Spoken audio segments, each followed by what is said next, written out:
Don't argue with me. And if you make incorrect statements, then let it be that. What did I say that was incorrect again? Either the Earth is moving through ether or it's moving through nothing.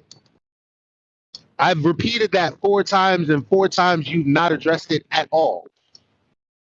That was the way they appear to go with the interpretation of the experiment. Oh, what does that have to do with you saying it and me saying no? That's not a that's a dichotomy within something that's false in the first place, which you agree. So why the fuck you arguing with me? So all I said was don't argue with me. Yeah, you're right. Okay, I'll leave well enough alone. Right. It's the only thing I want to hear from you. Listen, this conversation is getting more circular than globe logic at this point. The two of you want to have a campfire and sing Kumbaya? Go for it. Well, yeah, I'm done. Or move on. I'm amazed is what I, but. So instead of saying, oh, I said that after you fucking asked me to repeat it. Oh, I said that? Yeah, I didn't mean to say that. You can't, I'm just. Move on. Move on. All right.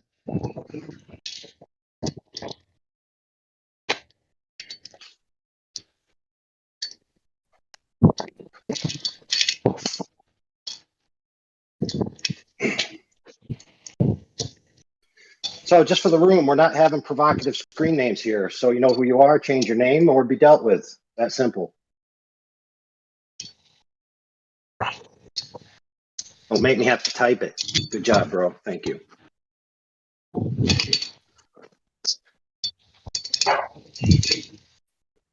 I will correct my end for you, my friend.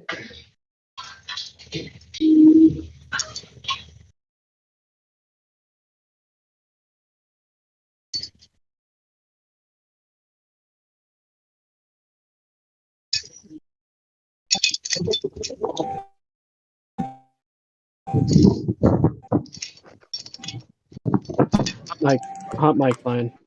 Here, I'll DC you so you can just join back when you're present.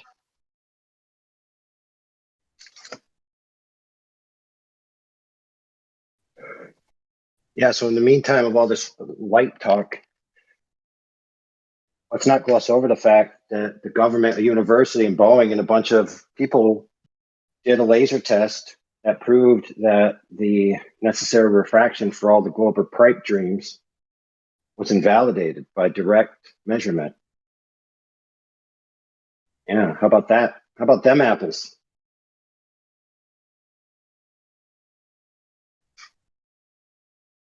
So again, here we go. The Globers don't have any validation for their mystical refraction that they required for their magical space testicle, right? Yet, I hadn't heard free that one market, yet. right? The free market of ideas being an official stamp by the government, universities, and an organization that creates planes, which we all know planes are the arbiter of whether the Earth is flat or not for some reason, so say the Globers. Yeah, they did a laser experiment, observation, whatever you want to call it, over 120 kilometers with 3 different chroma lasers, and they all hit the target at the same spot.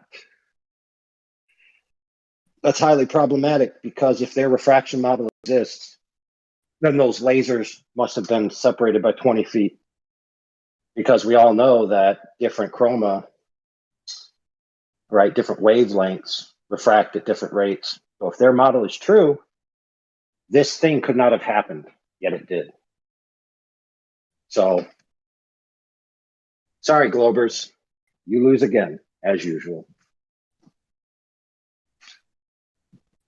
You see, when you actually go out and you measure the brass tacks world, your claims don't match reality. Yes, you have ideal models, and in your models, your little fudgy numbers that you create work out mathematically, but they don't match reality. That's the problem.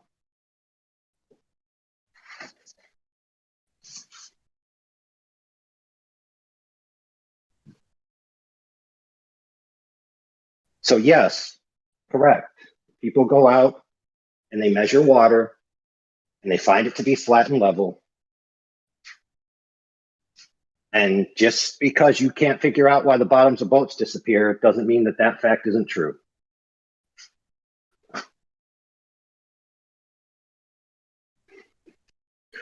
Guess what? Guess what, you guys? I'm a glober. My counter evidence to your actual evidence is a formal logical fallacy called affirming the consequence, where I have no idea how the bottoms of things could disappear without the presence of Earth curvature. So I make a logical statement. If bottom of boat disappear, therefore Earth curve. Bottom of boat disappear, Earth's curved. No measurements, no validation required. Simple logical fallacy asserted as fact. Same fallacy that was used like 15 minutes ago, too, by the way.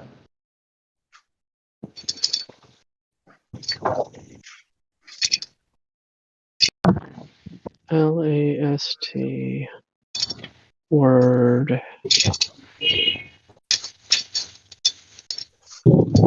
Oh, here we go. There we go. That's a good one. Weren't we talking about that this morning, or was it? Who was in here talking about that? Brenda was here, Holmes. Brenda was here. Yeah, Brenda was. Oh, right. But that was last night. What did wasn't it? Brenda say?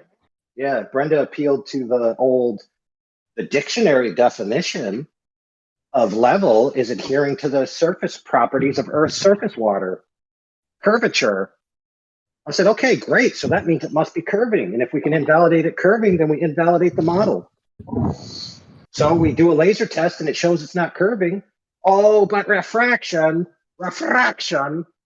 Oh, you mean refraction that was recently invalidated by the government itself with a military charter to a university? That refraction that doesn't exist and only exists in your brain, in your mind, in the physical thing between your ears, because for some reason people think that minds are physical objects, because we've gotten that low as a thinking group of beings.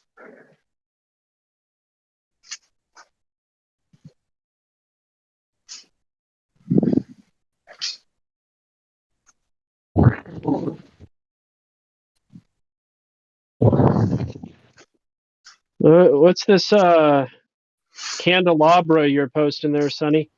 That's the Thomas Young from 1801 double slit experiment.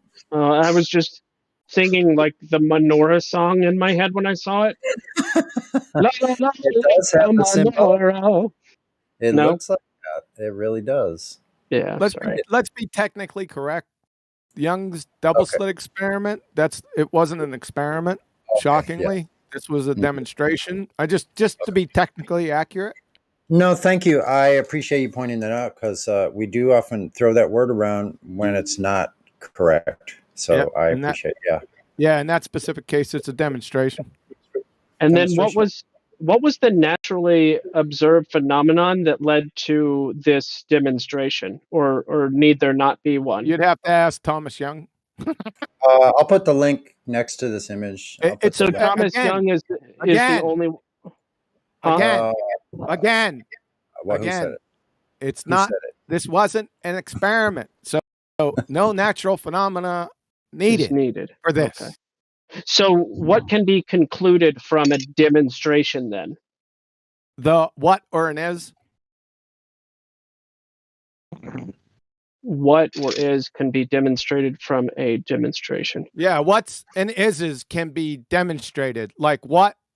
Water is water. That can be demonstrated. It's not a cause and effect relationship. He just threw some light through a double slit. That's all he did. And notice the diffraction pattern. Now, diffraction patterns can also be observed in nature. However, this was not an experiment again. It's just a demonstration. Now, which led to problems because from 1801 through the early 1900s, everyone just thought light was a wave, period. End of story. But the photoelectric effect and then Compton scattering came around and said, wait a second, light's a fucking particle.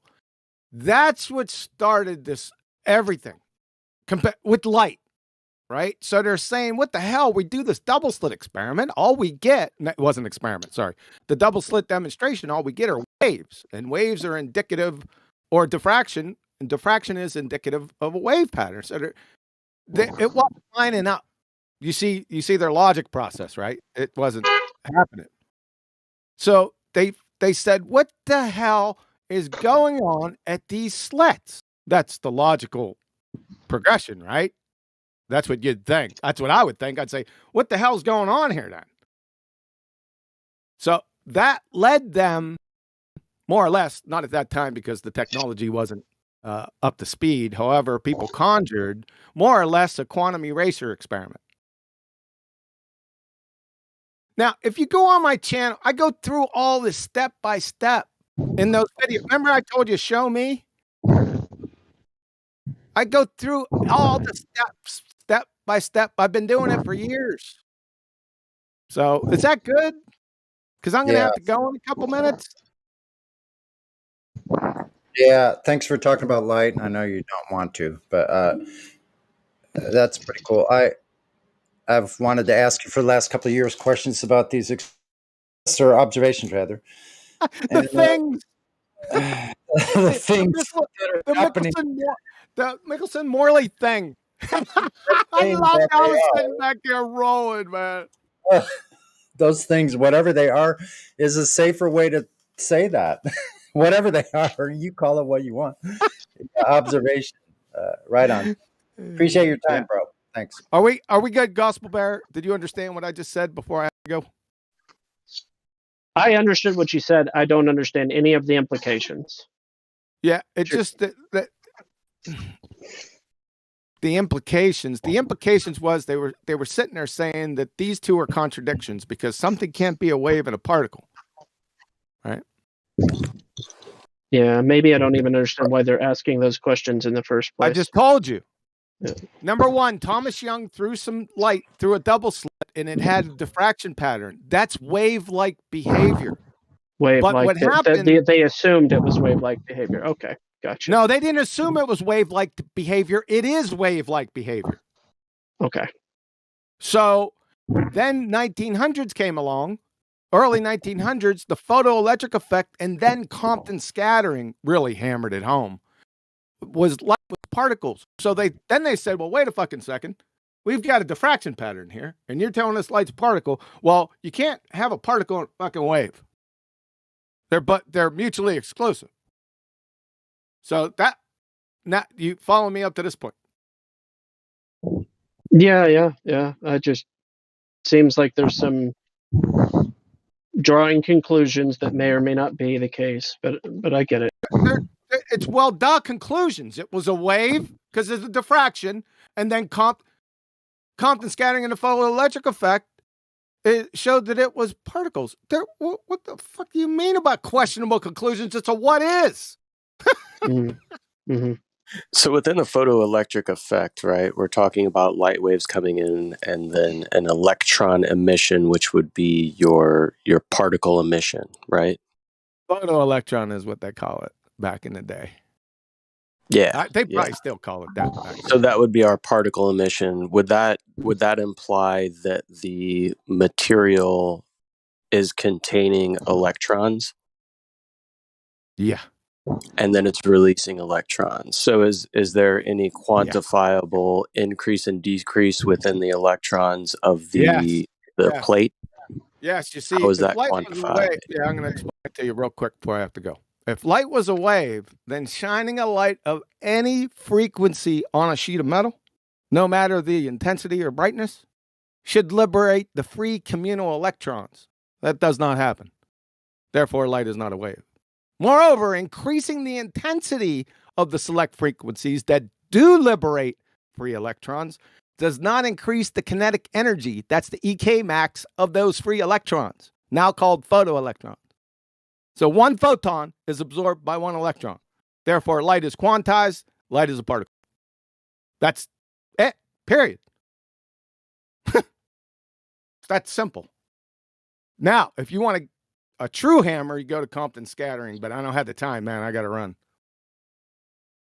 Okay. So, I hope maybe that helps. Maybe we'll discuss. I hope it helps. Maybe we can get into it at a later Yeah, time. I'm just looking for like the dimensionality, right? Or the claim of a particle would lead me to napalm? believe. So, well, you can Yep. see it. Yep. If you go to my videos underneath, remember show more?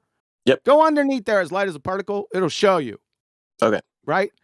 Each of those electrons have a definite energy and momenta. So that was your question. There's your answer. You learn more with Compton scattering. Discrete. I will look into Compton scattering. They're discrete units of energy. And if you want to if you want to refute the photoelectric effect, then go to your medical radiography at your nearest hospital and walk in there and tell them that. My brother's a rad tech, so yeah. Yeah, or I ask discuss your brother. these things often. Yep. Yeah, he'll start laughing at you. I don't think anyone denies the effect. It's just the conflation to matter. The quantifying of it, yeah. That's what's in contention. Light's not matter. Oh, yeah, no, I agree. It's a particle. Of course. Okay. Sorry, this was great, but my friggin' chores are screaming. Yes, I have chores. Yeah, right. All you gotta do is play with your bow. Don't you mean your thingies?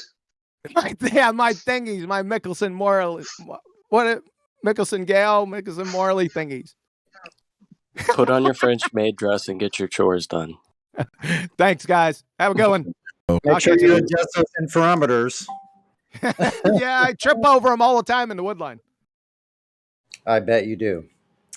Well, yeah, so my brother being a radiation technologist at a hospital, we've discussed these concepts in depth, and him going through and getting his credentialing, discussing photons and electrons. Even, he says he can't fully comprehend or understand how it's being proposed.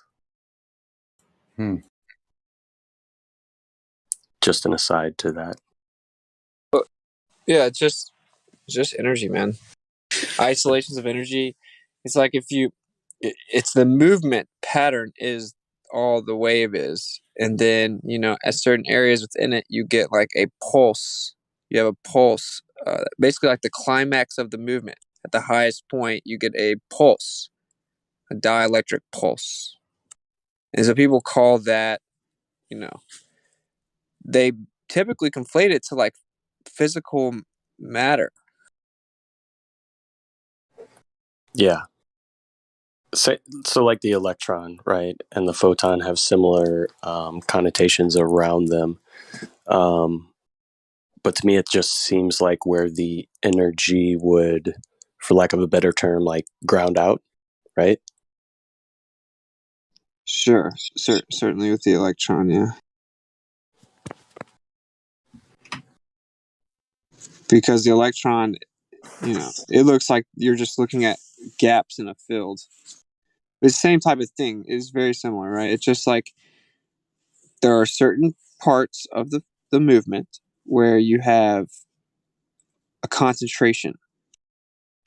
But it's not some piece of matter. You can't shoot photons at someone, which is funny because in a way you can't shoot that energy at someone, right? But it's like the conflation of it. People think that like physical, like material balls are just bouncing off of everything. That is what everyone thinks, as stupid as that is. So, you just get to assume energy and quote unquote mass are interchangeable, and you just make up all this nonsense. I mean, it's very convoluted.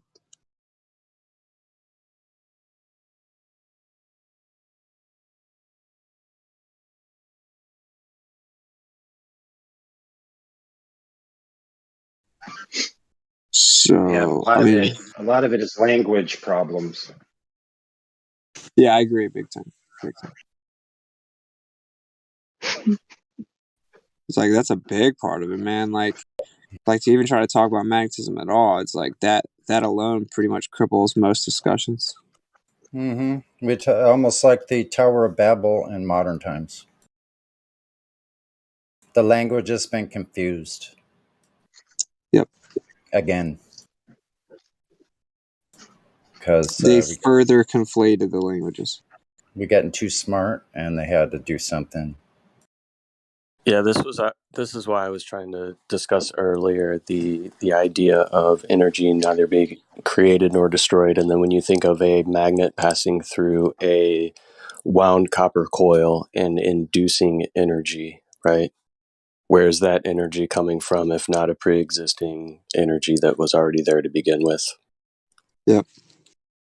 But you'd have to say nothing. You'd have to invoke nothing. That's why I think if you boil it down to that, that's really the way to go. Because Yeah, that's why we're not I know there unfounded was a anymore. heated argument going on, and I really couldn't interject that point. But I know a lot of people say, "What is ether? Show me the ether. Give me a cup of ether." Well, it's like if I could explain it in a way that's, you know, hopefully we can all agree on the concept that energy can neither be created nor destroyed. It can only be transformed. We give the example of a magnet through a wound copper coil inducing what we call electricity. It's inducing it from what we would say a pre-existing energy that seems to be permeating everything all around us. Ergo, let's call that something. If we want to call it something, maybe we should just stick to what it's historically been called, which is the ether. You said it too fast. I was definitely going to cut in and say the fabric of space-time. Well, you No. can tell that's clearly a hijacked theory. Like, space-time is nothing more than like a misrepresentation of the inevitability of a background. It's lunacy and it's very, basis because it's saying that the background is there, but it's nothing. So it's very dumb.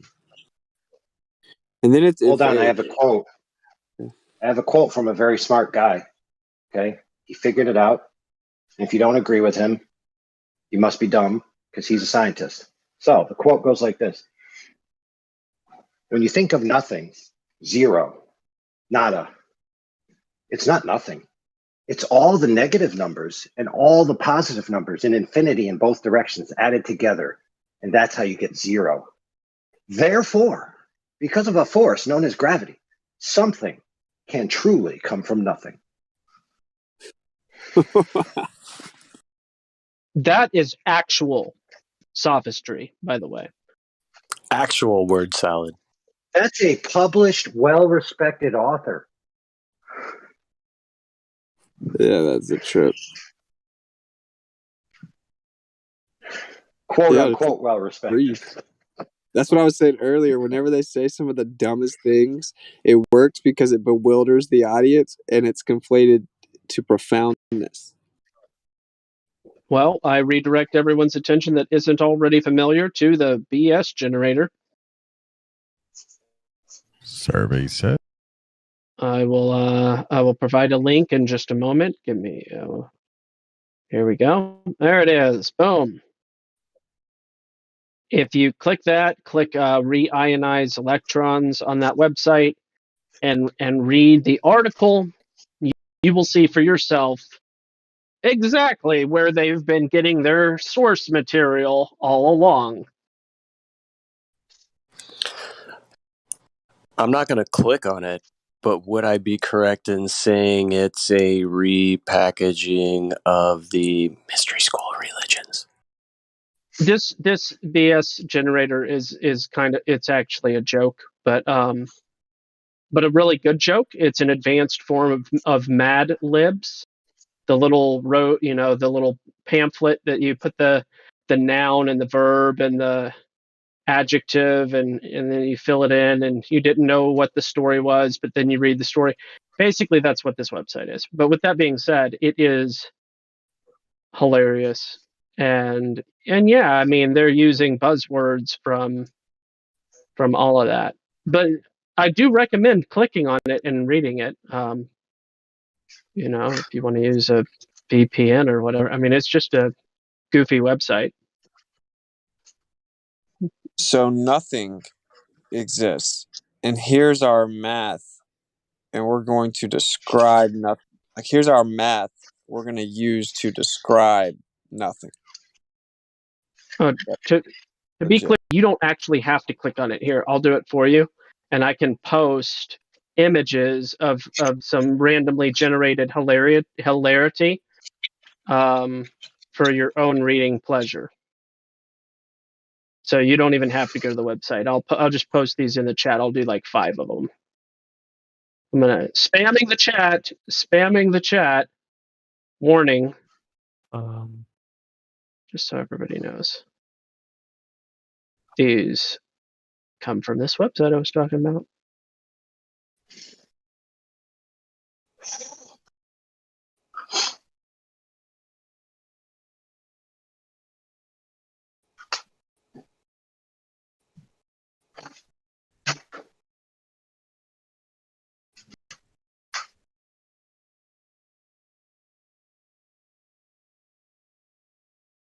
And the last one. Here we go. Boom. For your reading pleasure.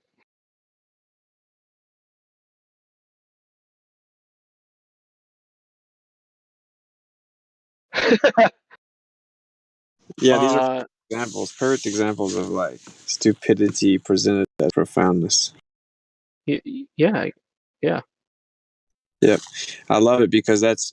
But what's insane is, dude, that works, bro. Like it works on the people. Yes, it absolutely. If I kid you, there's certain people that could literally read off of this website, and they would make $1 million. Yeah, it's crazy, man. This looks like an Elon script.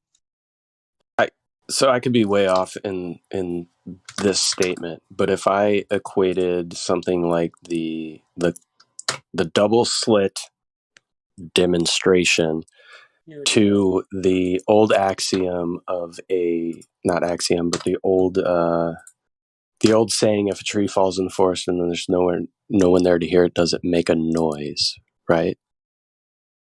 Is this something similar or synonymous to the connotations derived from the conscious observer observing the double slit or not observing the double slit? Or am I just equating two different things, or is the observer not involved at all whatsoever in the double slit? Observers involved. It's like determining the spin of atoms. Yeah, some of them they have these spooky qualities. You have to look like in order to determine it correctly, you have to look twice. You got to look away and then look back again. So within the tree falling in the forest, right? Would we say that if we set up a microphone in the forest and then we walked away and a recording device, and we walked away and a tree fell in the forest and we heard that noise? Well, hold on a second. You skipped a step. Enlighten me. You forgot to say, are we just simply recording or are we broadcasting it live? Right, recording, broadcasting it live, whatever. Well, here's the problem with that question. No offense, but the recording device all by itself violates the premise. So within the double slit, right? If we're saying it's observer dependent, wouldn't the devices used in the double slit also be the same? Wouldn't it be the same violation? So unobserved as in unrecorded, as far as I understand it. Yes, not even so with, the way this works with is devices. They don't even use devices. They look at the after effect.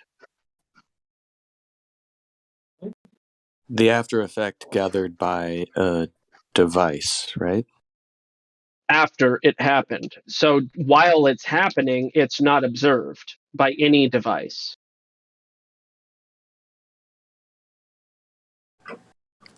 So the after effect could be something to do with the device that's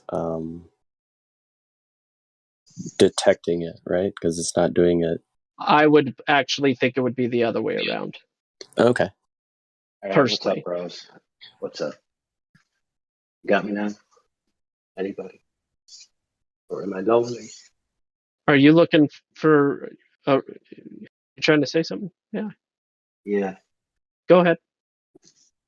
So for napalm's benefit, if you want to study the philosophical implications, the first step is to study the Berkeleyan interpretation of the requirement of the knower, which is basically that reality doesn't render, for lack of a better term, without the knower. Okay, obviously, if you don't have any sentient agents present, how could you have reality? Which ergo he deduces is self-evident that that ultimate knower is the creator, right? The grounded knower. So the concept of does a tree fall in the forest, blah, blah, blah, right? If you put a recording device and you're listening to it live, you're a sentient observer of that event, which means reality needs to render for your benefit, and it will. If you leave the device there and come back for it later, it won't render until you pick the device up. And then all of that back history will render for you in the instance in which you need to experience it. Now, there's another experiment called the delayed choice quantum eraser experiment, where they try to trick this process by not choosing where to record the information until after the fact, which in some people's interpretation appears to rewrite the past. Because you make a choice in the present, and the path that the information took changes.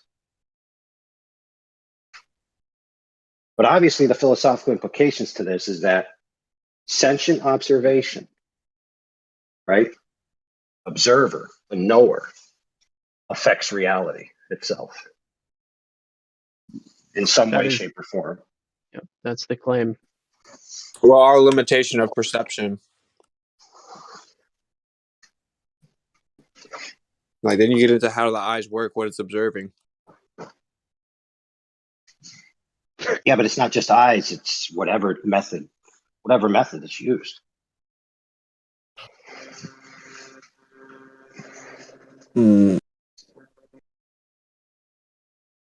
Yeah, like what? Like recording it in any kind of data point. You know, like, okay, I've decided to check this meter right here.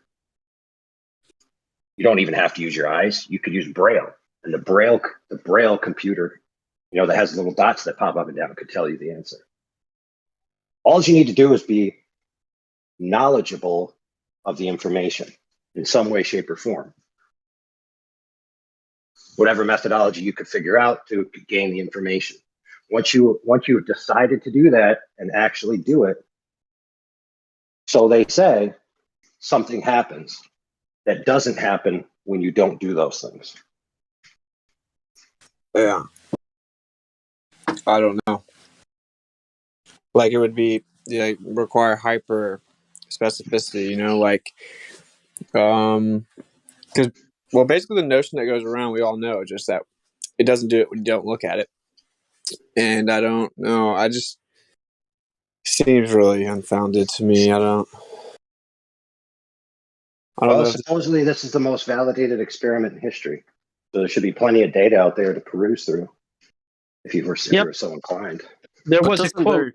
There was a quote in the chat earlier that this was the most validated science in all of history. So, but there also comes into play like there's no real falsifiability to this, right? Because the knower is the equation, right? No, there's a thing called Bell's inequality, which is the supersedery of the information being able to travel.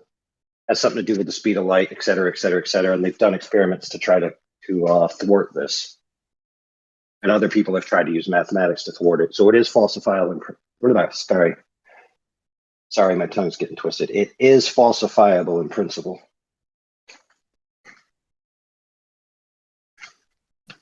And what I mean by their claim that it's the most validated science in all of history is that every time they do the experiment, they get the same results.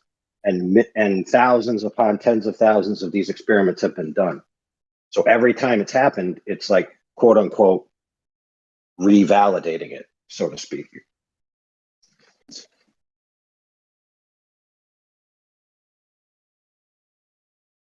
Which is that light does something when we choose to look at it or observe it. Yep. The behavior of things that are within this experiment are directly impacted by the knowledge of the observer. And of course, like I mentioned before, Berkeley, which Berkeley College is named after, has a whole philosophy written about this, which I suggest everybody go read. It's very interesting because the way that they're taking it is that this is scientifically validated evidence of an Okay. all-knower. I want to know, has this double slit observation thing ever been done with blind people? Or I just told you it could be.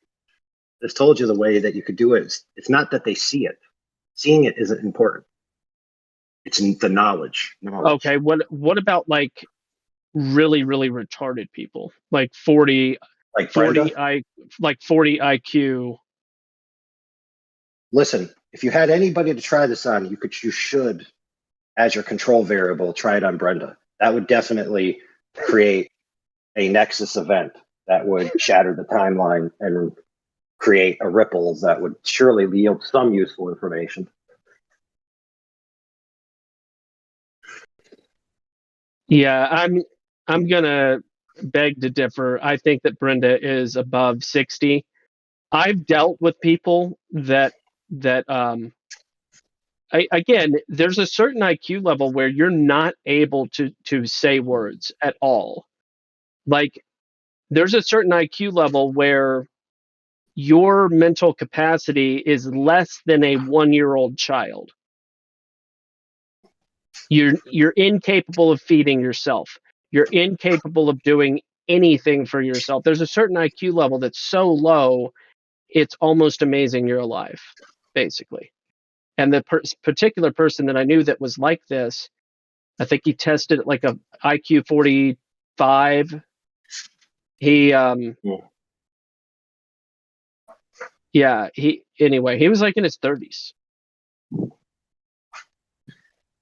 Yeah, so for Witset's benefit, why this is important in these arguments is that with Berkeley philosophy and the quantum eraser scientific validation, if they follow, what you arrive at is a necessary, scientifically validated proposition that an overmind exists, that being the all-knower, which most people would call God. So it's basically scientific proof of God, if everything follows correctly as they lay it out. Yeah, I definitely see what you're saying. It's very interesting. Sorry, go ahead. What's it? That was all I was saying. I think the overall thing is interesting. I don't limit creation. Yeah. So of course I don't limit the creator. All right. This person has come in here with at least 3 screen names so far, if not 4. I'm starting to lose track. You're currently identifying yourself as Paradise Oasis. You've changed your icon. You've been unmuted. Say hello. In before pee drinker. God, I hope so. Please. Hey man, what you got?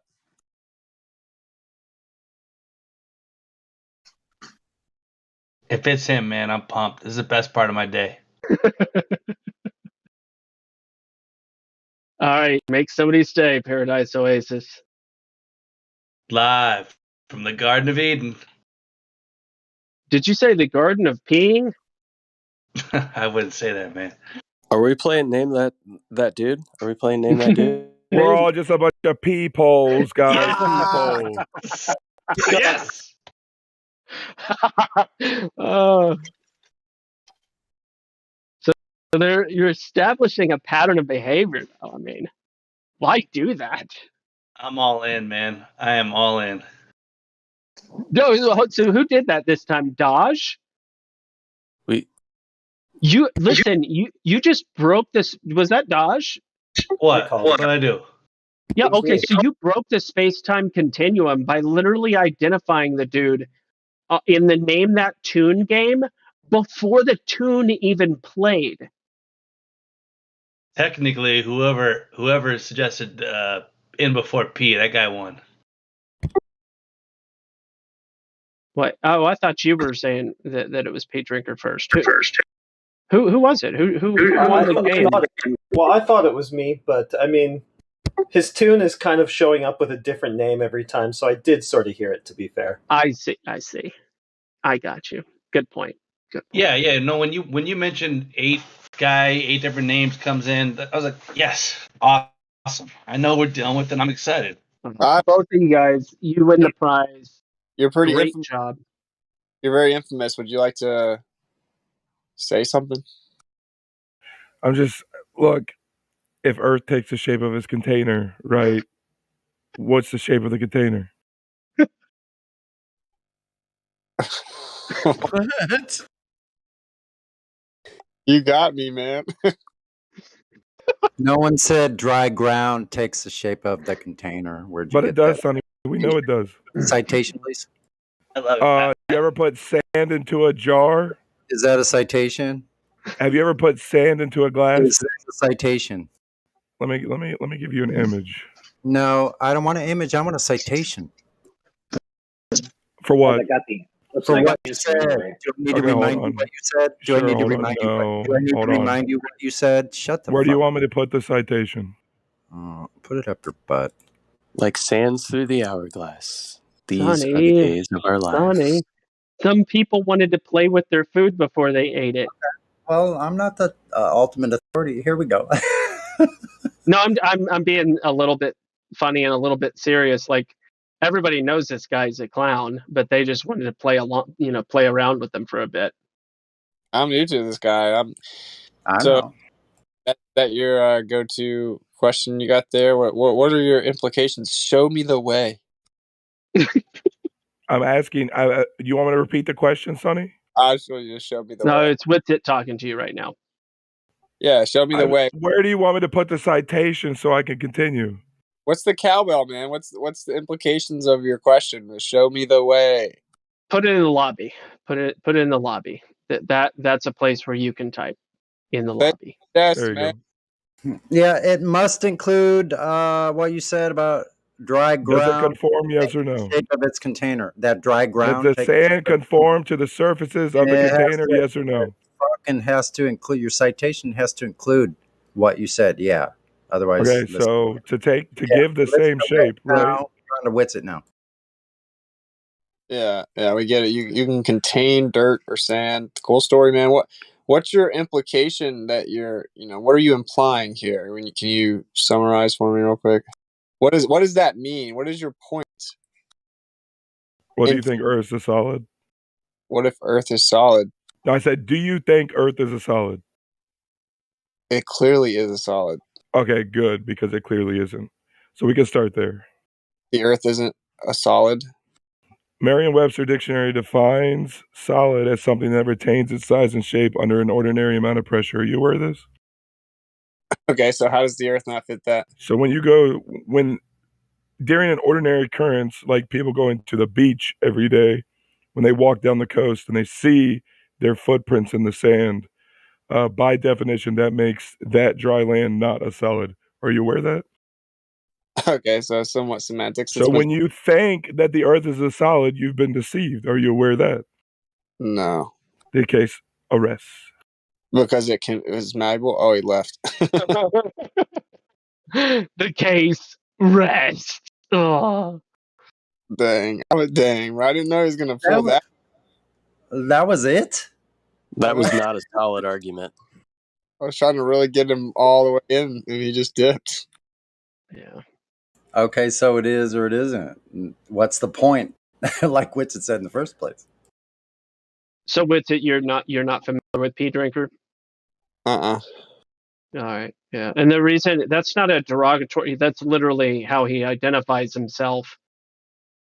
That's what he does. He'd be about that life. He likes to tell everyone else about it? Yeah. That was his original name on here. So. Yeah. Wow. He references it. He references a verse in the Bible about it. Yeah, out of context. He's drinking from the living waters. That's what he says. That's what he says. Never heard that one, man. But what's his point, though? Like, what's his point What's, with that? what's the point? Exactly. Well, he's a special type of permatroll. He debunked the black swan years ago. That must be. Does permatroll? Does that mean like perennial? It would be the same, similar. Well, I mean, he comes back every day and makes up a new screen name each and every day. Keeps coming back over and over again. His black swan debunk is there's no Earth in the picture.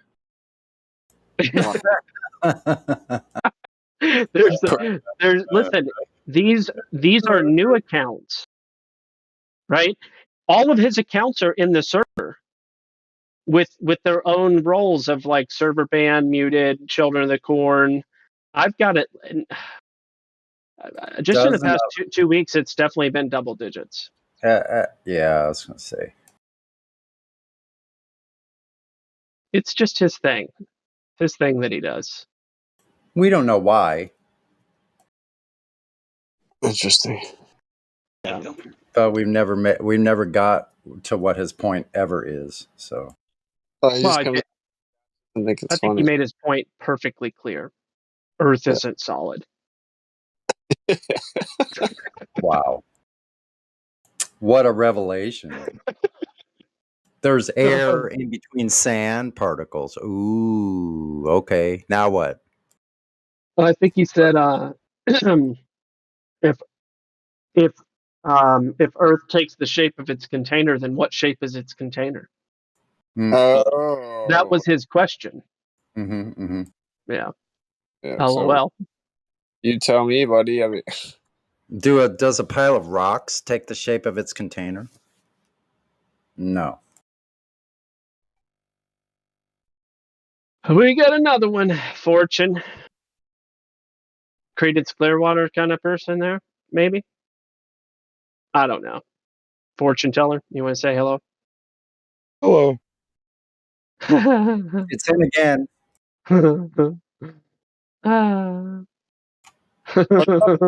See how fast you can pick out Pea Drinker. But here's the thing: you weren't even banned the last time. I got to do it, God, or I'll die.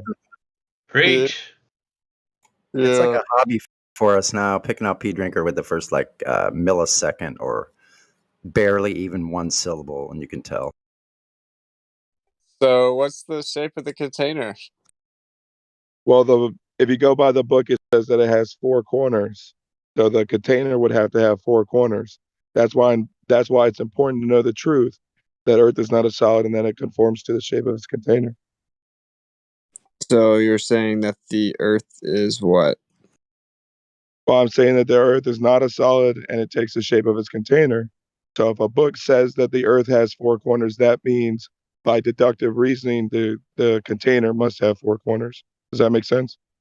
Well, if you use the word solid, then you have 2 other options, right? Solids don't take the shape of their container, but Earth does.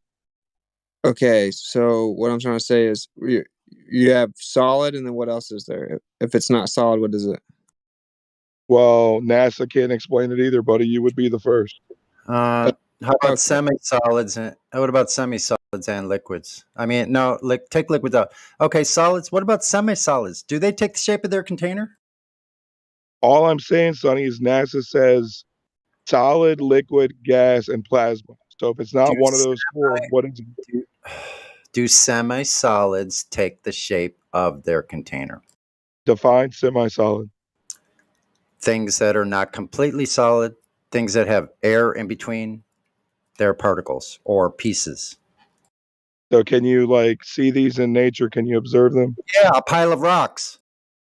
A pile of rocks is not a semi-solid. That's just a bunch of solids in one place. Yeah, no, it isn't. The pile is semi-solid. I don't care about the pile. Talk about the rocks. Are there semi-solids existing on Earth? Not the Earth. This is a flat Earth server. Rocks are not the Earth. Do semi-solids exist on Earth? Rocks are not the Earth. Do the Earth a lot? Do the things that are not completely solid, semi-solids, do they exist on Earth?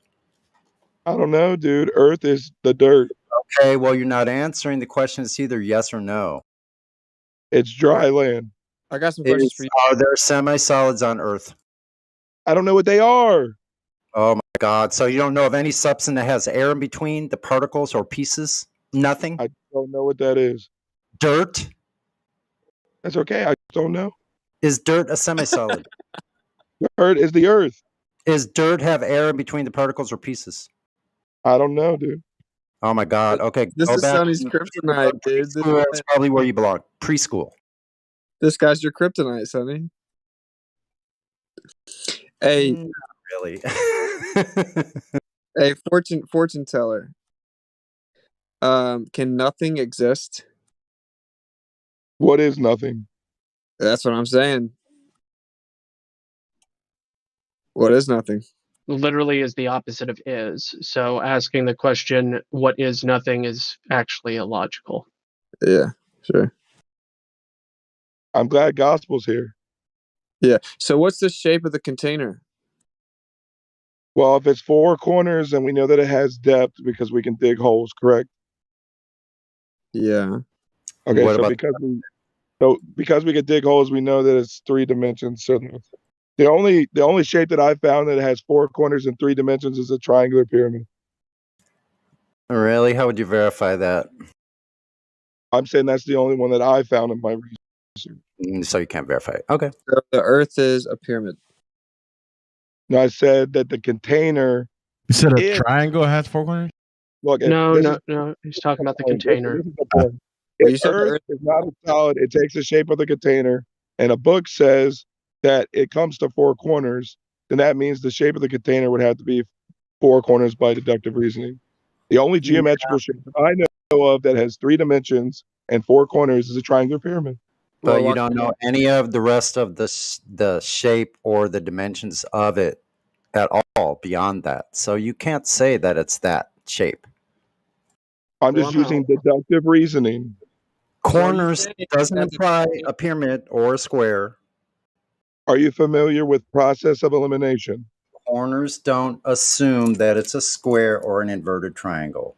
Period. No one said it was a square or triangle. I said a triangular pyramid. Inverted pyramid is what you said. Yeah, that means it No, has I a said square base. triangular pyramid. It has a square base, right? It would have to be an inverted triangular pyramid. So you could say that it has a flat horizontal surface, but you can't say anything else about the shape. An inverted triangular pyramid. Yep. Correct. That's what he's saying. Filled with earth. Filled with earth. Do you have a content creation channel of some kind? I have one where I boiled down a gallon of tap water and there's a bunch of white shit in the bottom of the pan. Yeah. Scale. That's why I don't take showers in tap water.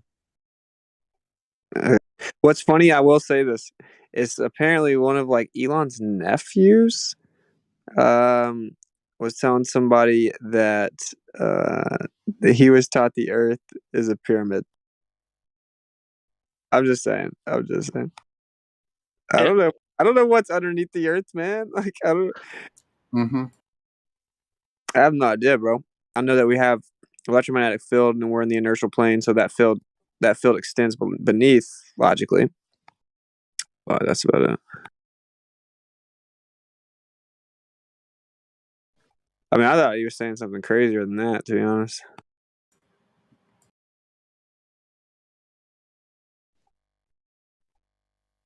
Well, he's saying it's because it's one of the strongest shapes, but that doesn't correlate with what we're living on here. The system we're living on, no. Well, we have a flat surface. We have a plane. It appears that it's upturned edges in a way, and like a basin of sorts with water in it. Mm-hmm. Yeah, I mean that's what we know. We know you go about 8 miles down, you're not going any further. I don't know the geometric cutout of beneath that. Right. Like we would assume with what we do know about reality that if it's stationary and level, that it is on some kind of firm foundation, that it's still, that it would have to have a foundation unless the laws of reality break down in God's realm. He already left again. Yeah. He'll be back within I minutes know. with a new name. He's probably already here. How about Incoso? No, that's VC verified. I feel like at some point in time he must have created a bot that went in and created hundreds of accounts for him within within Discord. Or something. You think he's It like is possible. logging into a different account each time? I mean, obviously, I guess just has a list Well, that goes there. all you have to do is open up new profiles with your browser, and you can be logged into like 50 or as many as your RAM can handle. Basically, you can as much RAM as you have is as many different browser windows you could have open with different profiles logged into different Discord accounts. Well, what are we like giving him? We're giving him perms to speak, I guess, each time. I unmute, so Okay, you could blame gotcha. me if you want. No. I'm just saying. I think there's a name added here right now, but I don't know. There's you talk about Globe Skeptic, VC verified Dodge, and there's also Jake X, which is highly suspect, also VC verified. In the chat. Who's Make Israel Great Again? Mega, the Mega in the chat. Yeah, they got listening pass because they were unwilling to open up their mic last night, I think. Excuse me. Something like that. So One that's of cool. those. I learned the Earth's a triangular pyramid today. Yeah, and, yeah. And I will just say, man, I have no idea what the Earth is. I know it's flat and stationary. I know it's topographical plane, and there's a basin that holds the water. Because Yeah, it like is pretty shorelines. That's like the fundamental shoreline surrounding all of the shorelines. Yeah, I mean, like we just there's no coincidence we call giant portions of the ocean basins, and overall a basin, like even no. Plains. Yeah, abyssal plains, like they're flattest places on Earth. Yeah, on within the basin, you know. I don't know. You guys have seen the map with the angels. Sorry to disturb. Can I please ask about that basin? Witzel was already talking. Could you not hear him? It's all good. I was saying like the basin similar to, but maybe not as extreme as the map we've all probably seen, where it's like on the front of Rowbotham's book, I think. The modern print of it. It's got 4 angels on the corners, and then it's like a basin. Looks like a roulette table. Yeah. Exactly. That's very interesting, actually. Because then look at the roulette table's got the little. That's a trip, man. Yeah, it's got the lines of latitude. All right. And longitude. Yeah, it's a trip.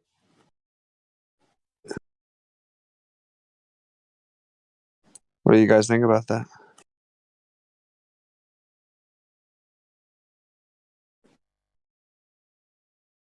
Like there may be some actual overall gradual elevation increase overall. I mean, after all. Like an increase in elevation possibly in the center and the outer portions. Yeah, exactly. Mm-hmm. Sure, yeah, I mean that makes sense. But if you take that image that you're talking about, right, and you filled it up with water, and you just made the continents stick out of the water, increase the central part and the outer part a little bit, you would basically have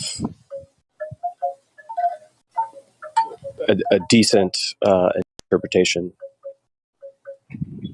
That's pretty interesting. I get what Nippon said. You're talking about that old school, possibly PSYOP map that shows the bullish AE map. Yeah. Isn't really? It's not too detailed in the map part of it per se, but yeah. The square and stationary Earth Yeah. With image angel. is what you're referring to. Yeah. Yeah. Yeah, like I do say, this kind of resonates with me a bit, like that there was the flood, and a lot of the land that was inhabited prior to the flood is still currently underwater. So All like we right. live on the land higher than the water. Did you watch Truth is Stranger Than Fiction's video on Peleg and Pangea? No. I recommend it for this specific topic. I'll find it for you real quick. I just posted the image Austin was referring to. Correct me if that's the incorrect image, Austin. That is it. Yeah. That's one. Pangea. Pretty interesting, man. When you start to look at like measurements of the ocean. So, and where of course is the highest elevation in the world. We all know that. Allegedly, what if its elevation is actually the same as the peak elevation in the center? Like, how would we know? Right. So yeah, take that image there. Keep the center and the outer portion the same. Take the map in the middle, kind of flatten that out. Right? So your continents would not necessarily be as high as the center and the outside, but maybe slightly lower. Fill that basin with water up to the water lines that we currently have as shorelines. Is that kind of what you're implying? Or do you think that the water curves with this basin as well? Oh, I don't think that the water curves. I think that just the ground underneath the water has like some type of overall, design. I guess the word would be shape. Yeah. That's what they show in the orthographic view of the bottom of the Atlantic and Pacific. I mean, that's what they. Yeah. Yeah. So anyway, with abyssal plains. Yeah, I do. I do highly recommend that video that I posted. Do I need to ping you, or did you see it? I see it.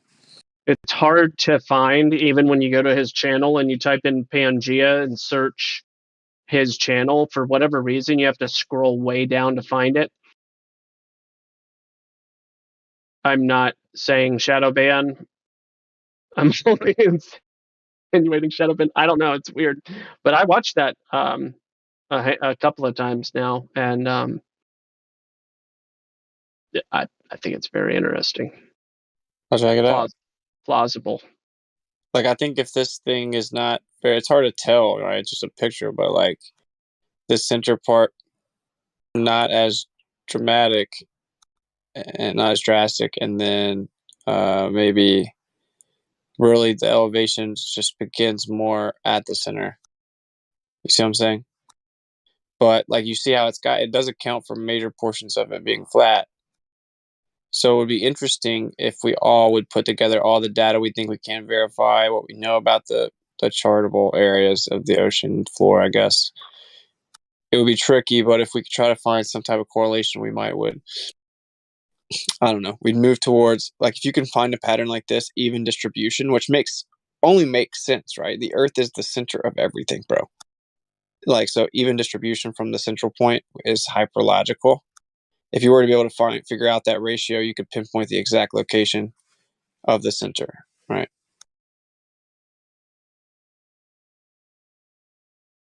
Yeah, big task, certainly. But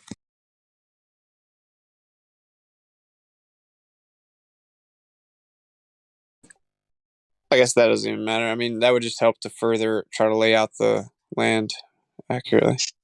How many people would you say have experienced Polaris at their zenith? and no one ever.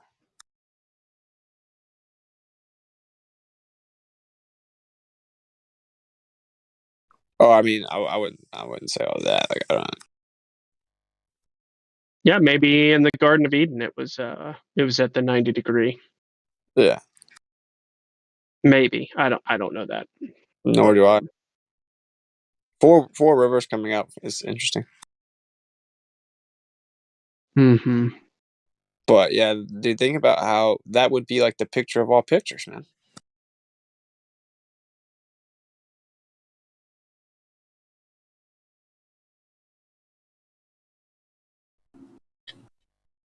You know how it'd be. You'd have one of the South Pole too, of course. Right. Well, we have the depictions from Mercator of what was called Hyperborea, or the central north, depicting a mountain in the middle and four either outward or inward flowing rivers, four land masses surrounding it, kind of like a Simon Says. Yep. Game. Yeah. And then thinking about the Northern Lights, like I think there's probably a crazy mechanism in the center that kind of potentially projects our perceivable sky. Oh, how dare you! Like just parts of it, like even if it's just I don't know. I know for a fact that no one knows. Yeah, there's obviously some energetic thing taking place in the sky in the north, which manifests in what appears to be these plasma-like northern lights. You know what? It has a relationship with what we see. It's just about knowing what it is, like knowing You know what I'm gonna say to Owen Benjamin if I ever meet him? I'm gonna be like, Owen, you're really gay. You wanna know why? And he's gonna be like, what? And be like, yeah, because you rubbed off on so many guys. Wow. Come on. You know how I Call know it. you're gay, Gospel? Because you thought of that. Oh boy. I don't know. I don't know if I have a rebuttal for that. Are you saying you want me to hit Owen up for you and tell him you have a crush on him? No, dude, listen, you said this. It's a joke. It's just a joke. You said, "Oh, how dare you?" Right? Which everybody knows that Owen rubbed off on tons of guys with this phrase like, "Ooh, how dare you?" Like, right? Different mannerisms and things that he said. It's a joke. Mm-hmm. Yeah. Is it not valid? Is it not funny? I thought it was decently funny. Okay, I was making another joke. I know. I can only tell jokes. I get autistic when I hear other people's jokes. For whatever reason, all of a sudden, I don't understand anybody's jokes. I can just come up with my own. So you hate listening to Owen Benjamin then? Well, I got banned, so. Okay, now as things are adding up, I should try to bridge the gap here. I'm sure there was a misunderstanding. Do you remember? Do you remember the reason? I remember. Yep. Yeah. Dude, I recently, I don't know. I have a bunch of crazy coincidences with him, but like he was on Baby Truthers the other day, and I had been invited to be on there, or not Baby Truthers, but just a show with Jaron or whatever. I can't remember. Maybe it was Baby Truthers. But I am interested in at one point having a conversation with him because a lot of crazy synchronicities. With which guy? Owen Benjamin. Oh yeah. Like for example, like I sent him a PayPal back in the day because I just found this rap I wrote a long time ago. It's actually very similar to the exact verse I have in that song or whatever in the field, and I sent it to him PayPal, and he's like, he doesn't really like rap, so he tries to rap it, joking around. He's like, "Oh, this is actually pretty good. This is actually good." And then he goes and gets his piano, blah blah blah, starts playing like Eminem beat. Yeah. And I remember that. Long story short, like whenever I was in Minneapolis and I was on the mic, and I rarely do this, I was like speaking the lyrics to my song, like just talking them, and I would like never do that. And this guy, just while I'm doing that, this black dude walks up and just steals a bike off the front of the bus and takes off with it, like on it. And I was like, "Yo, where's Owen Benjamin when you need him?" and then someone sent him the clip, and he played it or whatever. What's the crazy synchronicity, right? Is just I had sent him that same thing a while back, That like before I was even on the internet. I hear you. That's a unexplainable synchronicity for sure. Yeah, it's pretty crazy. I'm pretty sure if you hit him up, he'd have a conversation with you. What's it? No, yeah, I know. Yeah. Yeah, but I mean, I felt like that for a long time, but I'm just not really. I'm chilling. I like it to be like organic. I know that he knows who I am. I know who he is. You know what I'm saying? I mean, whatever. I may at one point try to set something up like a conversation, yeah, like live stream. Yeah, he was all over getting in touch with Barricade Garage, and I started watching his stuff, and all but never looked back. Also, I think really like for me, I think it'd be cool if I could just like we just chill by a fire and talk or something. Yeah. Yeah, like the reason I like gravitate towards Owen is I feel like I understand what he's saying a lot of the time, and I can relate to a lot of like he's misunderstood quite a bit. Sure. Yeah, so I don't know. That's all. So each their own. I send him a donation saying, "Dang, you exposed Rockman with a quickness. What a legend." Yeah. That's the way you know where you can freely speak. Just watch where Owen can't go.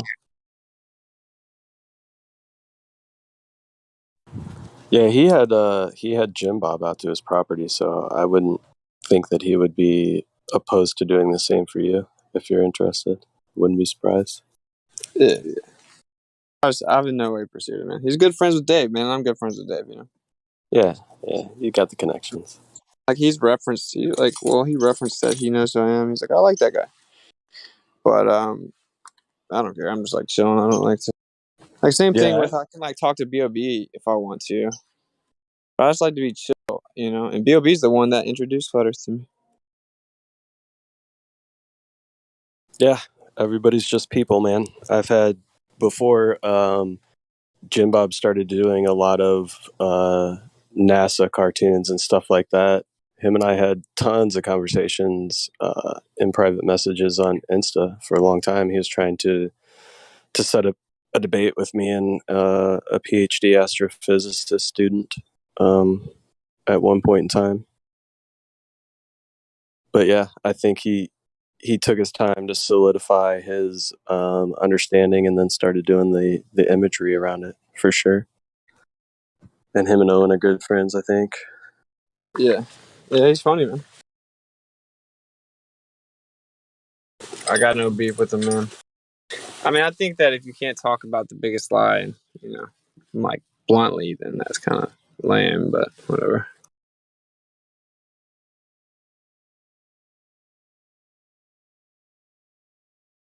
But do you guys think that sorry, guys. The biggest lie that you can be like that you can be God? That biggest lie?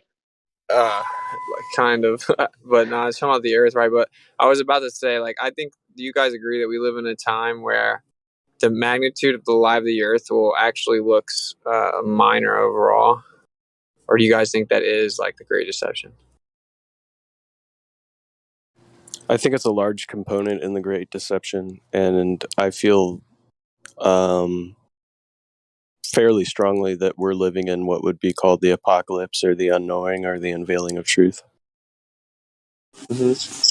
Okay, yeah, I don't disagree with that. I think that we'll look back in however many years and be like, wow, like we thought flat Earth was crazy, because I think they're literally gonna like plug people into virtual reality, bro. They're gonna merge people with virtual reality. Or convince everyone that it's already manifesting itself. Yeah, exactly. I was just about to say what Gospel said as well, which is the idea that we live already within a virtual reality. And I don't mean a computer-based virtual reality, but that the nature of reality is simulatory, just like we were talking about with the quantum eraser implications and how some people run with that philosophy. Essentially, that the world is a shared construct that renders itself subjectively to the observer, right? And that's pretty much, you notice a lot of Globers that we have come in here lately, it's pretty much what they argue.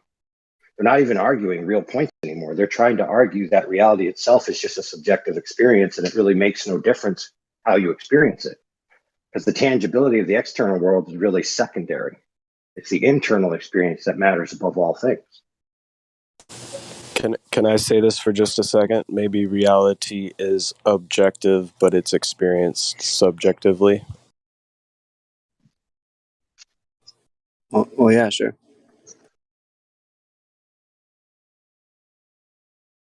But is it a definitive line drawn between the two, right? Like, the distinctive qualities is kind of what's up in the air. Well, let's get to the brass tacks of where a lot of this is going among flat earthers, right? Let alone the powers that be agenda. Okay, a lot of flat earthers are basically getting into esoteric, syncretist, new age type stuff, where the earth is the creator itself, right? So we should worship the earth. Or I'm a part of the creator manifesting itself into the creation, therefore I should worship myself, right? Right. It's just the powers that be, I mean, whatever, they may be creating a narrative that encourages these types of thoughts, but this is where people are naturally taking it on their own, with their own human frailty, which includes pride, ego, self-deception, all of these things. Yep. Don't even think about it. Don't step in my paint. Oh, someone almost stepped in my paint. That's what I'm saying. I think if you look back, to imagine like when that transition really, takes place. Dude, when you look back and people are like, you're trying to find people that aren't like actual zombies in a way. You know what I'm saying? Like the deception the world would be under at that point, if that was adopted on a massive scale, would be bigger than figuring out they lied about the earth in lots of ways. Like the overall deception. I don't know. I mean, I'm not going to say I don't know. I just think that that's a little bit different. Right now, you have people walking around in a daze because of lies like the earth. This is like a permanent daze. So it's next level. You see what I'm saying? Like it's seemingly or potentially, irreversible, depending on exactly how they implement this transition to virtual reality. And that's what the simulation idea is setting up. That's why it's being pushed. It's the acceptance of this idea. Because if like this idea of simulatory virtual reality is the truth, then all you're doing is advancing. You have no, you're not lose. There's nothing to lose. You see what I'm saying? There's nothing to lose. You've just leveled up in the game. And so they replace evolution with simulation, which acknowledges design but with an undertone of nihilism and materialism, and they want to misguide the next step into us transitioning over to virtual reality. Yeah, then you can just play the game. Say again? Then you can just play the game. And instead of zombie, consider the metaphor that's provided in the movies, The Invasion of the Body Snatchers. Yeah. If you remember those movies and how there was all of a sudden this marked change in the people that were being replaced, it's similar to that without the first part of knowing what they used to be like.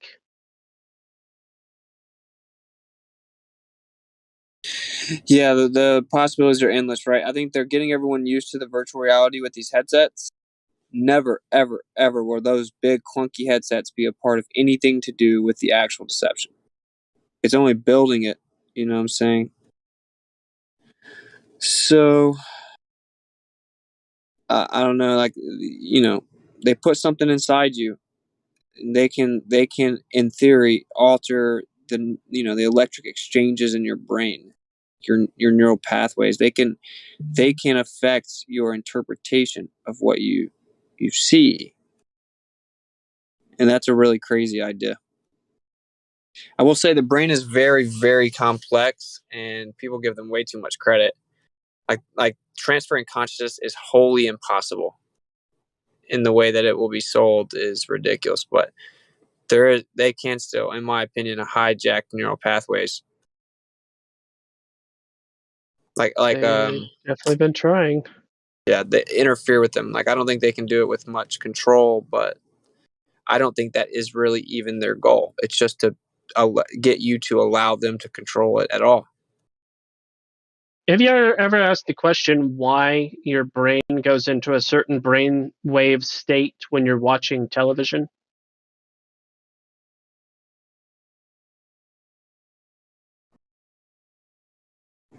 Yeah, it's in a receptive mode.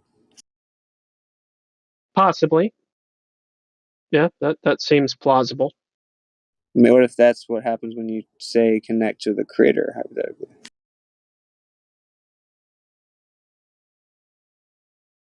I don't know, actually. I've never seen any such study.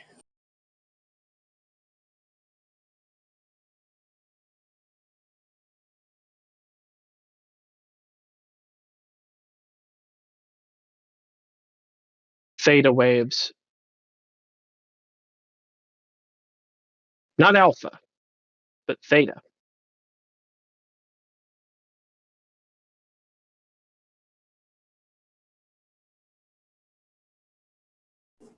Interesting.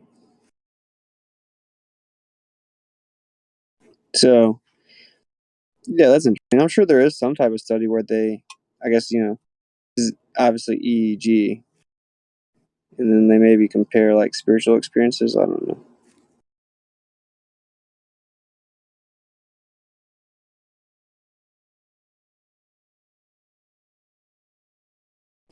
Basically, yeah, like they want to find a way to keep everyone's brain waves in that pocket there. Is that what you're saying? Like with the biological intervention of whatever sorts they roll out, the idea being they could maintain you in this like really obedient, receptive, seemingly hypnosis state. So check this out.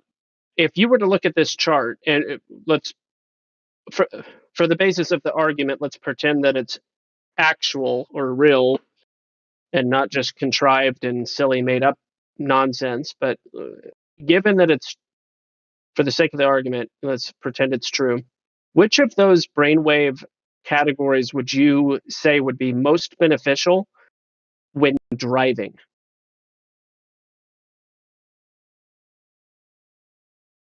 Beta. I would agree with you.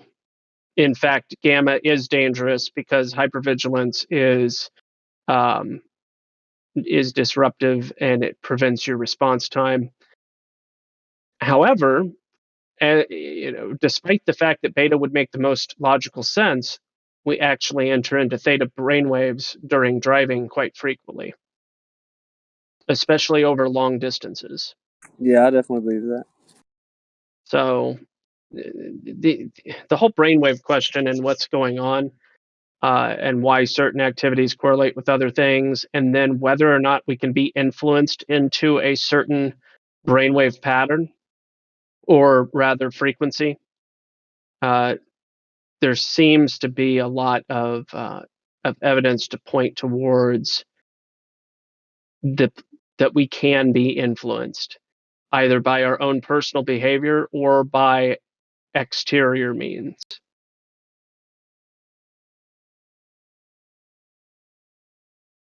Yeah, it's a trip. They got people just sitting in traffic. Or just long drives in general, man. Yes. Like I feel like a robot when I do that. Highway, yep. I legit do feel like a robot.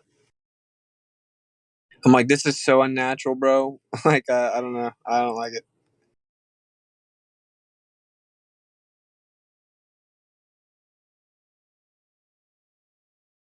But I do it a lot, though. Unfortunately, I've been driving a lot. But, like, so with that, kind of off topic, but do you guys think it's not completely off topic? Because the same guy that's pushing the replacement of cars is the same guy that wants to put the Neuralink in your head. You know, so it's like it's interesting concept to think about introducing autonomous vehicles, electric. Thus, you know, you depend not independent in any way, and then connecting that to the idea of like keeping you in a hypnosis state. I don't know. Yeah, It would be like literally like it would be like a hypnosis pod. it could be. It is. Yeah. It's plausible. Yeah, it could be. Like, and then like say just you know, autonomy of the driver is removed in the future, which sounds crazy though. I'm not gonna lie. Like that's one thing that seems so insane to me because there's so many gasoline vehicles. But if none of the gasoline vehicles could get gas, I mean, I don't know what would happen.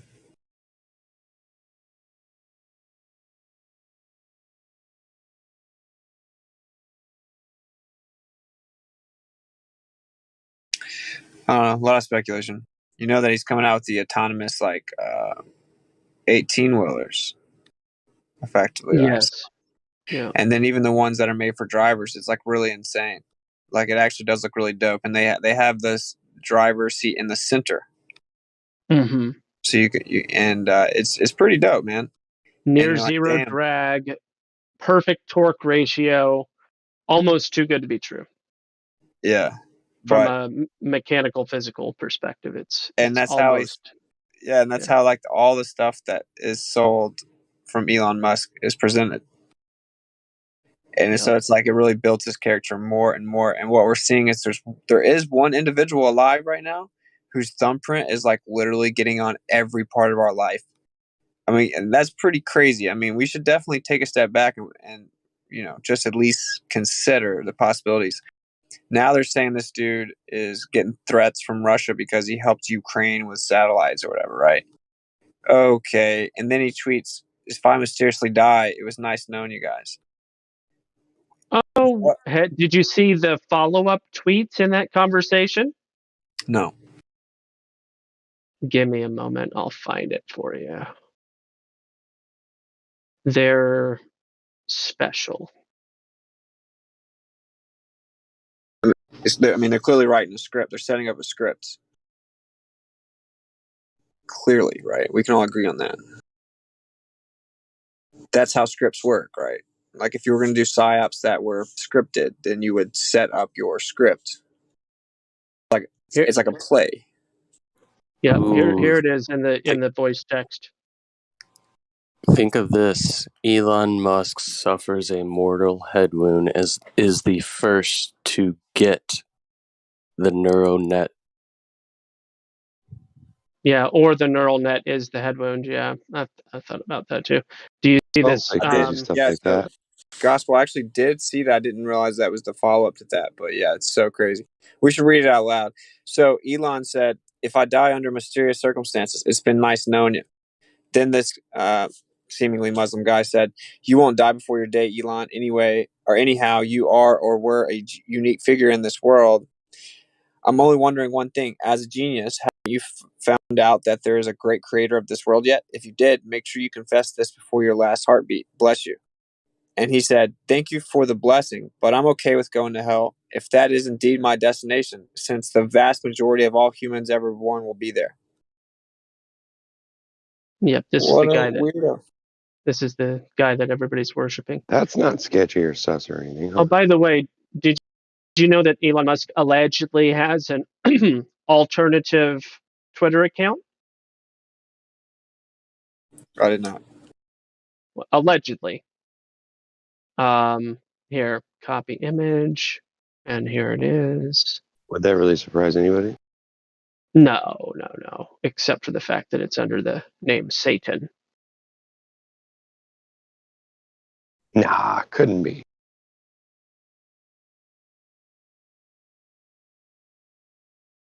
You see the camaraderie between Elon and Jack?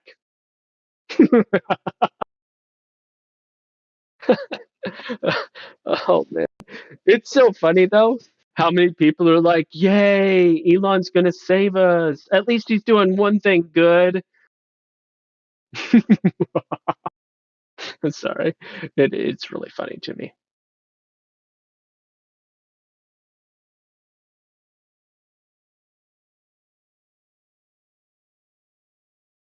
Interesting. I mean, dude, think about it. Like, he's talking about replacing your vehicles. He's talking about building underground tunnels. Underground tunnel systems to completely innovate transportation. He's talking about like how we get electricity. You know, he's putting out self-sustainable electric grid pods. He's taking over how we transport our food.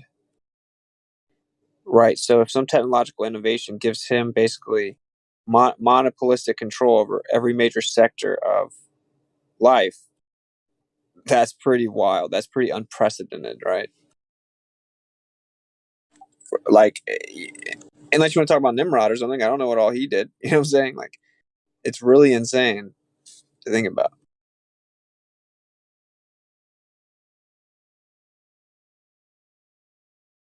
He's going to give everyone their internet too, and say something happens on the ground or whatever. Well, he's gonna save the day. He's got his magic satellites up there. He has this same individual that's supposedly responsible for all these things has a network surveillance system in the sky that I've literally watched, shoot up in the air. And I have no legitimate reason to dispute the fact that you could certainly have something float up there. So it's really crazy, man. I mean, how much of it is a script? How much is reality? How much of it's half truths? The master of deception. I mean, I don't know. You think I'm amping it up too much? What do you guys think?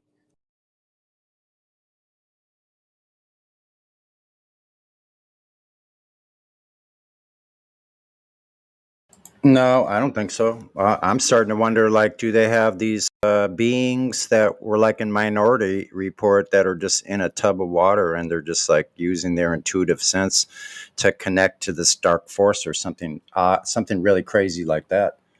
In speculation. I think there's a possibility that you're right. You've seen I the mean, people he had children with, right? what's I've seen that? the track system stuff. I mean, you've seen who he was married to and had children with, right? Who? Just crazy people. Grimes. Look, I'm about to read this. I was going to do this on a stream. Just a sec. Are you talking about Elon still? Yes. Oh, okay. Yeah, he was married to a girl named Grimes. Okay, Is that so her? Grimes has a song. They have like a child named like XY23, whatever it is. Numbers and letters.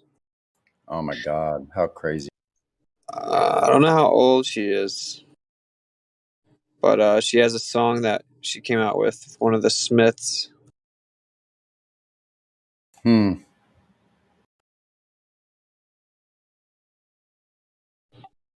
Damn, I forgot what it's called.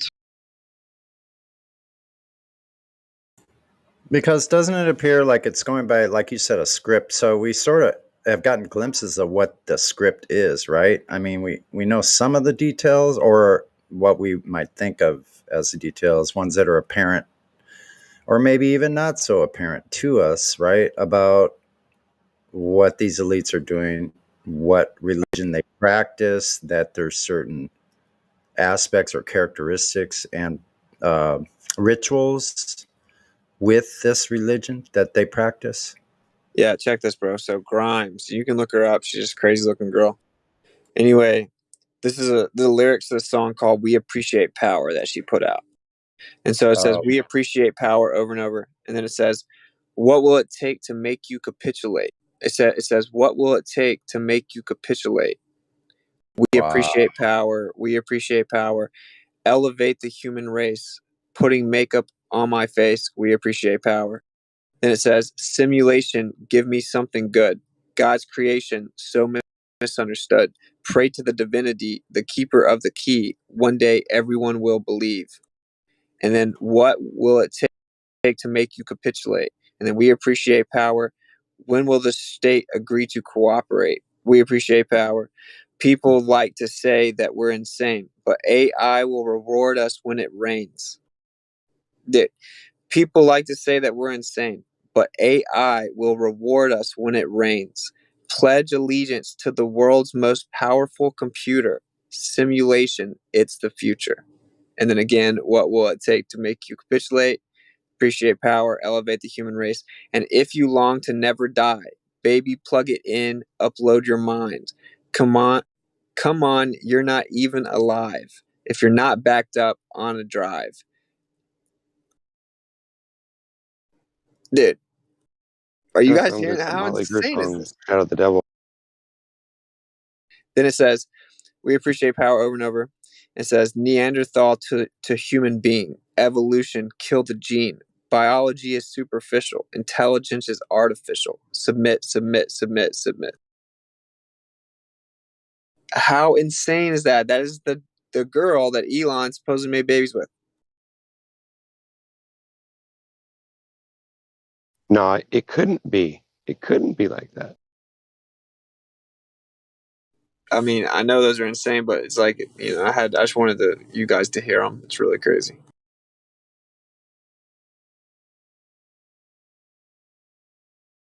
You know The what I world's think? richest man, but he sold all of his houses and everything he owns. Like, dude, it's got master of deception written all over it.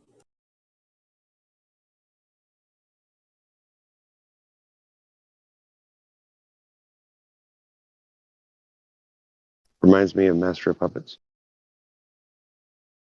I mean, what a coincidence that the girl he had a baby with wants AI to reign over the earth, enacting a simulation, uploading your consciousness to a drive, having us capitulate to the artificial intelligence and upload our mind, being plugged in to the simulation, reigned over by artificial intelligence.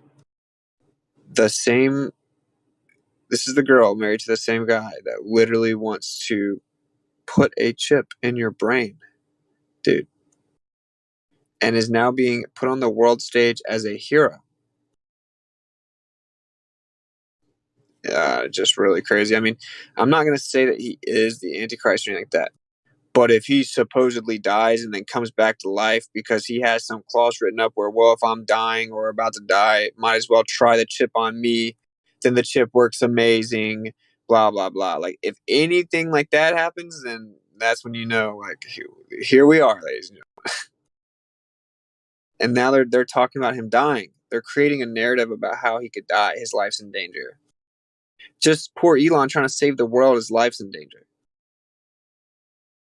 The typical hero story.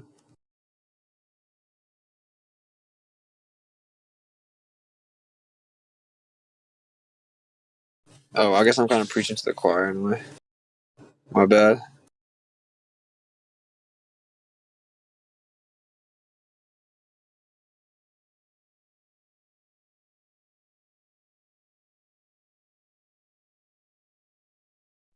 Yeah, well, we have a vast audience, and some of this information may be things that people in the room or others listening may have never thought about before. So you're good, man. I think they built a dome over the top of us, and that beyond that dome is actually a bigger place. That, the original creation was bigger, and they built a dome over a small area, and that's where we're at. That's what I think.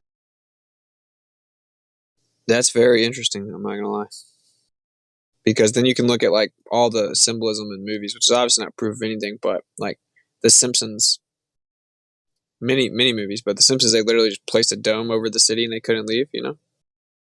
Hunger Games, they couldn't get out because they shot the arrow up and it hit the barrier. Right. Yeah, that's just part of the reason why I think it, but just the way things have been going and the way the lights in the sky have been, and just everything's weird, man. It's just it makes more sense to me that would be a way that the devil could literally trick all of us, right? Convince us all that we're in a place that's beyond what God made, right? Convince us God doesn't exist. That would be something that could trick everybody. I have seen some articles or like documents that describe how they could do that. It, had the science behind it. I don't remember much besides that. I know it sounds crazy, but there's evidence that I have that convinces me of that. It isn't necessarily provable, but you know what I'm saying? Like what is nowadays?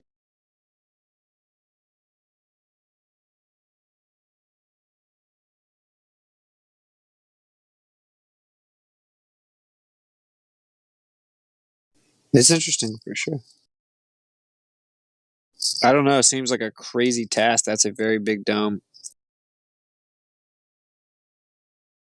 Yeah, but if we had technology 500-600 years ago, like we're starting to figure out, then it would make sense that it is possible. And maybe they just rescinded that technology. You know what I'm saying? That would explain why there was empty cities and like the mud flood, all that kind of stuff would make sense if that were true. Yeah, that's crazy.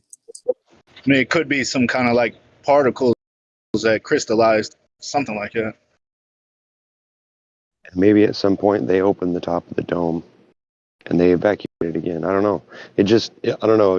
That was some things were shown to me. And like I said, I can't prove any of it, but it just kind of like made me think that. And I thought, you know what, that would be like insane, right?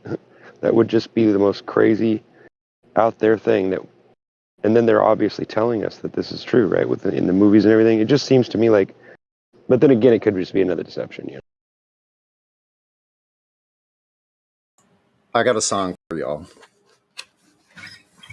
You're my guinea pigs. 1 second. Talk amongst yourselves.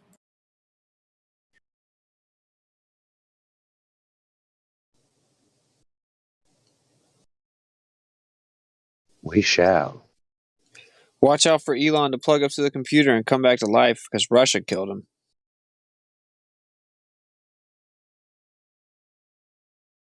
Sounds a bit crazy though.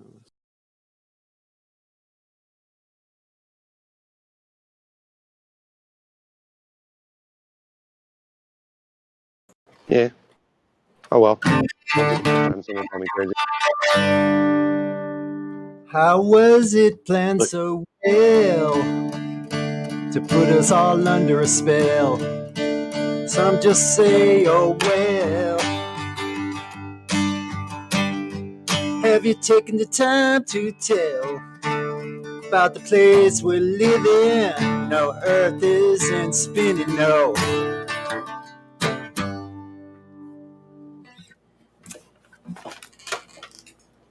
Yeah.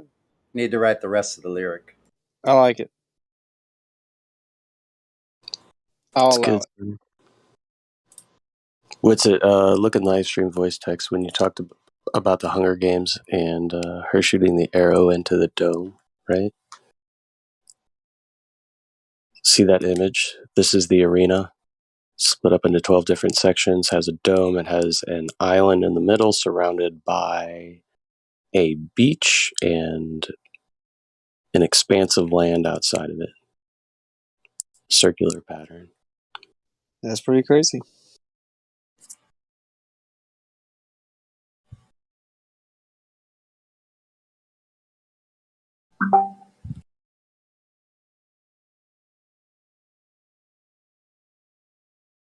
Wow.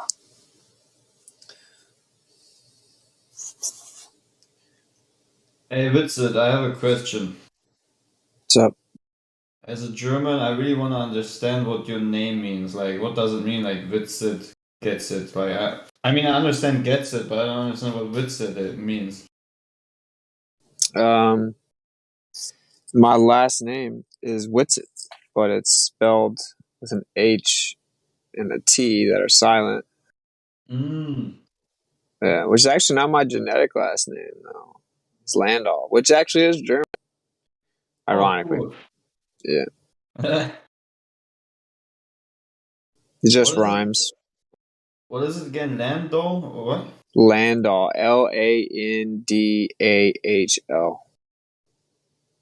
Wait, 1 second. Spell it again. Landahl.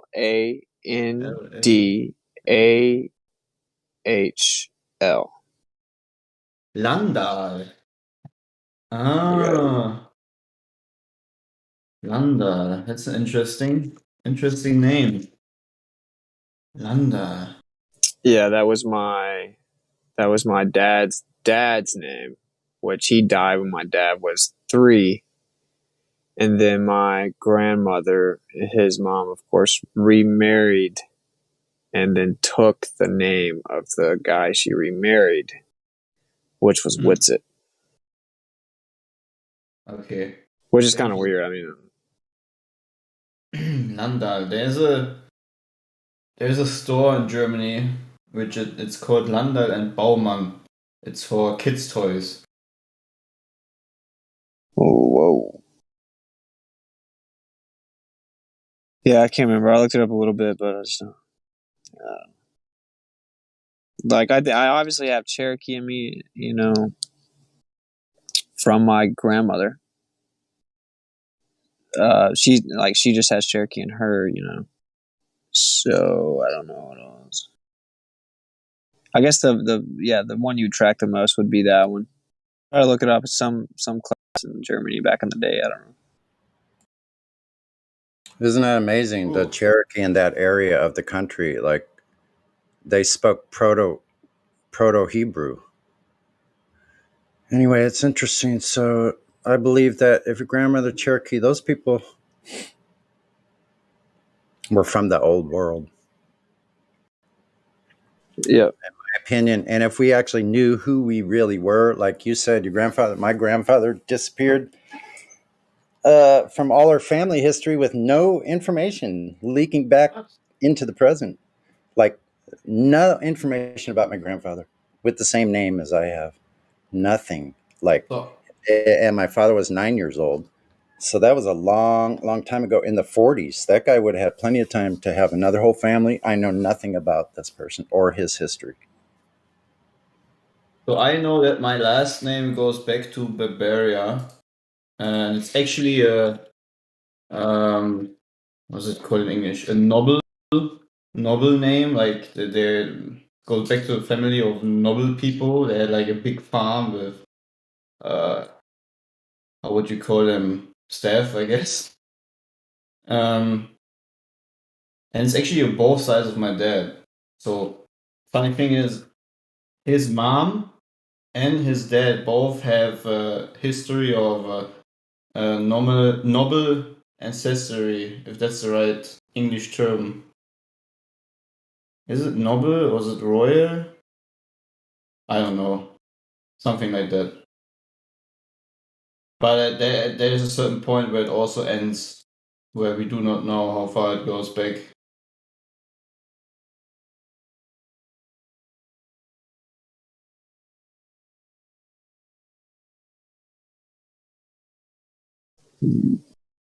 Yeah, I gotta look at this Hunger Games thing, bro. It's tripping me out. I never saw how it was mapped out.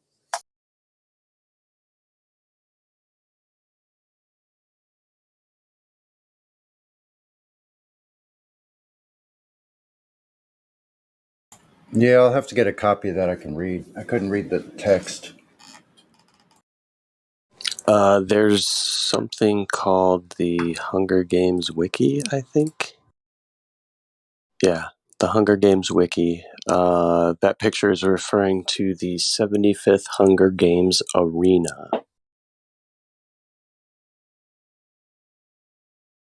There, I'll just put a little reminder in the text chat for myself.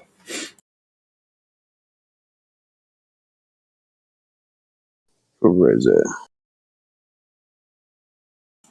So I know when I look at what I've posted, sometimes I'll go through it and I'll see, oh, that's right. Then I remember what we were talking about. Like from mainstream historian narrative, what was the reason why Germans actually thought it would be a great idea to sail over to America? The Germans? Yeah, I mean, I've met a lot of Americans on the internet always saying that most of the ancestry goes back to Germany. I wonder Oh, why yeah. Germans had the idea to do that, you know? Like, why Yeah, did so many Germans come to America, you mean? Yeah. I have Yeah, German ancestry. I have German ancestry also. Yeah, That's so weird. the last name of the most documented German people in my family is Weisgerber. Weisgerber from Heidelberg. Yeah, from Heidelberg. Yeah. Oh, wow. That's cool. It's actually not extremely far away from where I live.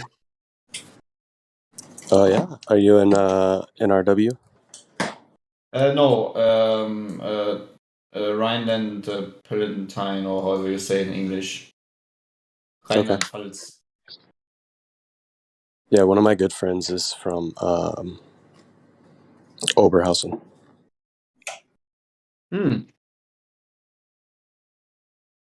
Yeah, Rhineland-Palatine. Palatine. I don't know. Yeah, it's a very nice area around there. A lot of wine is being made. And many Roman cities. Yeah, I've been over there, so I've been to like Kolkum, right? There's a lot of wine comes from the area of Kolkum near the river. Are you familiar with Kolkum? Kochum? The Oh, bird? yeah.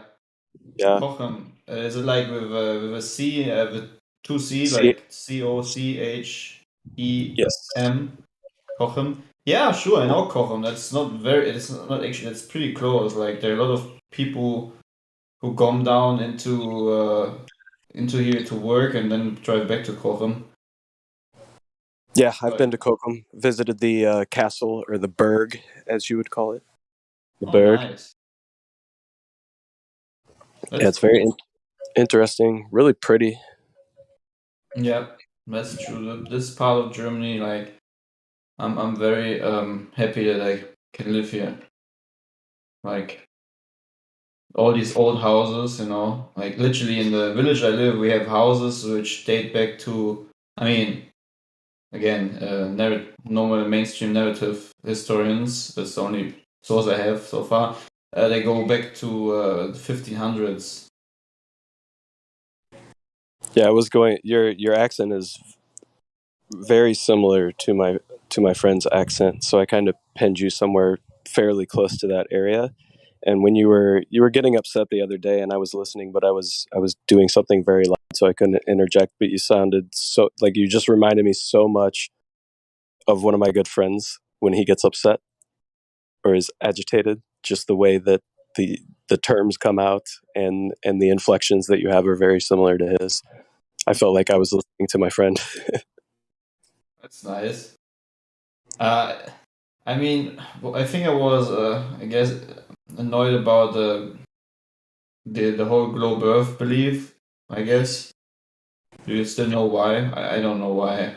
Yeah, it was all good. I was just when you started to get agitated, I was like, "Oh man, you sound so much like him, so much." That's cool. Do I sound extremely German, or is it like a mixture of everything? You definitely sound German to me because I have a lot of German friends, and I can definitely tell the accent. And I can't pinpoint all the German accents, right? But I can definitely see the differentiation of the accent based on kind of location where you grew up. More so now, having known a lot of people from Germany and listened to a lot of German speakers, I'm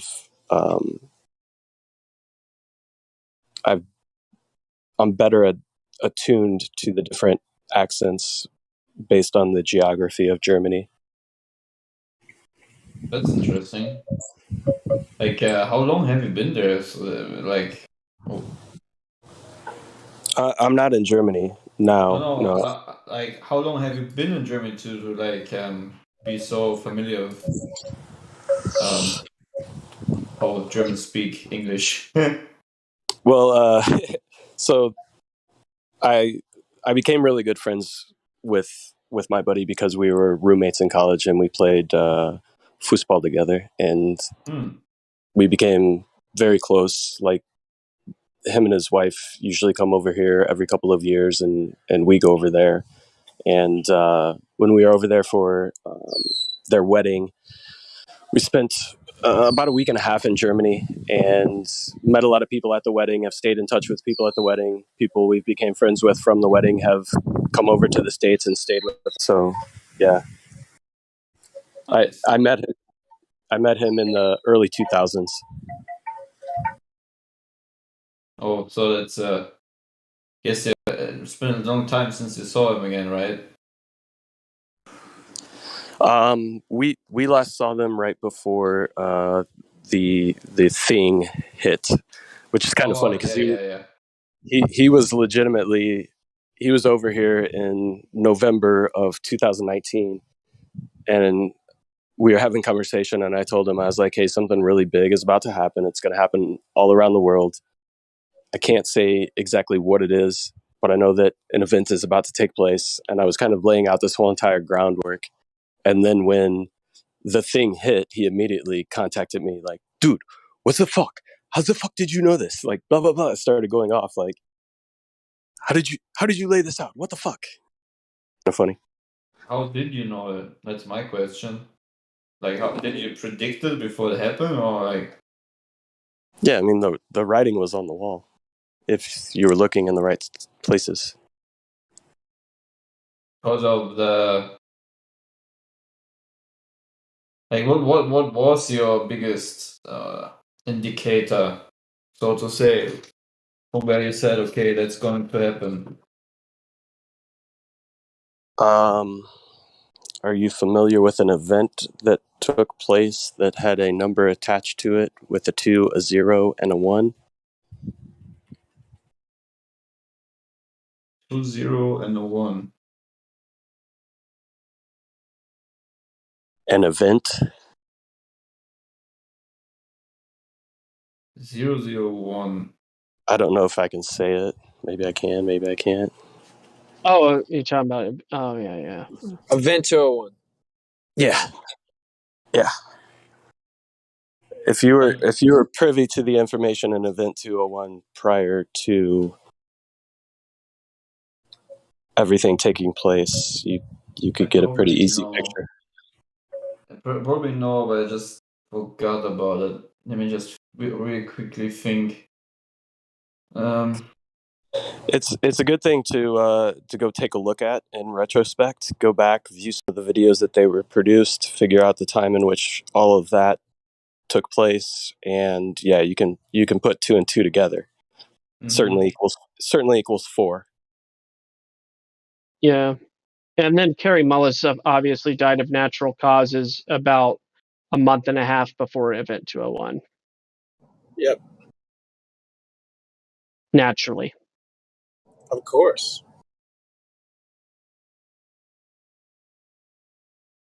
I'm only professing what the mainstream news tells me. Because that is all that truth is. According to the terms of service and community guidelines, we must, under that axiom, accept exclusively the mainstream consensus.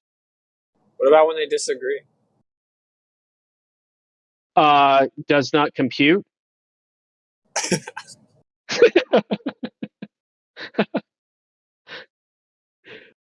Sorry. It's called quantum logic. It was auto hoax because it has to be. You know, what's it? Schrodinger's logic. A equals not A. Quantum logic. Schrodinger's photon? I mean, Schrodinger's cat? Yeah. Those damn photon cats. We are in the era. Actually, we're beyond the era of the age of non-reason.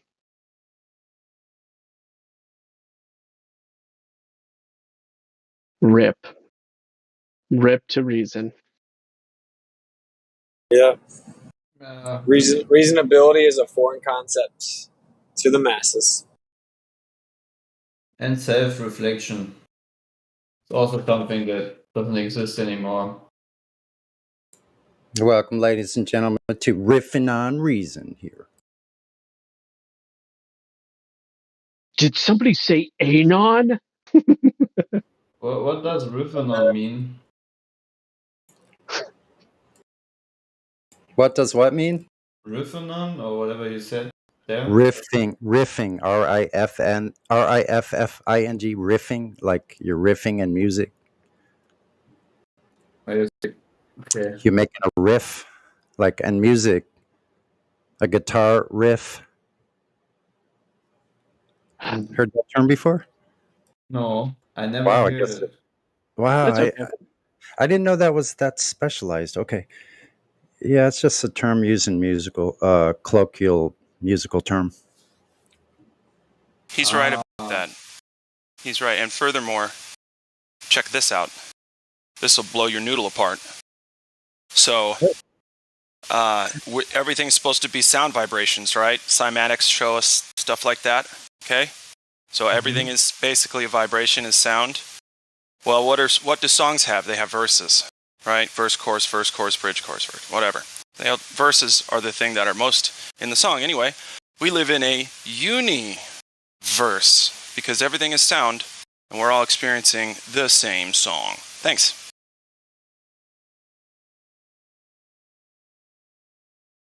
And everything in nature is in harmony. That's true.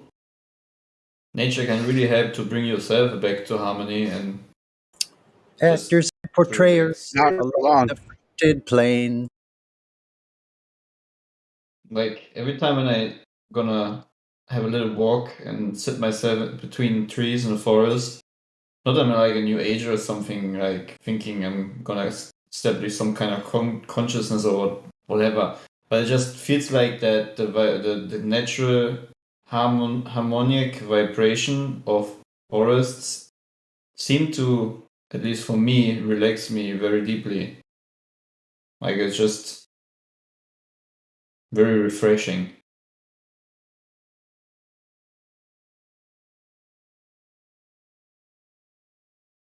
Yeah, bro, there's nothing new age about a forest. We all like to go walk in them. I wish I had one close by. Yeah, it's actually interesting how the things that are free are actually the most what's the word I'm searching for?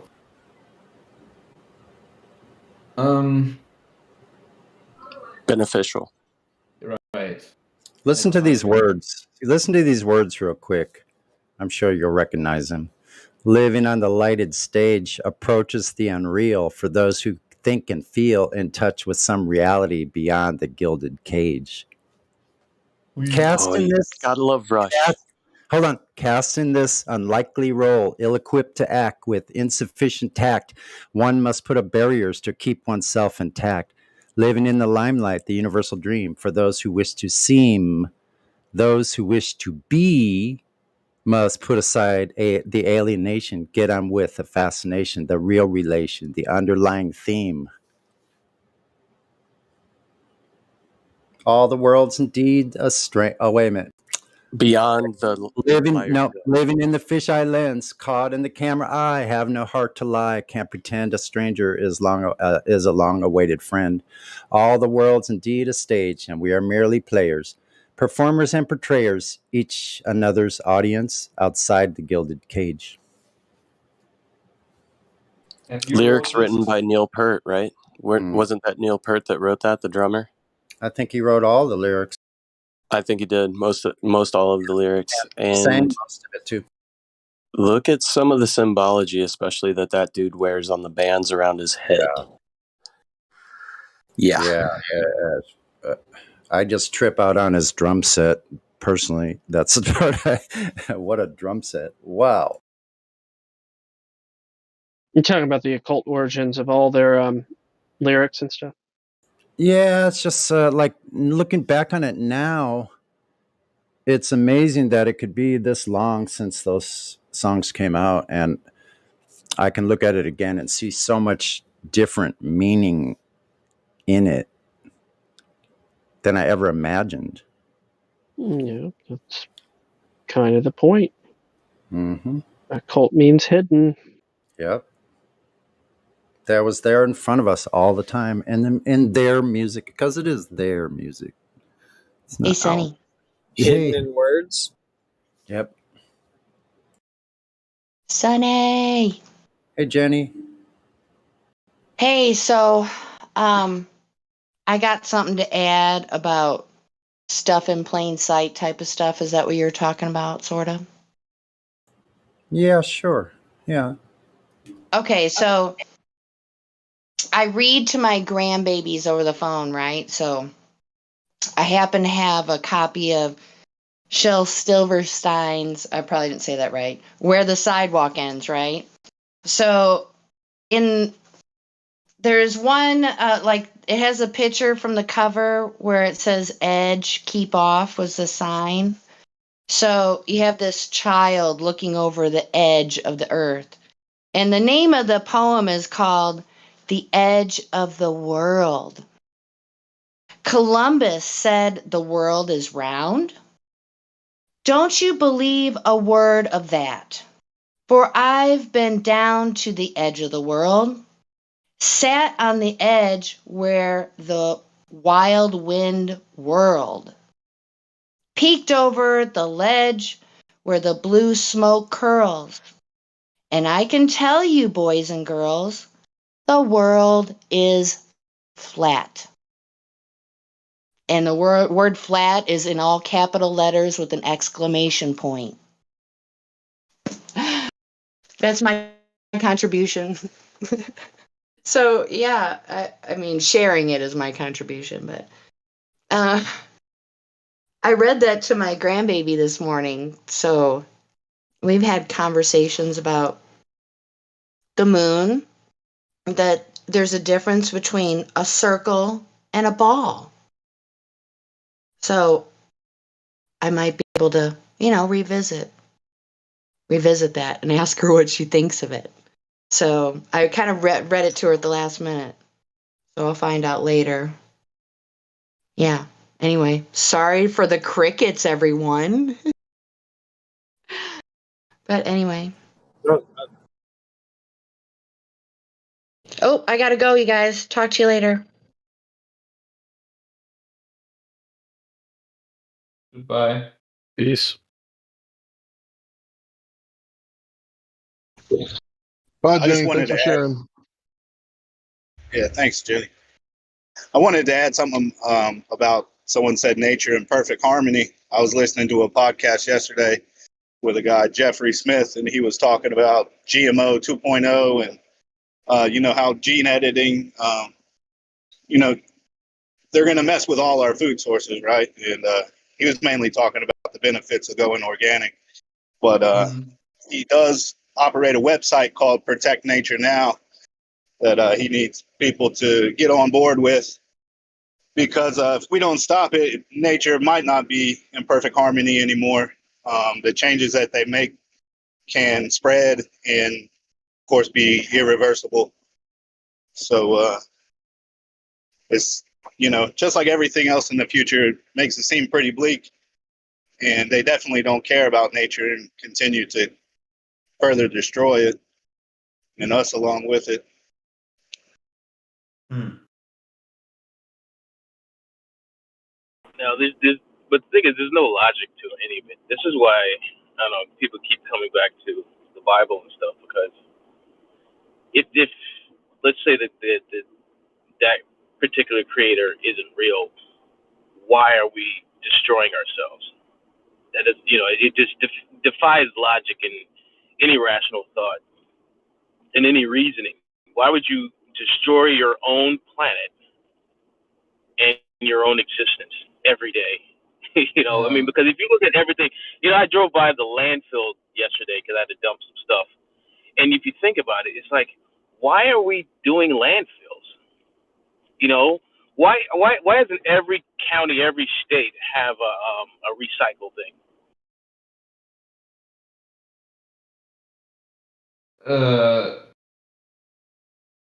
Man, I've totally forgot what I wanted to say.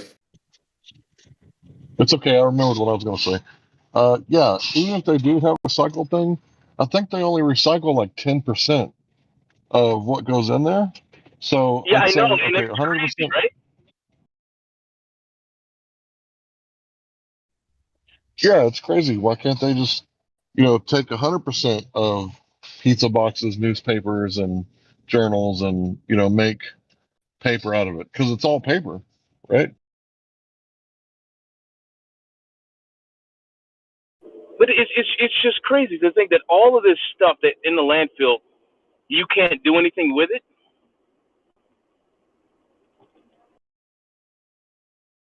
Yeah, I kind of also think that for some reason it also is a lot of fear. Like they try to create a lot of fear regarding nature and the place we're living on. I just find it quite weird how they're pushing this whole, I'm going to use the word, but I know it's the wrong word because it's not a planet, but they're all saying, watch out for climate change and we're going to destroy the planet or whatever. I mean, it's a. Do you actually know if it's all true what they're like saying that that everything is getting worse instead of better regarding trash and let's say the air and so forth? I mean, they also claim that there are millions of trash particles rolling around the fake globe. So, I'm kind of on the fence when it comes to this whole, we're destroying nature thing. There's allegedly millions of species that have vanished as well. What do they call that? Yeah, Extinction. That's true, But but there's really no way to know there's also what's dying off. Go ahead. yeah, but there's also a lot of species that almost extinguished and they came back because of people caring about it, and there's also already a lot of reservoirs for where there's no hunting allowed and where nature is like slowly coming back to its Well, I'm just original saying that state. there's an agenda to make you think that the world is in such a state, and honestly, we don't really know what the state is. Yes, But I do exactly. my personal position is that we can't make a dent in this place. Yeah, you're not going to be able to change anything. Yeah, exactly. People are fooling themselves. They're fooling themselves thinking they're making change. You're not. I mean, you can make Yeah, a small scale. they're giving But other themselves way. They're giving themselves way too much power. They don't have that much power. The only thing we could actually do is just in our small little personal life, just look for not throwing trash on the ground or whatever, just not out of saying, oh, I want to save our world or whatever, just because it's just how you should do it. Just if you have a way of throwing the stuff away properly, then just do it properly. Isn't it funny that what we just talked about, what Larry just mentioned? Uh-huh. They can't do 100% of all this trash recycling, but yet they can do all this amazing stuff outside of our earthly realm. exactly, right? So I was watching. Yeah. You remember what's that science guy named Bill Nye? Anyway, so like somebody asked him a question. Why don't we launch why don't we send all the trash into the sun? And he got into the fact that it would cost too much money to do that, right? So I thought that was funny. I'm like, but I mean, if we're destroying our planet because the trash we keep creating, because that stuff gets into your groundwater eventually. That stuff seeps in, contaminates shit. All the crap we just dump out, all the chemicals and whatnot. So eventually, it's gonna come back around. So I mean, like I thought that was funny that he said it costs too much money. But yeah, we can make $10 million rovers and send them to Mars and shit like that. But we can't make a recycling facility for every. Yeah, exactly. It has been proven that there's particulate and toxins and isolated cultures, like take the Eskimos. They're pretty much separated from everything, yet they're being poisoned indirectly by the salmon they eat because of the, what's in the oceans. The salmons eat that. Eskimos eat the salmon. Next thing you know, they're all getting cancer at an alarming rate. And to say about the food, they're aware of how dangerous their genetic editing and the pesticides they use. They're aware of how dangerous they are. Yep. They just manipulate the studies to say that it's not, right? Just like they do with all the other studies. Yeah, let's make it. These are like real people that are aware that they're poisoning people, and somehow they can sleep at night. Yeah, let's make it clear.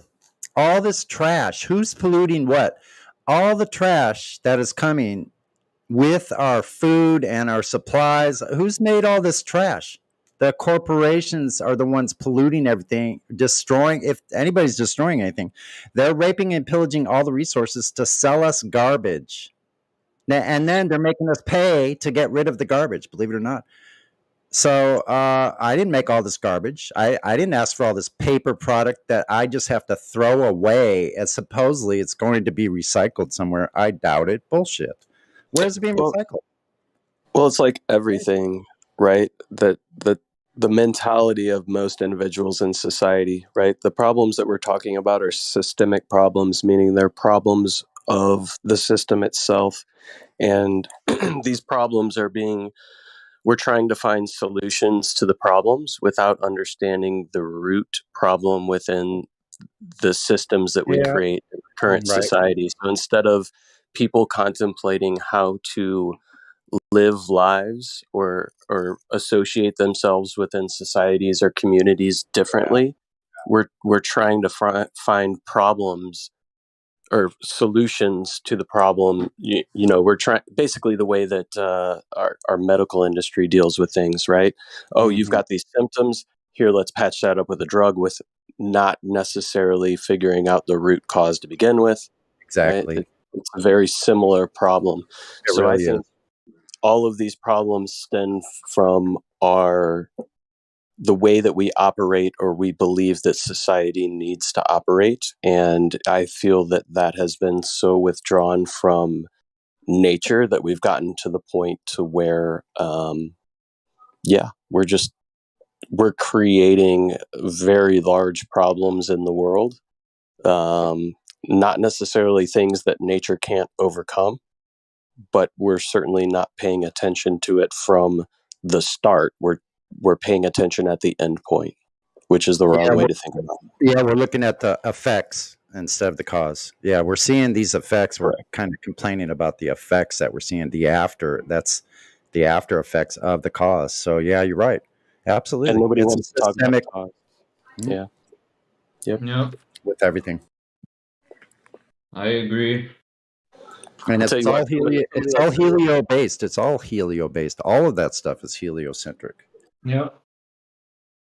I mean, have you heard all of the problems that the Native Americans had to deal with all the trash that they created? Not really, no. Yeah, because it didn't happen. Oh. Okay. Exactly, because they did much like I do. I'll utilize almost every single piece of what comes in here. I don't care if it's paper product. I need paper products for different things. Like most of it gets thrown away, of course, which is really a shame. But yeah, And mind you, I'm not coming at this from a holier than thou type perspective, because I'm an individual who lives in a suburban home in a suburban tract outside of a city. So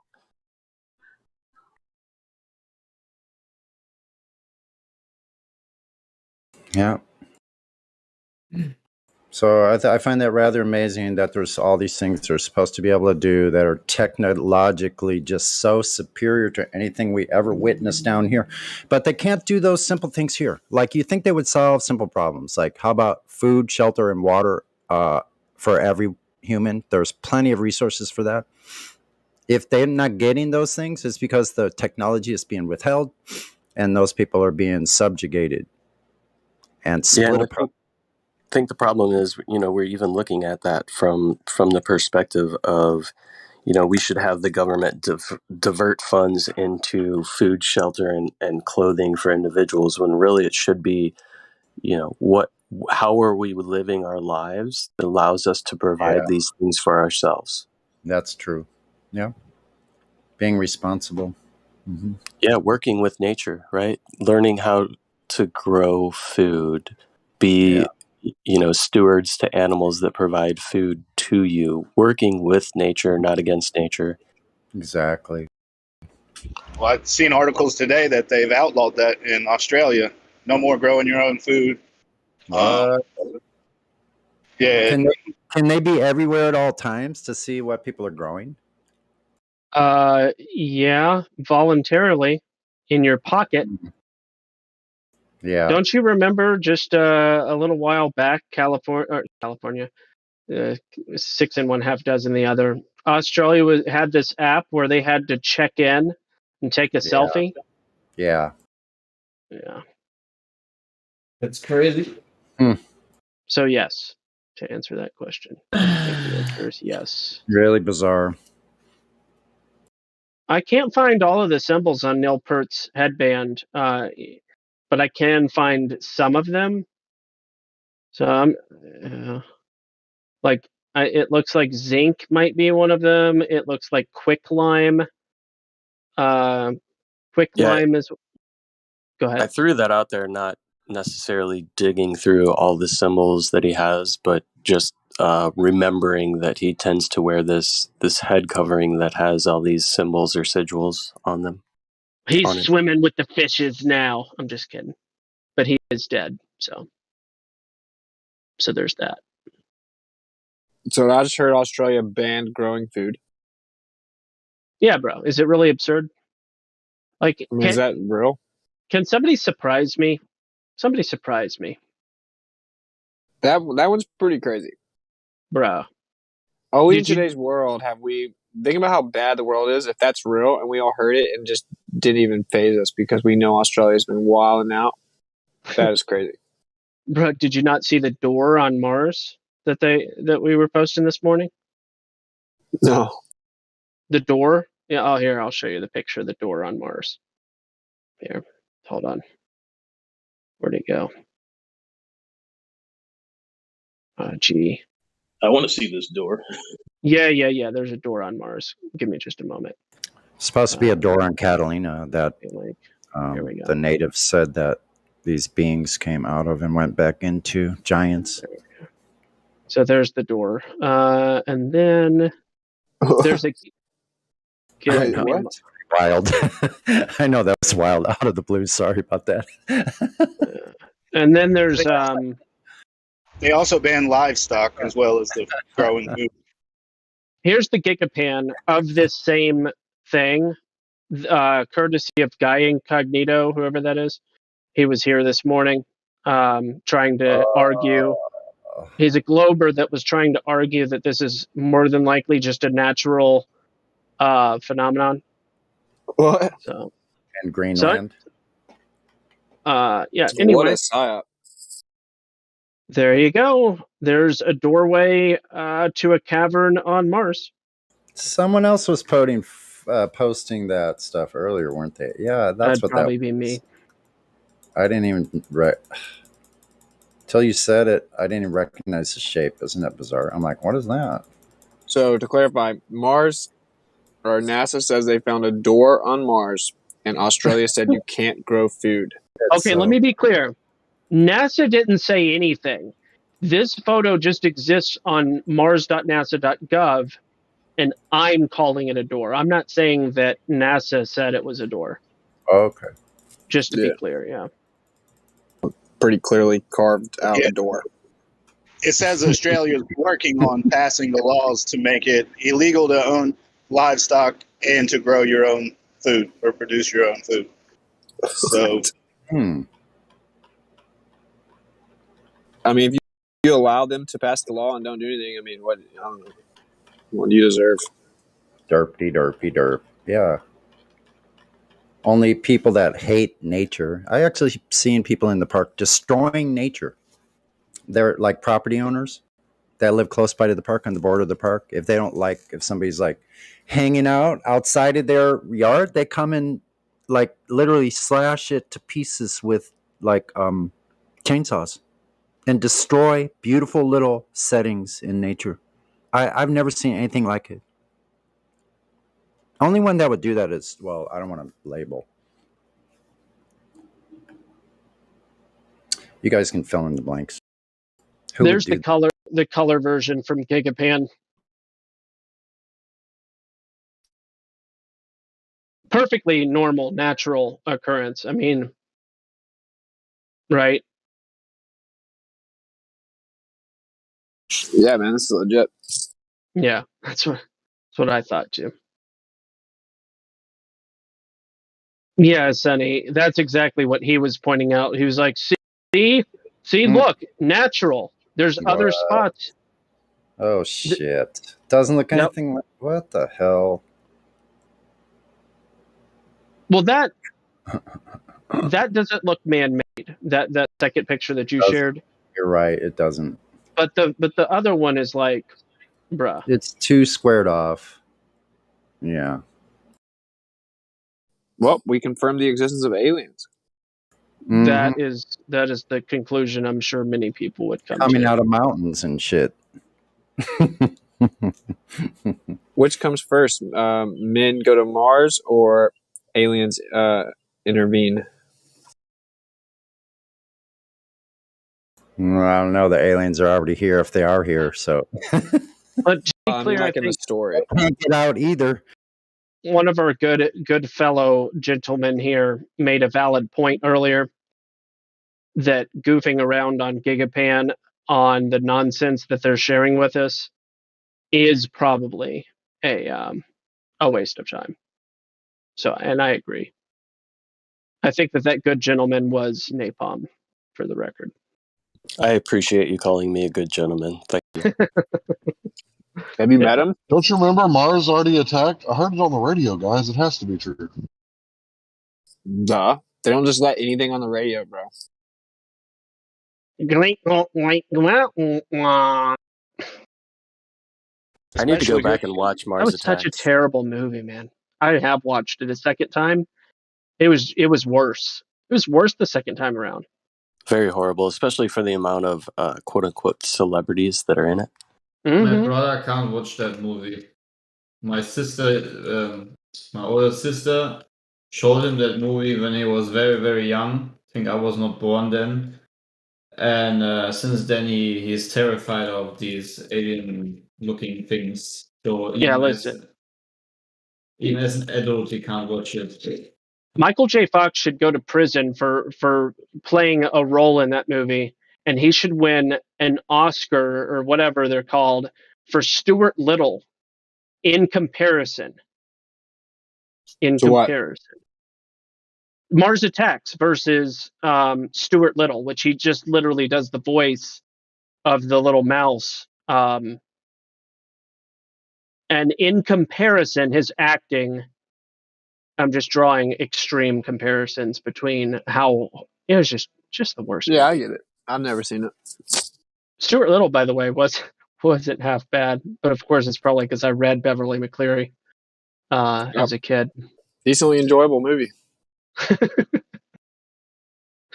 Oh man. Speaking of Little, I did watch the Dr. Dolittle new movie, and I found some of the most profound, esoteric, subliminal messaging in that movie, and yet I still really appreciated the simplicity of the movie. It's really interesting, kind of a mind warp. Dr. Dolittle with Robert Downey Jr. I make a joke that to Kai a lot that I can talk to animals, and they call me Dr. Do a lot. Nice. You don't like it? I'm Dr. Do a lot. Gospel, you're supposed to act like it's for me, man. I don't get it. The do a lot part. Do little, do a lot, do little. Okay, okay, that's good. It took, man, I should have gotten that. Thank you. So this is the film I'm referring to. Apparently, its title is actually just Doolittle, and I recommend watching it. The esoteric communications or subliminal messaging is very interesting. They travel to a special place called Eden at the center of the earth, I believe. It also is guarded by quote unquote, this isn't what they say, but this is my interpretation. The flaming sword that turneth every which way. But in the movie, it's actually just a dragon that guards, Eden. Anyway, guys, this movie, this is, watch it if you want. It's interesting. What is it called again? I posted in the chats. Doolittle with Robert thank Downey you. Jr. plays a Welsh guy, and apparently the primary criticism against the movie is that Robert Downey Jr. sucks at Welsh. Yeah. Of course he does, man. There, yes, Flatty's here. Yeah. Is it on Netflix? I don't know. I don't have Netflix. I don't know. It's You on. can actually plug up to the metaverse and watch it. Yeah, that's probably true. Right. That's a good idea. It's on IMDb's new app called Freevee, so you can watch it for free on Freevee, IMDb's new streaming app. Man, everyone has a streaming app now, right? Oh, Antonio Banderas. I didn't even notice that was who that was. So that does not sound like an Apple app. Freevee. Yeah. Yeah, it's not. It's IMDb, International Movie Database. I'm saying it doesn't sound like an app that Apple would allow. So the mention of the metaverse there, if you guys are passively thinking, or anybody's passively thinking that the metaverse is just kind of something that may possibly come about or could be some type of fad type situation, it's coming, and it's going to happen in a way that's going to be extremely disruptive. I work for a large international company who has put out recent communications as to what we are going to need to do going forward in the future of the metaverse. FYI. Are we getting Are we getting the cool ISS augmented reality so I can make my own ISS fake floating videos? I really want to have that. People are actually buying metaverse property. It's so ridiculous. And you guys have obviously heard of NFTs. So they're just pushing the lunacy of fully accepting virtuality. Hey Austin, you know what NFT stands for? I do. Allegedly. NFT stands for not fucking tangible. I like it. Well, they can have all the matrix stuff. I'm just gonna keep my head out of it. I don't need virtual reality. Let's just say companies are now shifting over to having employee benefits and specific reward programs being given to them in company cryptocurrency. So it's not coming, it's here. Oh yeah. The time to make your decision is now. Yeah, there's already an airport in the metaverse. And they're making life so shitty on the outside, the real world, that most people will want to escape inside of that. They're going to make it real enticing and pretty much unavoidable.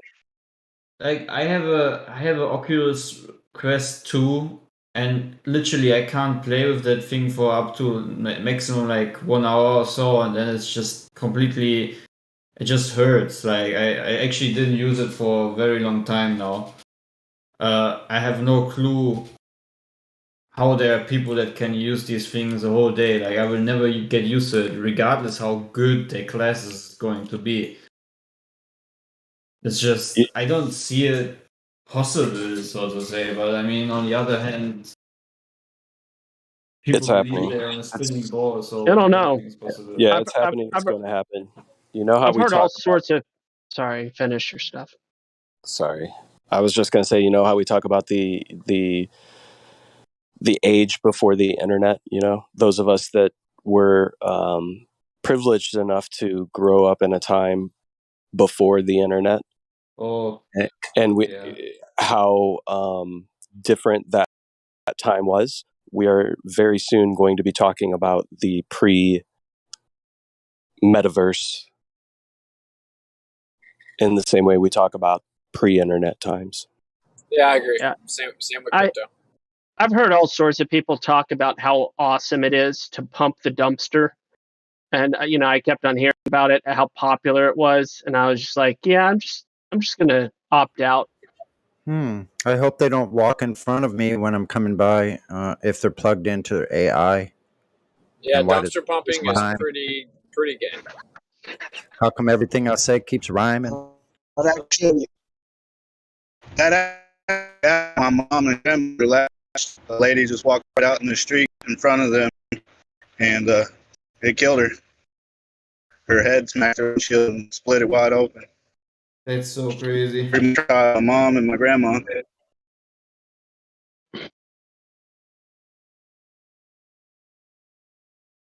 What a word.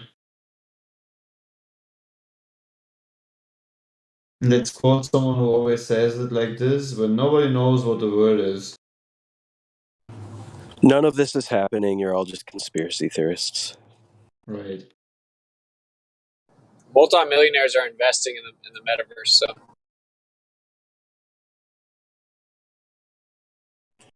Conspiracy theory.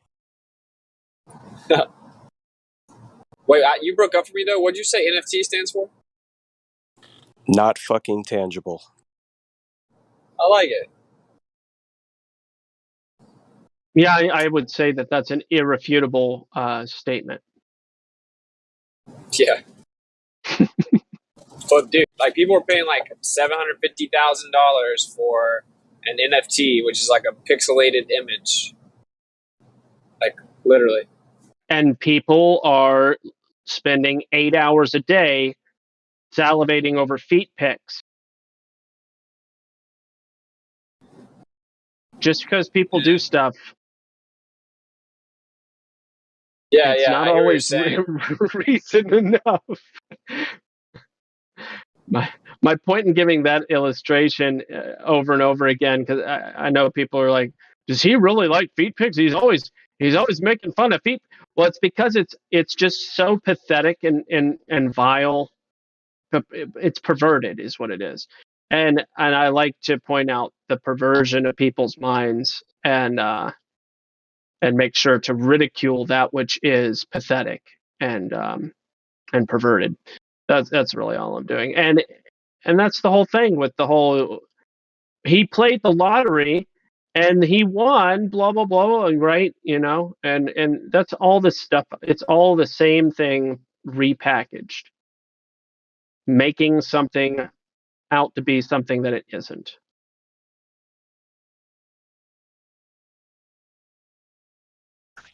I think it was Napalm or somebody said, make your decision now about the metaverse. Of course, I've learned enough about it to know it's not something I want to be a part of, but I do have young children and, they're more hip on that stuff than I am.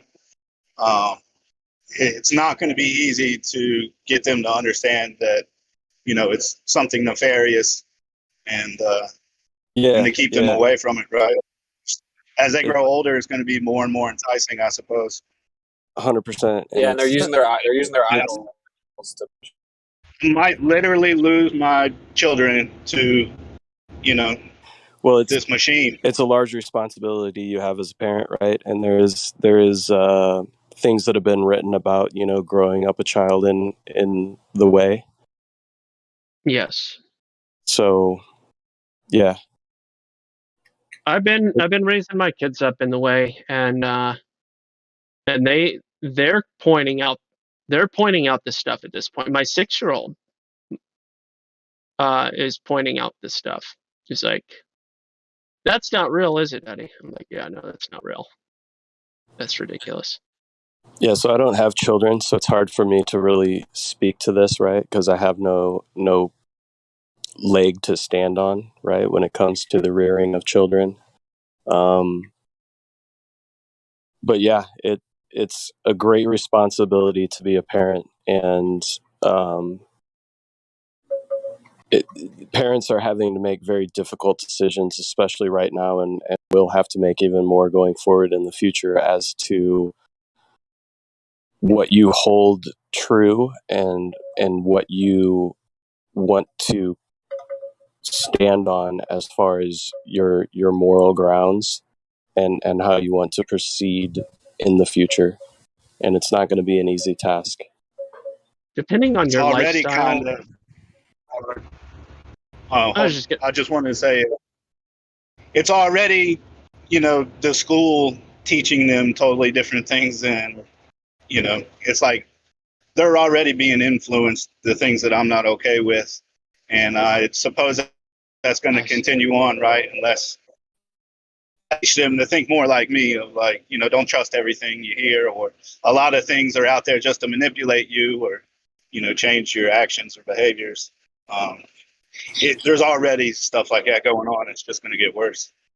Yeah, and like I said, I can't really speak to this because I don't have children, and I can't say definitively 100% what I would do, but I personally believe that I would not expose my children to even the public school system, but I can't say definitively because I don't have them. That's actually the point I was going to get to. It's interesting. If you think about, like, imagine a family living in the mountains of Peru or some other South American. I'm bringing up South America again in the same day. Some South American village, right? And you think about the primitive lifestyle, right? That is, and then you think of a city dweller here in the United States of America or somewhere in Europe. The drastic difference might be, I'm giving a little bit of an extreme example, but the difference between homeschooling and public school and the problems that you encounter is just very different. We do homeschooling, and I can vouch for the fact that we have face-to-face conversations. We look our kids in the eyeballs. We talk about deep subjects. My kids ask powerful questions. It's different. And I've worked with children that were raised in the public school system.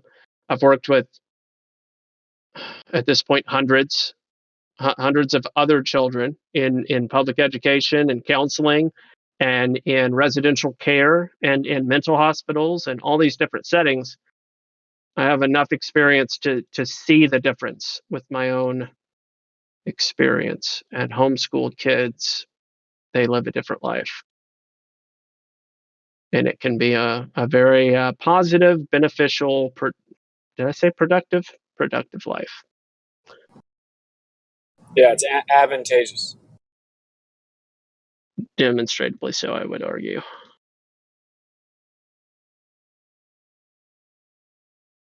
Well, I mean, yeah, it makes sense, right?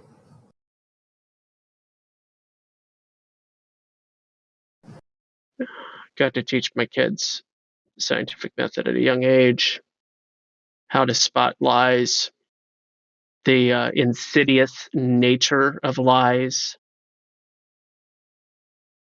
Are you guys hearing this? Gospel Bear has baby goats that understand the scientific method better than the Globers.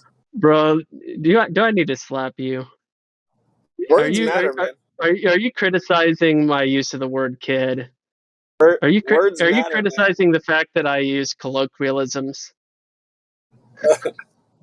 The meaning of words matter. I'm not anti-colloquialism. Okay. I'm also Oh, we not know. You're superstitious. talking about baby goats a lot, talking to us and stuff. Like, what? Yeah. I'm not. Your baby goats ask profound questions, Gospel Bear? Ay. Isn't it weird? I kid. All right. So the colloquialism of the word kid has been around since the 1590s. Just saying. That's a long-standing colloquialism, much longer than other words like gay or something like that. Yeah. I was just kidding. I know. You were kidding?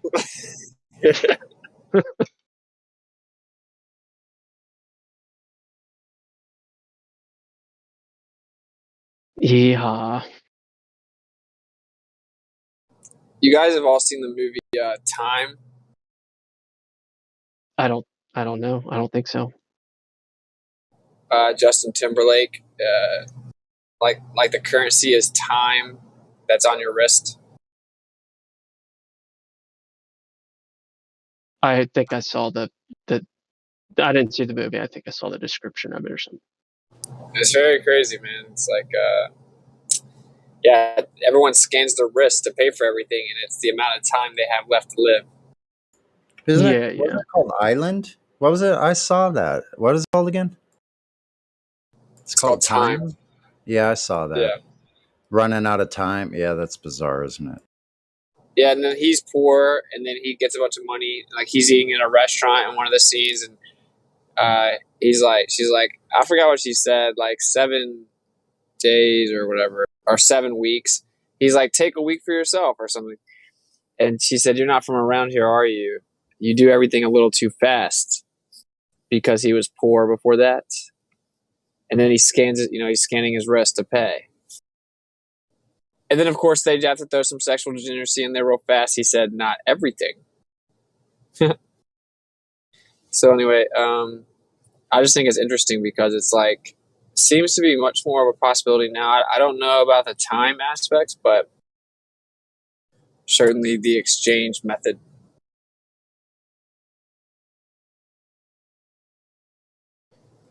They started with the chips in the cards. Now you tap the cards. Now you scan your phone. Then you just move your hand around. Yeah, and you can see the equating that you exchange your time for money. Yeah, exactly.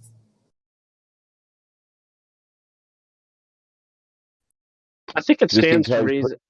Oh, go ahead, Just in case people are looking it up, it's officially called End Time. It's a 2011 movie, Justin Timberlake. End Time. Correct.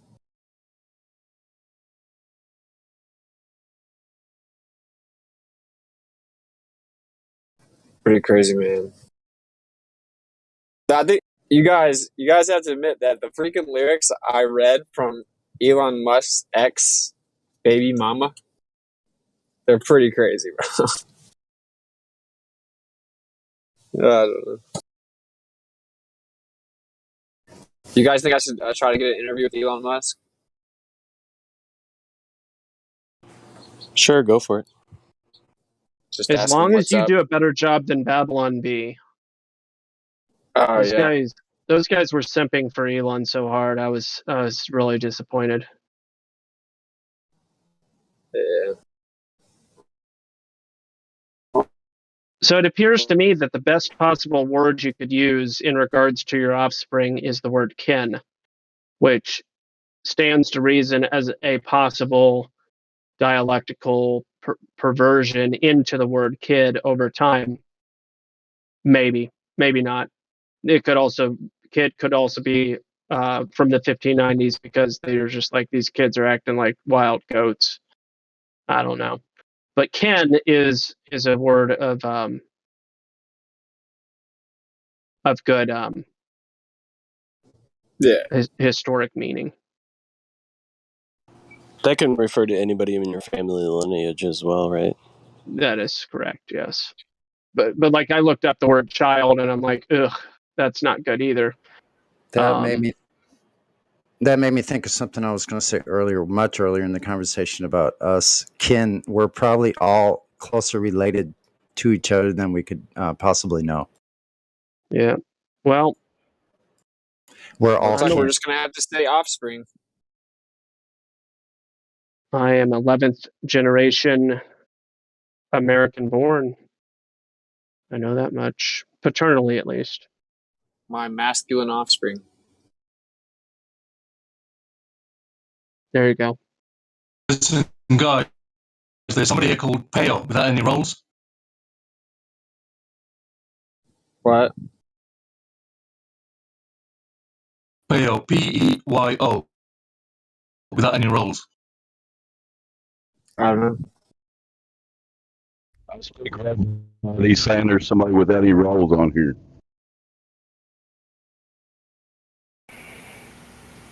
Go ahead. Go ahead, Pio.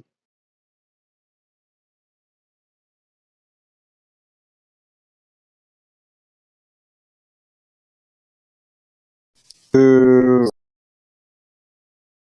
I think I know who Pio is. Probably right, but it's peyote with the cactus picture. Yeah, son or daughter. Yeah, but I have multiple kin, so I have multiple offspring,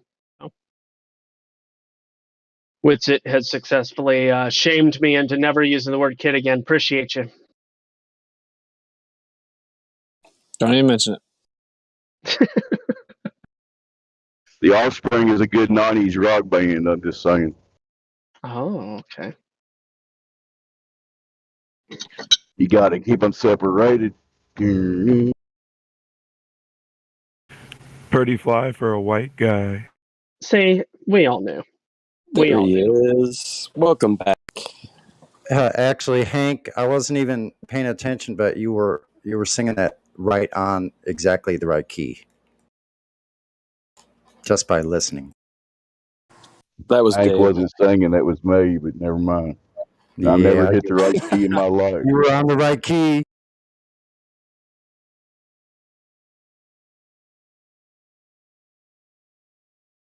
You got to keep them all sedated. See, he did the first three note. Da, da, da, da, da, da, da, da, da.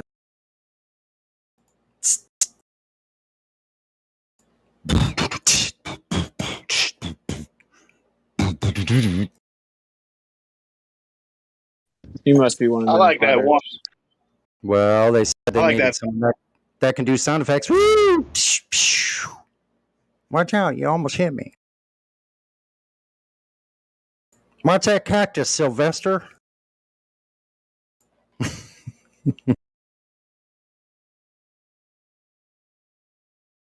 Only in the world of Sunny.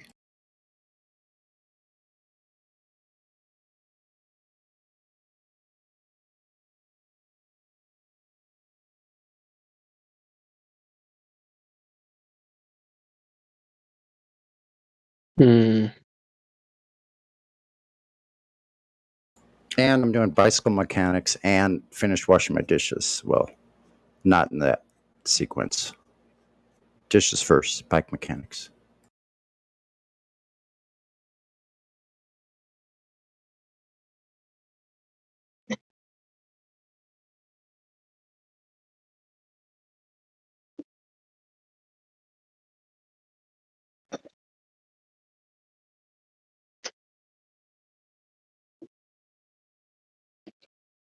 Shoot, I wish my bike had wings. I'm sure I could go fast enough to take off. And what else would I need? Just an emergency parachute might be helpful. A little propeller. Yeah, but what happens if you fly over the curve? that ain't never going to happen. There's never been a curve to fly over, unless it's a hill. Hills are curved. Sometimes. Nice try, though. I'm sure if you take enough peyote, you can get over the curve. You read No, I'm not going to go there with you. No, never mind.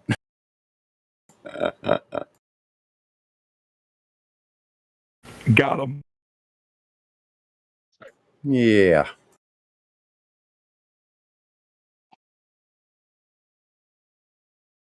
It's kind of a fun pastime, though, actually. See if you can spot Pea Drinker. Only on Flat Earth 24/7 Discord Live. He's really I've been not here that since 2015. I've been here No, since he- 2015. No, you Really? haven't. Yeah, I have. Not this server. I was on 24/7. It wasn't this server. I said 24/7. It wasn't. Was it still 24/7 in the 1.0 version, guys? Yeah. Okay. Okay, so there you go. Thank you. Okay. I'll stand corrected if I was incorrect, which may or may not be one of those things. Like you a lot better when you're playing guitar. I love you. I'm joking. Actually, I used to do a really good Bill Clinton impression. I don't know if I can do it that well anymore.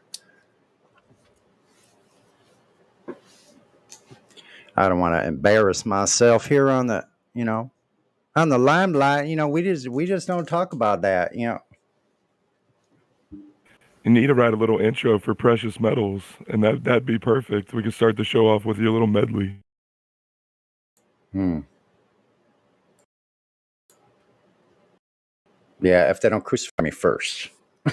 Come on. You don't know what's going on in the background. They're probably There's exercising with the E drama. instead of an O. That's their problem. There can be some drama on here. I'm not worried though. I become unfucking flappable. A lot of Globers, they like to exercise with an E.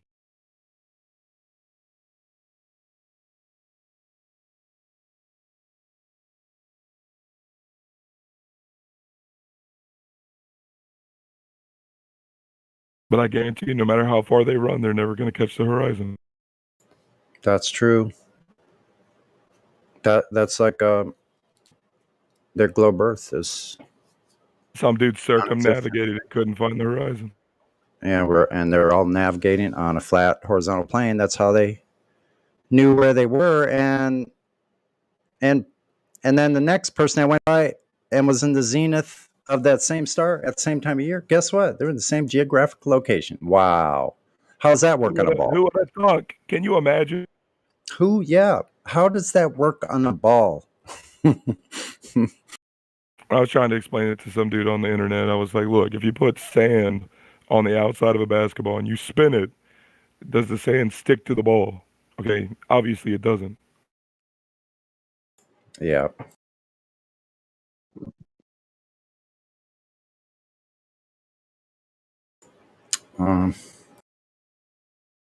So is this your day to pretend to be a flat earther, Payo? You're doing okay. I've been a flat earther for 420 years, dude. 420. I like how those numbers together have meanings that they never used to. Speaking of before the internet age, it's hilarious. How did that all happen, man? Help me, Mr. Wizard. Anybody remember that show? Aesop's Fables? The puns, Sonny, the puns. What about Aesop's Fables? Yeah, those were good. Those were good cartoons.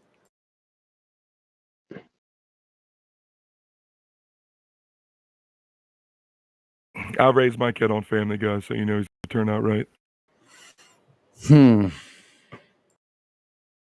It's a category error.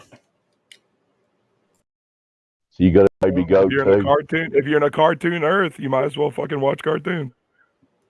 Yeah, but Aesop's Fables was a different category of cartoon. He said he raised his baby goat on cartoons. Is that what he said? What? He got black fur and everything. We used to watch Family Guy together. What is gravity? I don't know. Next question.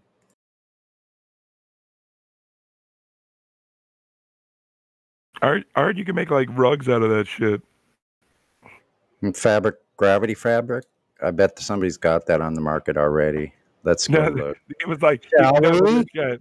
Look at the chat. He was like, look, he was like, grab it. I was like, which one? Which one exactly?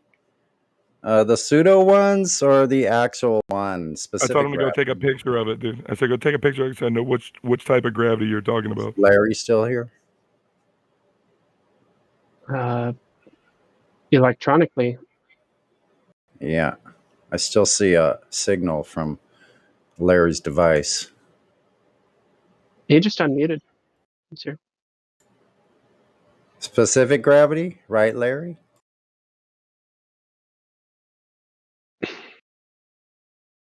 That's the gravity that we know of and we can actually test, I guess you would say. You take a picture for it? Someone put the meme for specific gravity, please. Gotta get back to my bicycle. Daylight's burning.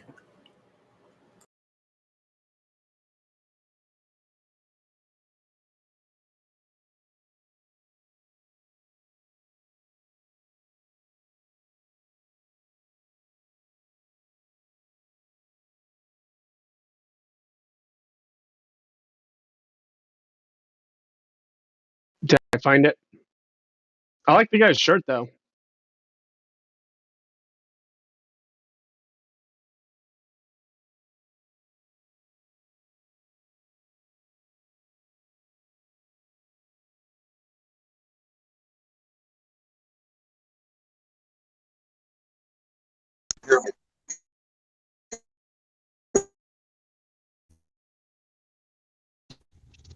It's my fault though.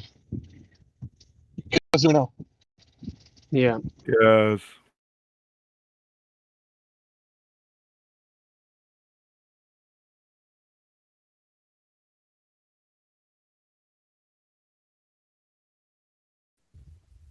Yeah, I was talking and making jokes all the way back to Big Pun.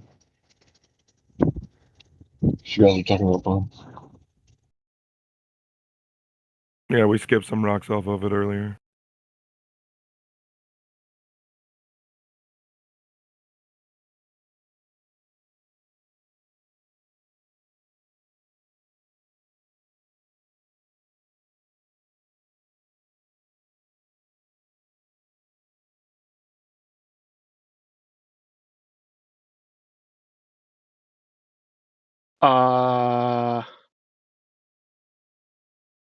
Sonny, you there? I guess anybody could answer this question. I could just look it up. Yes, sir.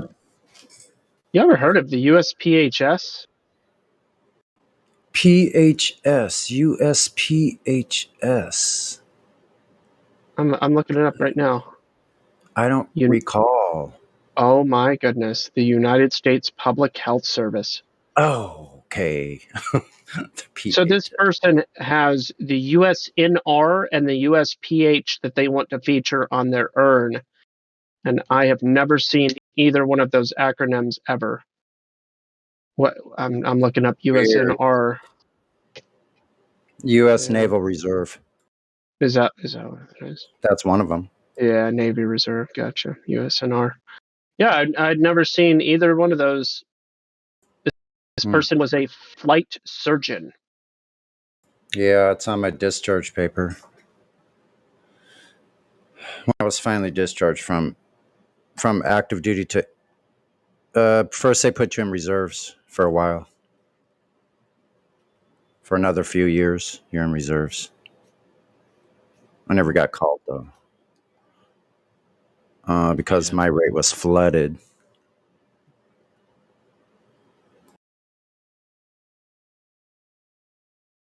They offered me pretty good money to reenlist, but a few years later, they're offering 3 and 4 times that much money to reenlist. Oh my gosh, I've got an actual NASA dude.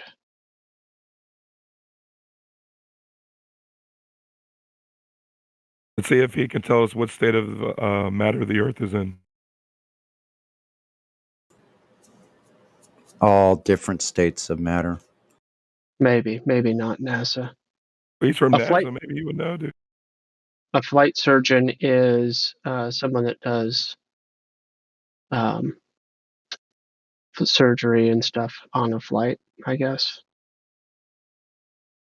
That's exactly who I worked with in the Navy. They're doctors that are parts of the aero unit, aeromedical. They're the aeromedical part of a flight unit. Uh-huh.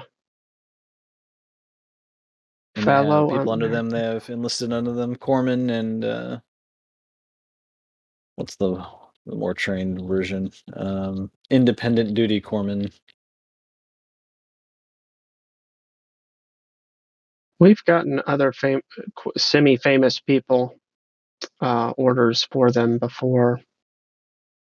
It's just interesting.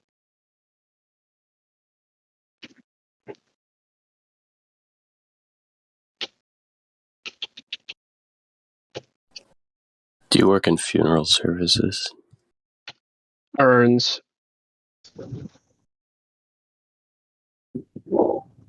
Is that how you earn your paycheck? It is one of the ways. Did you have a spike in sales in 2020 of selling more urns? For reasons that people wouldn't immediately be aware of without industry knowledge.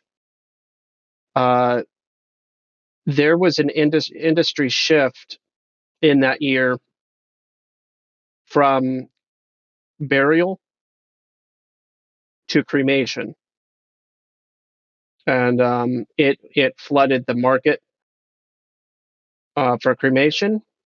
When if you look into the number of companies that filed bankruptcy and or closed business that manufacture caskets, you would be astonished. Look it up. It's interesting.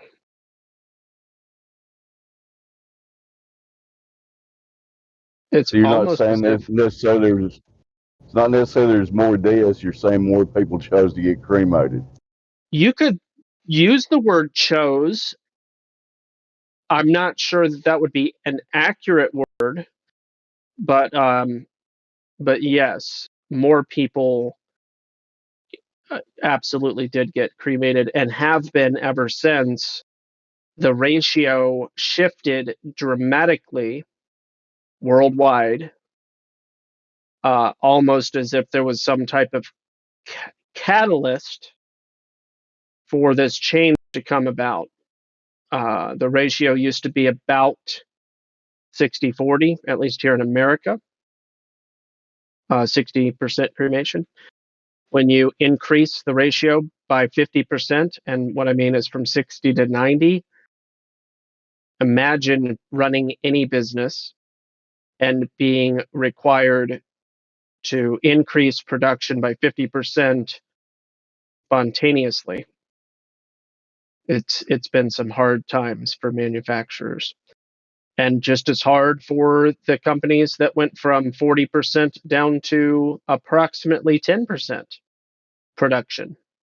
That 75% loss of volume drastically impacted those people as well. It's kind of interesting. But no, there were no, you could just look at the data and there were no spikes until 2021.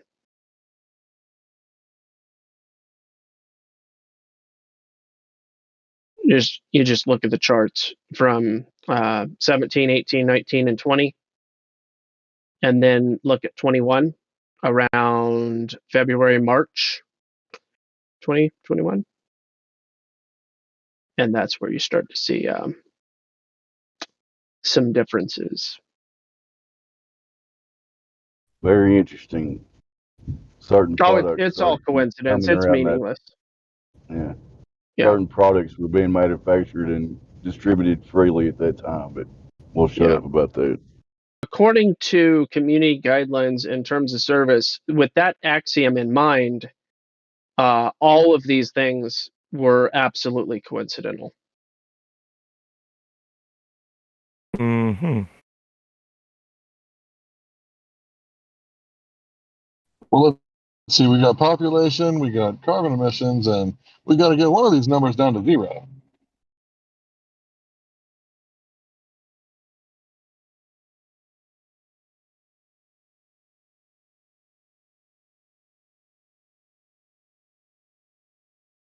Yeah, I talk about the carbon thing with people that are unaware, like older people and stuff, and I go, you mean plant food?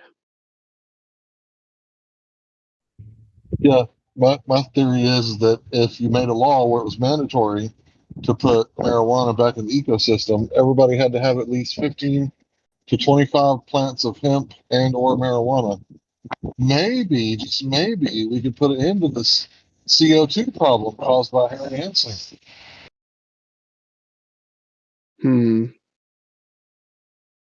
Are there any detrimental effects like kudzu? Like kudzu is very detrimental. Does hemp ever do anything remotely similar to environments like kudzu does? I don't know what kudzu is.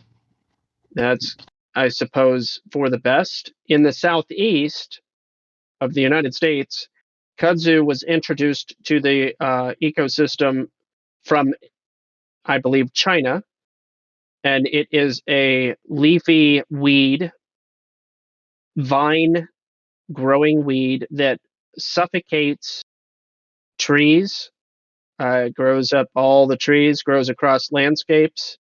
It is an extremely fast growing erosion mitigator.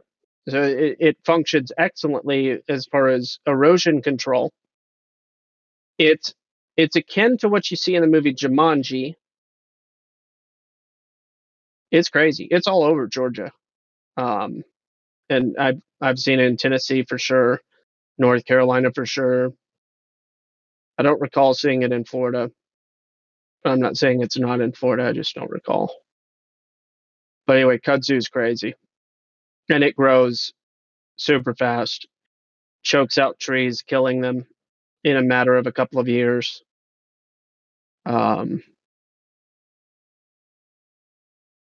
Yeah.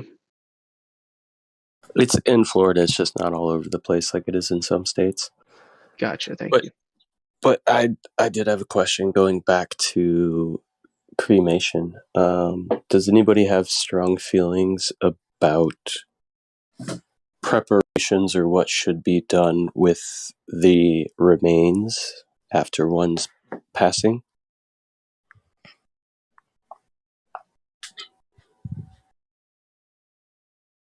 Does anybody have any strong ideas about that? Like, definitely don't get cremated, or definitely get cremated, don't get buried. Does anybody have any strong feelings? Or, just because there was certain cultures that seem to have a obsession with what's done with the body after death. Yeah, good point. Yeah. I have my own personal feelings. I think natural decay is preferred. That's my opinion. Whether it be ocean or earth burial in a green burial, that's my preferred method, one or the other. Just no materials besides some type of like cloth, maybe something like that.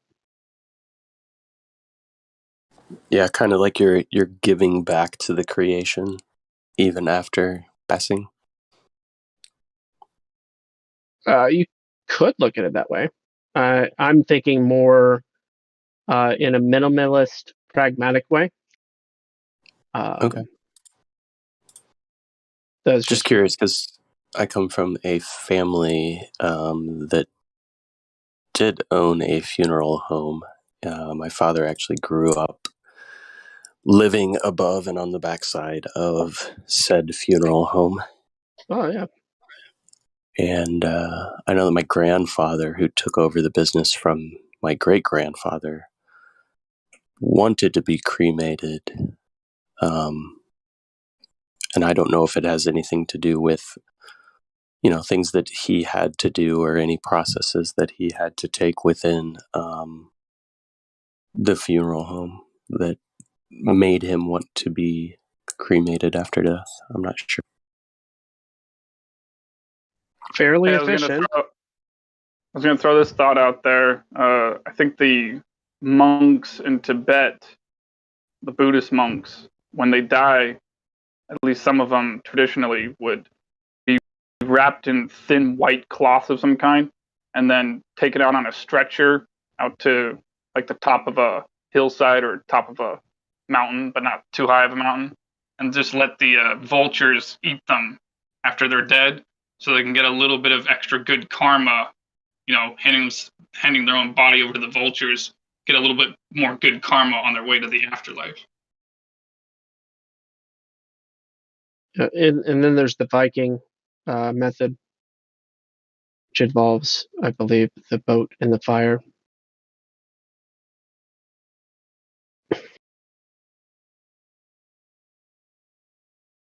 But yeah, handling remains. It is a topic that most people don't want to think about until they can't think about it.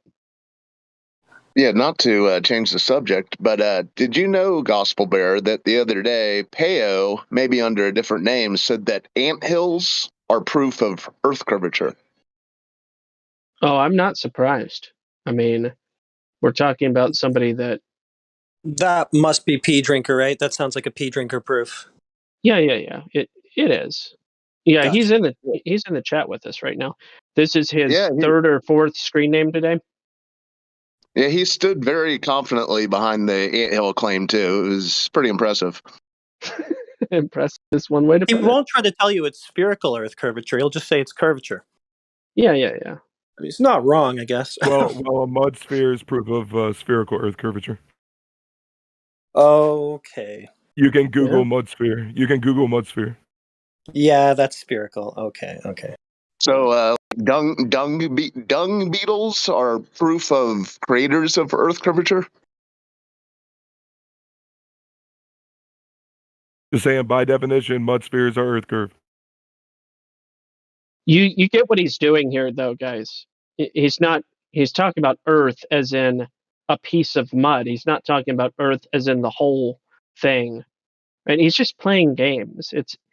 It's just you could get caught up in the silliness of it and be like, oh my gosh, but like he just entertains himself by playing games. I find it entertaining too. Yeah, I'm entertained by it too. Yeah. The truth Like I is do, entertaining, I but do it's hope also you keep important. on reading like books and stuff or something. That'd be good to like learn The truth something. is entertaining, but yes, it is also important. Well, I'll tell you what, if you have an anthill in your yard and you don't want it in your yard, that's not really all that entertaining.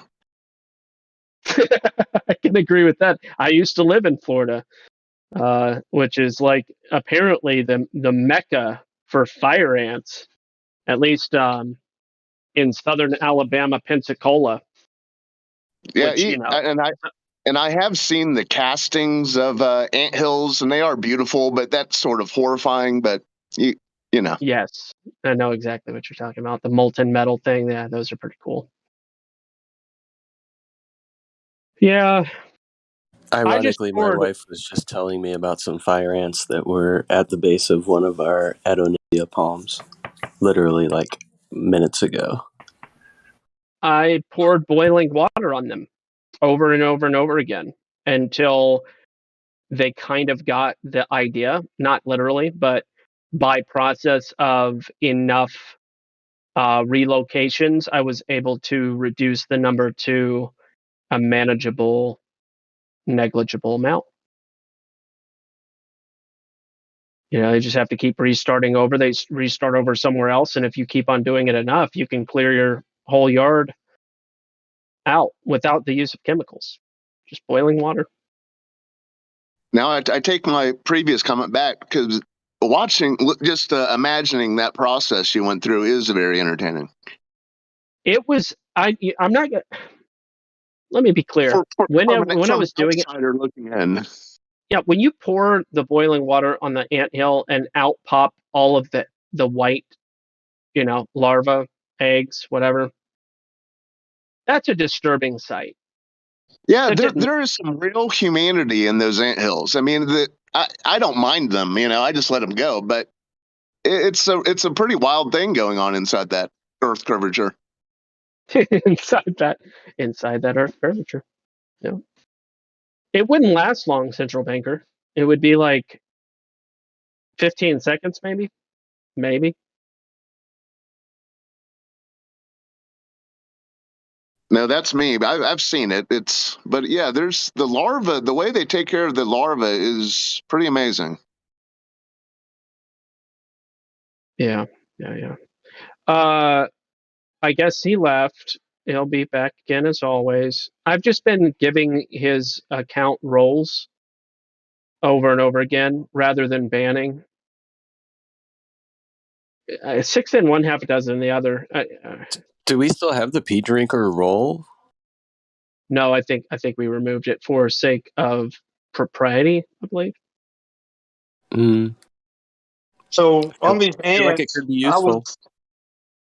I was watching a video about fungus a few weeks back. They're developing fungus that can like bypass the sentries that guard the ant hills or whatever.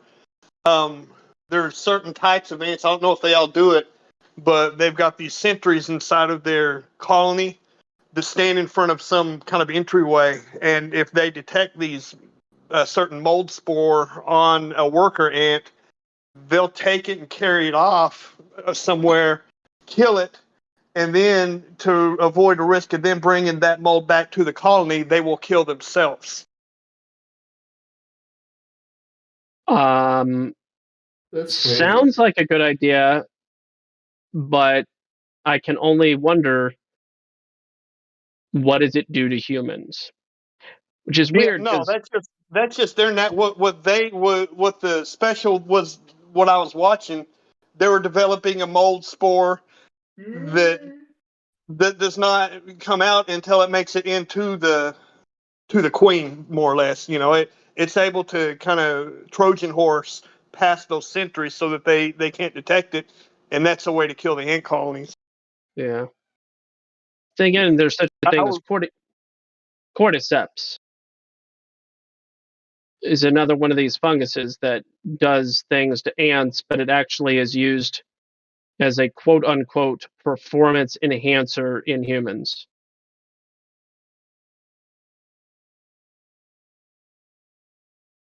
Maybe nobody here knows about cordyceps.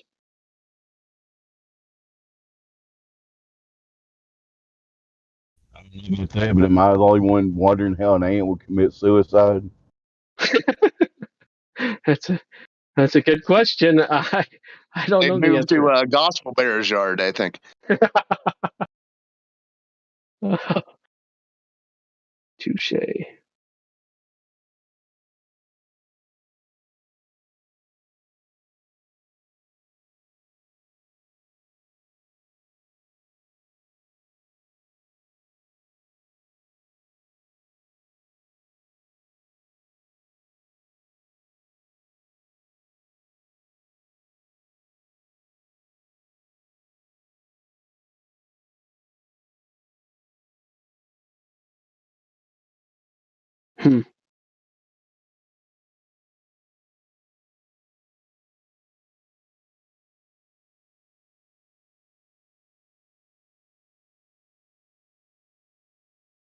A lot of moments of silence for the globe lately, I've noticed. Yeah.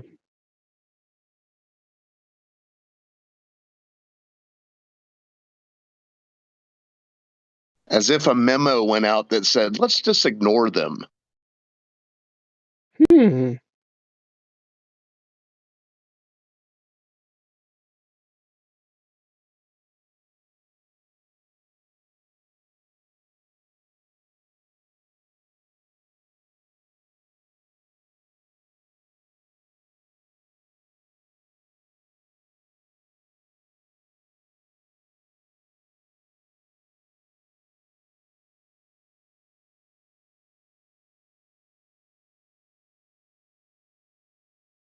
Did you guys see these pictures? I don't think you did. I want to show you these pictures of what structures these eucalyptus trees create. Just completely amazing. Let me see if I can find them. Where did I put that? Open mouth, insert foot. Foot mouth. The new program. Like back face. You could use a picture of a person's foot and it'll turn it into their face. I'm only kidding. I'm looking for a picture. One moment.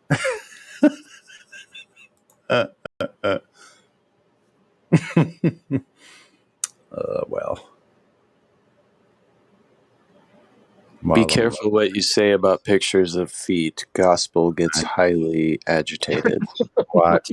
Just make sure you're not going the wrong way. Watch the live stream voice text. Oh my gosh. This isn't the picture, but I'm getting to it. I knew a guy named Wei Wong. Wei Wong. You're Wei Wong. You want to go to lunch? Runch? I forgot. Oh, okay. Here it is. I hope I have the second one. Now, this is like a seed pod. Just one of them. Look at the mechanical nature of the way that looks. How each little cone has striations on it, like lines on it. Okay, now wait till you see the other one. It's from the same genus, but a different variety, apparently. 1 second. Let me see where. Oh, What is that? It's a eucalyptus. See, it's like what a eucalyptus tree grows. It drops that. Then they break apart. And each one of those things could create a new tree. I've always wanted to plant a rainbow eucalyptus. Hold on a second. Here's what I look forward to in the summer. This is the fruit I can get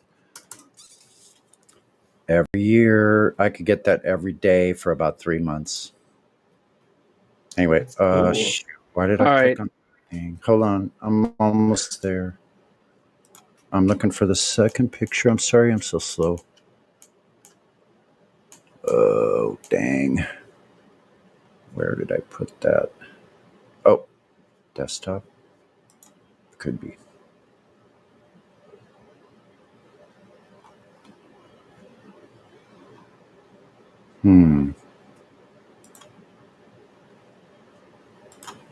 I have a question. Mm-hmm.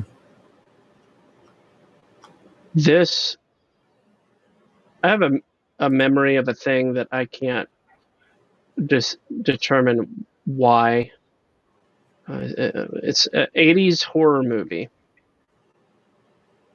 And the creatures of this 1980s, possibly early 90s, but I think it was late 80s, had the appearance like the sweet gum pods or sweet gum balls from the tree.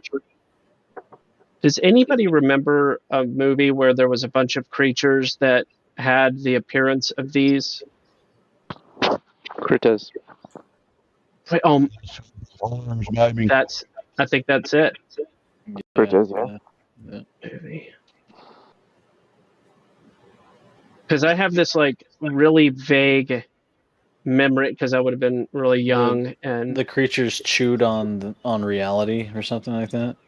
Critters was from 1986, so and that that's it. That's the ones. Thank you. That's the movie. So I saw part of this movie as a tiny little new guy in this world, and it messed with my mind for many years. And every time I saw sweet gum trees, I would think of these vague shadows of a memory from this movie that I don't think I watched the whole movie. I must have only seen part of it. But yeah, that movie has some really, really messed up images in it.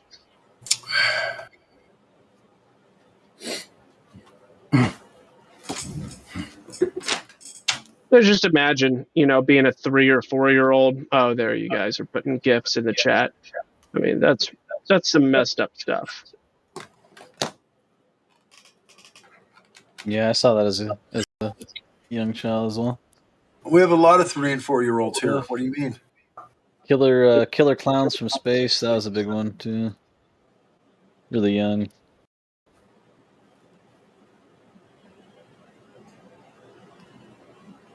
Killer Clowns from Space. But that looks very creepy. Yeah. Yeah. The movie was really messed up.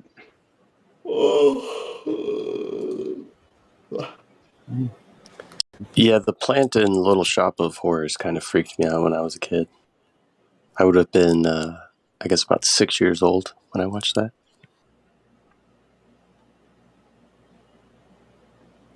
Yeah. Good wholesome movie to take your 6-year-old to. A plant that you feed human beings to. You guys ever see the Little Nemo where he rides his bed into some other world? Dude. There's all kinds of different characters. That movie messed me up too. Yeah, yes. man. That's a weird one. That stuff's some I feel like they did that on purpose. Like that movie in particular, I've thought about that so many times. Oof. Makes me feel weird. Yes. Jeez. What is it about? Little Nemo. Not to be confused with Finding Nemo.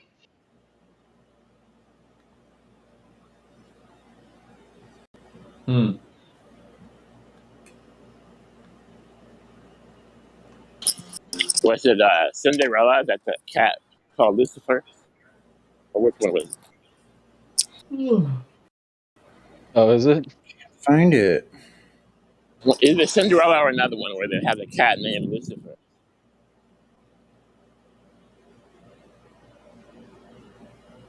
That feels like something I would remember, and I don't.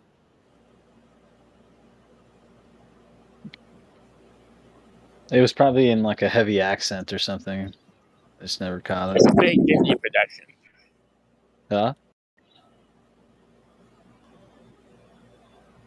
There was some wind in the back. What was that? Something It was a big Disney production. Ah. I think it was Cinderella where the cat was called Lucifer.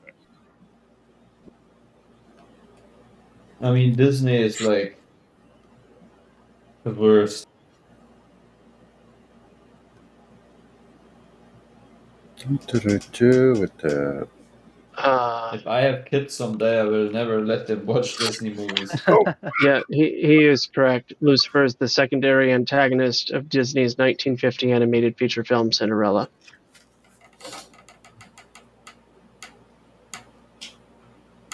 The secondary antagonist.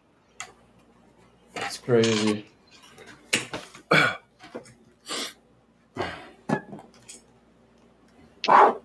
That's really, really crazy. And it's a cat, a black cat. Is that the Cheshire Smile?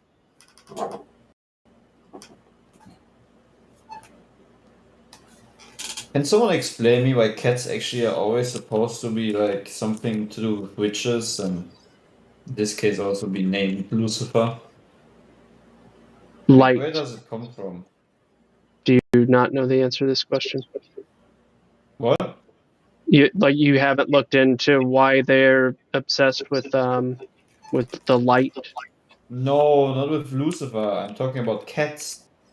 What is it with cats that they always, something to do with dark things and so forth?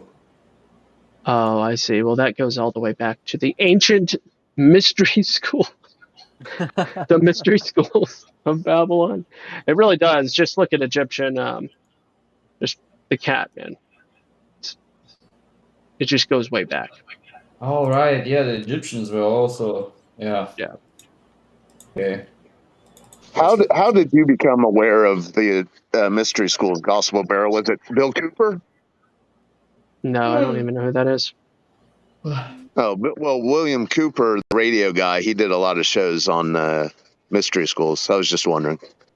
There was this old-timey pastor, and then there's, of course, other things over the past like 3 or 4 years that I've been just absorbing a lot of. So you've got like the Out of Shadows, and you've got the Truth is Stranger Than Fiction channel.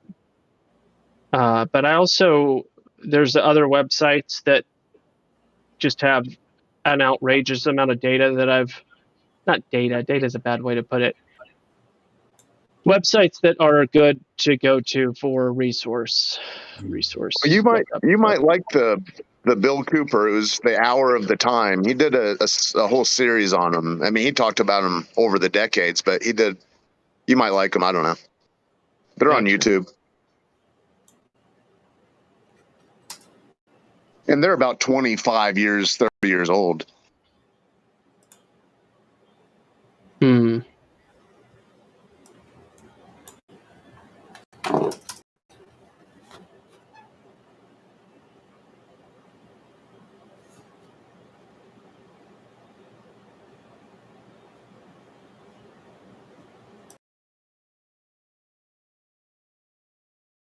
You talking about the same Bill Cooper that predicted 9/11?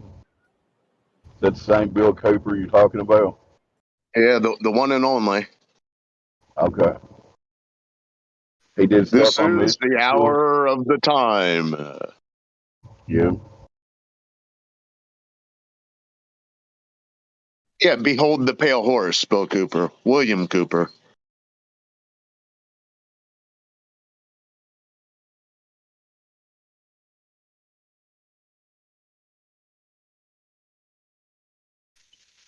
Got gunned down on his front porch in November of 2001. Bill Cooper, right? Yeah, and he had the radio show the day or so before that occurred. He had like a Black Panther or some, that he had claimed to have never seen out where he lived show up and just pretty much stare him down. Yeah, but William Cooper is a character. Charles, I'm trying to remember this guy's name. Maybe it'll ring a bell. If I say Charles, does this ring a bell? Charles something? I probably have a video file of this guy. I'll have to find it.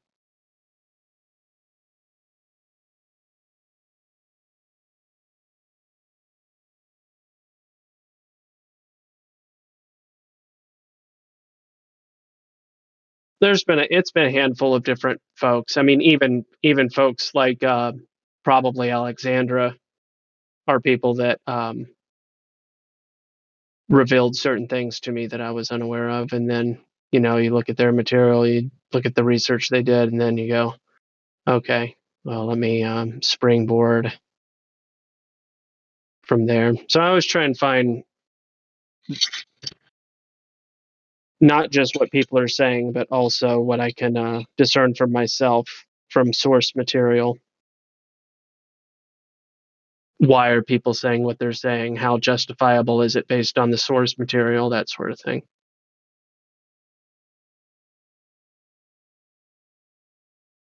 Now, are you convinced that the mystery schools go back to where they claim, or do you think it's modern? How you gonna know something like that? Well, I'm just wondering. I guess since there's no Earth curvature speakers in here, I was just asking Gospel what he thought about it. Yeah. Well, like Latflobe said, I cannot prove it, but it is my personally held belief. I will take it to philosophy.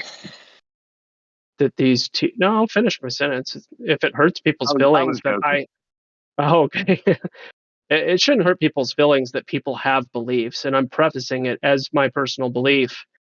But I believe that these teachings came down from spiritual beings that procreated with women, and as a result, their kin carried on these teachings, and other people learned these teachings over time and developed things like the mystery school religions from the teachings of these spiritual beings, also known as fallen angels, or cohorts of Satan, or the enemies of God. They have many, many names. But yes, that is my personally held belief.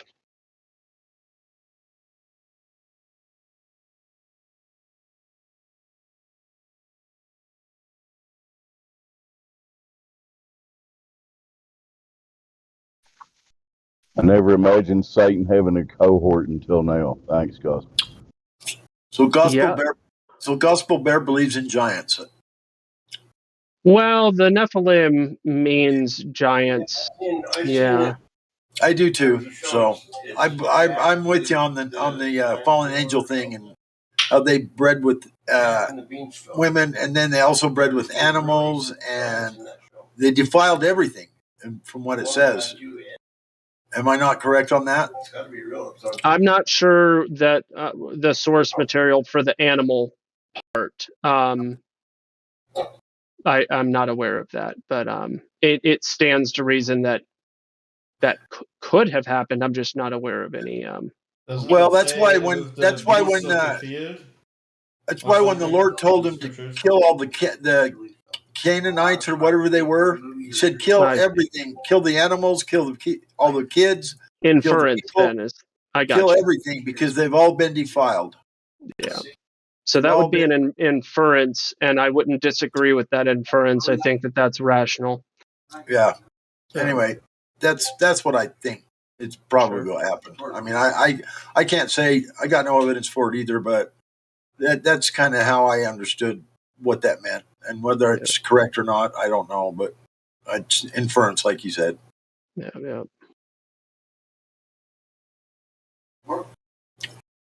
I like this theory that P. Drinker has, that dung beetle equal Earth curve. This is the type of lunacy that you have to go up against these days. You got to find out what your axioms for truth and reality are, guys. Yeah, that was better than Anthill. I will give them that. Word games is what they can do. Alrighty. On that note, just hashtag flat Earth, guys. I don't know. See you next. Yes, Clap. I would say your cat is probably Lucifer. Yeah, I would agree.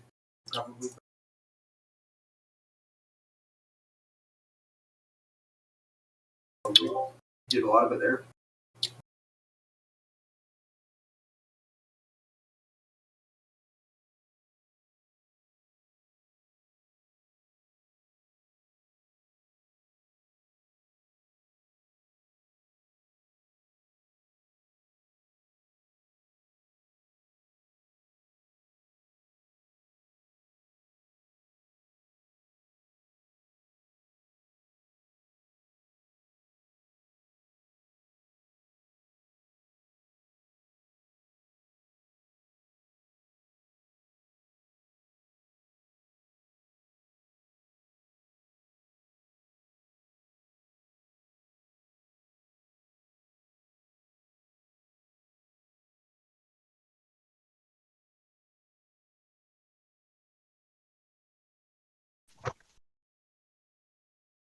So, has anybody got any ideas we can do to maybe attract more honest, open-minded, curious people in here instead of just anti-globers and people that want to troll and shit like that? Brainstorm session, y'all go.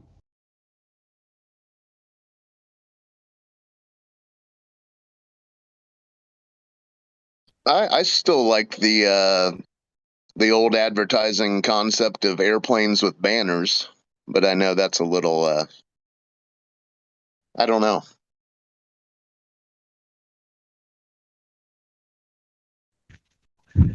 That would be unique when it's been a long time since I've seen anybody do that. That's an idea, I guess, yeah.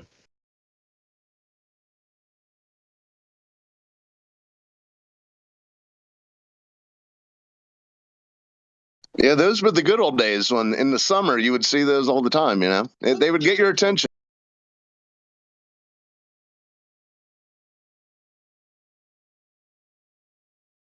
You put a message on the Goodyear blimp. Do those still exist? I don't think they do. Yeah, I think so. Anybody, I don't know if they people, have the one with the Jumbotron on it, but the blimp's still around.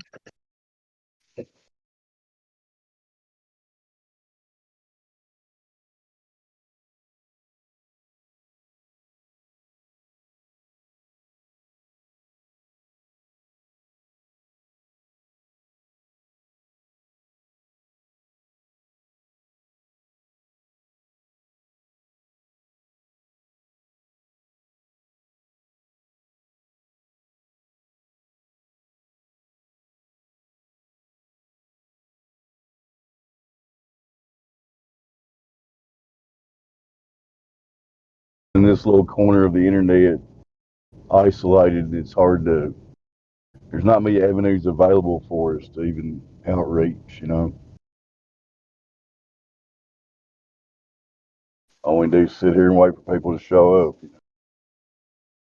Yeah, I think it's sort of a good thing. I mean, the ones that kind of stumble in do seem to be the ones that are the sincere ones. The ones that stumble in randomly or whatever, however they show up here.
Did it go quiet?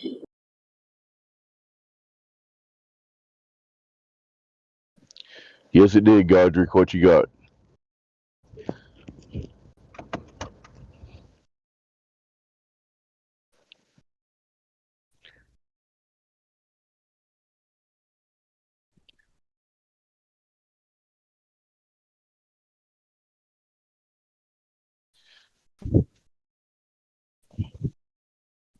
Just waiting on the next new person to join. I was thinking if terminal velocity is a thing, that would mean in space, since there's no drag, once an object started in motion, let's say it caught some gravity from the sun or a planet, wouldn't it accelerate to the speed of light? Because there's nothing to drag you in a vacuum. But we don't see that. So how can that be a thing? There would be some who would contend if there is even the speed of light. So I don't know how to answer that question. I have not enough knowledge. Somebody else will answer maybe.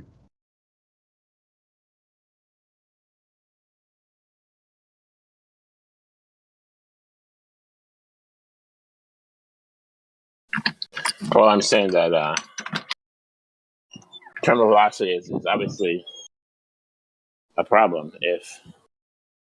because it doesn't work in a vacuum.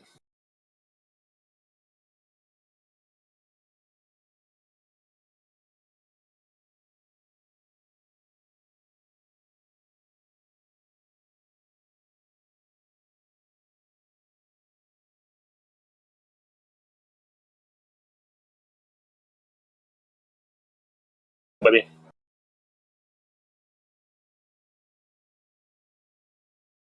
I was hoping somebody had a response.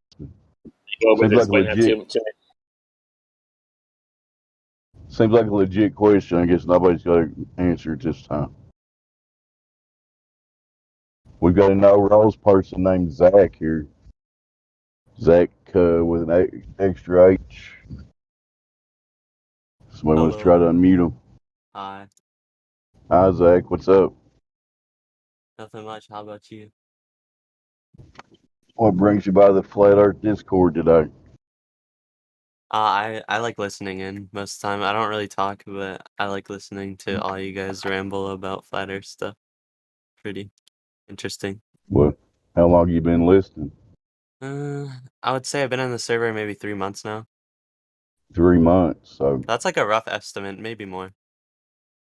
So at this point, would you say you think you live on a ball or no? No, I think I live on a flat, stationary plane. Fair enough. What's your number one reason for thinking that? Well, I like to look at the horizons and the laser tests because there's no proven curvature in any of those tests. Like, how could you see like 163 miles with a laser and no curvature? And I think what I remember seeing a horizon curvature thing that was like 1.9 miles or something like that around there. To where we would see curvature and there's zero. And I've looked for myself, like I went to the mountains and I looked off the mountain and there was no curve and I was like, why can I see this far? It's like that's kind of what convinced me, but All right, fair enough. Thanks for speaking up. You got any questions for anybody? There's a whole panel full of knowledgeable people here right now. If you got a topic you want to hear them discuss or anything like that. I will bring it up in a second. I have to finish this homework assignment and then I have full attention to this. Okay. Well, super duper. How's it going? Welcome to the server. Hello, Globe. Hey, did you just try to call me smart? Because that's not gonna fly with me. Don't you lie to me, Dave. I said there were several smart people here that didn't necessarily include you. So. Well, thank you. Yeah, I don't want you to be lying to these people. Fair enough. Zach, what's up, Zach? You got 2 H's. Is that for real? Is that on the birth certificate? Come on, we like to have a little fun. No, I couldn't get my name on Discord, so I had to put an extra H. And there's no other Zach with just one extra H at the end? That's impressive. I honestly don't believe that. Well, no. So basically, I tried like 10 million numbers because I have Nitro, so I was just like spamming different numbers to see if I could actually get my name, but I couldn't. So 10 million. Yeah. Hey, what's the distance from Earth to the Sun in miles? I have no clue. Okay, I'll tell you, and then I'll tell you something else. So, the latest calculation for the distance from Earth to the Sun is 93 million miles. That's 93. I could just Yeah, tell it you is. it's not true. Okay, great. Well, the problem is, even if it's 1,000 miles, or 100 or 10, no one has gotten the direct measurement from Earth to the Sun to actually know how many miles it truly is. It's just a guess. Best guess. And you know what it's based on? It's based on light patterns. You gotta be fucking kidding me. And do they know the speed of light yet? Come on, guys. Chop chop with the research. It's ridiculous. That's such a funny topic to think about. I guess. I'd rather change it. Do you know of any time in history when the Earth has been measured to have curvature? And if so, where is that curvature? Either observably, okay, I'll give you observably, but I'd rather have a direct physical measurement of curvature. Oh, That we way fly we up really into the sky and we take a picture? There's a curve? There's no curve up there. Promise you that. I know, but like that's what they say. They say, "Oh, well, look up in Oh, the sky." It's like yeah. what? Hey, check out this picture I'm posting in the Livestream voice text. You can see from that location 7 states. One of them looks like 80 miles away, 120 miles away. Okay, we can see for 120 miles. If you plug in the globe math, this observation alone Isn't it destroys like destroys it. 3,000 something? Like the Oh, the radius? radius is 3,959 Okay, yeah. miles. And that's exactly their claim, right? Also, who got the measurement from the center of the Earth to the outer edge of the Earth? It's fucking ridiculous. I have no clue. It's a lot of assumptions, right? And so we're just here sitting back going, okay. It's So, more of a belief. That's like just believing. yes, the globe is a belief, right? You can't go, Mhm. you can't test it yourself. That's how they get you. But see, there is one test we can perform, and that's why I stick with it all the time. And check the Livestream voice text again, and it's for curvature. And there's one way to measure for or detect curvature in anything, including the Earth, if you use a laser test, from line of sight from A to B. I don't care how much refraction you got. Refraction doesn't make the Earth measure flat. Yep. So right there, lasers up top, line of sight A to B, left to right, just like our horizon. Why would they even call it a horizon if it weren't fucking horizontal? Get out of here with this. People are so stupid. But I love you people. Okay, what if I were to say, then why doesn't light bend? Why doesn't light bend? No, light bends. It's just, how are you going to prove that refraction is happening at every single instance of a horizon? Like, every horizon is perfectly refracted just to make it look flat? That's impossible. Light does not bend, by the way. Light does not bend. It reflects and it goes in a straight line again. It just goes from one straight line to another straight line to another straight line if you've got something that it reflects off of. There's nothing that makes light bend over water. That is a total lie. Yeah. Hey, Glad, can I quickly say something to you? Absolutely. So you said a second ago, no one's ever taken a measurement from the center of the globe Earth to the surface to prove the radius. Keep in mind, that's not what we're doing on the surface to falsify the radius. So we shouldn't ask them for that to prove the radius. Just ask for an I arc get it. I agree. I like to bring up the weird points where it's like that doesn't even make logical sense, and we don't have to even get into the science of it. It's just like, oh yeah, how did they get that? Son of a bitch. But yeah, I totally agree with you, Ryan. Totally agree. So yeah, light is not physical to be bending. It cannot be bent because it's not physical. It's you not can direct solid. it. Yeah. It's not solid. It's not liquid. It's not gaseous, and it's not plasma either. None of these. I feel like people need to give up thinking they're going to figure out what it is. The only thing it doesn't travel. Yeah. The only thing that light does is it changes angles. Yeah. Refraction is a change of the angle of propagation. Light is photon particles. Ask QE. Duh. So anyway, that would be a lot of Goldilocks conditions for atmospheric refraction and all the other stuff happening in the air to make the horizon look flat no matter how high we go.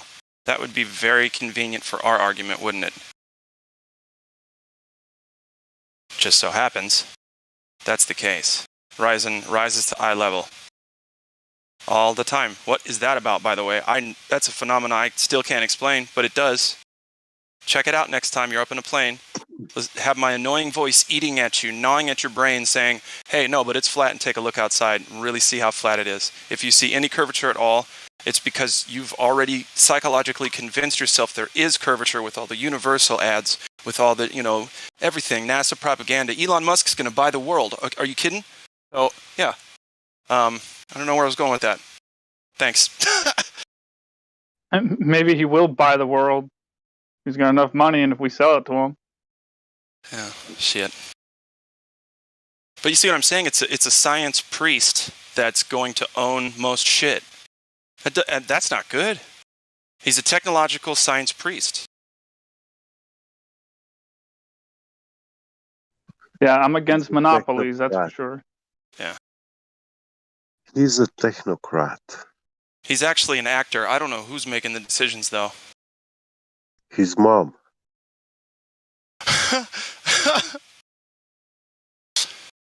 Shit. Remember...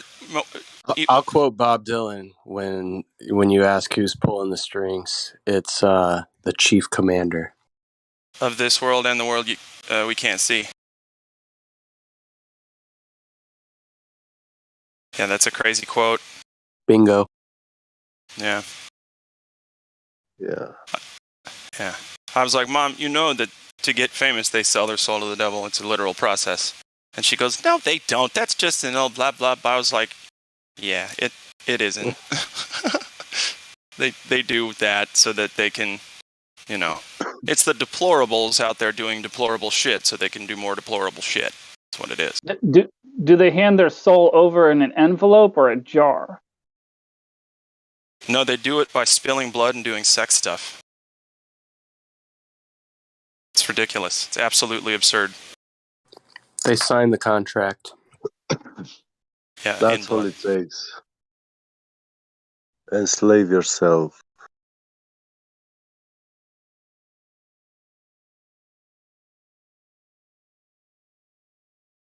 When you sign the contract, then they give you stuff to do. Bree, I worked in the music business for almost 20 years. That's what happens.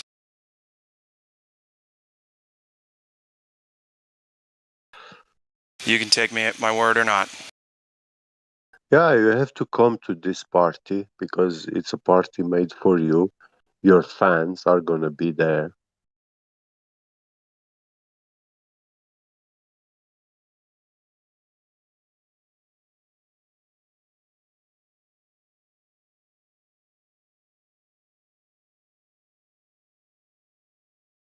That's Jagger, isn't it? Isn't that Mick Jagger? That is Jagger. I've never seen that before. It's in the. I've never seen him that young before. Well, I've seen him that young, but I've never seen that photo shoot or whatever that is. Look at that hair. Who told him he should try to get away with that fucking hair? Wow. Probably Keith.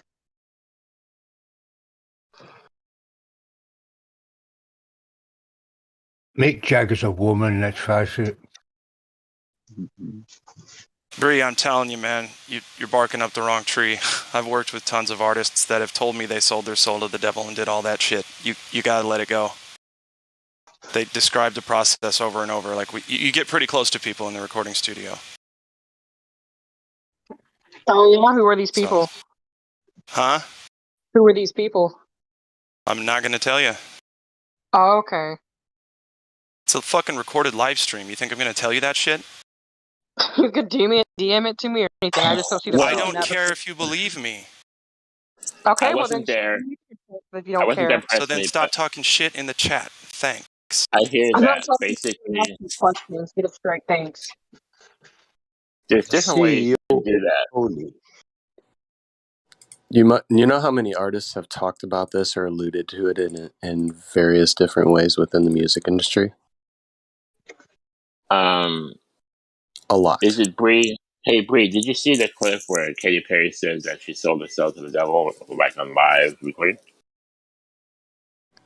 it's harder to find very popular But how can artists you that not be don't have certain that clips. how do you know that they're not like? There's all kind of different theories about celebrities and why they do the things they do, Do and you one of know those any theories. celebrities? Do you know any? What does me personally knowing celebrities have to Because then you'd do? know about some shit. Listen, I know a Well, fuckload of celebrities. I don't that talk about it, especially on a live stream. well, then why don't you just DM me those names so I can see if I can verify? I'm not going to tell anybody privately that shit either. Who are you? Why are you so important? You need to know which bands out there are selling their fucking soul to the devil. If you have any proof to offer, and the excuses you give is personal. So I mean, why are you? So take it or leave it, hun. I don't know what to tell you. Why are But you so? did you see the clip where Hey, Katy Perry said hey, I'm I- unfulfilled? And that's how she got famous. She was explaining how she was a failed Christian singer, and then she sold the devil, and then it all came together for her. That's what she said. Yeah, but it's all bullshit. It's not proof. It's just their first-hand account. Well, that's the thing. Does she think that she's Go, lying or just go mean, or listen. Go listen to Juice World. Go listen to Juice World's music. He basically worships the devil. He worships I'll come Satan in back his when music. she realizes and that's the and truth. talks about selling his soul. He literally talks about it, and then mysteriously dies before he turned 21 or around his 21st birthday. Look into the 21 Club or the 27 Club or something like that. It's out there. The information's out there, and they put it right in your face. So don't deny it. I mean, this is way off It's topic. just if it really happens, right? Why aren't they showing receipts, messages or anything? Like, why are they? My only point is that if we can't, without a shadow of a doubt, prove what these people are saying, then why can't we just accept that it's just a belief? Why do we, people who don't have these first hand encounters with these satanic cults, as you say? I mean, why are we saying this is 100% evidence when it's not? I mean, it's just hearsay, and it's just. I mean, there are plenty of people who are quote unquote whistleblowers that came into the moon that are ex-military, right? But we know that that's not true because the moon is not Bree, something that we have landed on. Bree, So I mean, you know what I'm saying? Like, if why are we picking and choosing these people who Bree, are proven to be methodical liars? Why are we supporting that kind of stuff? Bree. Yes. I personally wanted to sow my soul, and I already knew how to do it, and I didn't do it. Oh yeah, how do you do that? What's the process for that? There are certain processes. You need a dark room. I mean, first of all, there's certain ways to do it. Okay, especially these people do it in the instance of already being under contract with huge satanic connections and groups. But there are also people who privately could do it, saying your soul. So there's a ritual which you can do is you have a dark room for 24 hours. Then you're gonna write down a letter to Lucifer. You're gonna write into that letter a testament of all things that you wanna have in regards for your soul, and you're gonna sign that in your own blood. And you need to do some stuff with a pentagram and also candles and stuff. All right. So where's the proof that that ritual produces the outcome that you requested? I don't know. You can maybe look at people from newcomers that you never heard about. Hang That on, suddenly, you're talking wait, about no, please, no interruption. 1 second, let me finish, then you can talk. Please. There are a lot of newcomers and people who were very famous for a short time and then died mysteriously at a young age. And all these people, what they all have in common, there's a certain pattern with the satanic music industry. They all worship Lucifer. They also tell you in their own song lyrics that they sold their soul. I mean, how much more do they need to tell you in order for you to understand that they literally done it? I mean, I can probably find some videos showing you people doing rituals if you want to see stuff like that.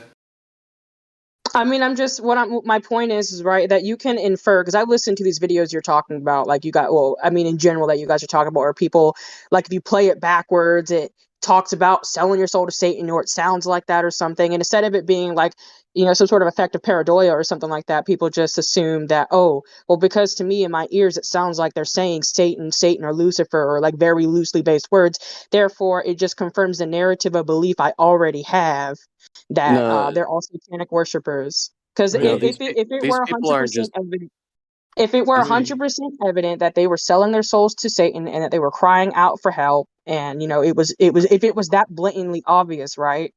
Why wouldn't it be something that society would be taking more seriously? Why is it just theoretical, and you know, why is it just Because speculation? society is doing Because the in the same scenario, thing as society you is run right by now. those people.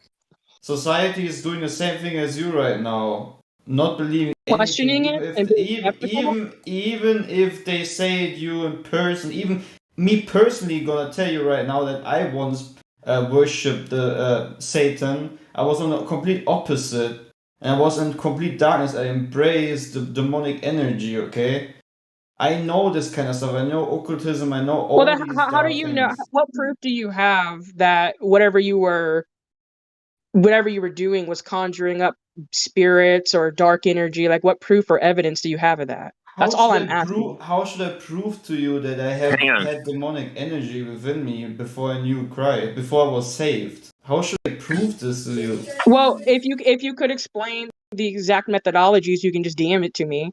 I can look more into it and see if other people have done these things, or I could even try it myself and see if some sort of dark energy or something manifests Nah, before I'm me. not. I'm not going to give you any hint on how to do Okay, these so things all because I've received from this argument is I'm not going to give you any evidence. no, Well, I and didn't say that. I'm not gonna give you right, anything which would make you gonna try out to get any demonic spirits within the but the temple. thing is, Why don't you guys take your complaints about this discussion down to philosophies or music industry or whatever? it's fine by me. I think I'll go down.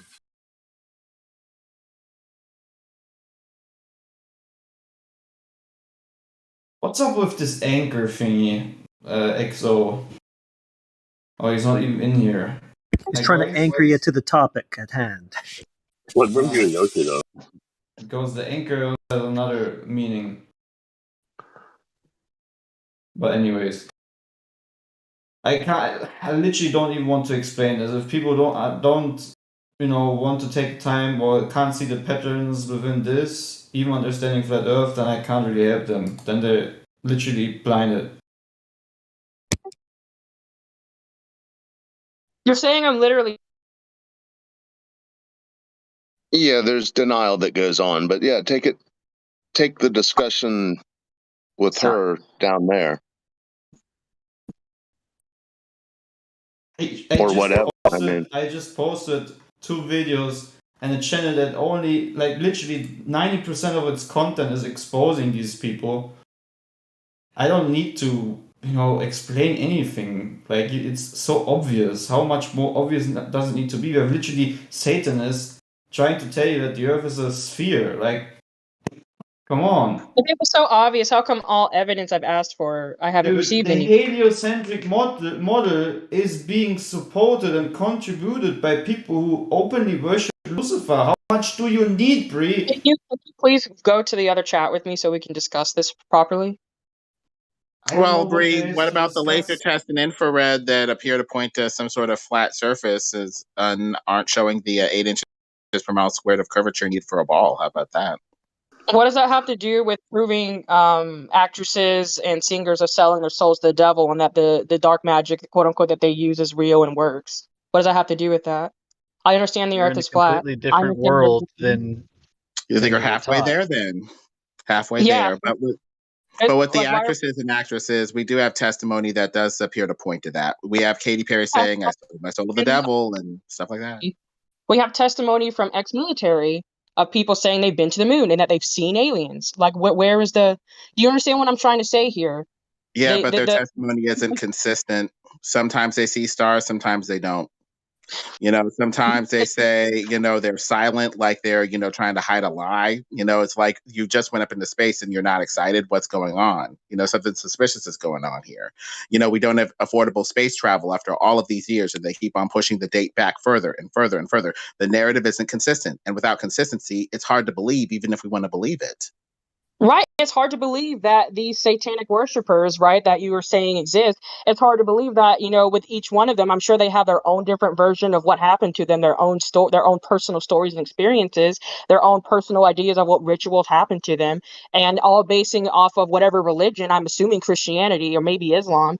So, and when you look at those texts, right, there's a reason that they are religions and that they are not considered fact, and that's because they are part of a belief system. Like, I'm not sitting here trying to say that anybody in here doesn't know what they're talking about, or that, I'm not saying that anybody in here has no credibility for the claims that they make. All I'm asking for is, where is the direct evidence? And if you have evidence, or you have ideas of what rituals they were using, can I please have this information, just so I can experiment and replicate the information myself?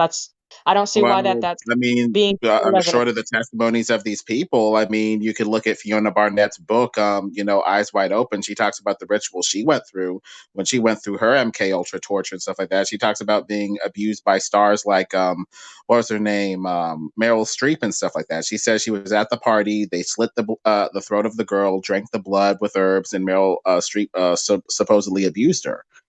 Stuff like that and testimony like that are making people say something's going on here. And then you talk to law enforcement, they talk about satanic ritual abuse being a thing, pentagrams being carved into the body, obscene amounts of torture and stuff like that happening to these people.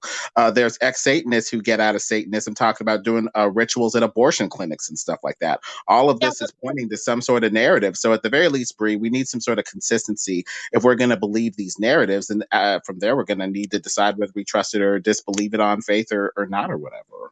Yeah, but okay, let's take this what you said. Bree, wait. Have you ever heard of Darknet? Yes, I have heard of the Darknet, but can I please respond to Meadow? Do you use it? I only have a few more minutes probably to talk, and I just want to get this out, and you can go back whatever you're talking about, please. Sorry, hold on one second. I'm gonna have to respond later. No problem. But we were talking about these stars and their testimonies and stuff like that. But the dark web has some pretty nasty stuff on it too, which shows something. That's where you find the satanic rituals and evidence that you want to see, but it is illegal to see it. Yeah. People talk about seeing the video of Hillary Clinton flaying the face off of a young girl and drinking her blood on there as well, before it was taken off the internet in 2018. They talk about the blip of the internet in October 2018, and they say that was the reason why YouTube was taken down and YouTube blipped. They're basically scrubbing YouTube of that video before too many people could see it, supposedly. I literally just don't understand why we're arguing about something which is so obvious. Like, the essential reason why we're on this Discord talking about flat Earth, and we all have been before believing a heliocentric religion, is because of people who openly worship Lucifer. And what do you think these 33-degree Masons are believing in as their god? Didn't you do any research? Why do we even talk about stuff like this? Some people don't want the baggage of quote unquote religion, Christianity. They just reject that part, and that's up to them. They can take the flat earth, take it or leave whatever they want to take. Flat earth isn't necessarily related to this religion or that religion, but the mindset that's like, I don't know if I'm comfortable with this creator stuff, the spiritual stuff. It may also, delve into other issues, because, the flat earth could possibly lead to a creator of some sort. And then eventually spiritual matters may possibly come up. Maybe not. Some people just don't want to go there. Yeah, you exactly summed it up. I guess once people would understand that it's not only Luciferians trying to make kids believe in a spherical spinning ball with all their 666s and all their maths, also then understanding that people can sell their soul and there's literally a devil which fell from heaven. I know if you're gonna realize that, it's gonna maybe make you think, oh, maybe there's a different side to it, like I did when I was in total darkness, always thinking, what if there is, there must be an opposite side to my lifestyle. And, he's knocking. That's all I'm gonna say. Well, there's a lot of testimonies out there. I mean, Beyonce's former drummer talks about weird stuff that happened to her when she quit Beyonce's band and stuff. She talks about her cat dying. She talks about losing job after job after job. Coming to jobs, bloodshot eyes, unable to work and stuff like that. Like she had been basically cursed by Beyonce, and she's like, I don't want to have anything else to do with this woman. Like she's basically put a witchcraft, hex curse on me. You got Beyonce saying that she basically channels this being, Sasha Fierce. That's channeling. You got people in the acting world saying that, this being comes over them. That's channeling, and stuff like that. You got people in the music world saying, I sold my soul to the devil. Occultism, over and over and over again. Yeah. I myself literally was completely filled with demonic entities. That's why I get also a little bit emotional, even though it's not good to get emotional about this topic, but it just scares me that people out there have no knowledge about the spiritual realm. Literally nothing. Even though you got people like Billie Eilish saying all the good girls go to hell. Why the hell are they saying this sort of stuff? You got what's his name? Call Me by Your Name, dude, Little Nas X, taking a stripper pole down to hell and twerking in front of Satan. Yeah, I mean, what's up because with it's these videos? coincidence. It's coincidence, It's just. It has nothing to do with also the biggest lie, which is hiding the creation and the flat realm by literally Luciferians. I mean, it does. I mean, there's no dots to connect here, guys. Just sleep. Have a nice deep sleep. There is no spiritual realm.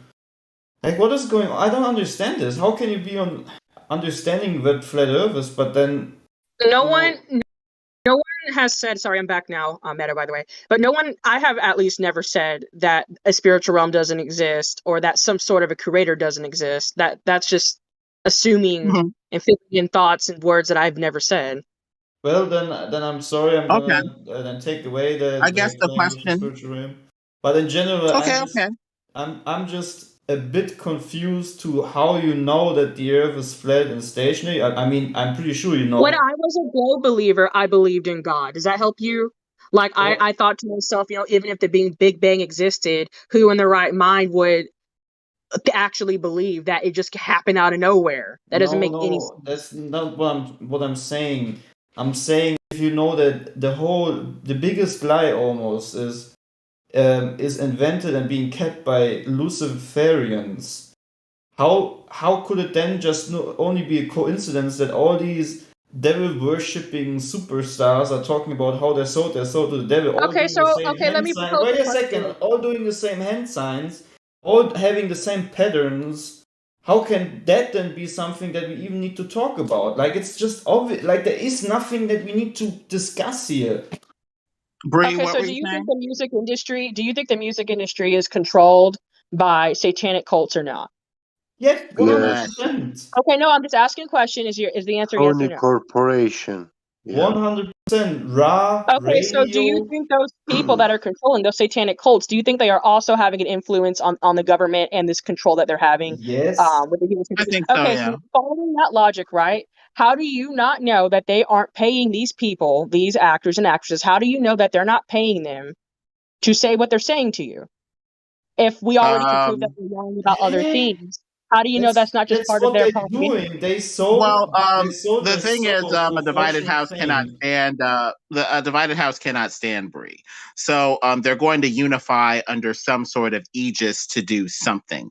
Either they're going to unify to create or destroy something. So what they unify to do is how you know them and what their united, undivided house actually is. They appear to be corrupting morals. They appear to be pushing sex, promiscuity, drugs, occultic stuff, which appears to be a bit on the evil side. So it appears that the thing that unites them in that house that's undivided is some form of satanic evil, as far as I can tell. They tend to, be split, divided, and destroyed when it comes to some version of holiness, some, God, some sort of, thing like that. So based off of what they unite to do versus what tends to divide them and scatter them, that's how you know what the thing is and how evil and satanic it actually is. But that is just an assumption. You realize that, right? Like that's just as good as my assumption that these people are being paid to if they are saying stuff like this. Just like the people who are whistleblowing, quote unquote, for further indoctrination of the globe model with saying that they've seen aliens and they're ex-military. Like it's all just an assumption. And I'm not saying you're not entitled to what you believe in. Please do not misconstrue my words. I'm just saying that there is another side to the argument. And I just wish people, because I've seen a lot of people agree with the Is the same other side to the methodology. argument? People would. Well, I think it's a safe assumption, Bree, because if the house is too divided, it has no power. If this house of Satan is so divided it can't do anything, it would be ineffectual and It's have clearly not absolutely no that power to do divided. It's anything. according to, And we wouldn't according to need to worry religion. about it at all. It needs to unify to do something. Otherwise, it's going to be so split and powerless it can't do anything. So what it unifies to do is usually how you know exactly what it is. And it appears to be unifying to basically corrupt and destroy as much stuff as possible. You say house divided, right? Which would imply that. Okay, so how many people are, how many actresses, actors, or musicians, how many of them can you attest to or provide evidence for with their stories, I guess? How many of them have admitted to being involved in sort of satanic law? You can tell them by their one-eye symbolism in their photo shoots. Number one, that's practically all of them. Number one. But how Number many two, you people? have No, people like Nicki that's not what I Minaj asked. talking I'm about sorry, that's not what channeling I asked. Beyonce. Yeah. So Robert how many? Johnson, Okay, so how Bob many Dylan. people are you aware of then that are involved in this out of the other hundreds, if not thousands, of people also involved in this career? How many people have stepped forward and said that about People whatever? people How many talk about people have their told you eyes that you live wide in shut split? parties and all that. What was that? How many is what I asked. Like, does anyone not have a rough Beyonce estimate? 1, Nicki Minaj 2. Who else is channeling spirits and stuff from hell? You have let's see, everybody who does that little one-eyed Illuminati Masonic symbolism thing. That's like everybody. I mean, How who many? isn't part of it? So I heard you list like 2 or 3 names. The rest of it was just anybody who does some sort of symbolism. But I'm not getting a list of names. But my point is right is that regardless, it's probably on the internet. You probably Do will you find really only. know that many musicians, though? Can I Like, finish, there's please? Robert Johnson, there's Bob Dylan off the top of my head who have If said things like that. There's The Lady musicians. Gaga who said stuff like you that. Like, believe I in just it don't so think you know that many concretely, musicians. if you Yeah. believe in it so concretely, why don't you have this information? Well, you could get it yourself. Bob Dylan talking about making a deal with the commander in chief. It's a pretty famous interview. I mean, They're talking code you're gonna about talk being, about things that being take at the crossroads. Being at the personality crossroads for is that. code for meeting the devil and making a deal with him for fame and fortune. I sold my soul to the devil, Katy Perry.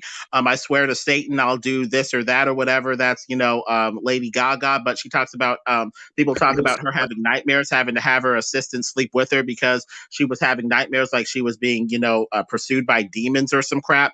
Ariana Grande talks about having some sort of demonic experience herself. It looks like these people are haunted by something, and it's Well, I've just a had general demonic pattern that's coming experiences out. of what I consider demonic in my childhood, right? But I was never part of a cult.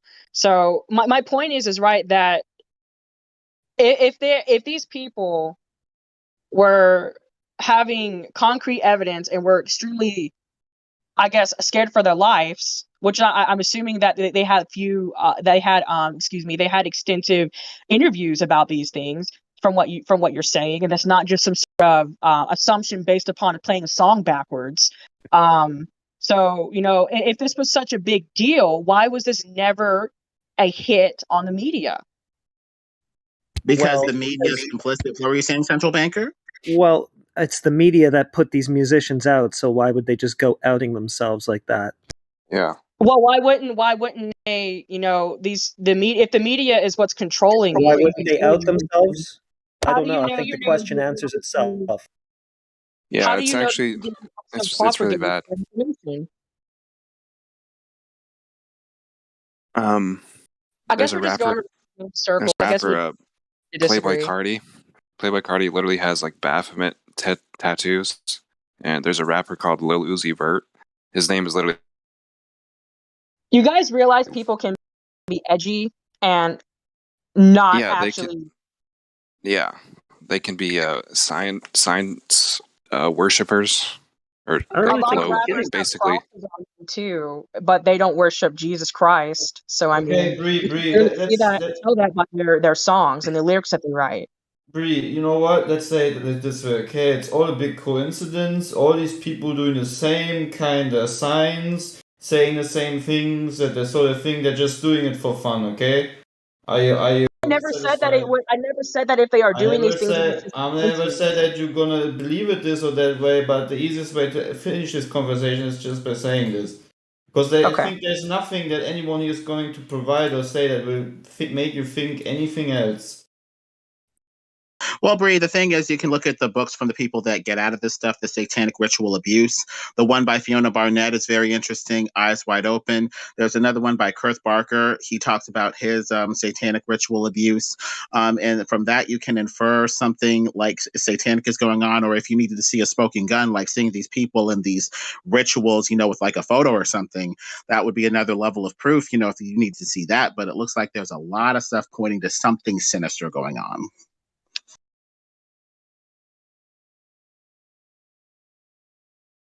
Yeah, they all have diamonds, and they talk about taking pills and these certain high fashion brands. It's basically just an advertisement for these companies.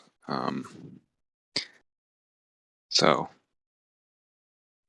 Yeah, I just want to clear up that nobody brought up playing records backwards as any indication as to these artists being involved in any satanic things. That was brought up by you, Bree. Most people are talking about artists directly Outright claiming. saying these things out of their mouths, right? Like Bob Dylan admitting that he has to uphold his end of his deal he made with the chief commander. There's Katy Perry saying that she sold her soul to the devil.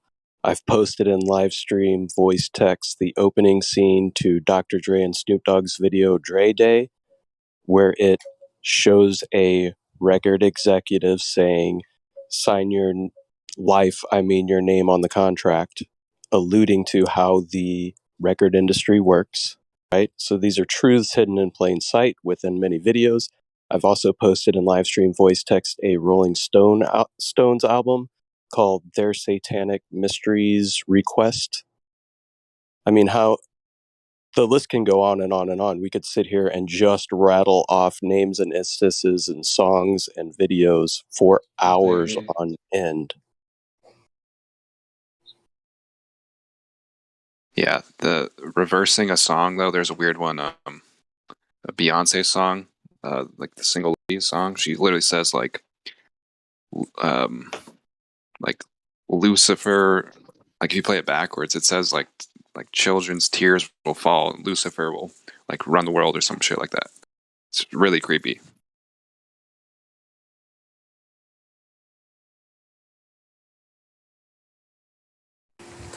Yeah, there's even weird things, right? And it could be like Bree was talking about, just making something out of.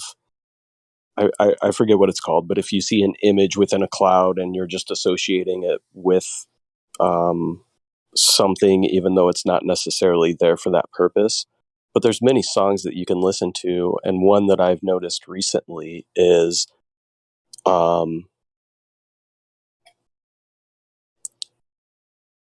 I think it's David Bowie and Queen, Under Pressure, Freddie and Dave, yeah. where they say give love a chance, and then they start repeating give love, give love, give love. And when he's saying give love, when you listen to it, you can also hear evil, evil, evil, the way that it's stated, the way that it's sung in the song. So there's just many instances like that where subconsciously things could be implanted. There's backmasking within tracks. There's somebody that came out in the music industry back in the either early 80s or late 70s that talked about how they would do incantations over the master records as they were producing them, casting spells on them, all kinds of stuff. There's just so much that's out there that alludes to this that you have to at least pay it some attention. Well, I guess in a way, all of these testimonies have broken us down and made us pretty comfortable declaring something, I would say, even based off of, faith in their testimony. There's another lady, I think her name's Peggy Hubbard. She talked about how she used to be into, the new age meditation and stuff like that. But she talked about how evil her, teachers were. They were throwing spells at each other to basically try to see how powerful they were and whether they could survive their attacks and stuff like that. And she talked about how she was getting into stuff that she couldn't even imagine with some of this far east mysticism. And she talks about walking on a trail one day and looking back behind her, and there was a deer that was stillborn, still in its sack. And she had this foreboding feeling come over her, like she knew this was the price of the practices that she was doing, that somebody was dying, that this chanting, these mantras were, leading to magical death or something. These spells, this occultism, the preponderance of testimony like that wears you down. And you start to believe this stuff is true, whether you've seen the ritual yourself, whether you have the photo, whether it's reported in the fake canned news, whatever.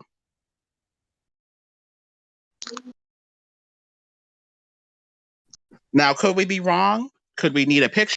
Could we, go there ourselves so we can have a testimony that somebody could decide to believe or disbelieve on faith? Sure. But based off of what these people are reporting, I'm pretty comfortable declaring it with or without a photo, with or without a smoking gun. Could I be wrong? Could I be lying and dying? Sure. But it's just too much. I've already decided. Yeah, we're not wrong about that. It's pretty obvious. Like the control that like the music and the entertainment industry has is so crazy that that's where all this stuff would be. Right, and again, the reason why we're here is because we once had been believing a Luciferian lie. Like, literally, if they can lie to you about the shape of the earth in order to hide the one who created it, there can't be any, there's not even discussion. Doesn't need to be any discussion about why all these superstars do the same symbolics in their videos, talking about the same things that they're doing, and so forth. I don't even understand why we're talking about Well, this. if they were just like normal gang signs, nobody would ask a question about it. It'd just be obvious. So think of this. You have a time where Cardi B's song WAP is arguably the number one song in the nation. Many young girls across the whole entire world are listening to this song, singing this song, and dancing to this song. And at the same moment in time, we have Congress saying that we should suppress flat earth content on YouTube because it could be detrimental to children. It is a state of mind control. All these people, most of them take drugs, certain type of drugs, and they get their songs from, literally having contact with certain types of demonic entities, which give them the information. That's what the Rolling Stones said, that they would set it up like a seance, their writing sessions. Yeah. There's a reason why there are mediums and stuff, people who suddenly can, who willingly let themselves possess and then spread out information, whatever information you want to have. Just scroll up in Livestream and look at the vinyl record that I posted. I'll give you a timestamp here real quick. And that is a Rolling Stones album. It is posted at 10 minutes after the hour. And read on the vinyl what the name of that record is and look at the imagery on the front of it.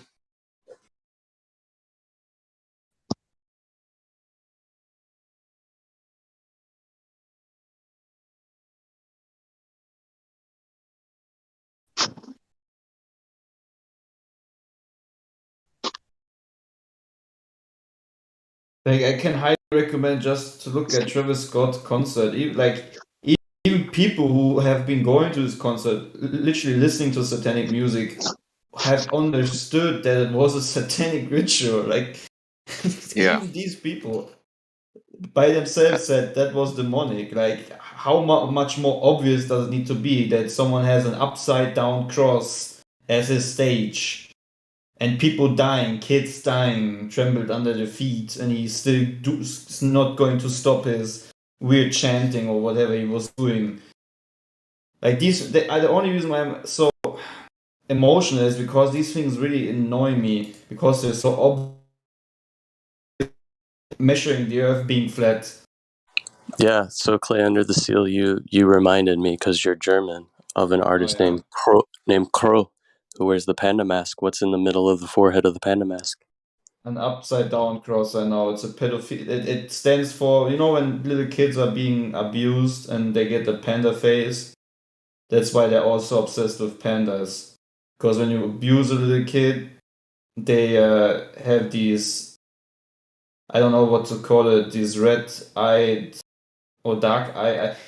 Just type in child abuse. They get these bloodshot eyes with a black rim around them looking like a panda. They say that it's code for abusing children, babies, to the point where they get these black bloodshot eyes from the stress and the trauma. But it's just all coincidence. No no dots to connect here. Just ignore what just being said. Do not research it. Well, we can connect the dots and stuff, but without a smoking gun, people will say that we might be jumping to conclusions, and that could be true. It just depends. I've seen enough. I've made my decision. Yeah, me too. That someone with an upside down cross and a panda mask is definitely not trying to contribute the satanic narrative. Joseph Okechukwu talked about how when these kids are abused, these beings manifest based off of the torture and the trauma and the dark energy that's, generated by abusing these children and basically torturing them and for adrenochrome and sucking the life right out of them like some sort of ghoul. It's just monstrous. Yep. It's not even monsters, it's just unbelievable. It's just nothing that it just makes my stomach turns every time if I think about stuff like this. I'm trying to send this girl the book Eyes Wide Open by Fiona Barnett. I can't find it on YouTube now. And my copy in Adobe Acrobat is gone. So I don't know if it's because I, lost it or what, but I'm going to see if I can find a copy of Fiona Barnett's tale of her satanic ritual abuse and MK Ultra torture. It's hard to believe, but her testimony's kind of compelling. By the way, the same thing, I think the same symbolism applies to the Black Eyed Club. When all these superstars or Pope or whatever suddenly have a black eye. I think it's just the same kind of symbolism towards the child abuse.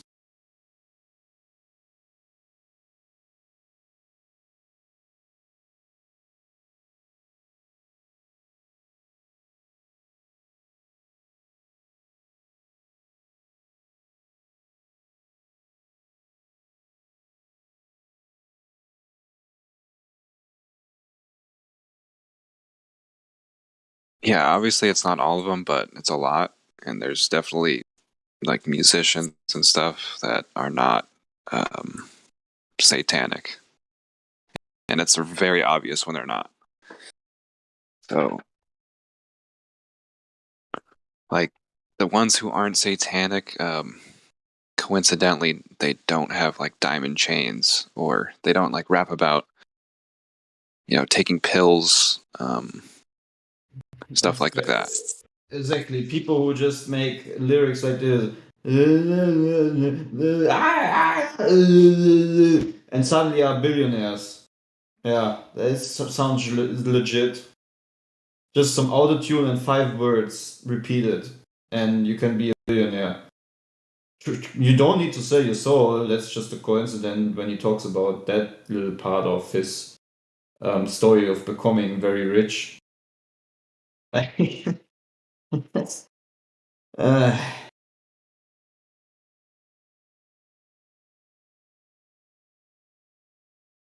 why would people that are so untalented, so literally, obviously, I don't even have words for it. Like,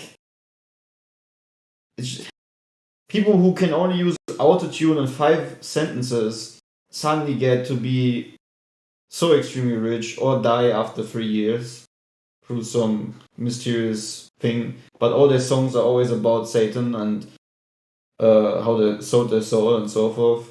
I mean, how much evidence does it need to have if the people themselves are just going to openly admit it?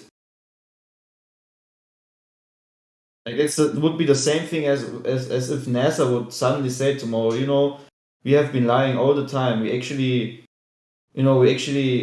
have sold you a spherical Earth, but it's actually flat. And then you would say, no, I don't believe this, Like, they admit, but where's the evidence? Like, it's the same thing. Don't tell me that's not the same thing.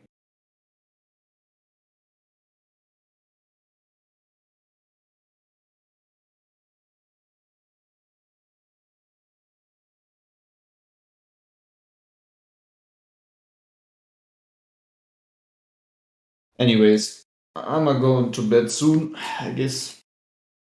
Since the conversation seems to be over anyways. I don't know what the hell I just walked into. I'm just hearing about like records and music and reverse playing songs and all this stuff. Is this what we're doing? Well, we got off on a tangent of how crazy this world is and Luciferian. Yeah, it's definitely crazy, but can you really red pill people like that? You can, like as you said earlier, even if you took people and had them touch water, see water, they'll just tell you it's not real. You can drag them all the way to the source. They need like certain people to tell them. Like if it's not like someone, what would you call it, like Einstein or someone they respect actually telling them that no, that's real, they don't really believe it. They need like a doctor. Well, it depends on what you have faith in. I mean, if you have faith in your senses, okay. Some people have faith in elites. Some people have faith in authorities. It just depends on what you have faith in when you decide to submit and believe or disbelieve something. That is such a good point. Faith. That's what it is. It's really what it is. Pretty much. You have faith in Fauci. I showed a normie the Warner von Braun, right? His connection to the Nazis and NASA, and that was enough for someone. Yeah, some people think for themselves. do I think a lot of people download their goddamn opinions from the TV or something. They really don't like to look into anything themselves. I've given people whole things that just tear everything down, and they just don't like to. It's like, no, but that's not. See, they're not teaching in school. See, my professor's not saying that. Why would he tell me the wrong thing? And that's just that. They have to get it from their curators. Yes.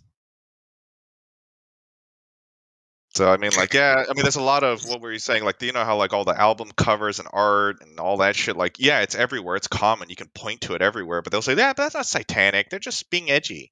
Like that one person was saying, like, it's a, and that's really not it. There's one thing to be like a joke, and there's one thing that's too consistent, too common. It's just in your face everywhere you look. So it stops being just a joke, and it starts being like a group activity that's like a tradition. And that's, I don't know, it's a little more evil. 90% of the music industry just, puts out satanic iconography and sexual depravity, and it's just, coincidence. Yeah, coincidence. There you go. It's coincidence. It's just a conspiracy theory, bro. The government doesn't kidnap people. None of that happens, dude. You're just crazy. You're crazy. I know it happens all the time in national parks, but don't look into it, bro. Just believe the science. God, I fucking hate people. God, I fucking hate people. I hate people so much. Where's this German guy? German guy go to sleep yet? Is he still here? If you hate people, you will hate yourself. Yes, I do. Okay. Yeah, that's not a good way to go about life, man. No, I'm too pessimistic. German guy, how is it in Germany? Very nice. We have very nice weather the past days. Blue Okay. sky. Not much geoengineering. The only thing that was a bit weird was last night the whole electricity went out in my state, or at least a part of it, and in other states in Germany. See, that's such an optimistic point of view. I always hear about Angela Merkel and all the stuff going on over there, and nothing sounds really good there. I mean, it's not that the place itself is on fire, but like it sounds like everything's kind of going down. Yeah, it is indeed. I see that. Germany is completely screwed, man. Completely. Either we're gonna sell everything to China, or I don't know what else we could do. Especially all screwed up. There is nothing to save, actually. Oh, that's see, there you go. See, what happened to the optimism, dude? Come on now. No, everything's gonna be great. Once Africa takes over, it'll be a whole new place. They'll make it like Wakanda, you know? They'll rebuild it.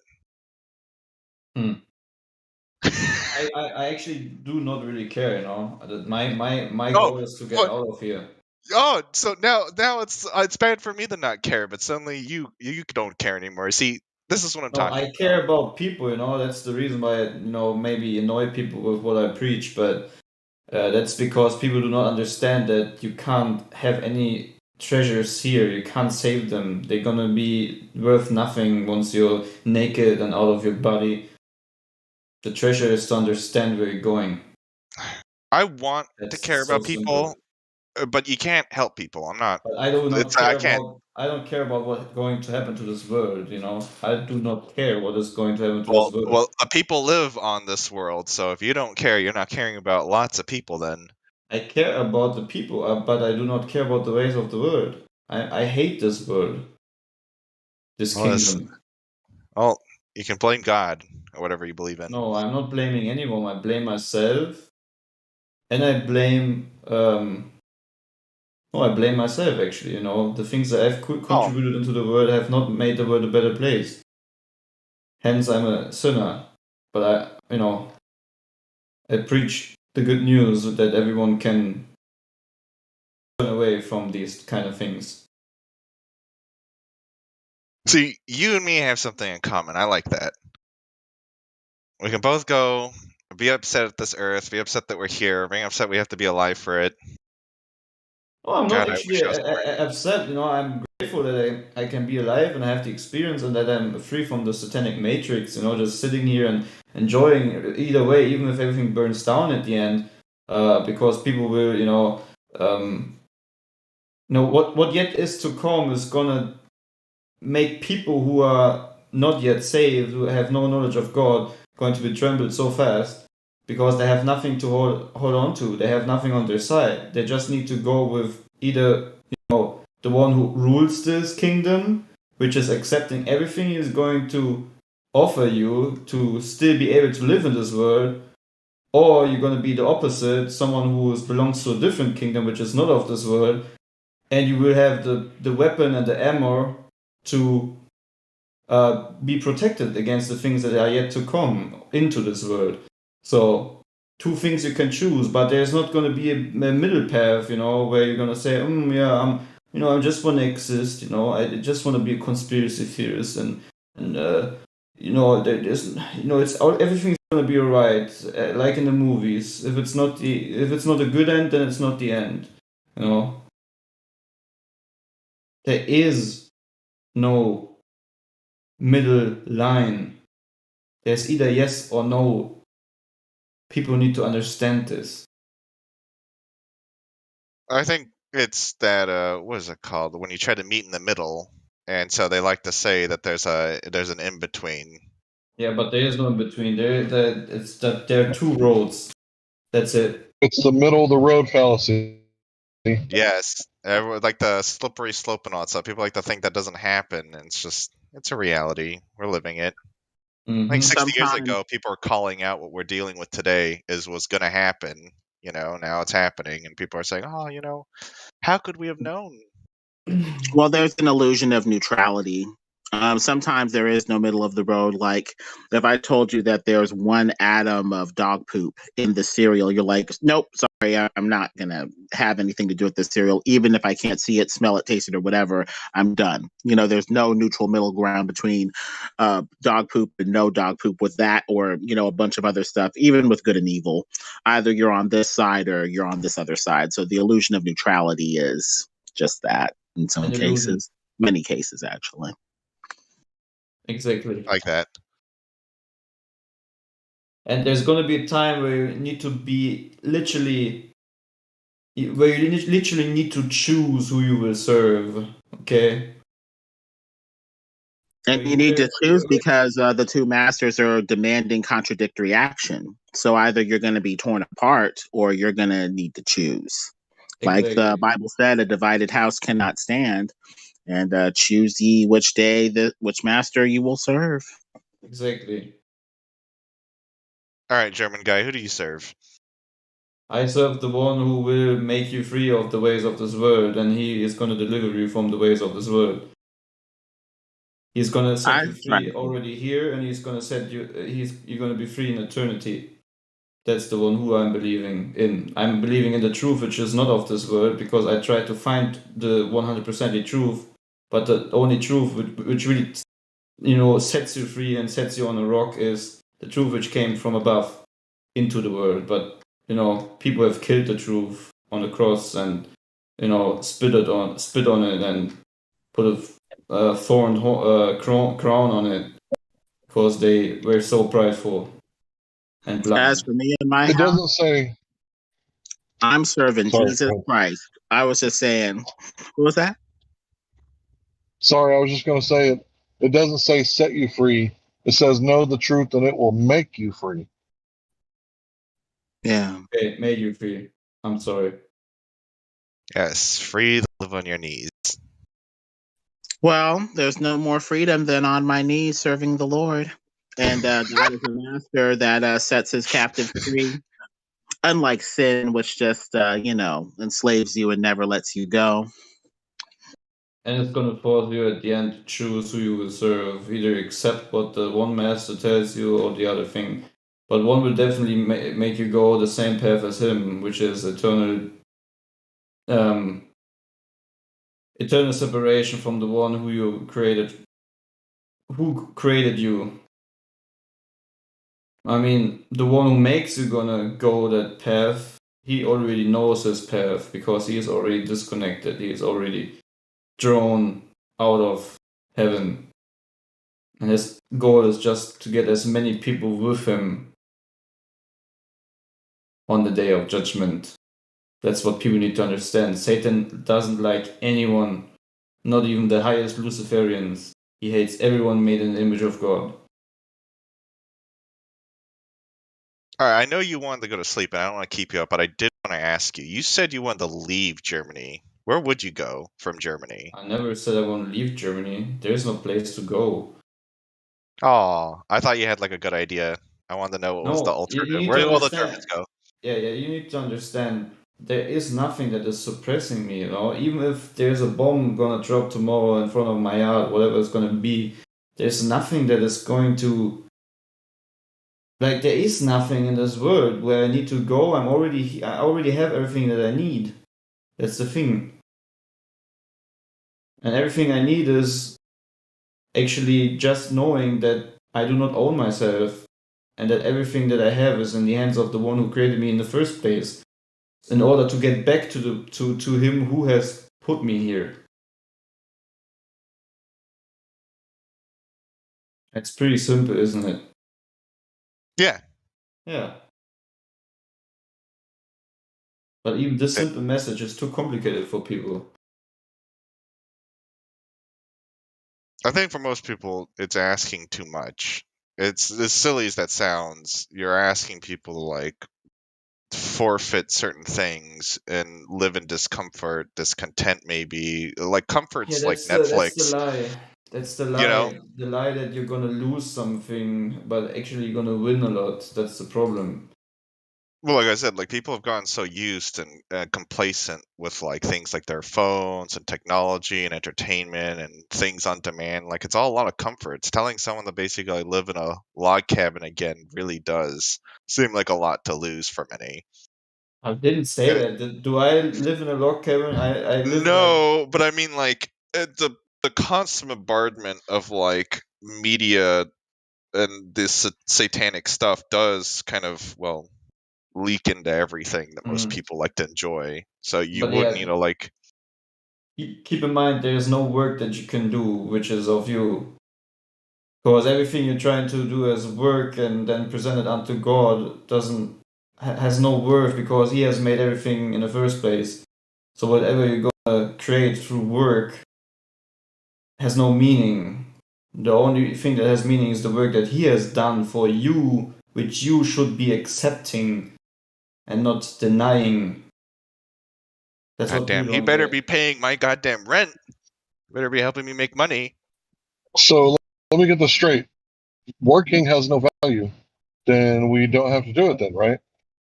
Well, no, technically we don't. It's work in itself doesn't have. It's just what we need to do to live in our current society. I mean, Right. most people like work and do things like even people like people I'm not saying trafficking and some of that. They're doing it just for a living. It's not all of them are just doing it because they enjoy it as a hobby.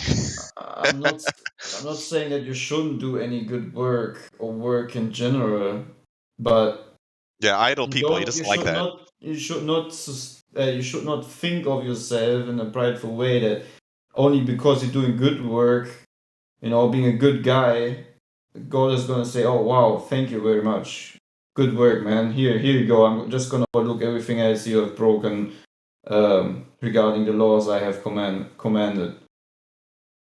That's not that's not even how a judge on earth is going to judge you, because he's bound to the law and not to how good of a person you are. Whatever you're going to represent yourself in court doesn't matter. Doesn't matter to a judge. He's going to judge you anyways. Is that true?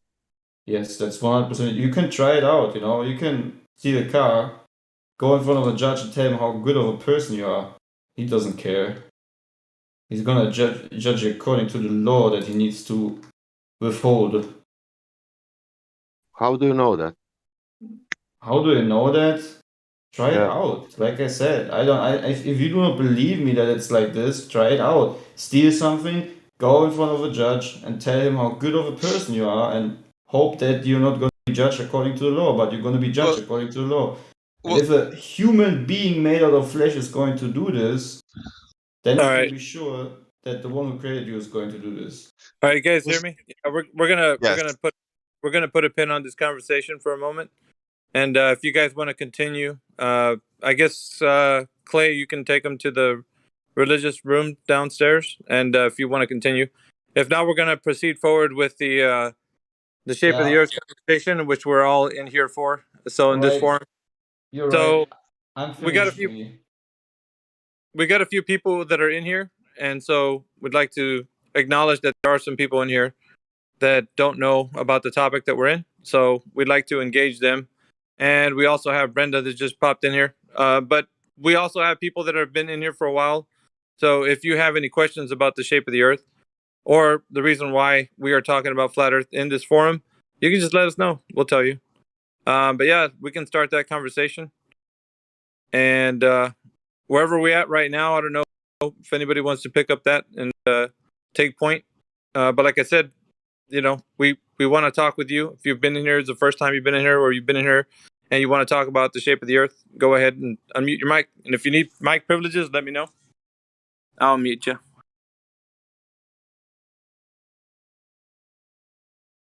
All right, Mickey. Why flat Earth? Why not bowl Earth? Why not burrito Earth? Why can't we have multiple layers? There's hollow Earth. Yeah, well, there's concave Earth, there's dinosaur Earth, there's toilet Earth, there's donut Earth, there's on and on. And people throw out all kinds of crazy ideas, globe Earth, whatever. You can put that all in a basket and ask them for one simple thing that you will never get them to tell you. Once they tell you, okay, I believe the Earth is whatever. Okay, that's great. Wonderful. Now I need you to demonstrate me the curvature of the Earth. I need you to show me how you've reached those measurements. And once you demonstrate it, go ahead and pass me the information of how you got that. And then hand it to the next guy so that we can continue to verify that information so we can all collectively come to the conclusion as to what the Earth is. Now, we can't do that if because we've been told a long time ago that the Earth is something, and calculations and Alberoni and Eratosthenes and all this other garbage that has never amounted to us figuring out the measurement of this Earth via the metrics that we've had for quite some time. So the claim is that the Earth is a spherical shape, right? But then there's these other guys who want to make up their own cosmology, like you just said, burrito Earth, cat Earth, or whatever. So we get to brass tacks. Bring us the evidence. Show us how you demonstrate the curvature of the Earth. And if there's something in the way of what you're presenting that your idea is, then it validates it. And we can move forward and then talk about whatever you want in it.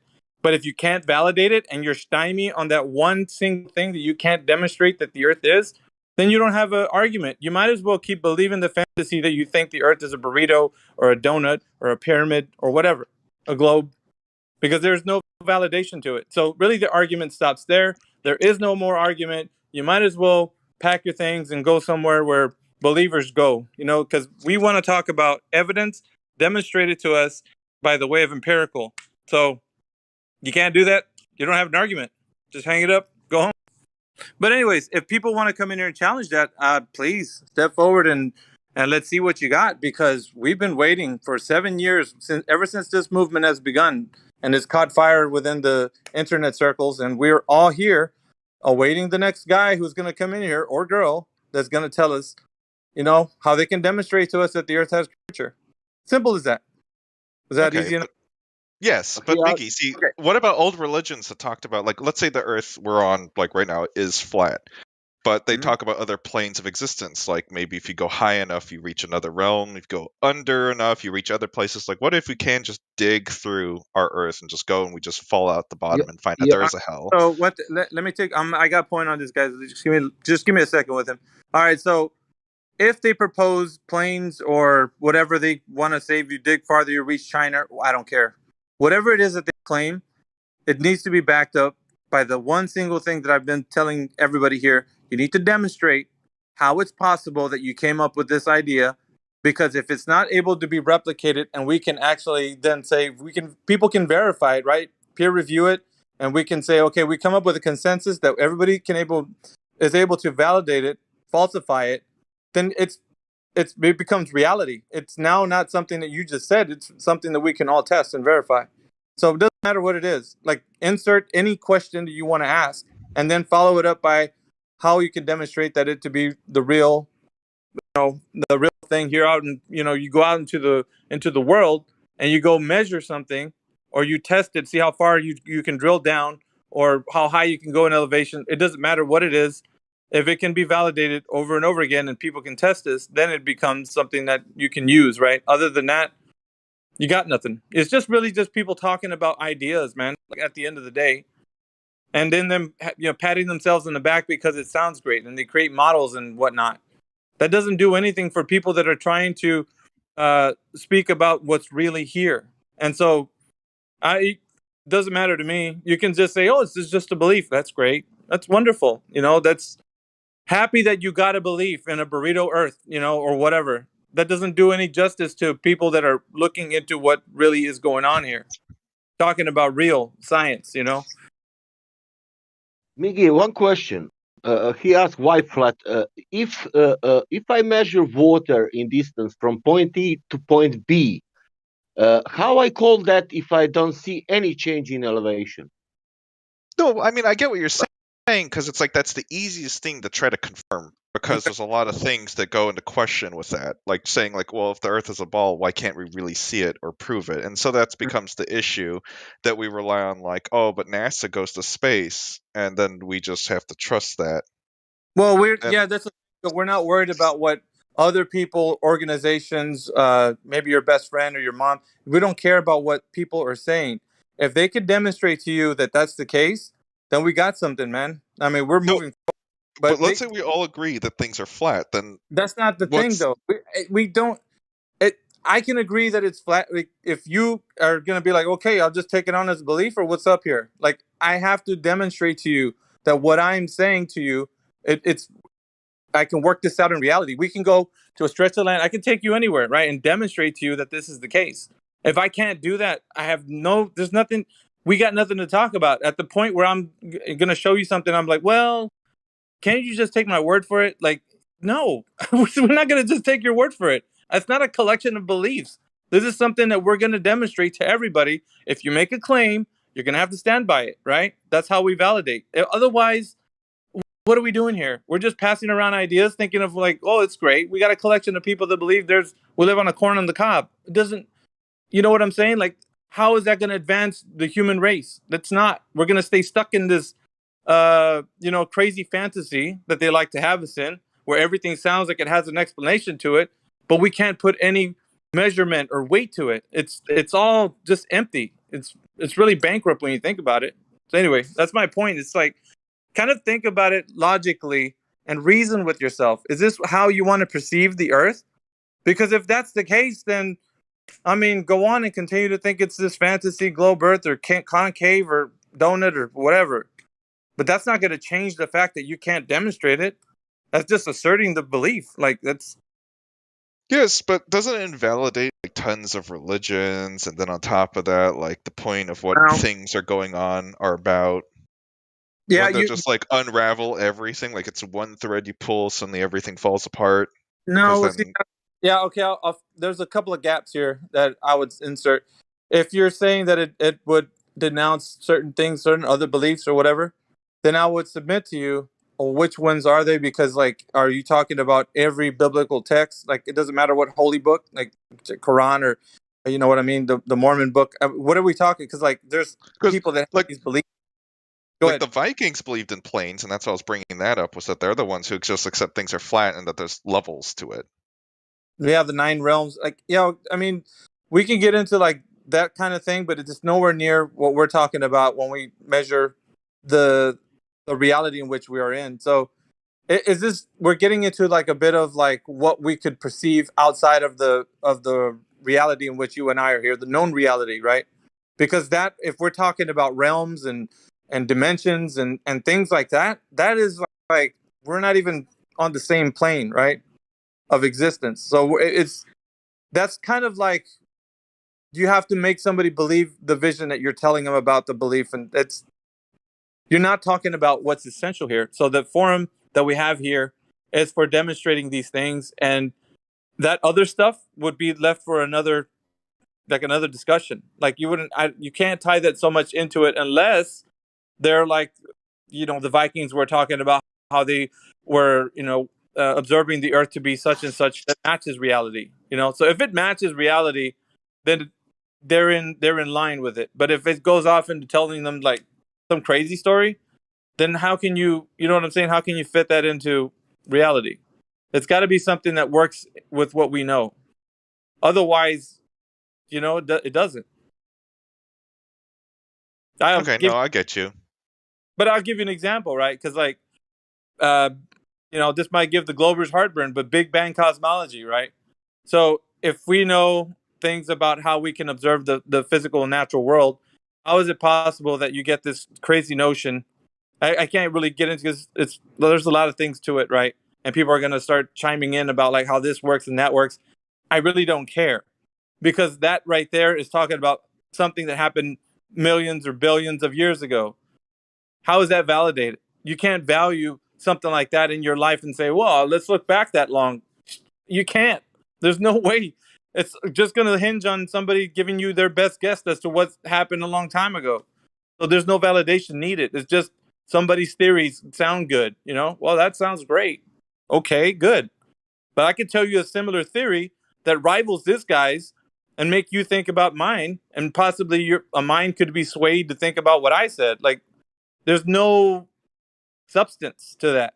There's only these guys in lofty positions in academia patting themselves in the back and saying that they're intellects.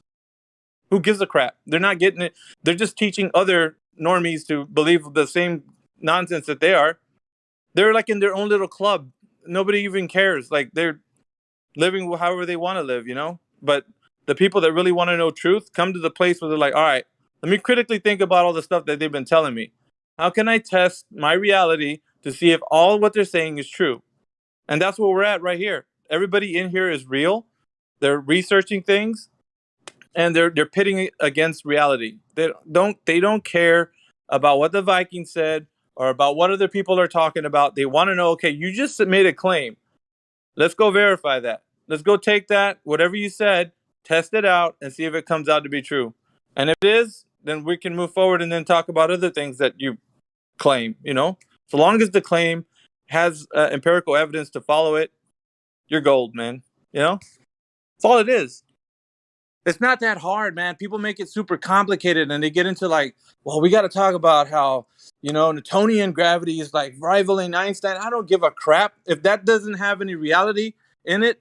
I don't want to know about it, because why am I going to indulge in a conversation that has no bearing in my reality whatsoever? You can insert whatever you want, but at the end of the day, I'm just going to point you to the curve, provide evidence that the Earth has curvature, and then we can test and measure that curvature. And then we can move forward and talk about your lovely gravity and your lovely Coriolis and all this other things that you like on the fantasy globe Earth, because it's not a fantasy no more. You just provide evidence. It becomes reality. Does that make sense? Yeah. No, I'm just kind of curious on what happens when everything just ends up being accepted that the Earth is flat, and then from what there? Do we send NASA into the Earth? Do we send NASA into space? No, I mean, you got to look at it this way, man. Supposedly, we've been living under the impression that we can do a lot of things according to these organizations, right? That go against what we would consider natural law would dictate. So, and I know people are going to say, well, the natural law is that the Earth is a globe. I don't care. Like, we haven't went to the curvature part aspect of it, and then measured it, and then tested it, and verified it, and then replicated it. We haven't done that yet, so we can't talk about how something else exists in our known reality that has to deal with the globe, because you haven't provided globe evidence. Anyways, talking about organizations, I mean, are we going to look to those guys and say, okay, now you got to take all these organizations down because we've found the truth? These guys have been doing this for such a long time that the people that work for those clubs don't even know the reality that they're actually, they're not operating and sending stuff out into a second law of thermodynamic violation. They're actually thinking that they're really doing with the thing that they're supposedly doing. They're looking at computer screens, punching in numbers. What is that going to do? Like, that's not verifying anything, just verifying numbers on a computer screen. So they think that they believe what they're doing is a reality. They don't really know, because they can't verify for themselves. So, and you bring it all the way back to like, it's such an indoctrination for the entire world that it's got everybody on this belief system, and they have all the bells and whistles to complement it. So all the trappings of like having to know that when you were a child growing up, you got your video games, you got your movies, you got your billboards, and everybody's saying, "Hey, it's all about the globe." It's all the everything you hear is programming. So your mind has been wired to think that you live on a globe Earth. So when you hear these opposing views, it sounds like alien. Oh, these guys are wacky, man, talking about flat Earth. Like, when you get to the reality of it, there is no demonstrable evidence for the globe. So then it's like, well, what the heck is all this other stuff? Why would they lie? Why Yeah, am what I? are we paying taxes for? What are they doing with that money? Well, but that's even like, you could even, we know that governments, and you don't even have to be a flat earther to be on that side. You could be like, I know governments are corrupt. Like, I don't have to be I don't have to be that much a conspiracy theorist. I just know that, the man doesn't really handle money the way I think he should, but that's whatever, because that could be for another topic, as to how, our tax money is not going to what we think it should be going to. But it's really an awakening, man, because it makes you realize that not just this one thing that you've been lied to. It's just like, it's a multitude of other things. It's connected to many, many different things. So, I mean, I'll give you an example, like depleting resources, and we're killing the earth, and we got to get off this rock and, go to another exoplanet that's about a few light years away. Like, all this other crazy nonsense, right? So they got your mind so wrapped up in the idea of this globe that you can't think of anything else. It's just like, what else could it be? Well, it's because you've been so hammered about the information that you can't think of anything else. So it just sounds ludicrous to even talk about, something that's opposing your view. But it's as simple to destroy the whole paradigm as in show me how you can demonstrate to me the curvature of the earth is a reality. Now let's measure the thing. Let's go out there. Let's find a point from point A to point B over a stretch of like 15 to 20 miles. Let's find out this curvature drop rate because it's got to be there, right? I mean, we're measuring over a curved earth. Let's figure it out. Let's get the simple algebra. It doesn't take a lot of, it's going to take machines. And no, it don't. It just takes you to get the incentive to want to do it. Once you do it, you're going to figure out, hey, you know what? There isn't any curvature. I don't measure 8 inches per mile squared on the way out to point B. There's nothing there. So what do you do at that point, right? So you tell other people are going to laugh at you. They're going to be like, oh, yeah, you this crazy conspiracy theorist. So you have to just keep putting the word out there, be like, hey, just check it out, guys. Doesn't measure a globe. So it doesn't matter about that other stuff. The only thing that matters is the evidence. So you stand on that evidence. You wait for somebody to come and say, hey, you know what? I got the keys to this. We can figure this out. But nobody has for 7 years, bro. 7 years I've been doing this. Nobody's come in here and got straight to the point and say, let's go measure the earth. We're going to find this curvature. We're going to, 8 inches per mile squared, because that's the claim, right? It's got to be the globe of a certain circumference, radius, and diameter. And that's what it is. It's not this bigger ball or it's a different cosmology. It's the one claim that they've been saying that it already has metrics to, that no other glober can say, well, they could be lying about the numbers. Can't do that. It's got to be the metrics that they say it is.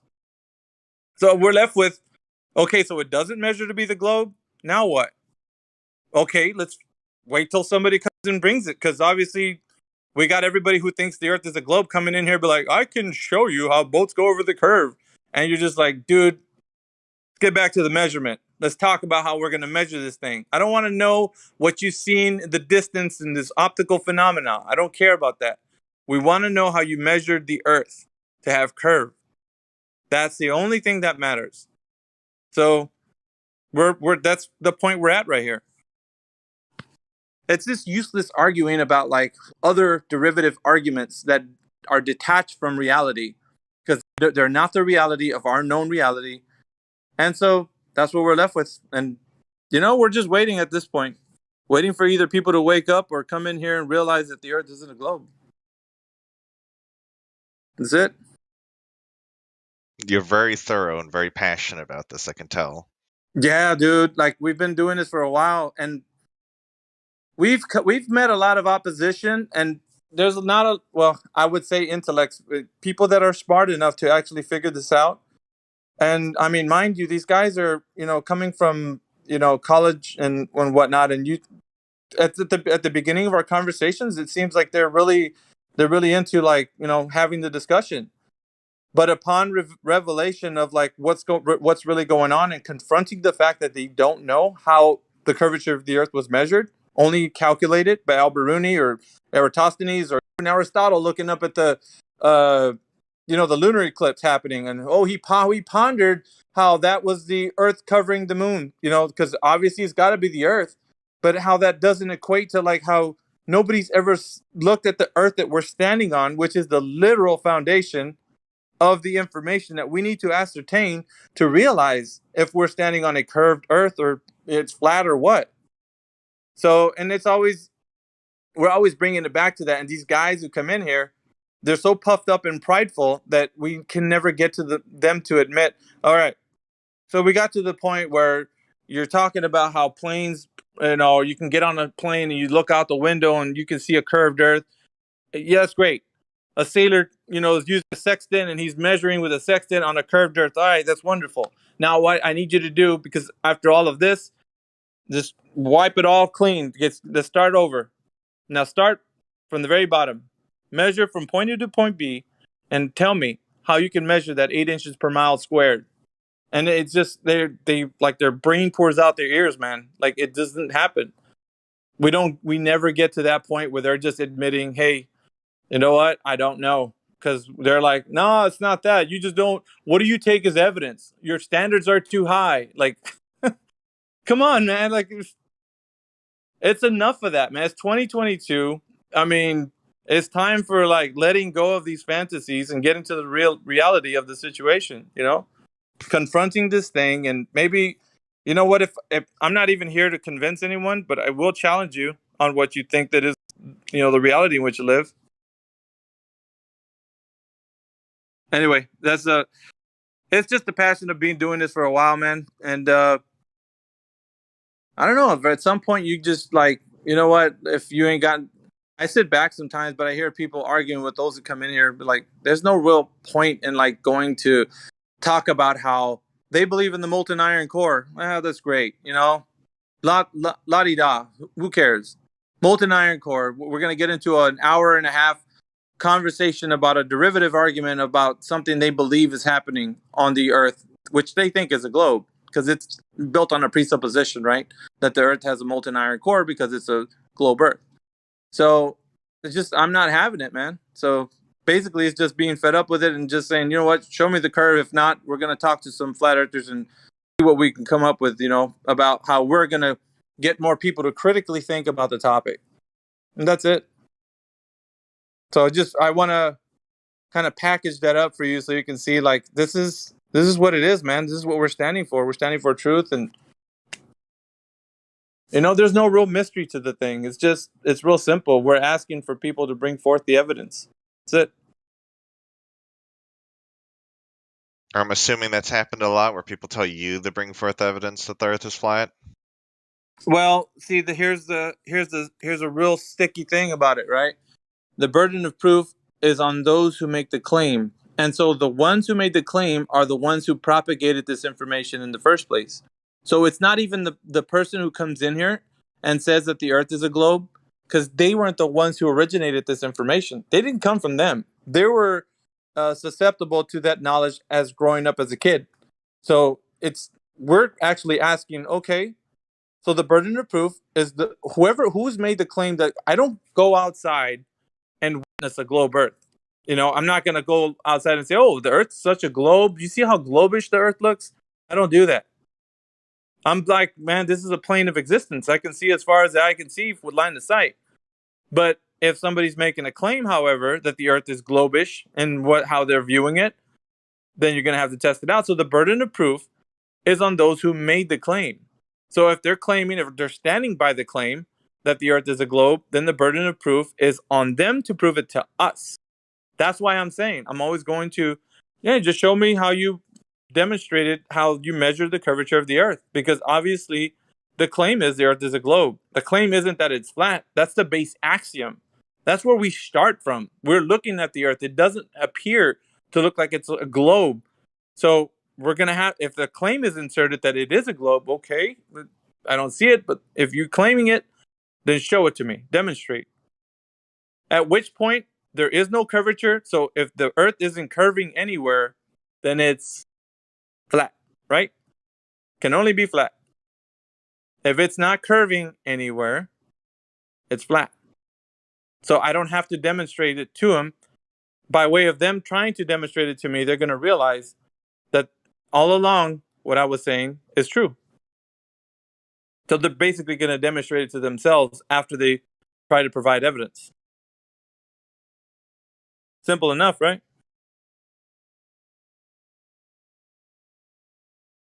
I mean, at least I would say.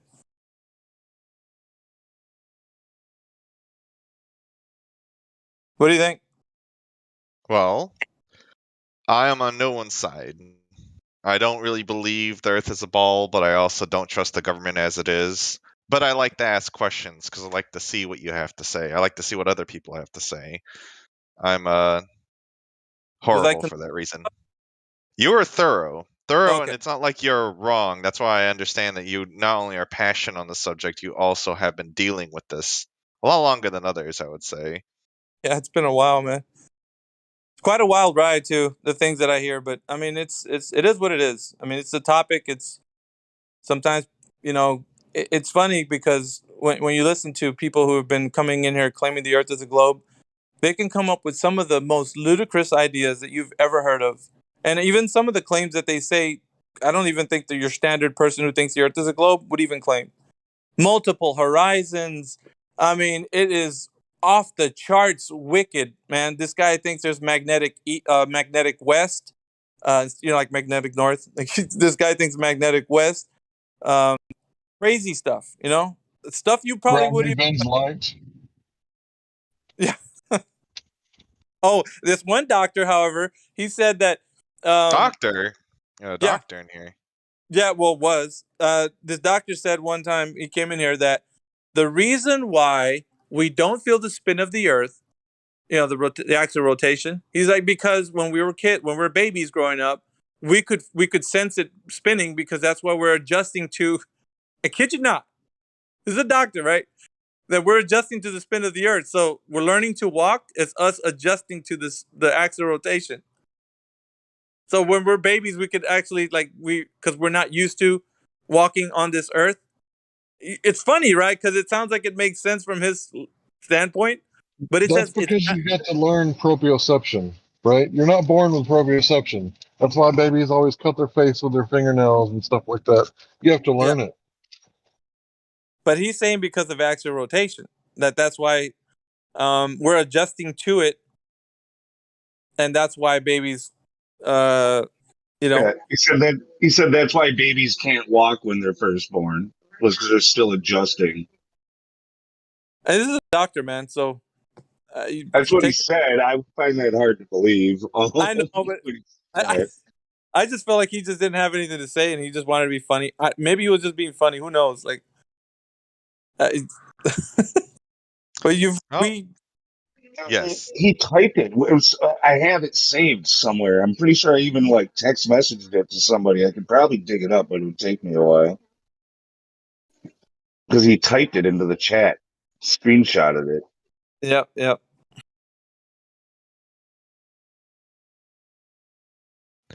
Well, like I said, I just came here because I had a friend here. I was talking to Sonny and some other guys yesterday.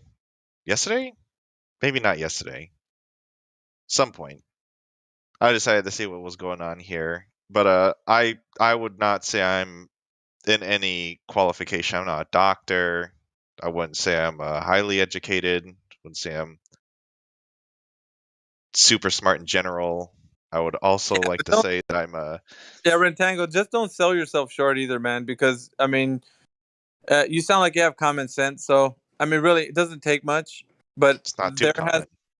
Well, I mean, as far as we can have a conversation and you're not going all over the place. But what I mean is that because this is attached to the indoctrination part, is that there's a hierarchy in how we're supposed to obtain knowledge, and so maybe they put in your mind that certain people are qualified to speak on certain topics, and then maybe you're not as smart to say such a thing as whatever, as far as the shape of the Earth or whatever.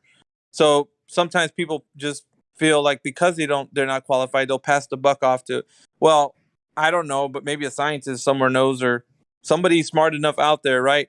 And we've talked about that in here. It's like those guys who they defer to, usually they, at the beginning of all of this, right? Like back in 2017, 2018, they would come into this server and we talked to those guys, PhDs, people from high standing in academia, and they don't even know, man. So it's like the people who are speaking to the topic get to a point where we kind of corner the discussion, and they're like, "Well, I don't know. I'm just a regular guy. A scientist knows." But we have those guys in there too, and we've talked to them, and they don't even know. So now, who's next? Who's the scientist going to be like? Well, Well, see, this is where it comes to you guys. This is what I was telling the other guys. You guys make a certificate. You get it like a flat Earth university. Get some people certified. Get like a diploma in flat Earth, certified scientist. That's what you gotta do.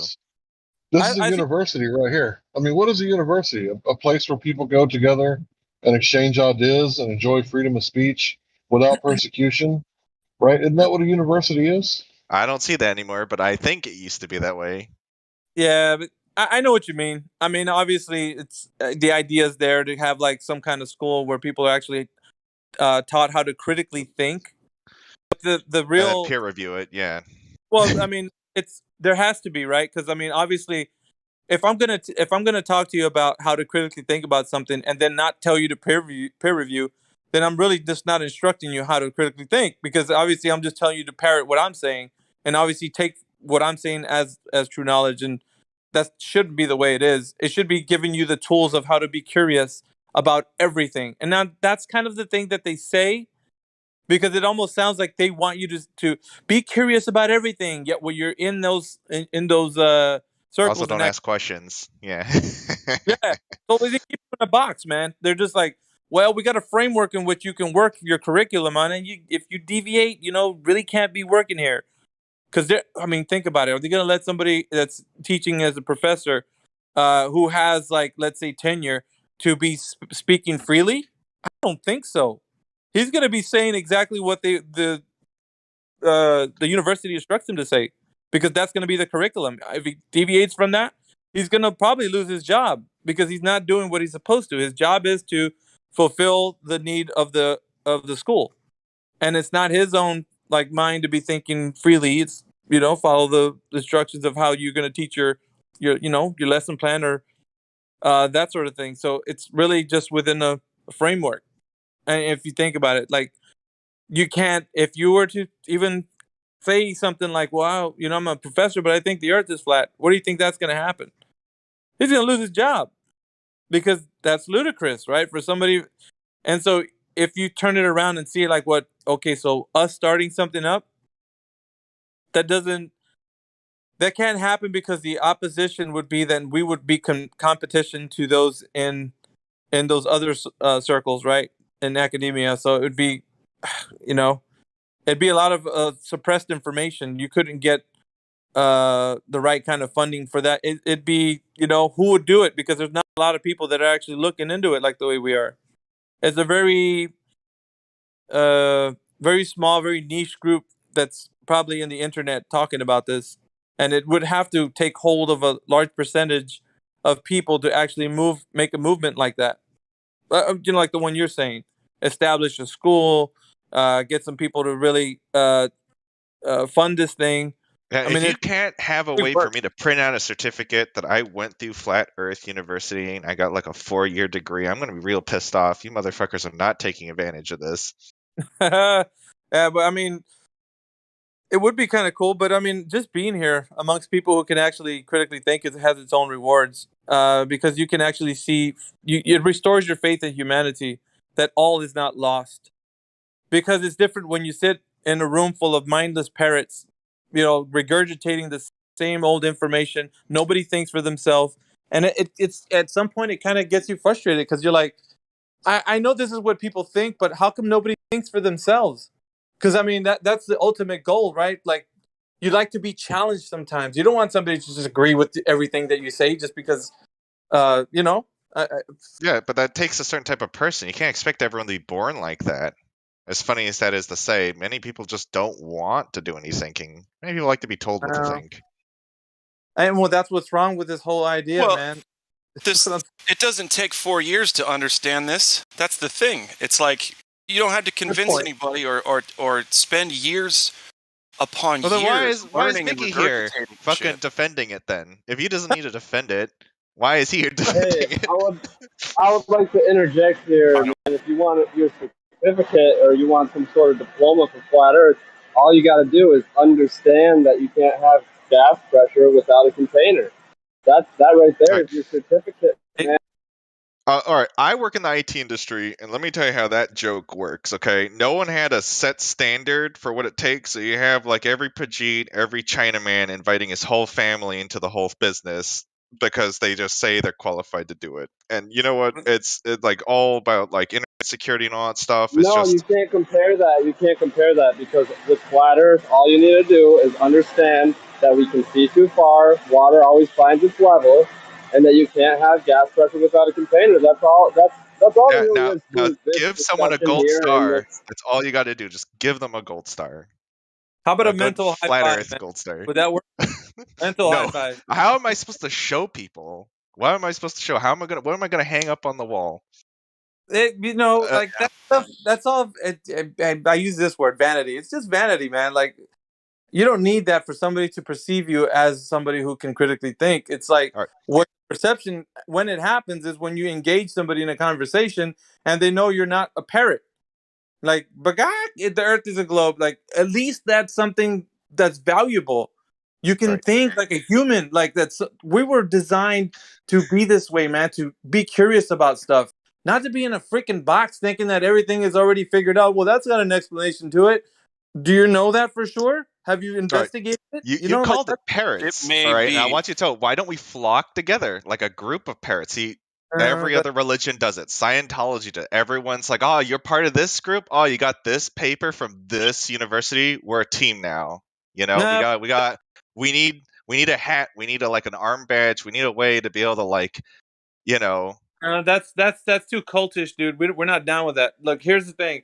People here, I'm serious. Like, people in here think for themselves. They don't got to be told how to think. There's like, you give them the information. Hey, check this out. Check it out for yourself. What do you think?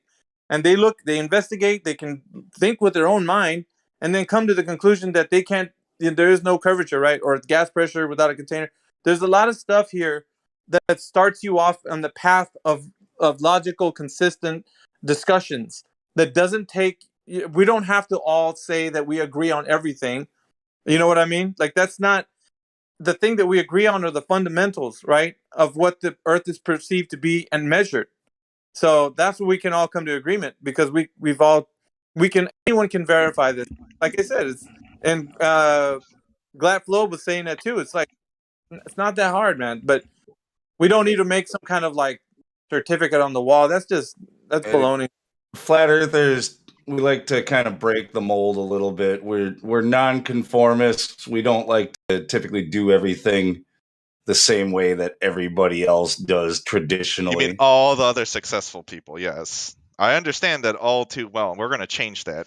All right, we're going to start getting our own flat Earth business going on. We're going to get some stickers going on, Okay, some the brands, sarcasm sweaters. is noted. Just to let you know.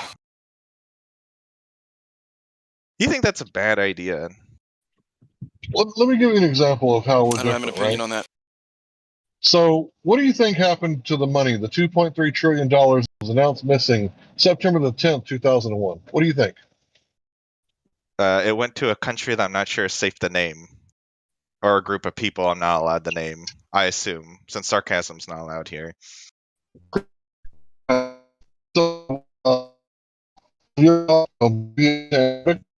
All right, you're breaking up for me. It's allowed. Listen, sarcasm's allowed. It just doesn't look good on you. Okay, stay focused. Larry, you're roboting. Yeah, that's what I was saying.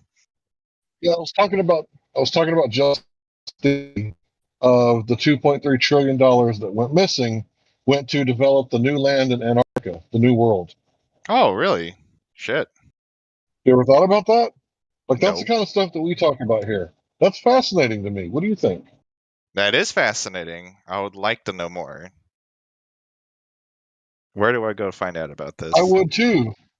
But, well, it's Justin's theory. Go to Justin. He's a mod here. Yeah, I got a theory. There's no fucking Earth curvature. I think that's why we're all here. I don't know if that's why you're here, but yeah. I would Generally. say some. Yeah, some.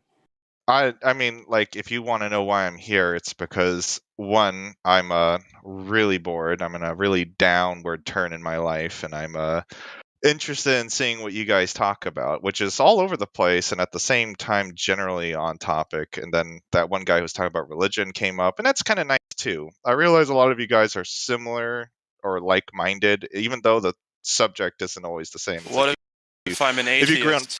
well, then you're alone. Nope. That's pretty funny. Whatever.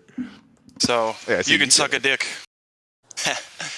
There's multiple atheist flat earthers in this server, by the way. Yeah, I mean, it's about critical thinking, folks. It's not not a hard concept. That's all. I think the gentleman was just trying to paint with a broad brush and allude to flat earth being somehow tied to religion or a specific religion. You gotta you don't sound so excited, Rentago or Rentago. See, you sound a little bit too like obviously excited about what you're saying, and then you wanted to pigeonhole us into you say most of you are religious, right? You know, these kinds of deals. The audience doesn't buy it, and I don't buy it, so just work on it, I guess. I didn't really pigeonhole anyone as religious. I just know that that one guy brought up religion, and that's kind of Well, why did you even mention it, though? That's the thing. You actually said the word religion before. I did just now. So we can change it back to Flat Earth, though. How about we do that? Ready? Oh, okay. Yeah. So where's that Earth curvature? Well, as far as I'm concerned, I can't see it with the naked eye, and if I write a plan, I still don't see it. That's about as high as I've went, unless any of you gone on a rocket ship. So it's just a belief that you have that there's Earth curvature? No, I'm not very much in believing in things that I'm told to believe in. I've really started doubting things a long time ago, but I've only come here because I wanted to see what other people doubt. It's not limited to Flat Earth, is what I was commenting on. Great. Are you going to measure the Earth for curvature? When I get something like a measuring tape that's long enough to do it, or one of those wheels that go by miles and I just run for a very long time, but I don't think that'll help either. I think someone brought up a laser pointer. And, you can't drop the act, can you? Okay, that's fine. I'm not denying. I'm saying I don't have a way to prove it. To prove what? Just go measure that it. The Earth is round. Oh yeah, no one does. That's the. I mean, so far, right? Yeah, it is what it is. I don't disagree with any of that. So Rentago, when you hear that, right, or you understand that there's no way to measure the Earth being round, does that have any implications to you at all whatsoever? Yeah, like I said, it was earlier. It's like unraveling a bunch of other issues. See, because then a bunch of issues come of that. A lot of things are relying on the Earth being round, from government to religious workings to things like that. It's kind of like I'm more worried about the other complications that come from it. Can you elaborate on where the Earth being round and what is relying upon that? Can you elaborate on if the Earth is not round, that means there's no space, and if there's no space, then there's no aliens, and if there's no aliens, it's like a lot of things that rely on sci-fi, on hope. Humanity's going to go explore and expand. It means we're stuck on something we can't escape from. Did you just say hope? Sure. So when we talk about space not being what it's claimed to be, that would mean there's no aliens. Has anybody put forth any plausible evidence for aliens to begin with? Didn't someone market the term demon for that kind of stuff? No, some old civilization. That demons were the term for aliens.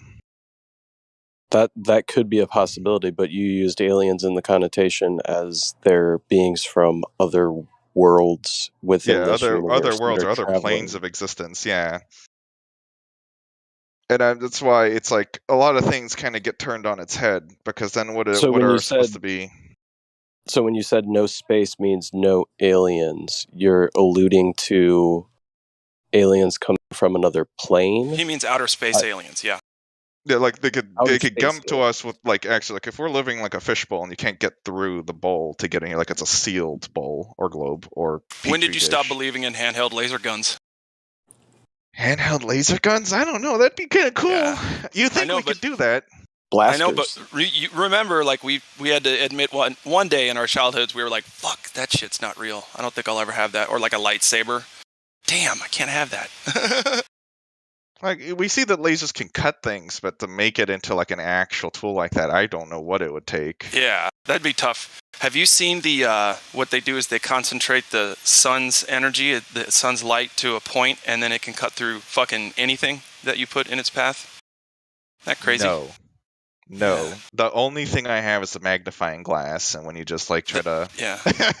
That's what this is. It's just a really high-tech magnifying glass. And, for no reason really, how would you ever care about that? But yeah, because what you got to do is get this really expensive equipment, right? And then it makes this, 4-inch little line. That's what I was bringing up earlier, like NASA. Invincible. All this money, all this funding, supposedly to explore space. This guy says they're building something in Antarctica. There's a lot of things that, like I said, become an issue. Because if Antarctica isn't a continent, then it's a rim that keeps us surrounded. It stops being like a continent, more like a cage. Like it changes a lot of things. It starts to, like I said, you start But I heard you say running the lot. say something about hope, that you even lose hope. Like, how did hope become part of the things that you let go if it's not Well, a what's globe? the point of countries and fighting over all the things we do? What's the point of being on Earth? Is it just a simulation then? Is it really just like we're here and No we're not one's really here? We're bringing in the up anything Matrix. like that. No. Yeah, well, No. It, like I said, it brings up complications because then if you who want was to put Jesus? complications in there, I mean, it's just about flat Earth, bro. yeah. All right. Why did you say Jesus? Why did you have Go to ahead, lose man. hope? Like, that's the whole the thing about it, man. Like, don't you think that people latch onto this belief because they think that they're going to lose hope of leaving Earth? Like, Well, that's the thing. Like, no, some If people anything, it want gives me hope. more. Some people want more, so they're going under the expectation of that everything they're doing, their little piece of life, for as short as they live, is to all culminate into something. That's what makes a lot of people not want to like go and say, "Oh, well, let's discard all this." What do you mean, And traverse the stars? Like, you're gonna go for a ride around the neighborhood? Or, like, what do you think that because they're gonna lose that, they're gonna be like, oh, well, I can't just get into this well, because which one? No, wait, that guy's not here anymore. There's someone here who's like he likes people, but it depends, you know. I would say not everyone is just keen on just living on a satanic plane of existence that may be another world's hell then, for whatever Yeah, purpose you know we're what? here Satan for. or not, it measures flat. Stop saying stuff like that. Well, you asked. You're just peppering it in there, dude, to get things off topic. Okay? No, I just- you understand. No, I literally understand the asked script. me. Listen, I understand the script, but we're keen on it. So just, can you talk about the Earth being flat, please? Thank you. Okay, the Earth is flat. Okay, Very cool. defensive, and I'm not here And to when I asked troll. you earlier, are you going to go measure it? What did you say? Well, I can't. I mean, well, Bull I fucking could. shit. I can. I mean, like, how would I say it? I feel like if you really wanted to undeniably prove the Earth is flat for everyone, you would actually have to just kind of like, you know, do what that one guy did, where he tried to build his own rocket ship so he could try to take a picture. That didn't work out. I don't know why Wow, it didn't, dude. but No. well, Nope. yeah, getting a laser point and stuff is like, And do you the can only little prove it things, to but yourself, dude. Listen. you know, like how NASA goes up into space and they So take a are you picture of the Earth, experiencing kind of a thing. globe, Rentigo? No, that's what I'm saying. Like that stuff is that. So you're But that You know is what's funny? living on a You flat plane? don't even need to bring up Yes. NASA in this conversation, and I'm not kidding. Think about it. Earth No, measures flat. Who's NASA? I don't give a fuck. What's that? Yeah, but I'm Earth saying they're measures going to- flat. Yes, the Earth measures flat, and I'm saying that. Why can't we? God, how would I put it? Why can't we just have our own NASA that goes up and just You can do does? whatever you want, bro. Yeah, I mean, if you have the money, No one is. whatever. Okay, what is going up going to provide answers for when the answers are on the ground? Rentigo. The answers are on the ground that you're walking on. Point eight. Well, I said that in the short monologue or long monologue, depends how you look at it, that you have to be on the ground measuring from point A to point B over a certain distance, right? Choose your distance. And if there is curvature from point A to point B, you're going to find it. 8 inches per mile squared, man. It's simple algebra. So you're going to just apply that knowledge and figure out that if there's any curvature drop or hump of Earth curve between you and the target, then the Earth is curved. Bingo bongo, you've just found Earth curve. Now, if it isn't, you don't find any curve between that small distance, then the Earth isn't curving anywhere. It's that simple. You don't have to go and take a rocket to go figure things out, because all you're gonna do is say, "Oh, it looks pretty flat or pretty curved." Like that doesn't. And then we're gonna tell you, "Okay, did you measure it?" Because you're seeing something is not the ending point. You have to go down to the ground, measure it, and then say, "Okay, I saw it up there. It looks curvature. I measured it as curvature." Or I went up there and I saw it flat and I measured it flat. Like it's really simple. Like Yeah, but can't I'm make saying it. like, yeah, I'm not arguing on that. I'm arguing on like, what are we? Are we on a square then? If not a circle, like I mean, like a. Okay. All right. So the point is, if it measures curvature, it's a globe, just like they told you. So that's the thing. You gotta just you gotta hang your hat right there. I mean, dwell on that thing. Eat it like slowly.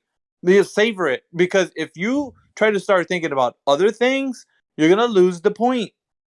Stay like this is it's like a little cat. She's like the laser on the wall. Stay on focus. You got to remember the curvature of the Earth is the thing you need for the globe to exist. So you got to remember that's the one thing you need to provide evidence for.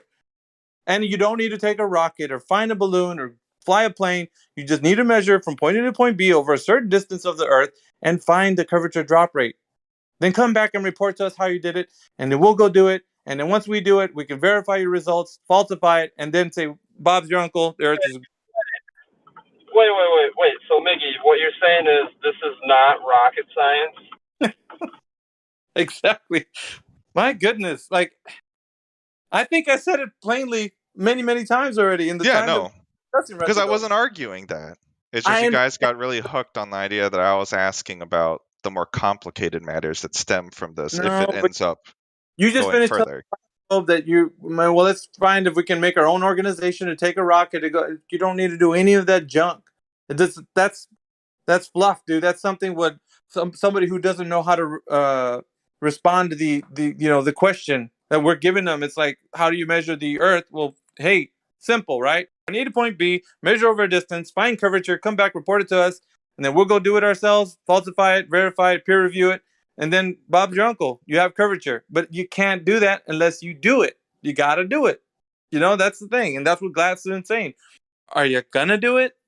Or are you just saying, today's a nice day. We're just talking about stuff. Like, this is serious business, man. Like, this is a reshaping of a paradigm in which you're perceiving the Earth to be a globe.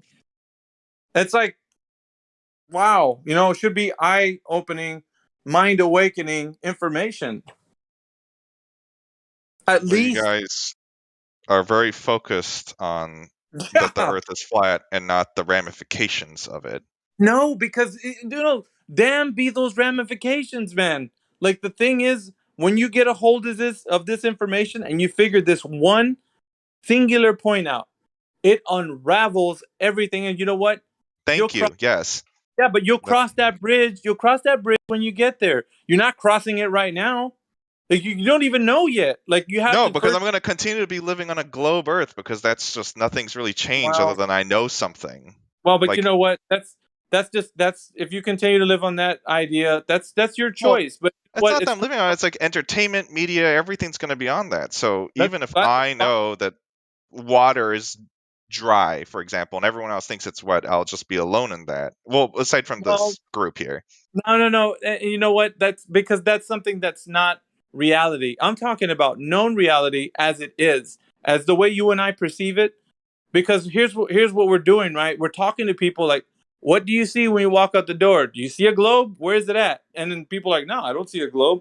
Exactly. So it's not like about talking that water's not wet. We're not saying something contrary to known reality. We're actually telling you it is known reality because we're asking other people and they're agreeing with us. So what happens is the perception is being warped into believing it's something else. Yes. Right. So the thing is, it's like not the example you gave. It's the example I'm telling you. It's like water's wet and everybody agrees water's wet, but they're telling you it's rocks. Like, that's the thing. And then people are like, I might as well just believe it's rocks because otherwise the world would be boring. Like, dude, you don't understand that the thing that they're making you perceive is a warped perception of reality. And the thing that I'm telling you to focus on with laser focus, right? Concentrate, is the curvature of the Earth. Because that right there, my friend, hinges on the metrics, the radius, diameter, and circumference. If you don't have that one single thing to demonstrate to yourself and to everyone else, then you don't have radius, then you don't have the distance to the planets, and you don't have the trajectory for the rockets to leave Earth because they have to go around the Earth, using the radius formula so they can go to moon or, rovers on Mars, all that other junk. But you don't have any of that because you don't have the very simple thing of knowing if the Earth has any curvature. All comes back to that. And that's the one thing we're telling you to do, or at least try to have the, incentive to do it. But like you said, if there's no real incentive to want to do it, then this is just really a, All right. couple Yeah, but see, if I go do it, and I go and let's say I show my friends and everyone else, like, what is the purpose of that other than just to tell people that, look, guys, I found that the Earth is flat, and here's how. Is it the goal is to recruit, or is the goal to? So what you're trying to do is you're trying to understand the implications of having the knowledge of the reality of the world around you, right? Yes. You're trying to understand what is the point of that Well, you without found truth, yes. trying to get to the truth and the knowledge yourself. So once you fully do that and you come to the understanding, the revelations that you have within your life and for you personally are different than those of other individuals. But no one person can sit here and tell you how coming to the understanding that we live on a flat, motionless plane, we are the center of everything. We live in this beautiful creation that was created for us. It changes a lot of things within your life. It's like trying to explain to somebody that sees that you're in love, right? And somebody has never experienced love. And they're like, why would I want to experience love? Because you still have to go to work every day. You still have to pay the bills, blah, blah, blah. Yes. Still have to go through the motions. This understanding that you come to, I'm not trying to say it's necessarily emotional, but it can have emotional effects on people. What I'm trying to say is we can't fully explain to you how this changes you as an individual, because once you come to that understanding and that knowledge, you will know how it changes you as an individual. And it changes the things around you and the implications that it has in your life. Does that make sense? Yes. Yeah. Thank you. The other guy was just thinking I'm a massive troll. And no, I do agree I'm a dick, but I'm not trying to troll. I'm actually trying to ask about the ramifications, which I get what you're saying. I'm just saying, like, when the whole world agrees that the Earth is flat, then what do we do? Do we just accept that now that there is a God, that there is a lot of things? So what about being atheist then? Doesn't that go out the window because we're living on something else? Not necessarily. Not necessarily, because we have people in the server that are atheists, like we stated before, right? But I guarantee you they've had profound changes in their lives coming to this information. I'm pretty sure that they have.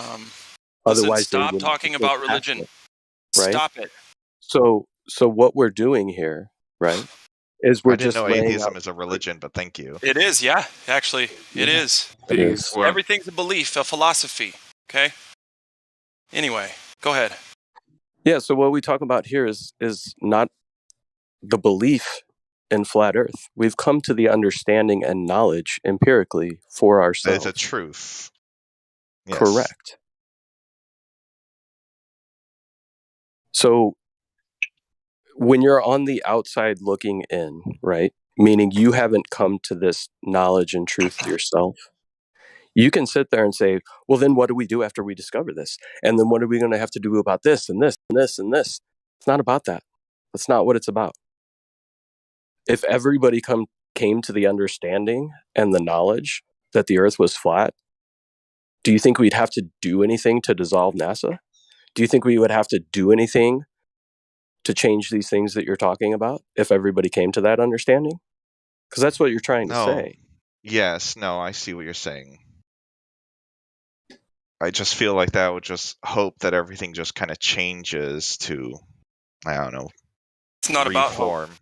Doesn't matter. It's going to happen the way it's going to happen. Dude, truth cannot be stopped like a train or a lion. And so I'm not sure. There's no agenda here. It's funny. So many people want to attach some kind of agenda to the flat Earth truth. And the best part about it is there's no agenda at all. The number one thing is, if you're curious enough, go find out for yourself. Don't take our word for it. But we have some compelling information. But what about the other side? Do they not have what an other agenda? side? The side that wants to push the globe Earth. Of course they have an agenda. It's popular. It's the most popular fucking thing in history. Of course there's an agenda or 2 or 10 behind it. So what? Are you going to go down into the bog all day and just be like, Freemasons and 9/11 and like... Well, see, at least you acknowledge it. Ruin that shit for us. What? You'll see, at least you acknowledge it. See, that's what I'm saying. Like, there's always more I mean, yes, I get it. Now focus on just what is the truth. And that's completely agreeable, and I understand that. But personally, I'm thinking about a bigger picture, as you said, is unnecessary. And Well, think about it. If the truth wins, shit gets better.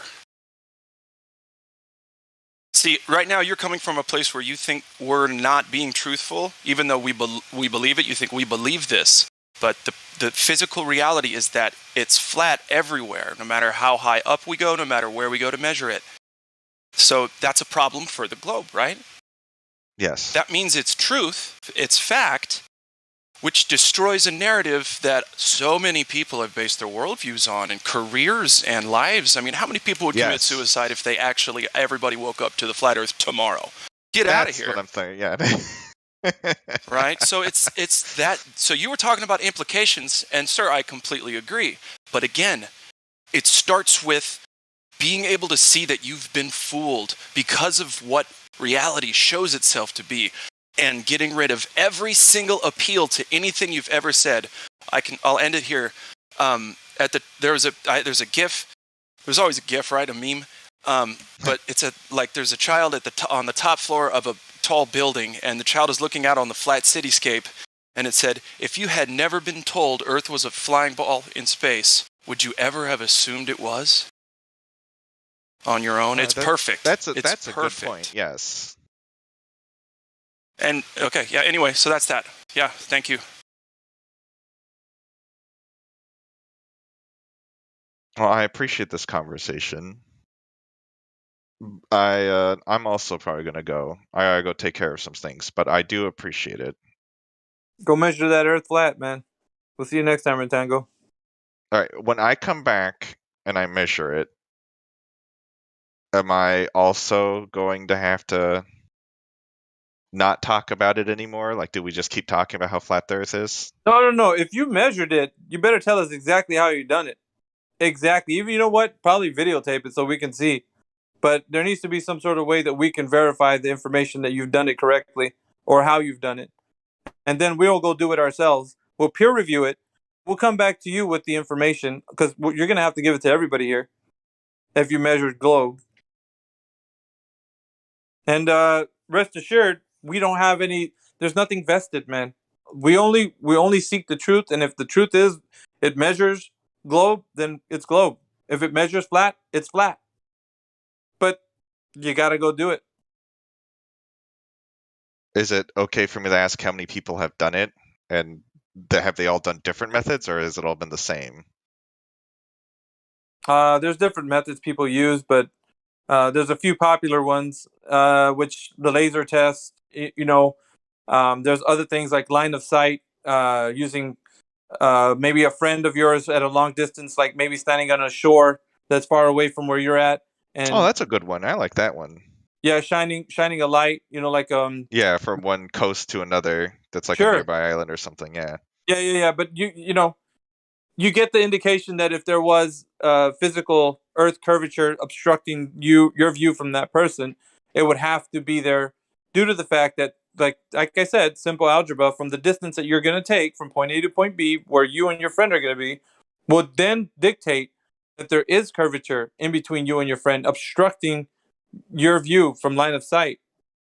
So it's undeniable. It would be curvature measured. You'd have to be able to tell us the distance, the height that you're actually looking at. You know what I'm saying?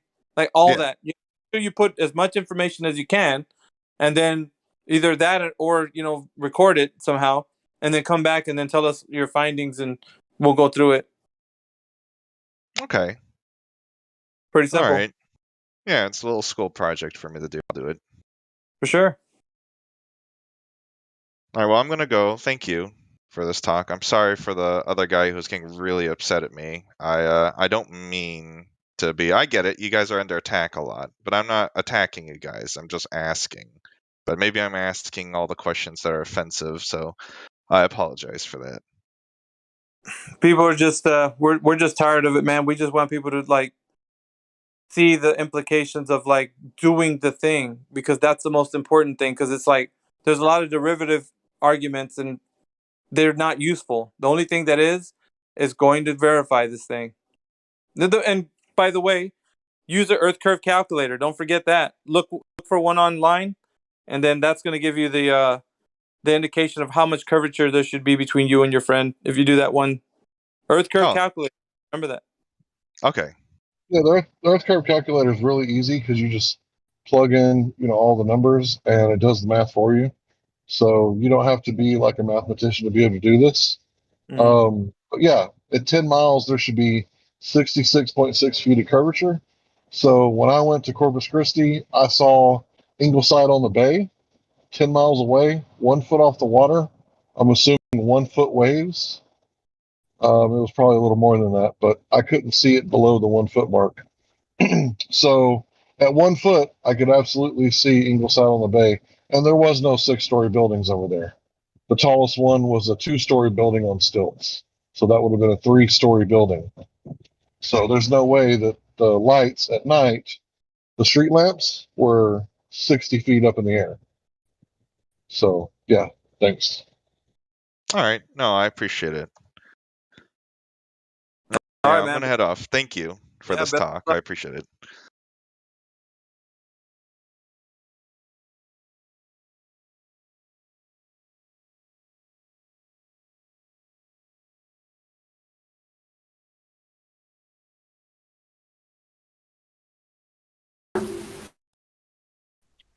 Who's next? Hey, Johnny, tell him what he's won. Washer and dryer. He won a brand new car.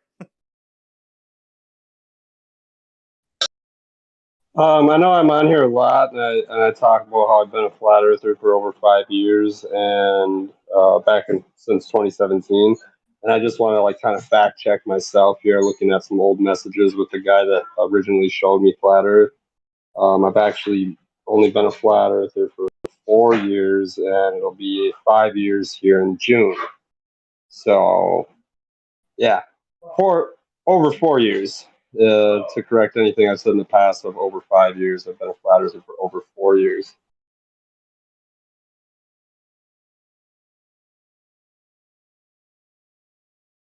Once you go flat, Well, you what never was go it? back. What was it that made you believe or know the Earth was flat? What was your 3 best proofs? I wouldn't necessarily say it was proofs. I just watched this interview. I talk about it a lot. The Dave Murphy interview, late night talk show. He just goes over a bunch of stuff, and it got me questioning everything. And then I looked into I started watching other videos from the same guy that I had met through work. And yeah, I mean, like I still to this day carry around business cards that have flat Earth information made by this guy back then with the Dave Murphy video on it. It's got ODD TV. Yeah, so I've been in it for a long time. I didn't get like super into like spreading the word and be like open as a flat earther until probably about a year ago, I'd say. Once I had the good argument where I found that on Witset's channel, Witset Gets It, where he basically said that the whole thing we talk about with how far we can see, and the black swan, and basically the long distance observations. So that's when I really started getting into like how I can really like show this to people and actually like tell them like, or not even tell them, but just ask them, why can we do this? Why can we go these distances and see things this far away if the earth is a ball? And it's really helped me a lot with my sort of like discussions and flat smacking people. So yeah, I mean that's my best proof right there is the long distance observations, and then I like the second law of thermodynamics. Again, that's something that I learned from watching this channel. Then I mean the moon landing hoax. I've always been into that for a long time, but it was kind of like We went through it in science class in high school, and he showed us the MythBusters, whatever MythBusters moon landing thing. They're like, oh no, we went to the moon, and I'm like, oh yeah, MythBusters did it. So and then I kind of put that in the back of my head for a while. And then once I got into flat Earth, that would have been like I was in high school back in like 2013, 2014. So 4 or 5 years later, I found flat Earth, and I was just like, wow. I looked into the moon landing more, and I was like, yeah, we really never went there. There's no way. There's absolutely no way. So yeah, I love this topic, and I'm trying to make more videos and get. I have a plan to do my observation that I've talked about a little bit in here. I have a plan to do this observation here on Sunday, but I don't know if the conditions are going to be like acceptable. But I'll do I can do the same observation under a ton of different conditions, and I'm sure it'll still I'll still come up with the same results. I'm seeing over like I think it'll be like 14 feet of curvature, 3 miles across a lake, something like that. I put the numbers in. It's 3.5 miles across. I plan on doing it like multiple times, but I'm trying for the first time on Sunday to go early morning when it's nice and cool. And the ambient temperature is closer to the water temperature. Hopefully, there's no fog and no wind, and I can get a decent observation going. I already got the markers set down with the coordinates where they're at. I have it all recorded. So, I hope that like some people in here can look at it and be like, "You did a good job." That's a good observation. My main reason for doing it though is to show to my family. That's the biggest reason I'm doing it, is to show them that I can go out and falsify the metrics like Miggy was talking about earlier. We can falsify those metrics, so the whole model is off. And then we go back to what shape is it? Well, it appears to be flat if we're not seeing any curvature. So yeah, man, flat Earth for life.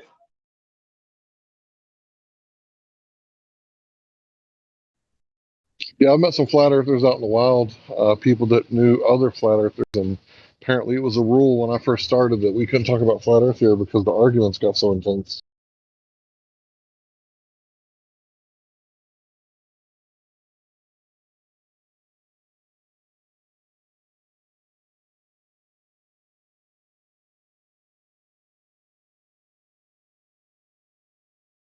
There used to be a lot of ballers here, but I think they all left. Maybe they all got tired finally.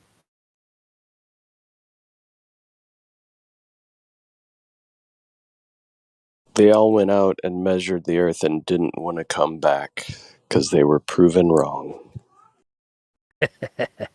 Like I said, once you go flat, you never go back. Did you all see that brand new U.S. Navy laser test that lit up the sky red as a beet? Wasn't that neat? Wasn't that cool?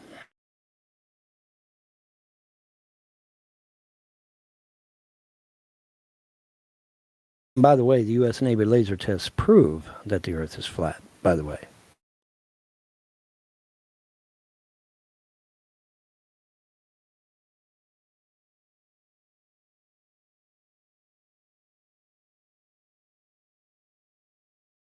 What U.S. Navy laser test turning the sky red, I think you said? Dude, you didn't. What was this? Oh my God. What, you didn't hear about it? Really? It was in mainstream news. Nope. Hang on a second, I'll get you an article. Hang Well, on. that's why I didn't hear about it.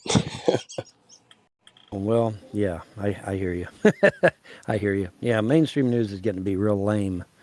Hence the term, lame stream news. But anyway, hang on. Let me see if I can get the article for you. Is this the real Von Helton? She used to be on Free Chan back in 2015, 2016. I am the one and the only. There is no one like me. Karate Kyle. We got Karate Kyle in the house. You have Karate Kyle. You have Karate Kyle in the flesh. That's right. Yeah, you remember me, bro? I used to go by Hank Hill. Maybe. What service was it on? Blog TV, Stickam, Stream Flat Earth debate, bro. You kept coming in and saying you woke up one day and the Earth is flat, and also Yeah. at the same time, you said that over and over again. Yeah, the You said Mandela the Earth effect is and flat, flat and Earth. you woke up, and the Mandela effect. Yeah, I hit you woke on the up and same day. yeah, on the same day I woke up and got nailed by both at the same time. And it's like, well, fuck me. I guess that shit's real, so I'm gonna have to deal with it, you know. But yeah, quite a, you know, because it was, oh, well, fun. How do you know the Mandela effect is real? Because our South Africa went on to become a superpower and a major ally to the United States, and I don't think your South America or South Africa is doing that. No, as a matter of fact, your South Africa is poorer than shit. Thank you very much. But anyways, but yeah, so yeah, no, this, you know, the whole thing about the Mandela effect. But I woke up out of bed. I'd been doing some research on doing some graphics work, and I just, you know, I left everything up. I left the browser up. I left everything going. But when I, you know, and when I went to bed, I had all this graphic stuff up and ready to go. And then when I got up the next day, all of that was replaced with stuff about Mandela effect and flat Earth and the Zapruder film and all this other stuff. And I'm like, whoa, I wasn't searching any of that. And it's like, uh-oh, I guess that's my cue to look into this stuff. And so I did. And it's like quite an eye-opening experience. But yeah, I got hit upside the head with it. And but that's okay because it's all cool. All a good thing.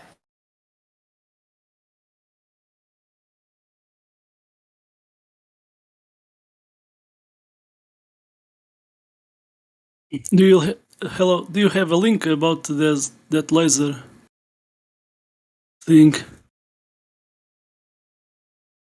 I'm looking for it right now. Thanks. Give it to you.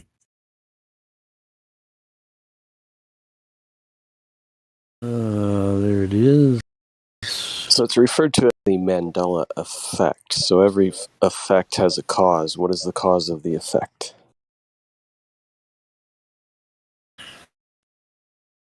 Based on the information that I have, the Mandela effect is caused by CERN using what's called a D-wave computer. And in fact, there is a popular video on YouTube where Geordie Rose, the head of D-wave computing, tells you in no uncertain terms, live on stage even, yeah, by the way, we're fucking with your reality. Sucks to be you. Take a seat and enjoy because you can't do a damn thing about it. And we're going to invade all these other realities. We're going to extract all the energy out of them. And I'm sitting there thinking, yeah, this don't sound good to me. This sounds like a recipe for disaster. Because all the inhabitants of these other realities are going to be pretty pissed if we're stealing all their damn energy. And they're going to want to come over here and kick our ass. But see, in typical scientific fashion, he doesn't take all that into consideration. It's like, oh, look at all the free energy we're going to get. You know, and the first thing that hit me when he's sitting there talking about that shit is, hey, I remember the game Doom. Do you remember the game Doom? What was the whole premise behind Doom? Oh, we can get energy from other realities. And unfortunately, one of those realities ended to be a portal to hell, and that's how Doom got started. That's exactly how the Doom game starts, if you look it up. And I'm like, oh my God, you know, fiction is becoming fact right before my very fucking eyes. This idiot's going to get us all killed. But yeah, I mean, Geordie Rose, he's the head of D-Wave Computing, and live TED Talk, man, made it absolutely clear exactly what they're doing. We're gonna suck all the energy out of all these other realities. Yeah, good luck with that. Well, he signed our dead warrant. Google was the first customer for D-Wave quantum computers. They bought it in the early 2000s and they gifted to NASA. I mean, they made an alliance with NASA at that time. Oh, I don't doubt and that. ever since, every year they still buy the new quantum computers, and at the moment they are building a pyramid network. So that first quantum computer, which is actually uh, the infant, technologically, the infant is actually the most important of all the quantum computers. Um, all those others are much better. They can process much more problems, and the amount of qubits, I think they reach like 5,000 something qubits in a CPU. And yeah, the first one was about 1 qubit. But yeah, these computers, they actually solve 1,000 problems in the same time, when a normal computer has to solve each problem at a time, so they they function very, very different than ordinary computers. Yes. Yes, they do. And And they're extremely yeah, dangerous. yeah. So Extremely dangerous. imagine like a maze with 1,000,000 paths, but only one path leads to the exit. All other paths are blocked, like dead ends, And a normal computer, when has to try each path individually, and the CPU is doing it very, very fast at the frequencies we ran today, we achieved. But a quantum computer, he starts like he sends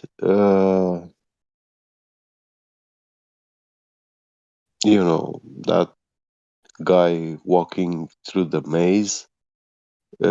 He's like sending 1,000,000 guys at a time, and at the end only one comes out. So yeah, it takes much less Why did someone time. say they're dangerous? What do you mean? Why are they Did you? dangerous? They're messing with our reality, dude. And like I said, Jordy Rose in that Yeah. video openly admits they mess with our reality, literally. That's what everybody says. Oh, well, this Mandela effect, that's just faulty memory and all that. No. Like I said, dude. Look, where I'm from, the reality that I originated from, let's put it that way, for lack of a better term. Okay, the reality that I'm from, our South Africa went on to be a nuclear power and a major ally to the United States and a major trading partner in the world. In fact, one of the biggest major trading partners in the world. So now, what is your South Africa doing? Yeah. I don't quite know what you're talking about, but I have a simple question to ask. Do you have any scientific experiment to present or that someone has ever gone through that would show the cause and effect relationship that you're describing? That would, illustrate that? There is no way to do that. There is what is called residual information that we will get from time to time where something doesn't quite make it and it kind of glitches. But as far as any way to, the only thing I can do is tell you to watch the Zapruder film. It's like the canary in the coal mine. You want to know when CERN's messing around with their D-Wave computer, just go watch the Zapruder film. Watch it change from 6 people in the car to 4 people in the car and back again. If you watch it one day and it's 6 people in the car, and then you go back and watch it again and it's 4 people in the car, they've changed. They've messed with their D-Wave computer. That's how. Did you know? So would a video of Bigfoot would a video of Bigfoot be evidence of Bigfoot to you? Look, I don't care about your opinion. I really don't. Are they Like different I said. videos from different car rides? What's that? Are they different videos from different car rides? No. The Zapruder film is a very famous film, guys. Yeah, I've seen it. Can you link that? Can you link it for us? I've never heard The of it. Zapruder film? Yeah. I'm just not convinced that it's the same video that just changes. Well, I'm sorry, but it is, and you can go watch it. I mean, like I said, you can watch it change from 6 people, or better yet, just go to the museum where JFK's limo is at, and watch the story literally change on the screen right in front of your eyes. 1 minute it'll say 6 people, and if you watch the screen, oops, it changed to 4. Well, then that's how you know that they turned on that D-Wave computer. That's exactly how you know when they done it. Well, I'll just take your word for everything. But you haven't you haven't really manipulated the independent variable to prove that to be the cause of the effect. That's the problem. Okay, how do you have another explanation why it goes from 6 people to 4 people in the car? No, I don't. But Okay, I don't well, need there you another. go. No, hold on. I don't need another I mean, explanation to prove yours to be just a theory with no evidence behind it. No, I don't it's have an not a explanation. I just have a question. Dude, Does it? Dude, it's not a. Hold on, it's not a theory. If the head of D-Wave Computer is live on stage telling you, "Yeah, we really are fucking with your reality," then it's not a theory anymore, right? Yeah, that's a claim. That's just a claim, a baseless claim. Oh my We're not God, about Not baseless. just a claim. Okay, all right, This is technology available and it's being in use. Just for you to know, Orion, all the information which CERN is generating is being fed into the D-Wave quantum computer, and that represents about 40% of what actually that network of computers can actually process. And on top of all this, all the human input into internet, all the devices in the world, all the people that talk, communicate, type, whatever they do, all this information is being also fed through these D-Wave quantum computers, through the Google D-Wave, Google NASA D-Wave, quantum computing, and AI laboratory. That's how that institution is called today. So all the internet from the world goes through that computer, but not only that, the human input represents about maybe less than 5% from the information which this machine can actually process, crunch. And this machine is a information hungry beast. Okay, cool. It's a B system. Yeah. Thanks. Yeah, I just wanted to say something real fast. So I was born in Dallas, right? I've done quite a bit of research on JFK assassination, the Zapruder film, right? And I wanted to say that JFK was assassinated in '63. The Zapruder film was released in, I think, '69. So they had 6 years to Mary Poppins the shit out of that film. So I don't think it really proves anything. I think they could have, changed it, edited it, manipulated it, photoshopped it, video shopped it. No, Yeah, there could just easily be different versions of it, different edits, right? That like I said though, okay, that's not what I said. Listen carefully to what I said. Let's say I watched the Zapruder film and there's 6 people in the car, which my understanding is that originally there was 6 people in the car. Okay, so let's go with 6 people. Okay, originally it was 6 people in the car. Someone tells me, "Hey man, I found a new Mandela effect." Somebody online tells me, "Hey man, I found a new Mandela effect. You think CERN turned on their bullshit D-Wave computer again?" Look, I said, I have to jump in and interrupt you for a minute. You got your information a little mixed up on a few things. One, the current reality, or however you want to put that, 6 people. Okay, the Mandela effect, people think they remember 4. The thing that you were saying about the D-Wave computer guy, Jordy Rose. Right. I'm pretty sure I know the interview you're talking about, unless maybe you're talking about one that I haven't seen.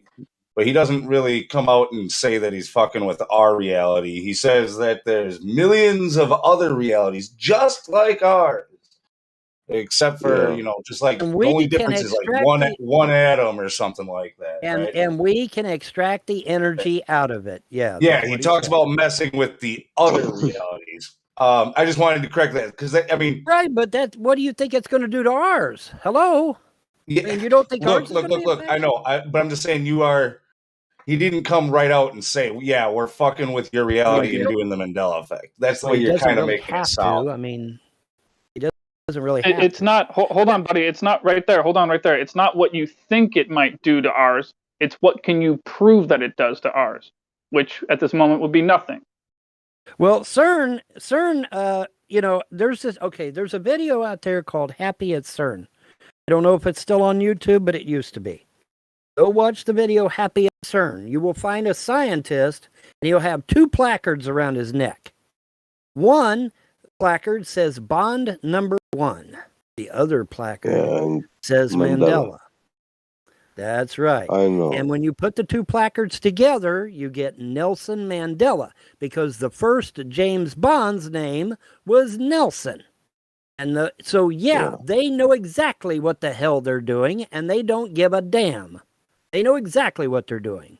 And that guy wearing them 2 placards around his neck was basically throwing the finger right in our face by doing that. They know exactly what the hell they're doing. And they don't care. They don't give a damn. I mean, they're making millions of dollars. Dude, I don't even know what you're talking about, dude. Like what you just said has no relevance to anything. You don't know the issue then, obviously. You obviously don't know the issue well enough. You need to do more research like I've done. Like I said, I woke up to this shit and started studying on it in depth, because usually when something gets put in my face, it's there for a reason and I need to go study it, and that's exactly what I did. But you need to watch Happy at CERN. Need to watch that video, Happy at CERN, and watch and get to the part where the scientist is wearing the 2 placards. He's laughing. He's literally laughing at your face. He's literally laughing. Von Helton, I've done all the same research. I've seen all of the exact videos. I believe in the Mandela effect. I'm affected. You have to experience it in order to know what it is, really, and not everybody does. So I don't really argue with them too much. If they don't see it, you're never going to convince them. If you don't see it, that's fine. Like I said, your opinion is I just want to say too, though, like it seems. So you're talking in a lot of absolutes, like you know exactly what's going on, and I know for a fact that there's many different theories out there, and that the one that you're kind of going with is like sort of the same as all the clickbait freaking channels. The way that they try to explain it, it's like the whole guy at CERN with the Bond 1 thing, like I'm not gonna. It's just too easy. They're trying to take credit for something that they didn't have anything. I don't think he's taking credit for it. I think he's rubbing it in our face. That's all that is. I don't think he's trying to take credit for it. He's just rubbing it in our face. They know what they're doing. Dude, these are scientists. They know exactly what the hell they're doing. They know what they're doing. Okay. So, all right. Yeah, you're right. I worship all scientists because they have a freaking degree. No, man, I'm just saying you shouldn't be talking in absolutes. There's more. It's anybody's guess as to what could be causing it. It's hard enough to prove that it's even happening in the first place. I would disagree with that, but whatever. I said, everybody's got an opinion, and that's fine. Like I said, I remember when Nelson Mandela died in prison. I know because every fucking news media was like, black man dies in white prison. Big ass fucking letters in every newspaper. Okay? They were playing that shit up, man. Nelson Mandela dies in prison. Okay, but y'all didn't come from the reality I come from. I get that, and some of you are from this reality, and I get that too. And so that's why you don't know what I know. See, wait, I got a quick question though. Do you still have the machine that you can use to get back to your reality? No. Did you destroy it so no one could get their hands on it and use it for evil? Orion, you're trolling him. No, wait. Of course he's trolling him. It's a painful Orion, process to build that technology back, you Orion. don't understand what he's saying. Well, that's like I said. I don't give a fuck because I know what I experienced. He don't. And until it affects his family or affects him personally, he ain't gonna believe any goddamn way. That's just the reality of this shit.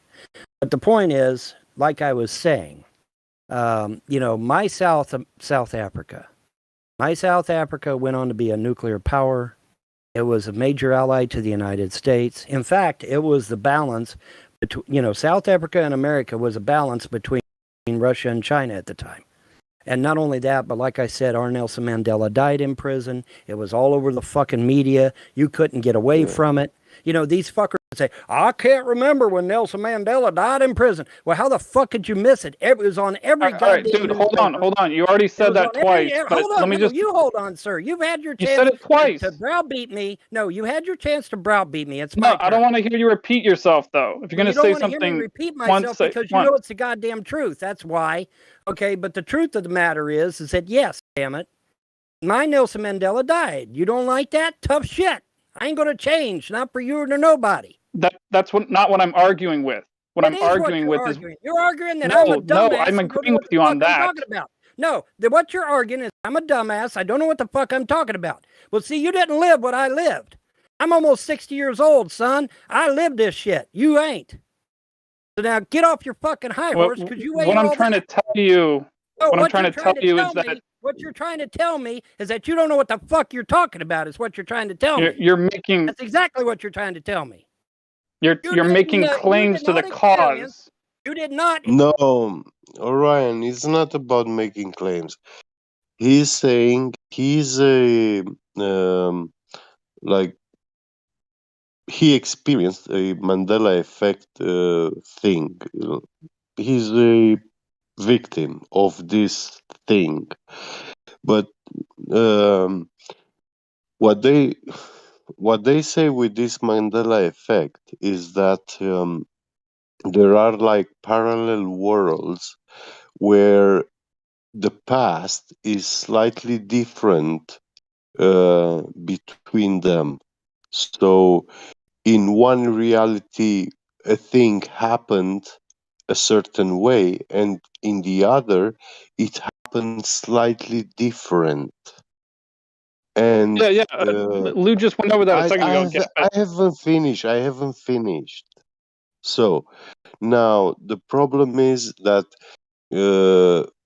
using quantum computers, this technology makes these two versions of history to merge. It's one and the same world and reality, but it merges them, and then some people will remember a history slightly different than what they see on the mainstream media or what they teach in schools. So are you claiming that the quantum? Are you also claiming because you just said he didn't make a claim, but I wanted to correct you. He did. He twice, maybe three times, made the claim that the quantum computers are causing the Mandela effect. So I'm going to ask you: are you claiming that as well?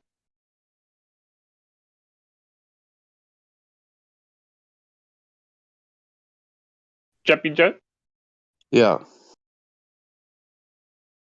So you're claiming as well, just like he is, that these quantum computers are causing the Mandela effect to happen.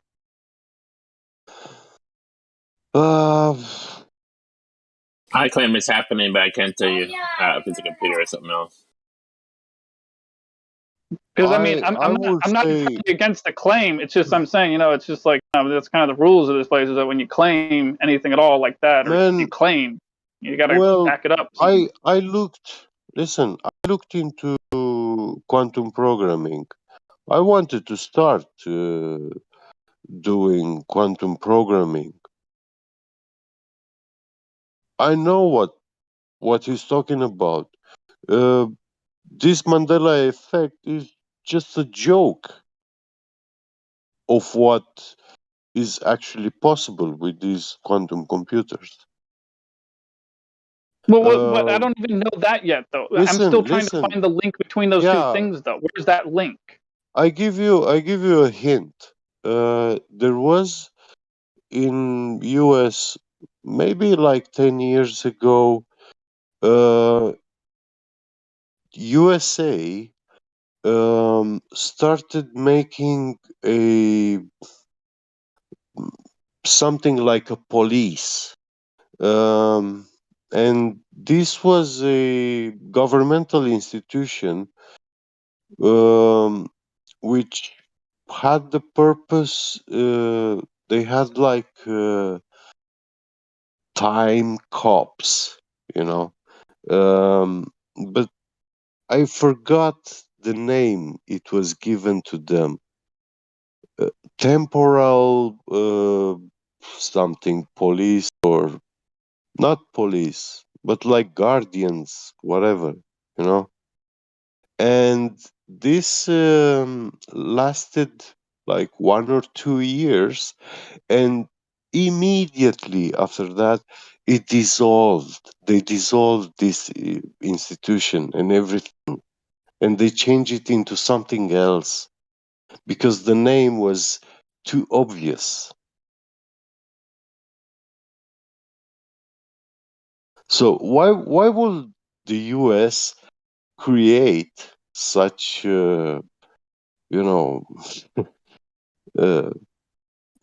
secret agents, to deal with this kind of things? My question,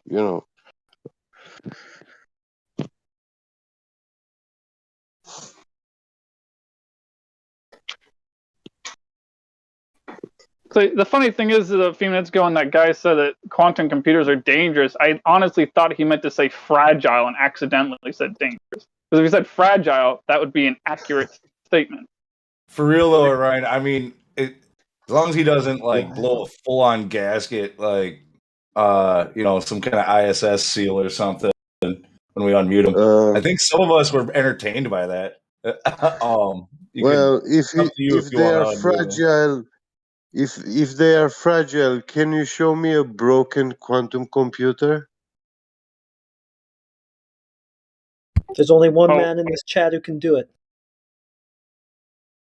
Don't they just name fall apart one. when you tap your foot against the machine that's holding them together? Yeah. You go do that. Let me see you go do that.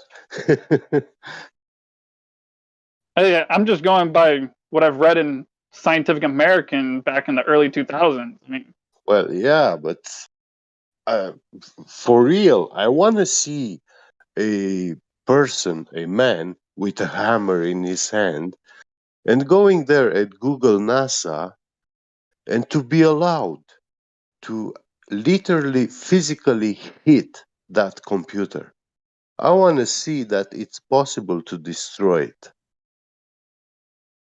They're never gonna let you near the thing. Yeah, it's $20 million one. and if anybody wants any context, I mean, this is again just their story. It's not like I've really touched these things or handled myself, but back when quantum computers were a new thing, they were thought to be revolutionary because you could have a computer processor that's made up of only 6 atoms. And out of that 6 atoms that were very fragile, you could get 3 times 5 equals 15, which might not seem like a whole lot, but it kind of is a whole lot because you're using a processor that's only 6 atoms. Yeah.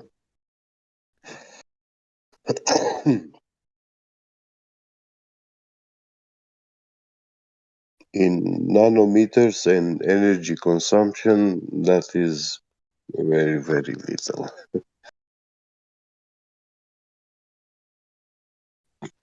But what's your problem, Orion? You troll my So, ass and then you block me or mute me so that I can't speak back? Hey! I just unmuted you, but don't do that, or I'm gonna have to put you Why? back What? on Tell the mute. truth? So, What? He trolled the shit out of me and then he leave. mutes me Just so that I move can't on, talk. or just we're not going to talk about your feelings. You're unmuted now. All right. So, like, if you continue with that, I'm going to have to put you back on mute. Well, you won't he have to worry because misunderstood I'll you. fucking Don't worry. leave. I just will fucking leave. No need to leave. You tell Look, me, this no, is another. no, You got a there's no temporary reason. mute. Now you're unmuted. We're not Yeah, going to and there's talk no about reason what to have happened muted me or anymore. trolled me either, right? Yeah. That never happened. It was a Mandela. Dude, look, I'm a Mandela effect guy too. Like I said, they troll the shit out of me every time the subject comes up. I don't even have Well, to be have the you guy been bringing muted? it up. It just Did you get muted? they troll me over it. Did you get muted? I didn't freaking start flipping out though. What do you mean flipping out, dude? I mean, the motherfucker You were called me a getting pretty fucking heated. liar. You The were getting fucker heated. called me a liar. He called me a liar, dude. Yeah, when you asked, like, He what do you fucking mean did. flipping Yes, out? he did. He meant like this. He called me a fucking liar. Oh, and well. then he muted me so that I couldn't No, I defend did myself. not. Now you're lying by Oh, saying you that did I not. called you a Okay. liar. Now you're lying. You What didn't call are me we a- supposed to do Even about if this? you did, though, like, oh, well. Last time I'm Yeah. going to say it. Look, we're going to move on with the conversation. You're welcome to join back in, but we're going to move on. We're not going to talk about what happened 5-10 minutes ago. Let's All right, go. fine, whatever. It was a misunderstanding and it has been clarified. So don't take it at heart. Right, sure. Just a misunderstanding. Yeah. I'm sure it was, yeah. No, I spoke with Orion. I told him what Mandela is about, and he's okay.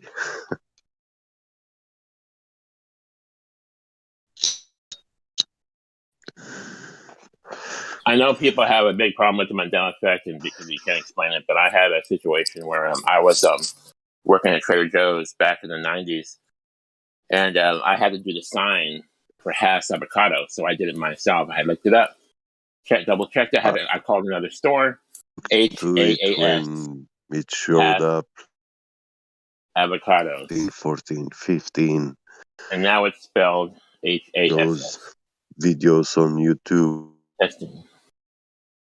Many of them have very, very good material, but still, it's not 100% proven for a fact, you know,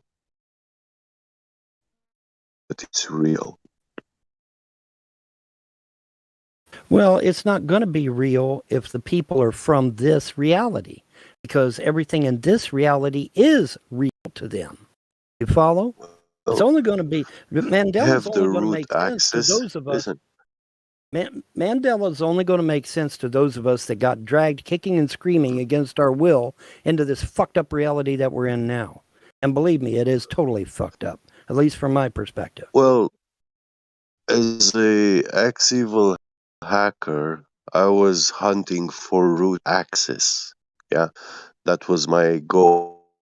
And once I achieve that, I know that I can make everyone see what I want them to see.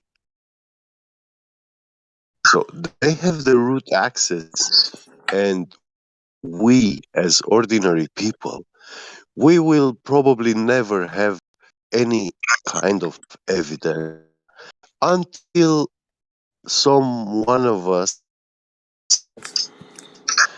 will literally hack. Hey, I would love nothing But I better don't than to get back. recommend that because it's illegal. Did anybody ask him if he's with the flat Earth? Yes, I'm very much a flat earther. Yeah. Anyway, He's got the tag, so. Here's the thing, man. You know, I wish I wish that there was some way that I could drag everybody back to my reality, because believe me, my reality is a whole lot saner than this bullshit. This is the craziest fucked up reality I've ever seen in my life, man. Holy fuck. You got fucking transvestites in complete control of the U.S. government. You got Russia beating the ass It's out of a gonna bunch go of Nazis. worse. And it's Yeah. like, oh my God, what in the fuck happened to America, man? What the fuck happened to my country? But anyway, but yeah, if I could drag y'all back to my reality, man, it'd be a lot much nicer, believe me, because we were a whole lot more stable back there. The problem, though, with my reality, here's the problem with my reality. The problem with my reality is that Mandela and Flat Earth were a non-issue. It wasn't even discussed. Yeah. It wasn't discussed. It wasn't talked. I mean, if you even mention Flat Earth in the reality I came from, they'd probably try to lock your ass up in a funny farm somewhere. I'm not even joking about that. That's why it was all such a shock to me when I woke up the next day and there it all was on my computer. So, from my perspective, it was a real shock to my system for the Mandela effect and Flat Earth. But, of course, this is the reality I'm in. This is real here. And so I'm dealing with it as best I know how. Period. End of story. But, see, in my reality, man, there is no Mandela effect. There is no Flat Earth. There is none of that. There isn't these wacky trans people taking over the government. What's some of the other crazy shit going on? Of course, Russia attacking Ukraine. That's normal, because there's Russian-speaking people in there that are being terrorized and brutalized and all that. Yeah. I think. Try to think of some of the crazy shit. Let's see. Was China still communist? I think China was still.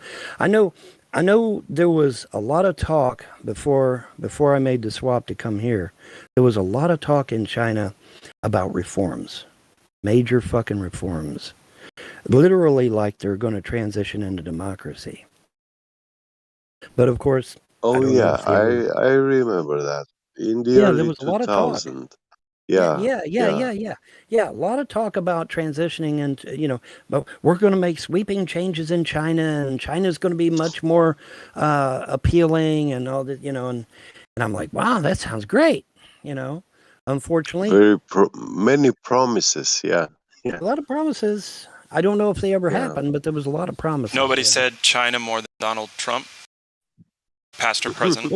Well, that's the thing. I don't know if. I don't even know if Donald. And that's Trump how you know it's Shakespeare, by the way. It's all an act. Well, the thing of it is, I don't know if if Donald Trump would have even been president, because, I mean, I hate to say this, guys, but the United States government I left wasn't all that corrupt. It wasn't near as corrupt as this shit. Oh my God, dude, drinking blood and killing little babies and shit. What the fuck kind of government did I inherit when I come over here? Holy shit. We didn't have that shit in where I come from. No fucking way. Was there a pandemic over there? No, none of that. There was nothing. The last major problem we had, virus-wise or something like that. I have to record this on video. It was like, I don't know. Oh, God. Let's see. What was the last bug we had?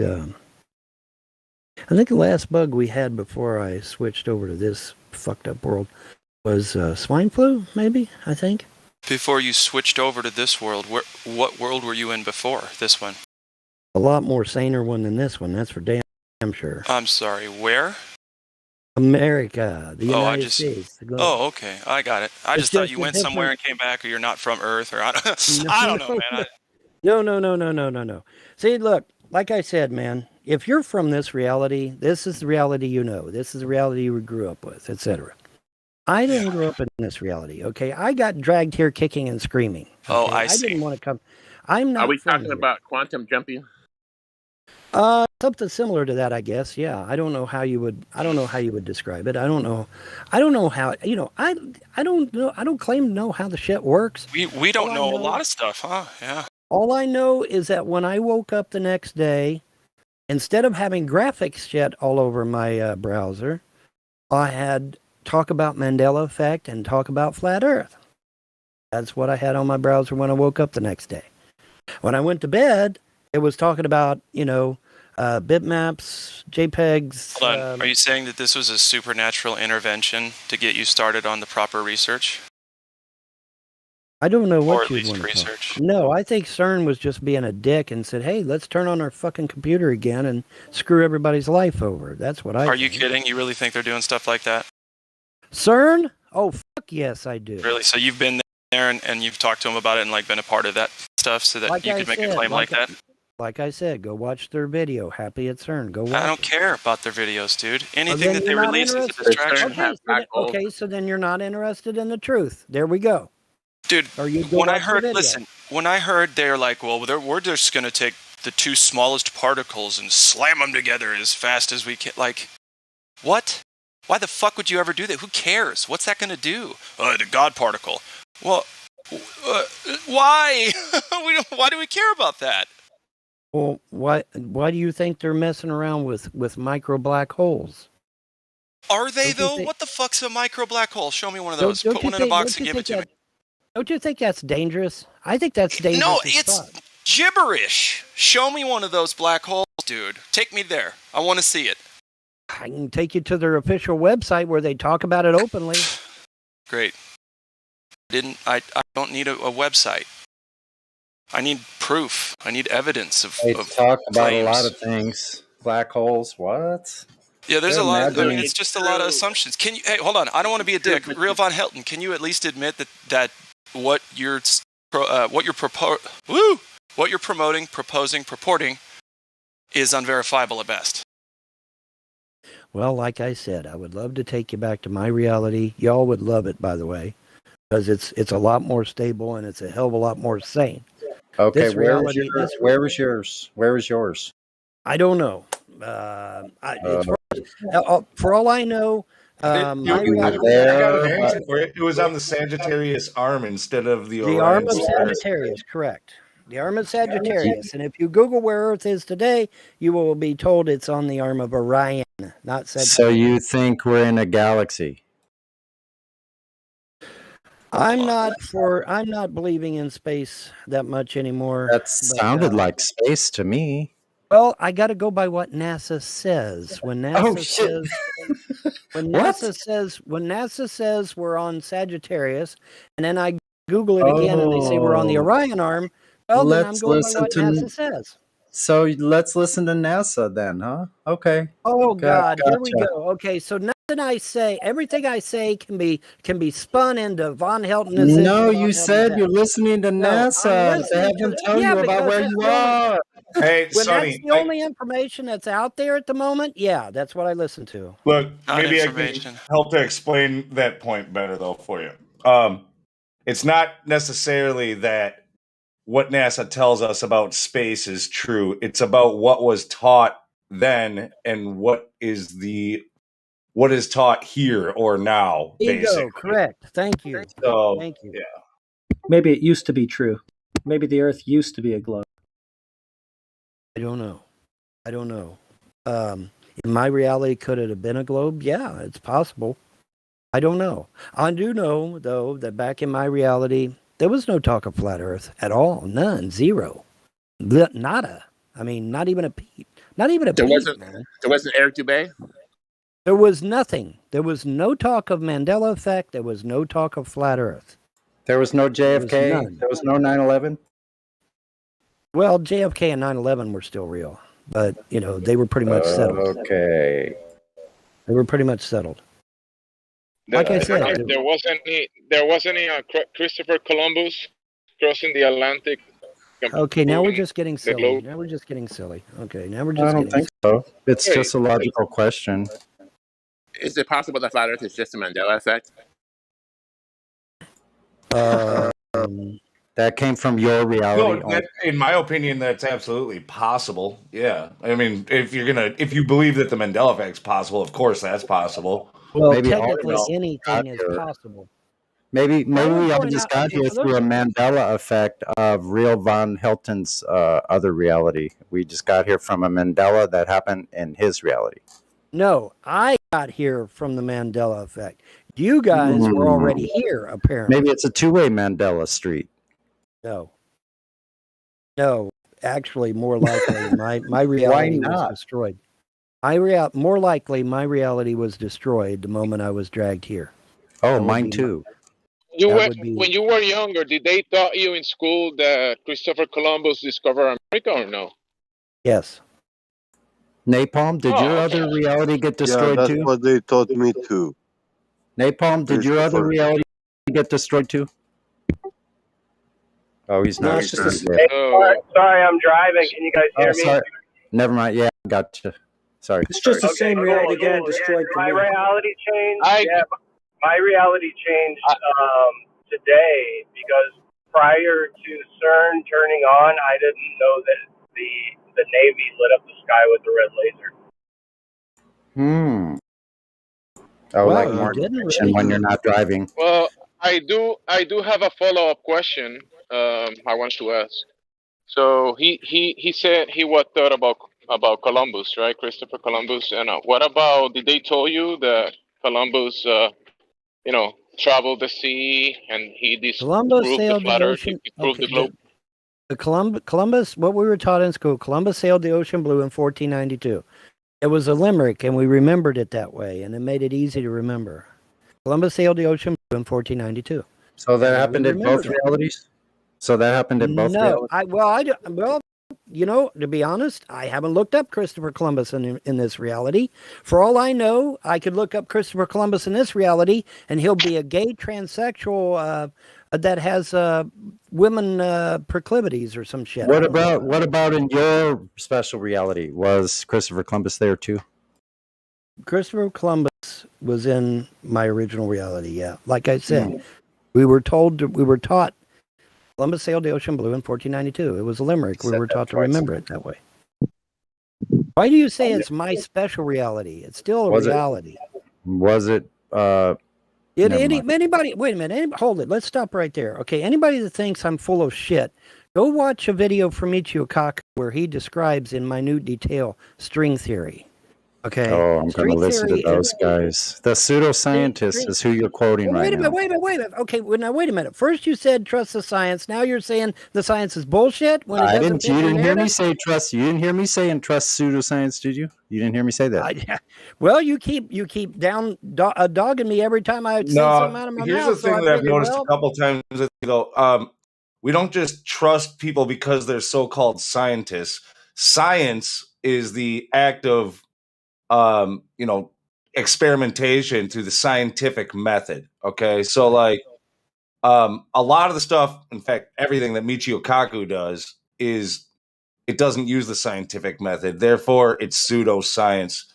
And even if he was, let's say he was a biologist and he was doing real science through the scientific method, or something that is tangible that he could actually manipulate something with. Yeah. Even then, just taking his word for something that is not science. Where's the data? Where's the experiment? Where's we're really picky about that stuff around here. We don't just take the word of every guy who gets on a TED Talks, right. Well, Michio Kaku is a well-known and astrophysicist, and so you don't want to believe him. Don't believe him. That's up to you. But I'm going by what is being put out there, which is the fact that the multiverse is a real thing. String theory is the scientific method that proves it's real. And so if you don't want to believe any of that, that's your prerogative. Multiverse violates conservation of energy. It's bullshit. It's more Kabbalistic bullshit, which is what astrophysicist has become.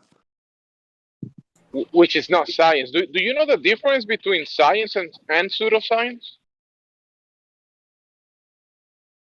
Vaughn, I knew it was you. What's going on? You know the answer to that question.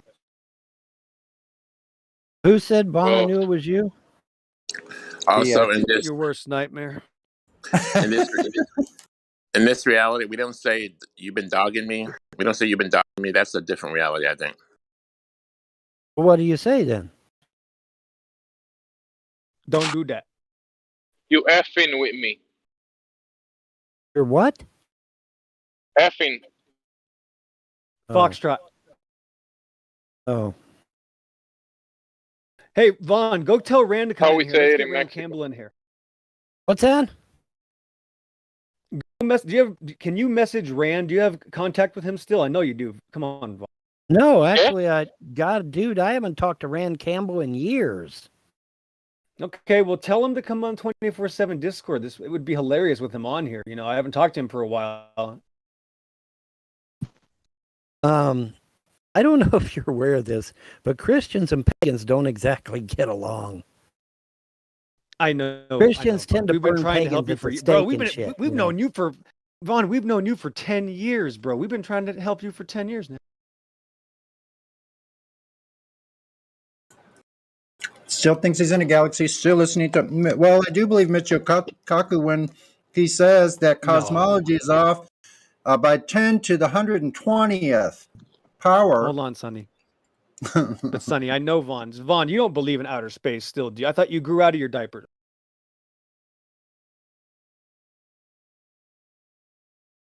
Vaughn. Well, he said he was in the Sagittarius arm or something of the Vaughn, no, galaxy. Vaughn, no, this is Vaughn, no, listen, they took over. This is Invasion of the Body Snatchers. The Vaughn I knew didn't believe in outer space. Yeah, it doesn't. But don't be mean to him, guys. He was saying about this Mandela effect, which We're being nice. We'll be wrong. if this Bro, I've technology, known this guy for 10 years. I've known the guy for if 10 this, years. You get yeah, but if this technology is real, then there will be no way you could tell it's affecting you or that it has been used on you.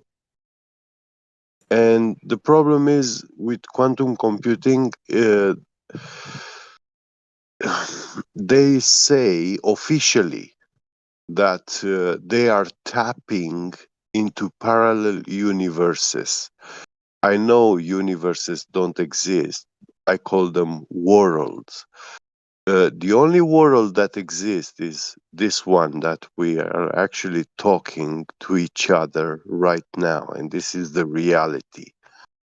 All other parallel worlds, they are not physically existent. They are just possibilities, virtual possibilities, cyber. And this quantum computing is being able to actually set in motion all these parallel worlds, yeah, a vast amount of them. It's simulating them, yeah, where people do exactly what they do in this one, but in each one of them, people take actually slight different decisions, and they are a little bit different than the reality. So Do they now, pay less or zero taxes on those worlds? sorry? Do they pay less taxes or zero?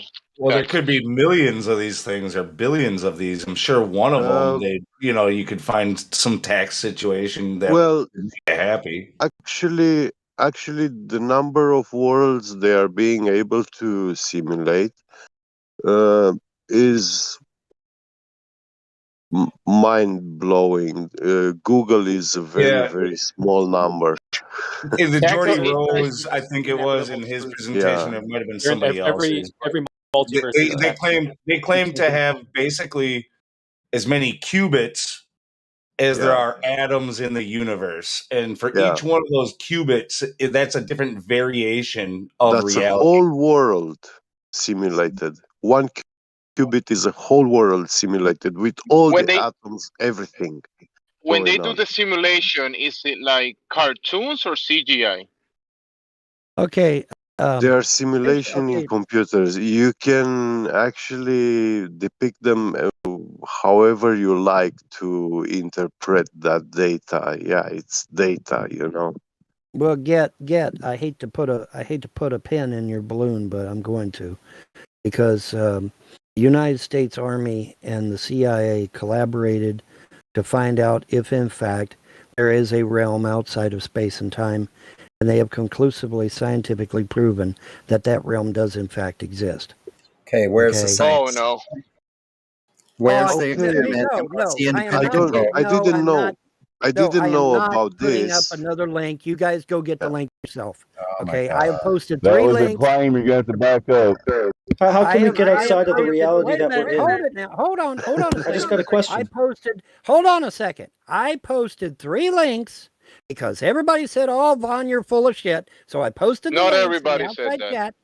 Not In the everybody. Not outside everybody chat, I said that. posted the links, and then you guys browbeated me over it any damn way. So this time, But I'll you say, find the damn link now.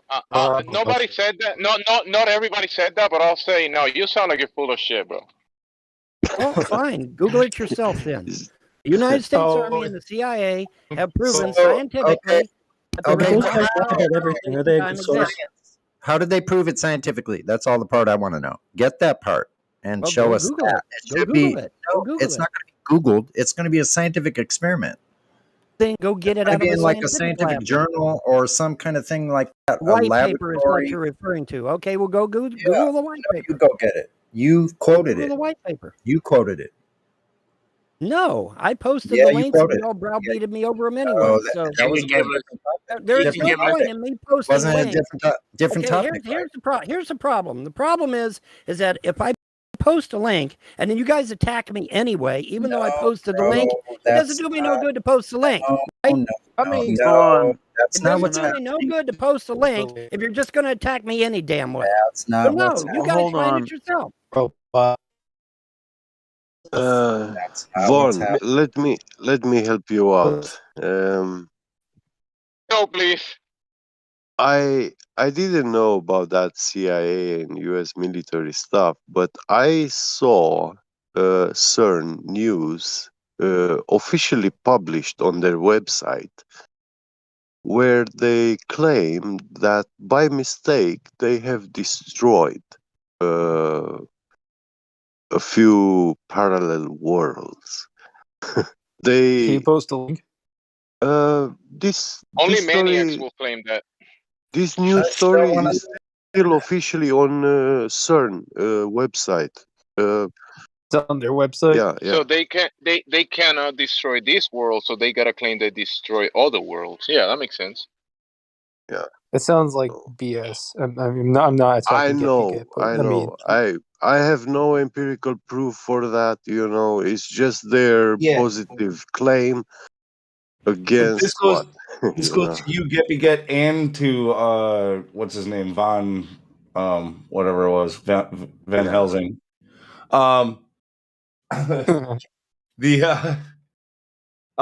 The whole thing with CERN and this D-Wave bullshit that it was like presented to us. It's bait. Yeah. It's just too fantastic, and they're just looking to see who bites. They're calling people idiots because of it when it comes to that for an explanation. That's my opinion, of course. It's just too easy, the whole thing, and too fantastical. Like there's no way what you're saying can be true. I mean, just because they say that they're doing it doesn't mean they're really doing it. They're fucking with all of us. So the U.S. Army and the CIA lied when they claimed that there was a realm outside space and time. Okay. Well, Can yeah, we- but can we if ask- they are Wait, effing the with CIA all of us, lied? if they are effing with all of us, then they are doing it officially. Correct. Oh, You talk about lie, cheat, and steal. officially. You talk about lie, cheat, and steal. Mike Pompeo. Would he tell a lie? No. Can we ask him to give us this residual effect that it's having so we can check it out? So parallel worlds cannot be scientifically proven because it's a question of metaphysics. And so the CIA has not claimed that they've scientifically proven other worlds. Yes, Matthew, but CERN has a And that's straight news from our story. CIA insider, Matthew Learns. Thank you, Yeah, Matthew. Matthew. Now that Matthew says that, it wags more. Instead of Googling it, we're just going to trash talk. Okay, got it. I know. Well, Thank you, I Matthew. can Google the conspiracy I'm theories. in here. I I never Matthew. I never say anything. And hold just a second, Vaughn. I gotta ask you, dude. Is it true if it's on a website? Is that how you kind of look at the world? Like if you Google it and it pops up, is that your reality? Not necessarily, but I mean, It sounds like it, dude. when Everything's people got a are no, website or right, hold on. When people are Or too an lazy expert. to fucking Google it themselves and they sit there and wait for a 60-year-old man who's a goddamn cripple to do it for them, I call that laziness. That's what I call it. You You're call it believing whatever the fuck you want. no, I call it being a lazy ass. and you're agreeing with No, NASA. no. You're asking us to Google something and then expect us just to believe it because it's on a website. no, Like, I'm bro, asking that's you to not how it Google it. I works. didn't tell you you Well, had to believe it. I just said Google it. I didn't But say you thank had to you, believe it. I Matthew. said Google it. Thank you for setting the other Glober right, though. That's good. I appreciate that. Can we see some of this residual effect? What residual effect of what? Residual effect of what? Of the Mandela. Of the Mandela effect? Yes. Well, I mean, there's tons of Mandela effects out there. I remember, one of the more famous ones is the Berenstain Bears. I remember when I was young, we used to get into arguments over it, whether it was Bearstein or Bearstein, because of the way it was spelled. But if you grab one of the books today, it's spelled with an A. It's spelled bear stain, as in a stain on a carpet. Okay, That's the way it's always been. It's always been spelled that way. Even when you were a kid, you're just remembering incorrectly. Yeah, I'm just remembering it incorrectly. I That's think why it is we all. a stain. I That's think why it is we a all got stain into on the fabric arguments. of. I think That's it's why a we all stain got on into the fabric arguments of over your it because it's always spelled with an A. Okay, all right. Yeah, like you said, you're old and crippled. That happens to the brain too. And we have Yeah, example I knew number that was 2. shit was coming. Yeah, okay. Let's just attack us because we're old. Okay, good. What about example number 2? I'm old too. I forget things, and I know for a fact that you can remember things that are not completely 100% correct. You don't have to be old I to mean, have a crippled mind either. The Berenstain Bears were never a thing for me. Is there something else we can look at? Fruit of the That's Loom. anecdotal. You know the logo. What You know about that the like Fruit of the logo. Loom? Yeah, you know what I'm talking about. Like the logo with it had The a logo. cornucopia and then like a bunch of fruit. You know the underwear company, right? Go So on. people said it used to have a cornucopia. It looks like there would be something there, but it's actually just a pile of fruit. I mean, it's a very insignificant one, but it's a popular example. Yeah, well, I tell you what, if you were a kid in the 80s and you wore Fruit of the Looms like everybody did, and you remember that cornucopia there, dude, like I'm telling you, it's a solid one. Like you knew what the tag on your underwear looked like. Like that's a big one for me actually. That thing was definitely there. Anybody who claims otherwise is lying to you or the Mandela effect's real. No, I got an idea. I got one for you. I got an idea how to trick a whole bunch of people. I'm going to create something called Mandela effect. Start interjecting it into the internet. Then, yeah. Then I'm going to pay Joy Rose millions of dollars to put up I'm not on almost stage. almost done. So then you won't be looking when they're stealing, raping, and pillaging and mortgaging your children's future into fucking oblivion. Well, the Biden administration's doing that all by themselves. They don't even need to fuck us over. They're just doing it openly. It's But not anyway, just the Biden administration. That is being done way before Biden. Well, here's the thing. Okay, I got a Mandela effect that I know y'all will be freaked out over. How many of you are car buffs? How many of you are car buffs? Car buffs. I'm a sort you of like cars. Go ahead. Anybody like cars? Yes. No. Okay. All right. But say it. One Yeah. for What you. is it? This one got me. This one got me because I wasn't expecting this. Mandela This of one the literally got me out of left field. Mustang station wagon. Not even making it up. Mustang station wagon. I'm like, what the fuck? Mustang station wagon. And so I actually Googled it. Sure enough, man, there's a fucking Mustang station wagon now. I didn't even know the fucker existed. It sure as hell didn't exist back in my day. So this has to be some kind of Mandela effect. Well, maybe it's just because you didn't know it existed. like You don't think it existed back in your day. Yeah, that would be like a reverse Mandela effect. That's What the year was opposite it? of We were one. What dude. year? Back So in It's the like a day, memory hole. you're. Wait a minute. You're talking to the wrong person on that because back in my day, we worked on our own cars. It was called Shade Tree Mechanics. We worked on our own cars. We used to dual exhaust them. We used to trick them out. Yeah, but you knew about every single car that ever went into production. Or yeah, see, I'm that's a the Ford problem with fanatic. this is you're reversing the Mandela effect. So like if you let's say you had one of these things in your original reality, you had the station wagon Mustang, right? And then you got to this reality and you found out it never existed.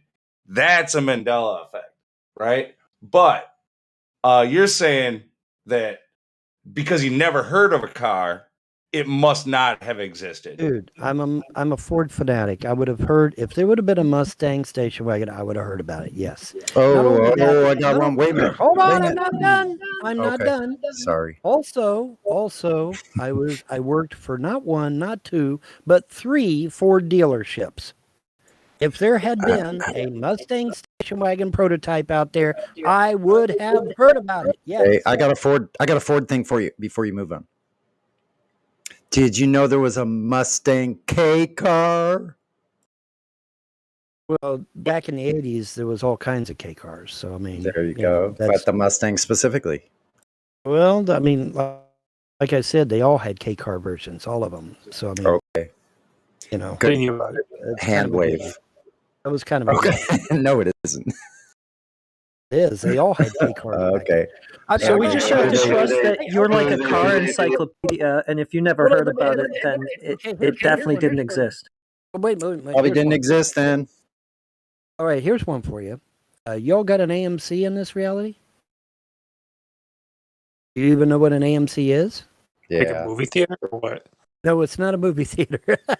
no, it's not a movie Throw theater. up one of those little stupid things, little bubble looking thing. AMC was a car company.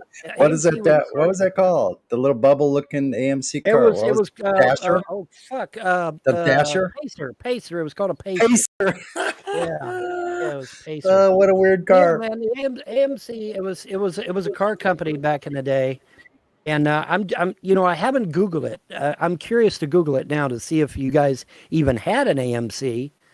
You may not even had it. See, that's the weird part with this. The reality changes with most Mandela effect people are not so far different. Like you're claiming like in my reality. I mean, this obviously you didn't say this, but it's like you might as well say in my reality the sky was purple and Hitler is the president of the United States, and like it's not that extreme with Mandela effects in my experience. It's a little strange.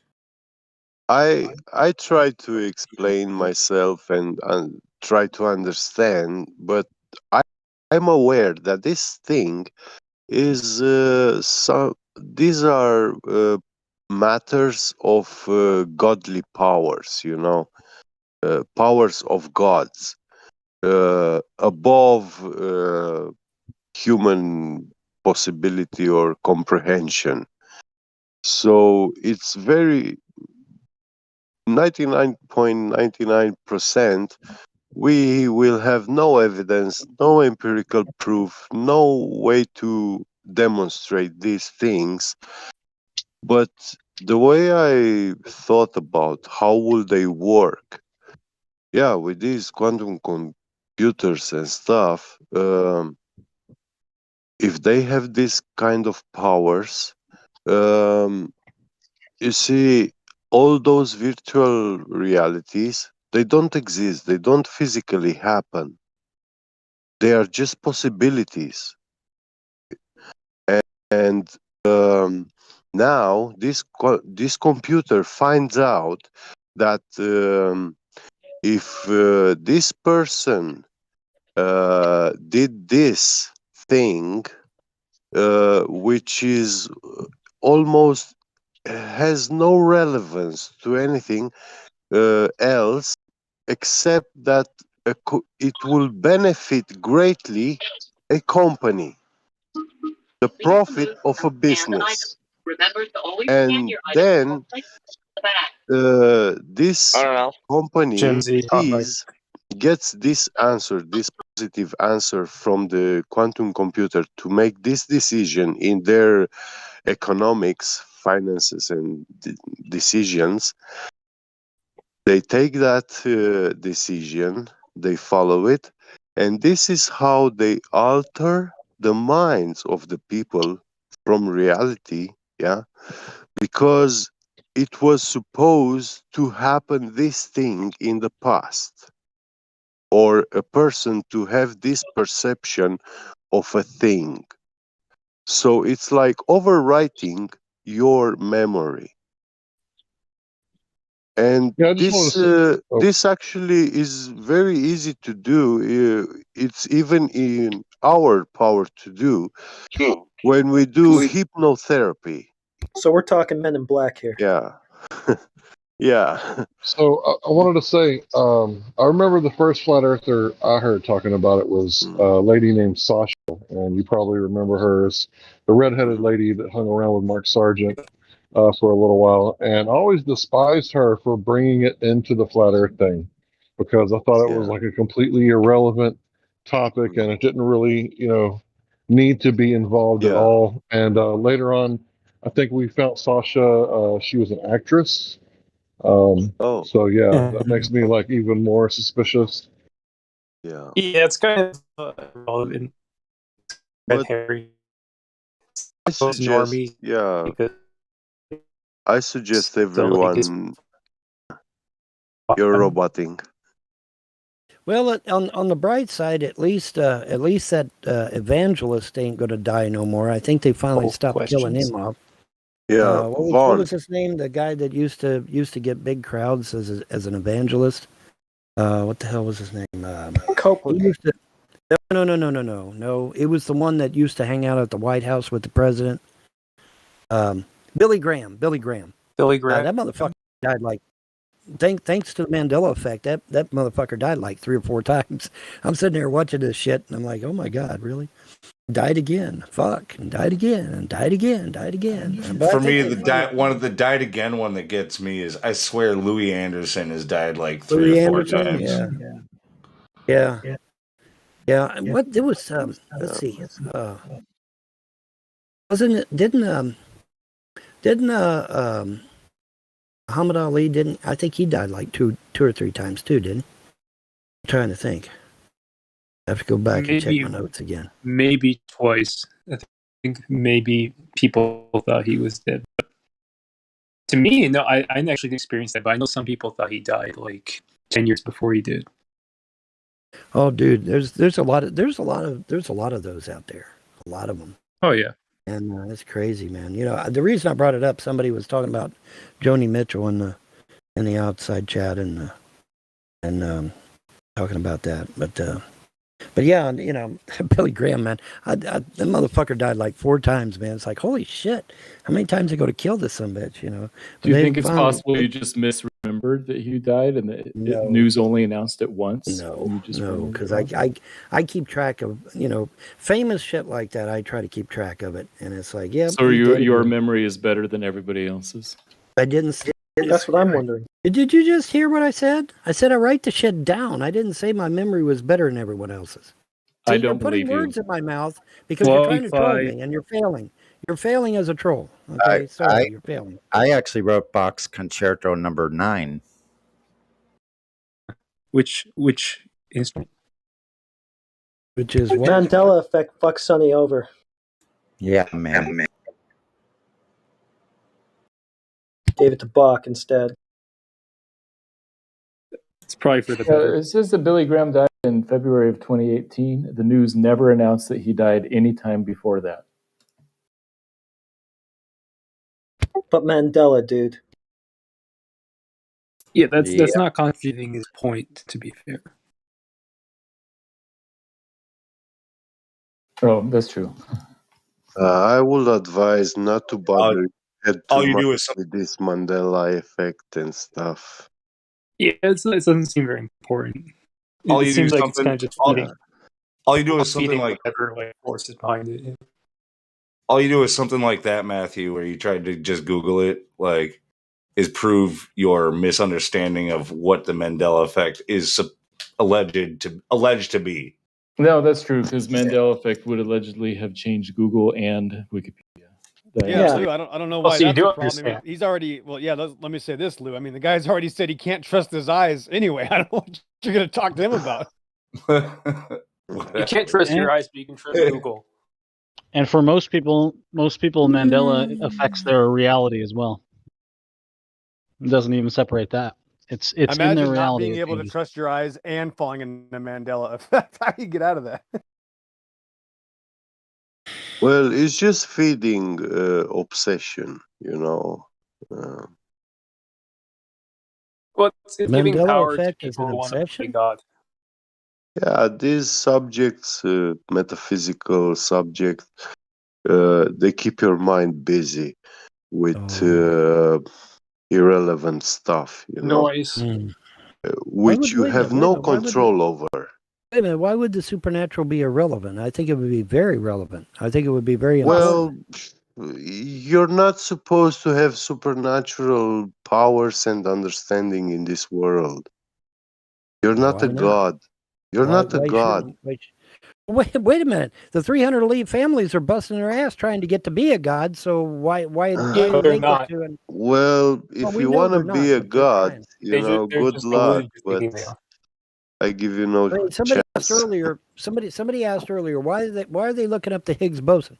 They're looking up the Higgs boson because another name for Higgs boson is God particle. It is supposedly, allegedly, a particle of absolute perfection.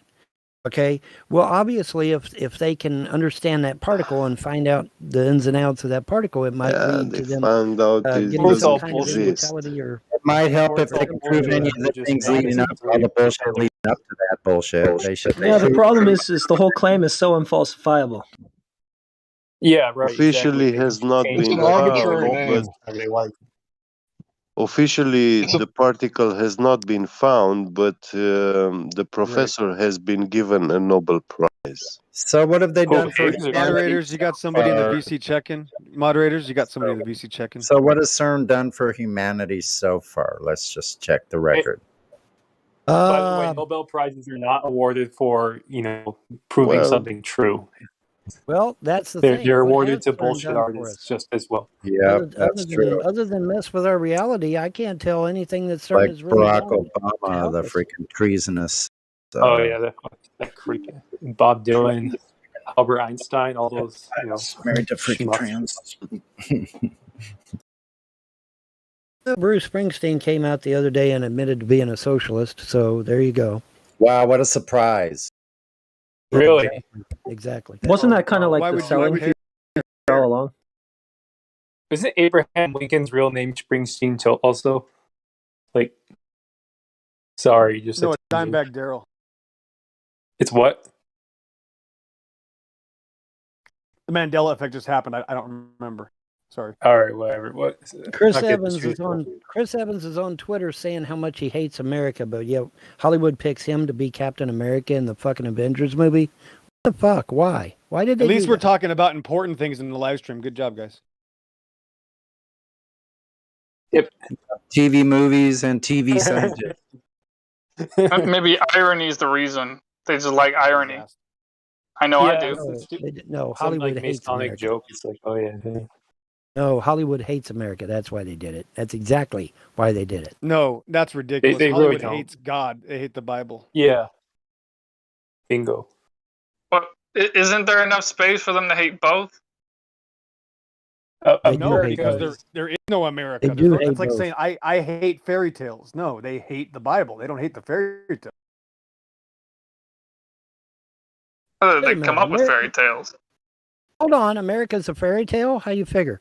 It's a corporation. It's not even a nation. The history of it is Oh, a well, joke. It's built on the okay, backs well, of that- dead yeah, millions well, of that's dead people true. that have been murdered. You won't even let me explain it to you, Yeah. Vaughn. Thanks for playing. point. It's a Good Masonic point. experiment. Well, Yeah, wait, well- XO, you mean to say the United States? America is like a piece of land, but you mean the United States is a United corporation? States, yeah. Yeah, that's what we meant. Yeah, the America. United States No, no. ceased to Oh, no. exist. You thought I was talking about North America? No, I think we're talking about the concept of the United States of America, which is a fictional country, a place you live that's controlled by a completely different area across the pond. Well, the point is that it's no longer real anyway. It died. Oh yeah, in where 19 10,000 unborn babies are murdered each day, and we teach our children they could have one of 36 10,000. genders. Try And you can't trust your 80,000, eyes. bro.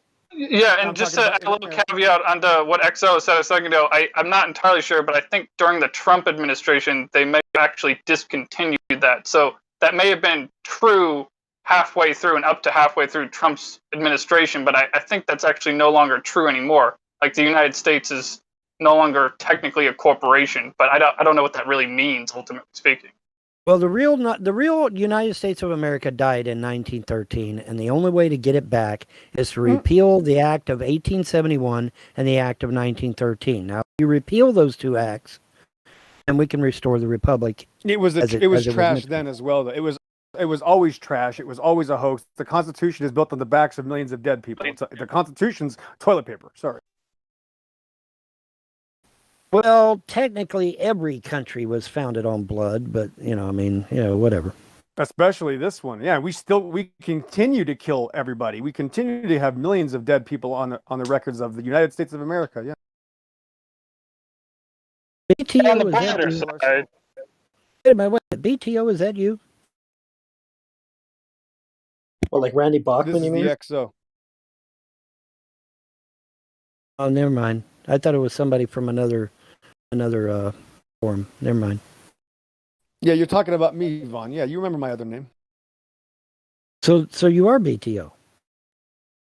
No, I don't know who that is. I don't. No, we'll just skip that problem. But no. So yeah, okay. Vaughn, the Constitution is toilet paper. Let me reiterate. The Constitution is toilet paper. Wait, document.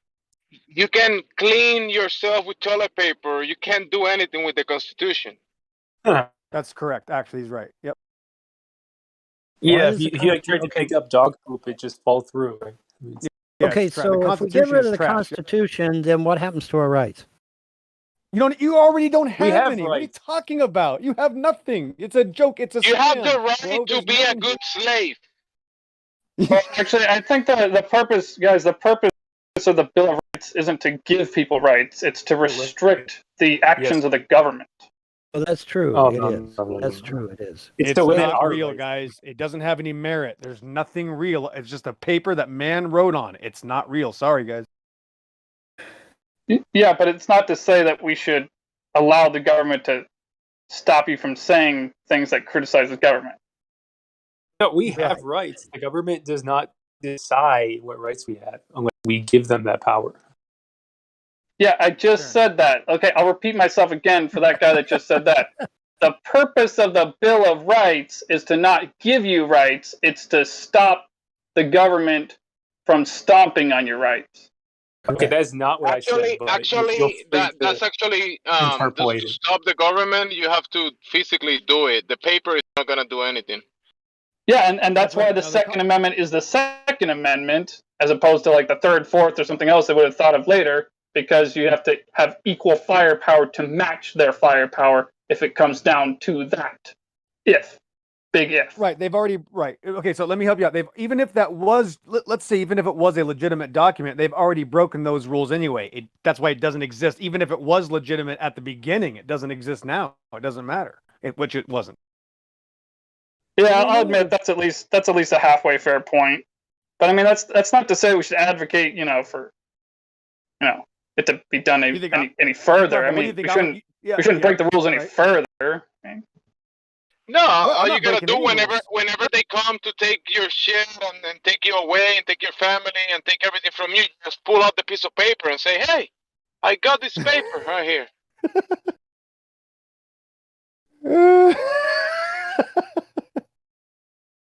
And it might work. And there's a million flag waving Americans that believe that. Okay. That's true. They don't give a damn about the Constitution. Nancy Pelosi's on record saying she wants to destroy the Constitution. She's on record saying that. Right, and that's another distraction. Right, that's a thing. Yeah, what does Nancy Pelosi say about the flat Earth? That's what I want to know. I don't think she's commented on it, actually. Only Obama talks about the flat Earth. Only Obama. Obama I did have mention it one suspicion time. that she doesn't mention it because she doesn't want people to know. Just a suspicion, though. No, she doesn't mention it because she's too busy enjoying 5 mansions and $700 billion. That's why she don't mention it. It's another good reason, too. Or another reason, not a good reason. Yeah, so they made this country and they brought up these pseudo laws and said, look, guys, I promise you, don't worry about the fact that we've been running this system since the Roman Empire for 2,000 years. You can really trust us now. We have this new document called the Constitution, and we're going to make it so that it regulates us. Just sign here and we'll get it all waxed up and washed for you. Thanks. And you bought it hook, line, and sinker, and now 100 million people have been murdered afterwards. The point is there's nothing new. It's not new. It was a new controlling device for the time right now. Nothing new under the sun. What would you suggest as an alternative, Exo? The alternative is to get right with God. And hold on, Vaughn. The alternative would be to get right with Jesus and ask him for instructions, not the Exo. Thanks. Oh, God. Amen, Vaughn. Vaughn, you're saying God again. Good job. Gods, actually. Elohim, plural. Gods, not God. Okay, you changed your mind already. See, that's why I pointed. No. Elohim, that's what Elohim means. It means gods, plural, not singular. That's the Hebrew language, Vaughn. Do you study a lot of Hebrew? Jesus was a Jew, last I checked. Yes. Oh, but are you Jew for Jesus? That's what I want to know. Right. No. Hold on. That's okay. You're okay, No, Vaughn. no, You're no, all no, no. stop. Can you No, relax? no, no, Okay, if no, you're no, just no, gonna have no. a seizure, Vaughn, I'm talking to you. No, If I'm you're an just gonna have a eclectic seizure, pagan, y'all. I'm an yeah. eclectic Okay. pagan. Yes, Vaughn. If you're just gonna have a seizure, I won't talk to you. Yes, I'm not I'm not talking gonna have about a Jesus. seizure, I'm dude. talking I'm about drunk. you. You're I know. I'm freaking not out. asking about. Yes, I'm asking if you have studied Hebrew. If you've studied Hebrew, I don't need to because yes, study God. Hebrew. All I need to do Right, you're talking is about get a right God. fucking, You know the, okay, do fucking you look at the grammar translation? Okay, dictionary. right. Can, You can look you at the both take this translation. to another room? All I got to do is look the fucking word Oh, up. boy. Duh. Elohim Is anything not? is a Do you think plural there's anything form of that's the not word religious? God. Look it up.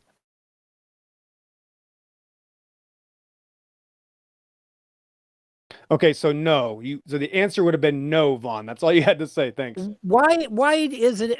Wait a minute. I have to be a fucking Jewish scholar in order to Nope. use a fucking word on the Nope. internet? You're just Give having me a seizure. fucking Nobody break, said dude. that. No, you just No, immediately you spiraled implied and it had when a you conniption said that fit. I wasn't a Jewish Yes, scholar. you're turning into a crackhead, and you can't even answer a basic, simple No, kindergarten you question. you You tried turn into to. a psychopath and started tried to talking put about me in a Jesus. box. You're not Jesus. You That's the tried point. to Thanks. put me in a box and failed. Sorry about your luck. You don't need to be a Jewish scholar to know Nobody what the said word you did. I said you means. right. So you're just making stuff up, bro. This is again one of these perfect Well, then why examples did you here. When you ask me ask if I was somebody a one Jewish tiny little scholar? Why question, did you ask and me their if I was answer is studying Hebrew? "Ah!" like Fine. this. All You right, can't we're do gonna anything, take bro. this to That's the point. biblical. Are you guys gonna go to biblical or not? I'm not going biblical. I'm a pagan. I don't care about the Bible. No, it's not. It's not that. It's just that these kind of arguments aren't really for this room. Well, exactly, and I agree. But Yeah, ask a simple brought it question, up. get as an answer. Proves my point every time. Thanks. What?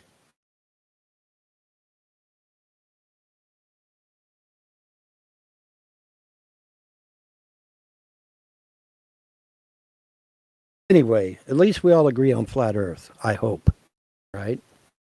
Where's your proof? Oh, for fuck's Well, that's the funny thing is it's not about agree. Agree has to do with subjectivity. So we know it's flat until we have evidence to the contrary. Hey, Ryan, there's a VC verified in here named Z.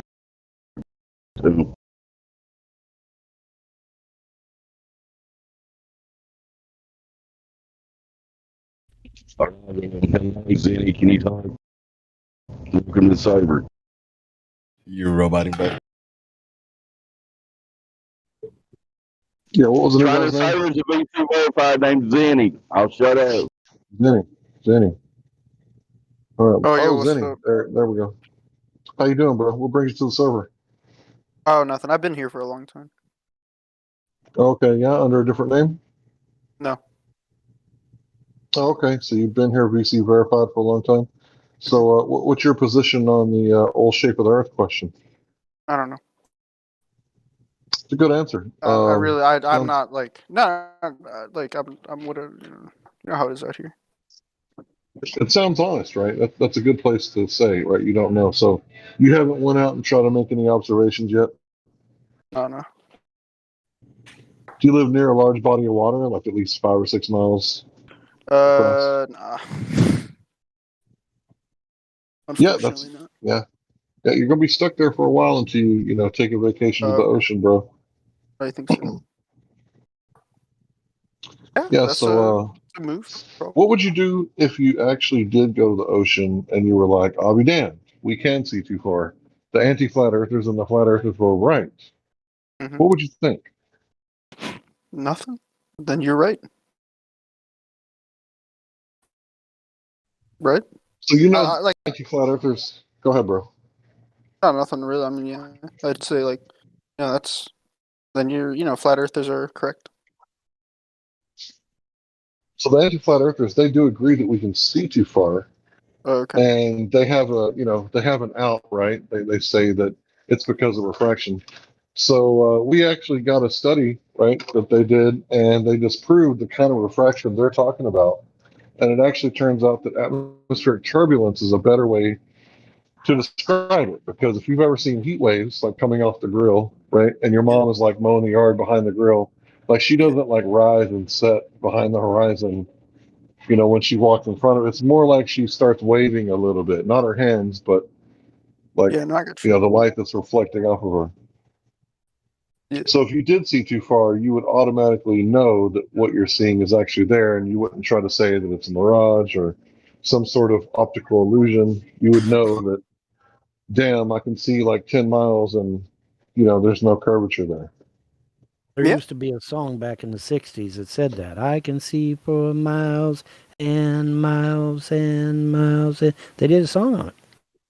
Yeah, I remember the song. Also, the Beatles did the Fool on the Hill. Yep. So that's all the anti-flat earthers. The Beatles will sing about them. I mean, how else could you interpret that? Yeah. I don't know, man. I don't know. Like I've been here a long time, man. Like See, I don't know. you don't I really just talk love. much, though, right? No, I realize I'm not even here much, dude. I'm just here on the YouTube. But dude, I just love your guys' reality. I really, really like your guys' point of view. It's your reality. You're in Yeah, it with us too. it can be flat Earth if you want, but I did like genuine. Like I love. I have like from like a community standpoint, it's just so fascinating. You live on flat Earth too, bro. I know.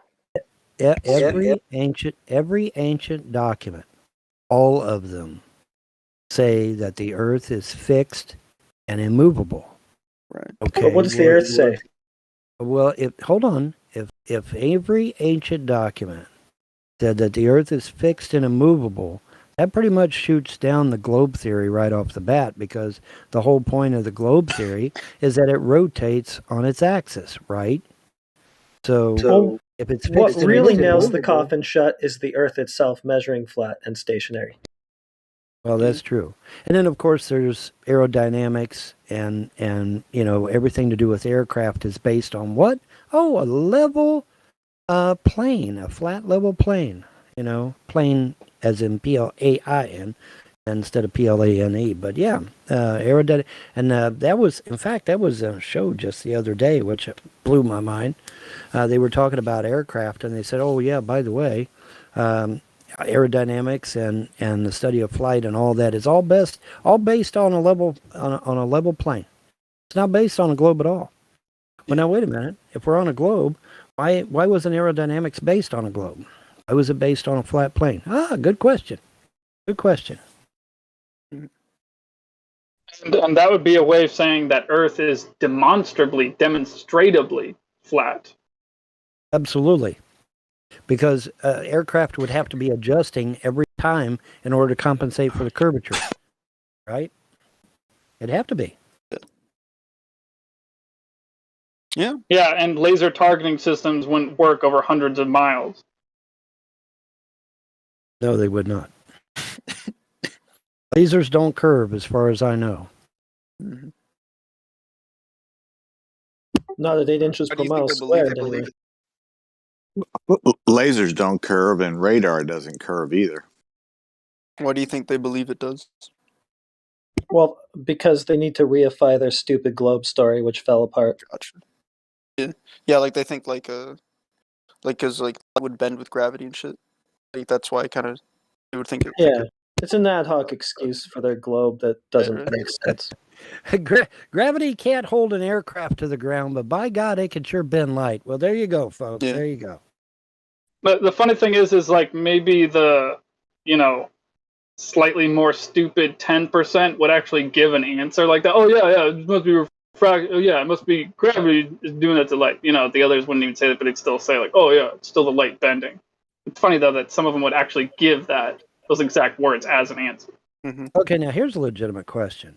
Is gravity still a theory, or has it been proven as a fact? It's a colloquial theory. I maintain It's the framework. It's the framework by which they go forward with the rest of their experiment, more like a faith-based axiom that they start out with to do the rest of their theories and experiments. It's more like a faith-based position they start out with, really. Do you think they consider it a fact, though? Yeah. And I do want to say, like, obviously, like, I hope it doesn't sound like I agree with anything. It's just like I've been a lot. I'm sure everyone's here has been through like the education system and shit. So like, unfortunately, like a theory. Since it's a theory is like like the highest level of like. That's the thing that really irks me, because when you talk about theories, science wants to sit there and say that a theory is a fact, and I'm like, no, wait a minute. My idea of a theory is that it ain't been proved yet. It's unproven. So therefore it can't be a fact, and so, you kind of butt heads because they want to try to insist that their theories are facts. And I'm like, that's not my understanding of a fact. And somebody was mentioning earlier the scientific method. Okay, well, what is the scientific method? The scientific method is where something is provable and repeatable under certain conditions. Well, if it's not repeatable, then it can't be science and it can't be a fact, because that's one of the whole points of science, is that it must be provable and repeatable. You can't leave the repeatable part off there and say, oh well, we proved it. Well, that's okay, great. That's the thing about science. It tells itself a couple just so stories to go forward in the hopes of gathering more facts based off of the just so story or the theory. So there are theories that have been tested and theories that have not been tested that are part of science, that are simply part of science to help, give them a just so story to, draw together a bunch of different observations and, give them some sort of coherent way forward to do additional experiments and stuff like that. Supposedly like gravity and stuff like that may or may not have really been tested at all. Random, it's been tested though. You have to put yourself in their situation. We got the whole Apple thing, but I mean, beyond that though. That's why I like going everywhere, because that same feeling that we have about flat Earth and its truth is the exact same feeling they have. Well, you have to look at how the theory was formulated. At first, back then, they said space was a vacuum, nothing with no forces, no effect on the experiment. Therefore, they theorized this gravity force to pull matter from the void into some sort of nice little pretty ball shape. But when we discovered, fields, electromagnetism, some sort of activity to space itself, that should have been junked and examined. But they held to it, and they're just trying to make it work now, even though that old framework has set sail already centuries ago, really.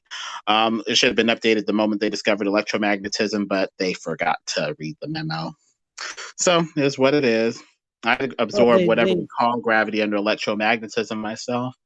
Well, that was going to be my point. They don't like electromagnetism. They prefer gravity, because electromagnetism points towards a flat Earth, and they don't want that. That destroys their little narrative. So, well, electromagnetism deals with something with frequency, something mechanically pushing on another thing. And when two things push together, there tends to be kind of a flattish interface between them. So it would possibly lead to something flat, potentially. Correct. We could talk And about they, one and field pressing against another. exactly, and like I said, they don't want that. They don't want anything that would take away from their little ball. They like their little ball, and so they don't want anything that would even suggest that the flat Earth is real. It is a very pretty ball, but Too bad about the Earth itself, then, huh? Well, the thing of it is that the ball is different every time NASA posts a picture of it. It's like, okay, how many different Wouldn't that pictures fit, of the though? Earth do we have now? What, about 20 or 30, I think now, something Wouldn't like that fit with their own reality, though? Doesn't it have to be? It has to be. It has to be different every time. Remember, Do they because even- from their do they beliefs even- it changes. Do they even have a? I wonder if they even have a reality. I don't know if they even have a reality. I think they're so consumed with themselves that they just say, "Oh, hey, let's throw this out there and totally fuck up everybody's minds." They just toss new shit out there to try to get money out of us. Look at this. I disagree. Actually, I'd say, in my opinion, I'd say it's a What? lot more organized than that. You think it's in more my- organized than that? I don't know. I would say so because you'd have to have some form of reality to base it off. It's almost probably like a set of rules, right? Because at that point you can say we've been consistent, but you can then say like what you said. Well, Well, yeah. every time the Earth is different, but then you could say, well, no, it rotates.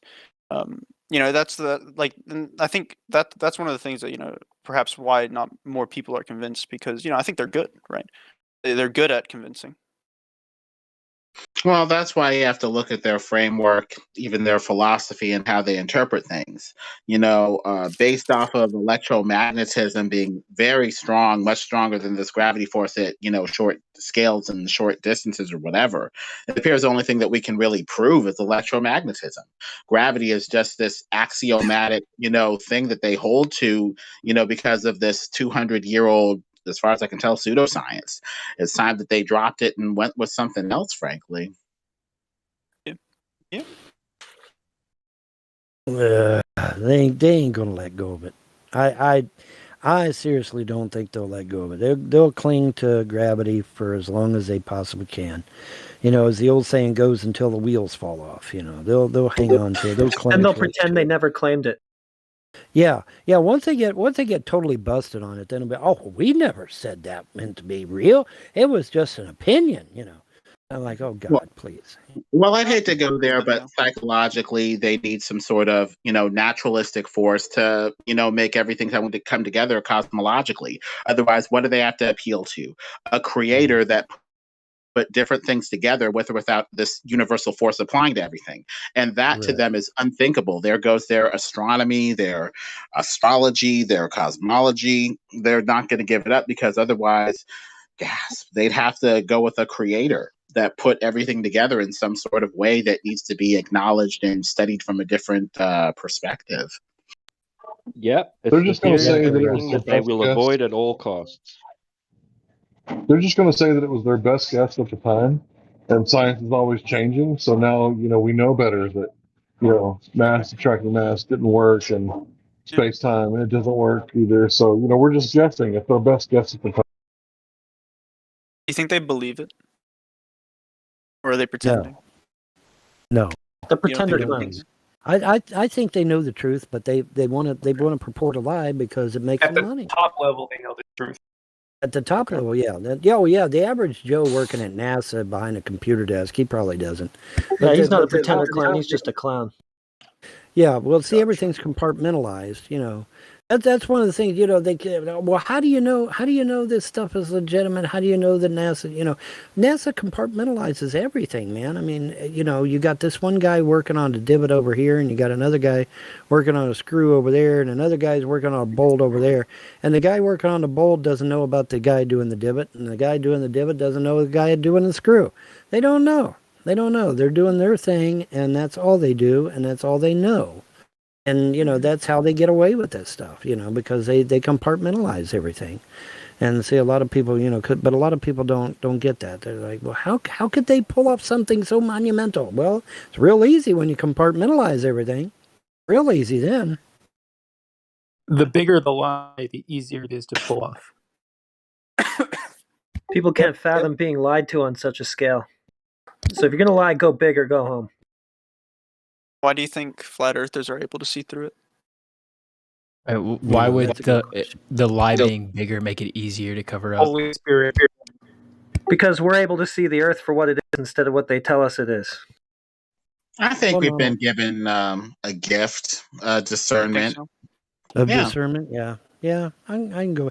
I think it's a combination of all kinds of things. I mean, you know, like I said, I was kind of foisted into the whole damn thing, and you know, so I'm kind of coming at it, you know, from a different perspective, but still, you know, yeah, it's part, you know, it's an insight given to us by the gods, but it's also, you know, credible evidence.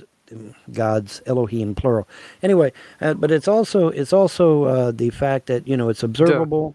That's number one. It's observable. It's something that we can observe. But I mean, you know, even if you go back into history, you look at this Greek atheist guy that started the whole damn thing. And what was his premise? Why did he do this? He was bucking against the established norm of the day, and he was going against what the gods had established back then, which was, hey, the earth is fixed and immovable, the earth is the center of the universe, the earth is all encompassing, etc., etc. And he wanted to buck that as a Greek atheist. He wanted to buck all that, and so he did. But then he gives it a Greek god name, which kind of cracks me up. Helios, which is a Greek god. That just cracked me up. But, you know, here's this Greek atheist, but he's going to use the name of a Greek god. Okay, well, whatever. But anyway, but yeah, he just wanted to upset the apple cart. Basically, I mean, that's basically what he did. He upset the apple cart. Said, no, we're not going to go with what's established. We're going to come up with something new called the Helios system. You know, because we're going to give the finger to the gods of the day, you know, the established religious belief of the day. That's exactly A what lot it of is. ancient cosmologies have flat land covered by some sort of solid sky covering. The odd man out is this, you know, ball. You know, it's not like the others. It's not on pillars. It's not on any support. You know, it doesn't have those other elements that appear to prefigure in the other ancient cosmologies. And that's true. You think he may have felt how we felt? Because I'm sure in that moment, if he believed it, perhaps he felt exactly how we felt. Because now we're on the other side. The pendulum swung the other way because now more people the think pendulum's it's swinging back. close. That's a good thing, though, man. I'm glad it is. I'm glad this pendulum's swinging back. You think so? Hopefully, it'll swing back in more ways. Because a lot of stuff needs to be fixed, man. Golly. Think how many like percentage-wise flat earthers there are in the world? That's a good about 100%. Yeah, every single person that's ever lived. Yeah, they're a flat earther. Well, they live on the everybody. flat Earth. Yes, everybody in existence admits they depend on not adjusting for curvature or spin. Yep. Okay. They admitted it. That's I understand what you're saying, Exo, but that's hold on. Hey, excuse me. Hold on. I'm trying to help somebody think a little bit. Okay. Have you ever experienced curvature or spin? Anybody in this room right here of the Earth itself? Anybody? Oh, of course not. Okay. Well, as soon as somebody has a claim, hopefully we can find somebody with a claim for curvature or spin, because I can't find anybody. So. Dude, if you're feeling the spin of the Earth, you're in deep shit, because I've been that drunk before. Yeah, I've been there 10 years ago. Yeah, but 100,000. What is it? 100,000 miles an hour or some crazy shit like that. 2.4 million. I think broken bones would probably occur, right? I mean, come on. No, we don't care about physics. In outer space, anything's possible. They throw physics out the window whenever it's convenient for them. You know that. Yep. Exactly. We don't care about physics. We care about outer space. Anything is possible. That's why it's called relativity, the religion of Satan. Sorry, that's what it is. Well, I guess the main thing with this whole ball is, you know, we get some spinny effects, I guess, if you talk about the sun, moon, and stars spinning over us, but the Earth spinning or moving or anything like that, no. Nothing like that. There's whirlpools in the ocean. Yeah. Well, You know, Are there somebody atheist actually flat earthers? Sorry, atheist I don't mean flat to earth. keep cutting you No, off. I don't think so. Zenny, let Zenny hold on, Vaughn. There's Let's let Zenny a couple. let There's Zenny talk for a second. Go ahead, Zenny, and get it out. Go ahead. No, that's all. I mean, are there any, atheist flat earthers? We You think got they're some wrong? here. Oh, of course. Well, no, there's You no think such they're thing. wrong? First Really? of all, Zenny, there's no such thing as an atheist. So you mean agnostic Okay. flat earthers? You mean agnostic? Yes, plenty. No, I'd say someone that believes there's no God. That's or anything. agnostic. Yes, that means you Oh, that's believe. You don't agnostic. know there's no God, right? It's impossible to know there's no God. Therefore, there's no such thing Gotcha, as an gotcha. atheist. Yeah. Well, they believe they know. Right. No, they admit they don't know. If you talk to them, if you Oh, just really? find one right now, they will admit to you, oh yeah, you're right, I don't know. Every time. Yep. Anybody have atheists in their tags to describe them? Not really. themselves? Okay. I just wish I could, if I could just meet one one person? atheist. Yeah. I saw one person earlier. I don't want to call him I out. would love to meet an atheist. There's a couple. I don't. So do I you don't guys wanna- think that they're wrong? No, No, I there's just no, don't wanna lose, bro. I don't What wanna are you lose talking brain about? cells. Every time I meet an atheist, they realize they're not even an atheist. They don't even have a claim for atheism. What are you talking about? Right. Do you think because I mean agnostic, right? And then there's Agnostic, right? Because and then there's I don't know, atheism, what's atheism implies that you know everything, and of course, if you know everything, guess what? You're a deity. so He's it kind kinda of right. defeats the purpose, right? Well, the only way to make a I know. negative claim like that is saying that it's logically impossible. Otherwise, you have nothing to present. So at that point, atheism kind of becomes a faith claim because what is faith? Correct.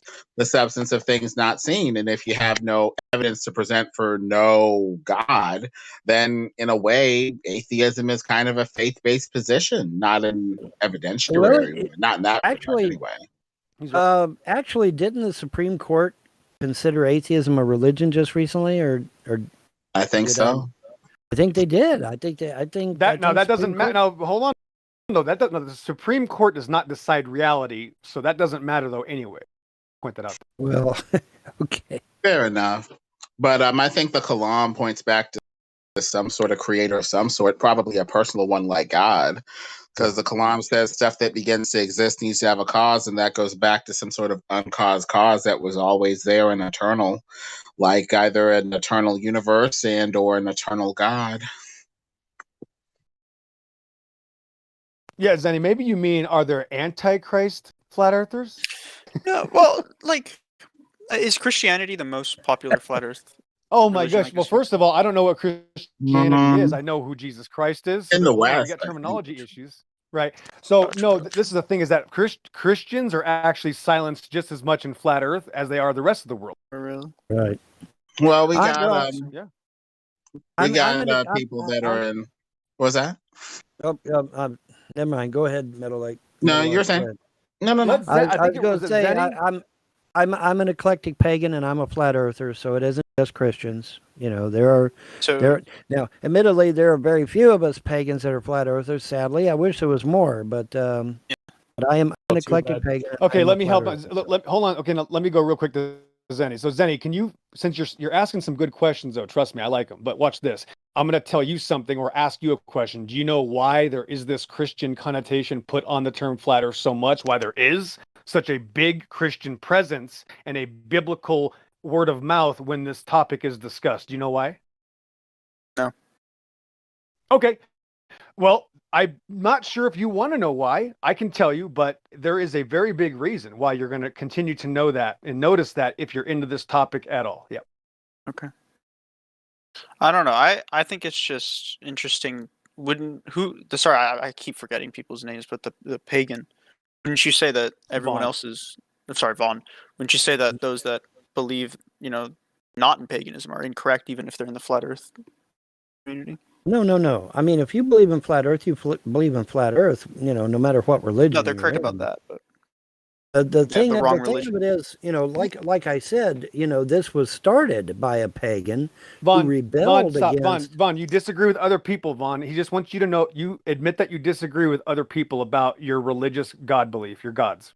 My religious. Oh, I thought you meant disagreed with flat Earth. Oh, okay. No, Zenny, I'm right, no, right? Yeah. Well, obviously, as an eclectic pagan, I disagree even with other pagans. There you go. But because I'm what you would call a solitary practitioner. But But as far as flat Earth, no, I don't disagree with anyone concerning flat Earth. Not at all. Well, I guess in the West, Christianity was a dominant force for a while, but I think people are turning post-Christian now, turning toward other doctrines, generalized spirituality, New Age, trying to find alternatives to Christianity Yes. anyway. But there's a motley mix of people in the flat Earth, side of things. But it's funny you mentioned that, Metal Art, because there's actually an ancient Hopi prophecy that says that everyone will revert to the, quote, old ways, unquote. In other words, they'll be looking to go back to paganism. So, that prophecy's been out for a long, long, long time. So, maybe it's beginning to start now. I don't know. Well, I think God is, in my opinion, as a Christian religitard, using the flat Earth as a way to break the back of scientism, aka false science that isn't really observable, testable, repeatable, and appears to be more of a doctrine, a philosophy saying that these men with these suits have to hand down reality, including heliocentrism, to us instead of us using our senses and checking and verifying the consistency of their claims.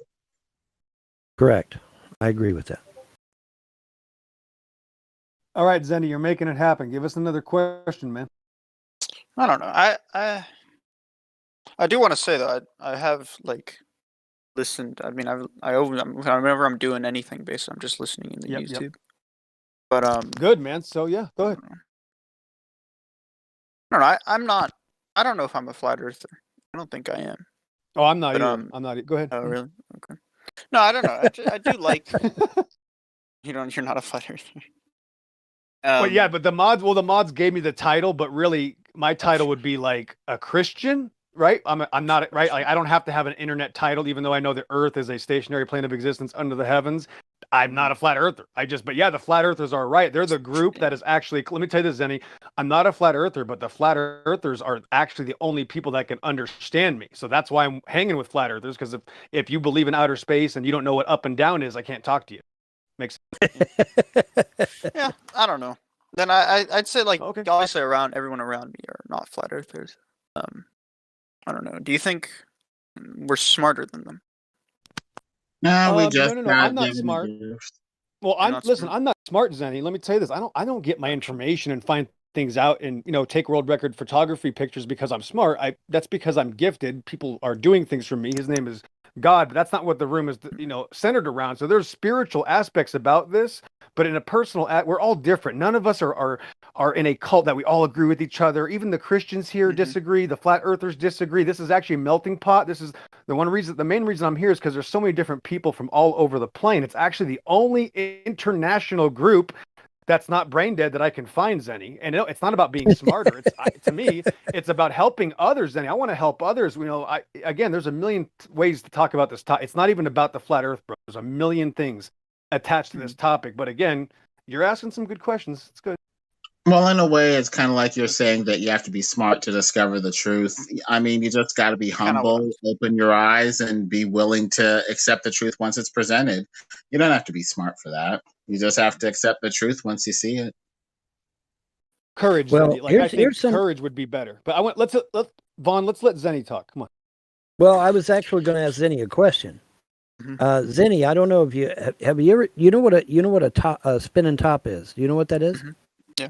Okay. Here's a simple little experiment that you can do. Get you one of them big spinning tops, the big metal ones that's got the handle on it that you charge it up and then release it and spins. And get you one of them big spinning tops and get you a pitcher of water and crank that sucker up as high as it'll go and let her rip and let her start spinning and then pour the water over it and see what happens. I mean, common sense. Step. Okay, Vaughn, you skipped a step. You're asking him a question. Oh, okay, yeah, my bad. But you're asking him a question to go do a giant demonstration. I don't know what kind of. I want to ask him a question as well. Vaughn, watch my first step to the question. Zenny, okay. Does truth? Watch this. Does truth matter, Zenny? That's my first question. And depending on what? What do you mean? Yeah. See, does truth matter? Vaughn. Depends on what. I think. Yeah. Okay, go ahead. I'll let you talk, Zenny. Go ahead and talk, please. I don't know. I think it just really matters what you think. That's all that matters.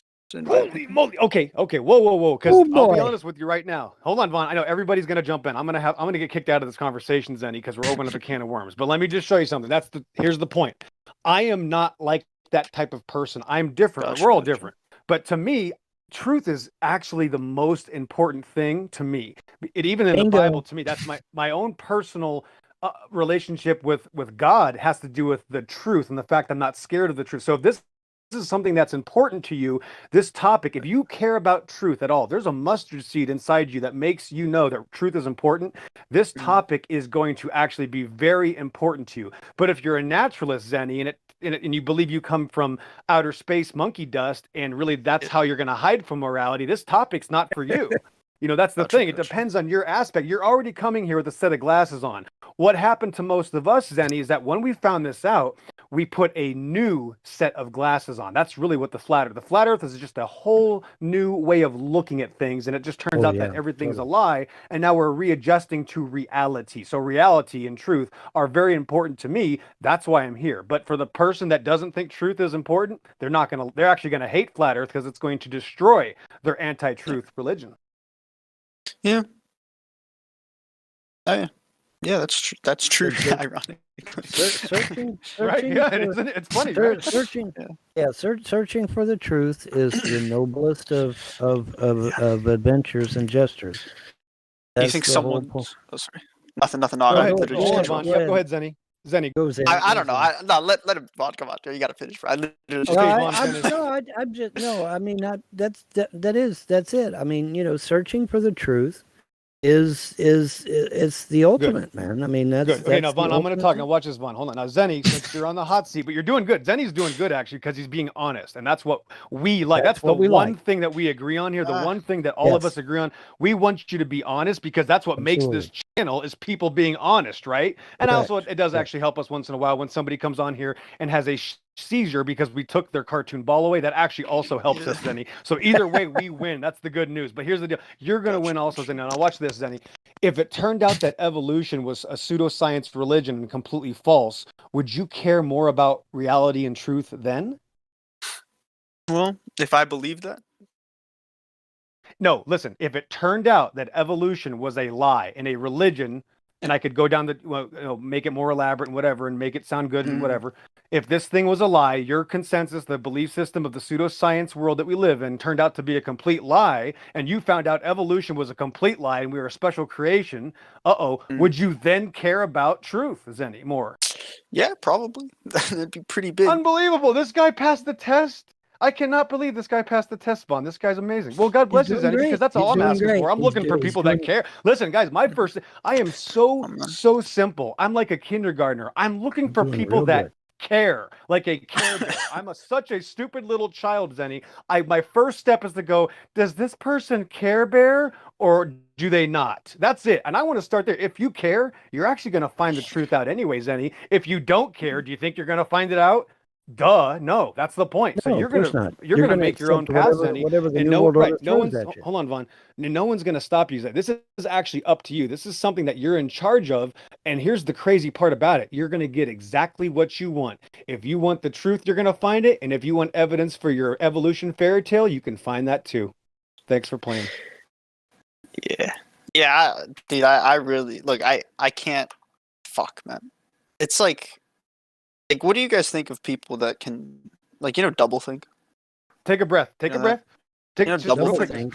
Just take the breath. Someone that that's what we're imagine. Used to. Yes. Okay. Now imagine someone that wakes up, thinks they're, knows that they're a flat earther, then the next day they're a globe earther, and the next day there's something else, and then they keep going and going. But they always believe that that's what they are. What do you think of those people? Well, they've been hurt. They're a victim of the world. They need help. Hold on, let me explain. They need help. They're damaged, Zenny. They're abused. They're damaged. Whether they're 10 years old or 100 years old, these people, some of them that are in the room right now, have been abused in perverse ways by this disgusting, evil world, right? So I'm going to try to be compassionate and help those people. I don't think anything, Zenny, I don't think anything of them other than they need love and help, just like I did when I was one of them. It's that simple, Zenny. I don't think anything. No, you were one of them. Really? Well, I wasn't a person that went back and forth between this discussion, but other things before, maybe 15 years ago, I remember going back and forth between, wait a minute, evolution or young Earth creation, but biblical truth or evolution, and I did for about a 24-hour period. Literally 1 day period, Zenny. I went back and forth several times. Like, I can't believe I'm thinking this. Am I crazy? No, I must be crazy. I did that. I was hurt. I was literally waking up. It's called death throes, the death of your previous life, and you're becoming like you're reborn. You're repenting. You're changing your lifestyle. So you're gonna have these kinks and these backfires and these problems, and you're gonna have literally tremors in your body because you're getting rid of a massive drug addiction. You see, this entire lie that we've been given is a massive drug that is killing us. So even people that wake up to this truth still have the mannerisms and byproducts and idiosyncrasies of somebody that's in a cult by using words like global and species and things like that. Those are fictitious words that mean nothing. And even flat earthers, after 3 or 4 years, keep using them because they just got out of a cult 4 years ago. They spent 50 years in a cult, Zenny, and we are here to help them. We're not going to be mean to them, right? Yeah, no, I mean, I don't know. Isn't that just being like indecisive though, and like not knowing, like being in those like you said, like, or at least I'm talking about someone that believes in both simultaneously. Well, that's very rare. I work personally on the really is level. So what we would do in this type, just like all conversations, I'm going to give you a real example in real life, right? So we'd have to have like a recording of somebody saying, "Oh, I think the Earth's flat. Oh, actually, I love outer space." Like that. Okay, then there's a subject, right? There's an event of some guy that's having some issues, and that would be embarrassing, and he probably shouldn't be on record anyway. He needs to get off the internet and take some time off, maybe. Like here's the other point, Zenny. There's a lot of people that shouldn't get into this topic because actually, if you're scared of the truth, this topic's going to destroy you, right? And sometimes if you love the truth so much that it drives you crazy and you want that high feeling, you want to continue that high and the lustful feelings, this could also drive you crazy because the feeling and euphoria of waking up to a massive truth like this is addictive as well. So there's problems on both sides of the aisle, Zenny. This isn't a one solve fix. Flat Earth is going to now do your dishes and your homework and do your laundry. No. This is one topic that's going to change everything now, but it means that there are now thousands of new lessons and new habits to get rid of and new truths to discover. Right. Bingo. And then once you start getting into it, you'll start doing more and more research, and you'll be amazed at what you learn and what you discover.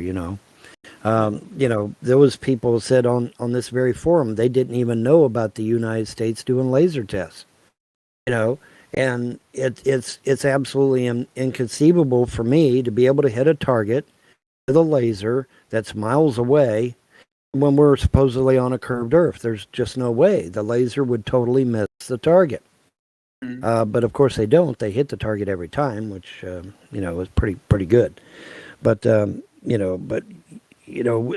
that's just one example of tons of examples of why flat Earth just makes sense. Okay, it just completely makes sense. Okay, there's no way you're going to hit a target with a laser on a curved surface.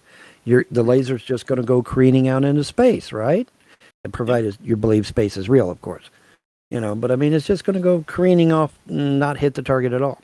All right, on a curved surface. So yeah, we're on a flat surface. You want to say it's a tetrahedron or a pyramid or a dexa what is that one dexa something? I know what you're talking anyway, but the point is that no matter what shape you might want to think it is, the surface is flat as a pancake. Actually, flatter than a pancake, but whatever. I think technically flatter than a pancake. Actually, yeah, technically flatter than a pancake. Yeah, exactly. A pancake would have relatively more topography than the Earth. If you scaled them down, or if you scaled the Earth down to a pancake size. How like you said, if you believe space is real, what do you mean by that? Like firmament? That's exactly what I mean. The space is not real, dude. Vaughn, let me elaborate. Talking about outer space. Let's get the terms clarified. So he's talking about the vacuum of magical outer space that you see only on TV, Zenny, right? This is something that we see on TV. Never mind. Don't give me your age. But like all your life, you've been watching screens, whether it's television or not, showing you outer space. Nobody sees outer space here on Earth, Zenny. We see the stars above. We see the sun and moon. We don't see outer space. But on TV, they show us outer space. And that's what really this is about. Is that, remember I told you it wasn't really flat Earth anyway, it's 1,000 other things. Well, it's about getting rid of outer space and understanding that cartoons on TV are not reality. We live here in reality. Bingo. And they took away something very special. They took away something very special, Zenny. And again, this goes back to the other part of the conversation, which is they took away heaven. You see, the older, in ancient times, everybody thought heaven was above, right? But now in your modern times, you think that space is all around. Outer space encompasses your reality, and there is no above, there is no down, there is no heaven. You see, that's the point. They took away heaven and gave everybody a omnidirectional, bottomless pit. That's the real part of the set. That's how it destroys your mind. And then they can insert relativity, insert gravity, which Isaac Newton didn't even stand by, and then insert any other new age term like refraction, whatever it is.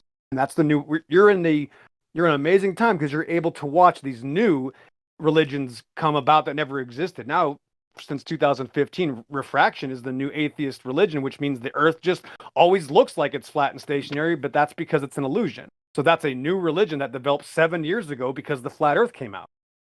What's that? You can't make it up. I've never heard of that actually.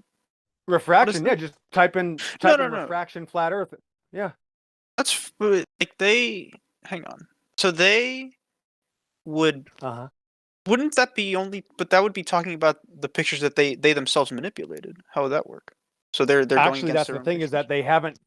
Well, first of all, they haven't done anything. So the point is that since 2015, we've been able to access cameras that are better than the ones that were made in 1912 that they filmed the moon landing with, right? So actually, the average 11-year-old can go outside and take better photos and videos of reality than the entire military-industrial complex, the trillion-dollar military-industrial complex, could do for the past 90 years. Now you have 10-year-old babies going outside and looking at mountains 50 miles away, looking at islands 30 miles away, when they told us we couldn't see past 3 miles for the past 500 years, Zenny. And now all of a sudden there's these things called cameras with zooms that allow us to always see more than what they told us. So now there's actually no claim that curvature. They've admitted you can't find curvature, you can't see it, but it's there because we see it on TV. That's the new religion, Zenny. That's not my claim. And they say, well, why does it look flat? Why does it always look flat, Mr. Atheist? They go, refraction. There, you have to now have a new age, new term that does not mean, yes.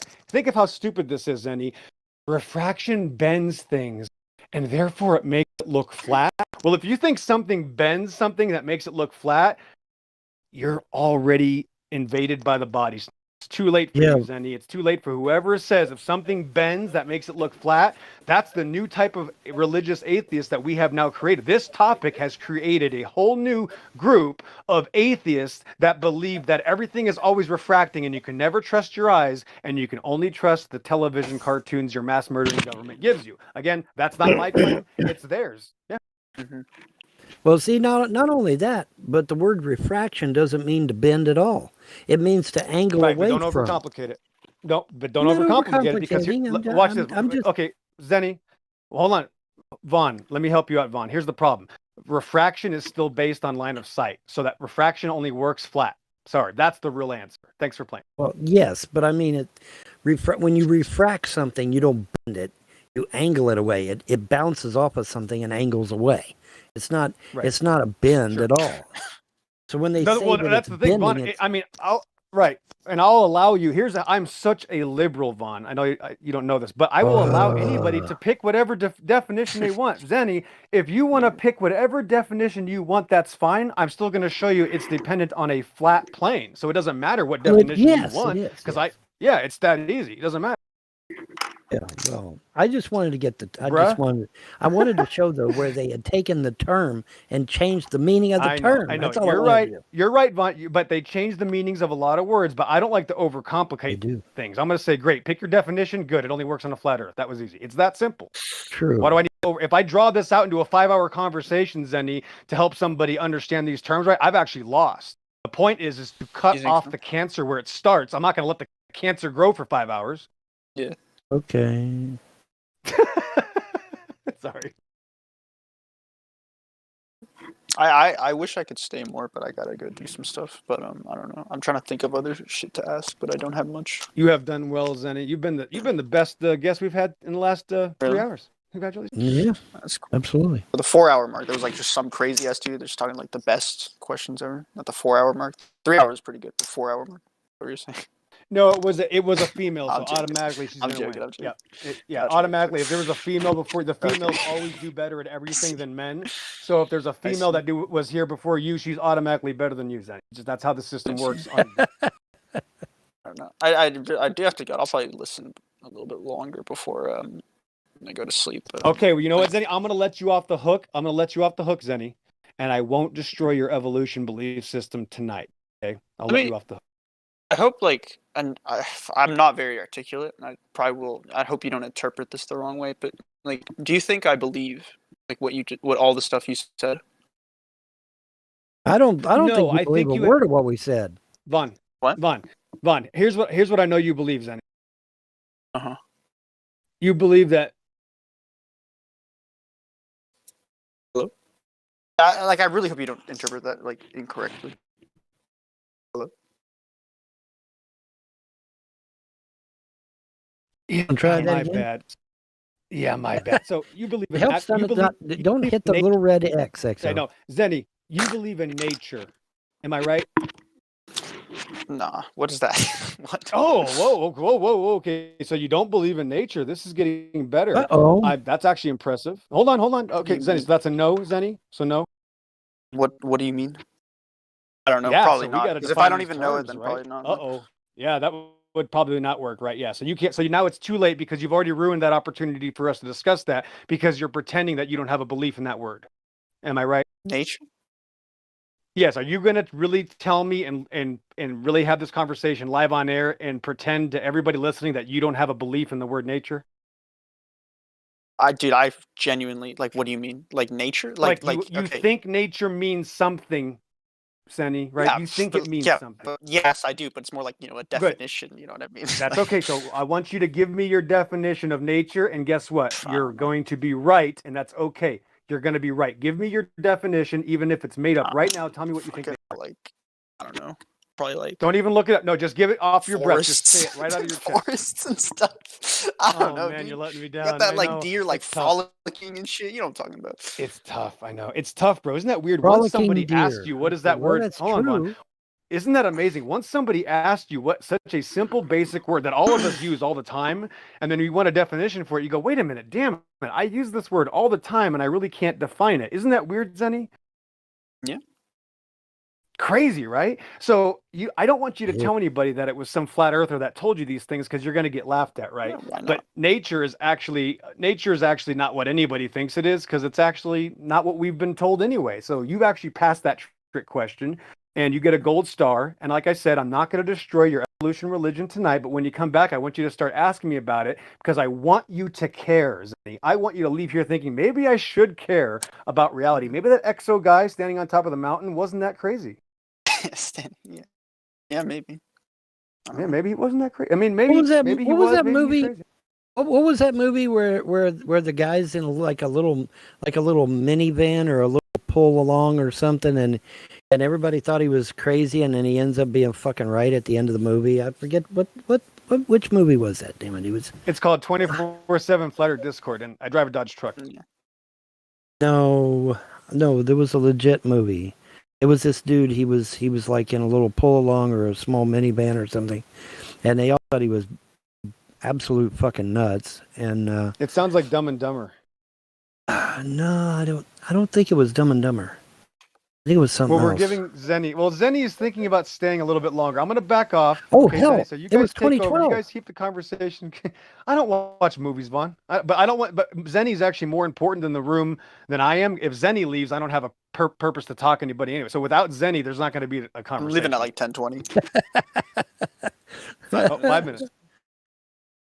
Oh gosh. Okay. Well, I don't know. I just like it's just a fascinating thing that like how do you like and see I it's almost like weird to even say it because like I really hope you don't even like how do you know like I'm not just like a YouTuber basically and I'm just like making a video and shit because I'm sure you guys have seen that shit. I don't It's know like, that. I don't know. Yeah, that, that kind of but sucks, here's- right? Like that kind of No, it doesn't. like- No, but listen. That would be a all problem. good, Let me explain something else to you, Zenny. I only got a few minutes myself, so let me tell you something. This is a saying I love to tell students. That's the problem I'd want to have. because it's actually not a problem. If I'm actually being honest with you and you were trolling me and you were actually live streaming this and other people were hearing it, that would mean that I would be actually doing that for all those other people, not just you, Zenny. So that would only be beneficial to me. Yeah, that's fair. Yeah, if it's a live stream, especially though. I'm like that's that's what I never want to talk, man. Like I don't know, because I've had it where in actually another Discord where they thought I was a fucking. Well, I do have a YouTube channel, by the way, but like it's not like anything, not even like this. Like I don't know. You are aware that this is live streamed. Yeah, exactly, right? Right? But no, but Like, I'm sure you've seen like videos where, I mean, you can edit it any way you want. Like, and it doesn't matter. Like, if you're like, I think it's interesting that it doesn't matter that you make, you're talking honestly, and I mean, you're being very chill. Like, you can edit it in any way you want, and I can make it perfect so that all those like, whatever 1,000 viewers you get, it just reaffirms their beliefs that they're global. Like it's using you to reaffirm their own beliefs, which I think is kind of the sad part. And I really hope I'm not like making you think I'm fucking like live streaming this right now. But yeah. It wouldn't be the first time. We know you're live streaming, bro. Okay. I mean, Hey, Zenny, listen, it doesn't matter. But Zenny, listen, I tagged you a little while ago, about 5 minutes after the hour, so 7:05 my time. Did you see when I tagged you? So I just gave you an example, Zenny, just because I've been obviously talking to you more than you thought I would. That's my channel also. My YouTube channel is where I put my my money. I put my money where my mouth is. Yeah. There's my evidence. There's my railgun distance photos for you that my cat helped me take. So that's why I can make a claim. Just want to show you, because I cared about truth so much, Zenny, I went out and did it myself. See how it works? Cool. Yep. Nice. Okay. It's the best way. Well, to yeah. do it. I'll like I said though, like I've heard everyone's voice like a lot. It's kind of the first time I've talked to anybody, but like yeah, like I don't know. I just like that was the first. This was the reason I came to this one, because it was so big, and I feel like it's kind of proof. It's like not proof. It's just too big for people to start recording it and shit, and like making videos out of it. Just like shit. Because I think it's like it's live, right? There's no point, Yeah, it's live. Tell you what, Zenny, I watched a video on YouTube, speaking of YouTube, where this guy was in a rowboat, and he took him a little tiny laser light, and he took his rowboat out, and he set him up a target on the water, and he took his little laser, and he fired his laser at the target, proving to himself that the Earth was flat. He didn't use. Now, I point to the U.S. Navy's laser tests because they're miles long, but this guy, he didn't even do that. He just went and got him a little miniature laser, got him a target, set it out in the water, got in a rowboat, and the video's on YouTube. If it hasn't been removed, it should still be on YouTube to this day if it hasn't been taken off. But he proved it to himself, and so nobody can go to this guy now and say, you're full of shit. I can't do it, because he went out and he proved it to himself that the Earth was flat. Yeah. He didn't take nobody's word. He didn't even take the U.S. Navy's word. He went out and did it himself and proved it to himself. Okay. Yeah. Right. I think I do have to go though. It was fun. I'll probably listen though. Zenny, we're just gonna keep talking to you and making you stay. Don't leave. You're not Okay. gonna leave. I gotta stay a little longer. I got finals and shit, dude. Zenny, All right, see what's more important? Zenny, one last thing. Ready? Mhm. Zenny, what's a bigger deal? Dinosaurs live with man, or the Earth is not a ball in space? What's bigger? I don't know. A bit of both, I guess. See ya. Oh, perfect. Good. What a good student. God bless him. Sayonara. I want both. I love it when they always want both. God bless them. Yes, well, this whole thing about T-Rex being a damn chicken. Just I swear to God, I laughed myself silly. The first time I heard about that bullshit, I literally almost laughed myself out of this chair, and actually hurt myself. I almost hurt myself. The most ridiculous thing, I was into dinosaurs before dinosaurs were cool. And, then these idiots are coming, yeah, man, T-Rex is a chicken. I'm like, oh, God, okay, yeah, whatever. But it's just hilarious, man. It's just hilarious. Like I said, man, this reality is the most fucked up reality I've ever seen, man. And it just keeps getting worse every day, it seems like. It's like, oh, my God, man. Can we get back? Can we get back to some kind of normalcy? Please, this craziness. But yeah, not all joking aside, they actually believe T-Rex is a damn chicken. It's like, what the hell, man? That's not a belief. That's more of a possession. To be honest. Yeah, well, possession, position, both actually, probably. Listen, here's the problem, Vaughn. You can't say something. Remember, the name is great lizard. You can't say a great lizard is actually a chicken. Those animals are not the same. That's the problem. Is that the problem is that these people have a very fundamental problem with something called biology, and that's the whole point. They believe in evolution, not biology. You see? Correct. And now what do we get out in the newspapers? Oh, well, there's 3,000 fucking genders now. Oh, really? Because I thought there was only 2 chromosomes, but whatever. Hey, but yeah, man, it's just it's insane. But yeah, it's how do you go from a cold-blooded reptile to a warm-blooded bird? It's seems like there's a few missing steps there to me, but hey, whatever.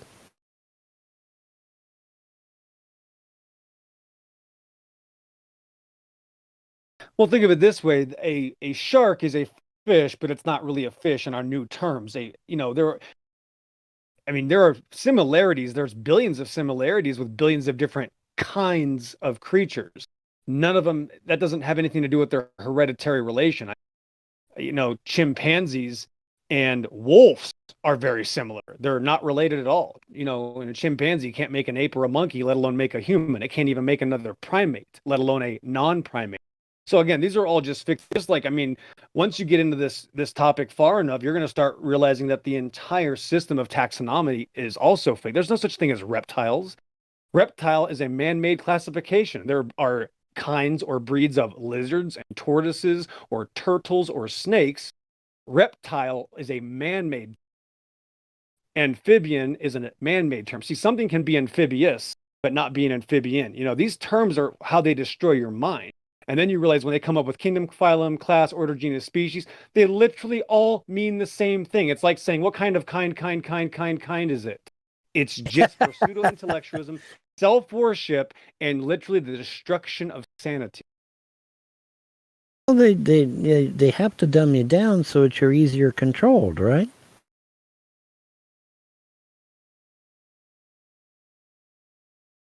Right, but remember, there's no claim now. Just like earlier, there was a big discussion. We took it to the other room. I asked people, well, can you just tell me a claim, then explain it? Such as, dinosaurs are birds, insert because I was told they have feathers, whatever it is. And that's it. They can't make a claim anymore because they know it's a catch-22. So an evolutionist will now tell you that cats only make kittens, and that's evolution. Oh, no, that's just being normal, I would think, right? Right. That's called normal reproduction. So because they don't have any evidence for anything, guys, now they're going to claim your belief. Now they are now going to claim that everything in what's called the law of is it the law of monophyly? Yeah, the law of monophyly, which means cats can only make kittens, dogs make puppies, and squid can make squids. That proves evolution. Like, you can't make this up. They no longer claim it changes. They claim it stays the same and loses ability, and that's evolution. I'm just telling you. I may have actually. Yeah, it's complete insanity now. I may have actually had a hand in them changing their mind on that shit because I was the one that did the due diligence and found out that the same hallucinogenic gases on Galapagos was the same hallucinogenic gases at the Oracle of Delphi. And I think that kind of torpedoed the whole thing when we found out that Darwin was literally high off his ass when he was writing all this shit down. When did you go to Galapagos? That was probably a cool trip. Yes, I imagine it was. I imagine it was an even cooler trip for Darwin. But anyway, but yeah, it's the same hallucinogenic gas. Actually, that's a good. I'm going to start saying I don't believe Darwin ever went to the Galapagos. Thank you, Lou. I'm just going to start telling everybody that. There you go. That's it. What do you mean he went? Were you there? I'm serious. No, I'm serious because Lou has a point. Actually, we should hold these people to the standard. Oh, he went to the Galapagos. How did you go with him? That's what I'm going to start asking people. Because you just got called out, Vaughn, but he's right. This I claim that know, some I know. magician went to I am Galapagos just, and I'm magically just found so out. owned, Yeah, man. I'm just so owned. Yeah, I'm.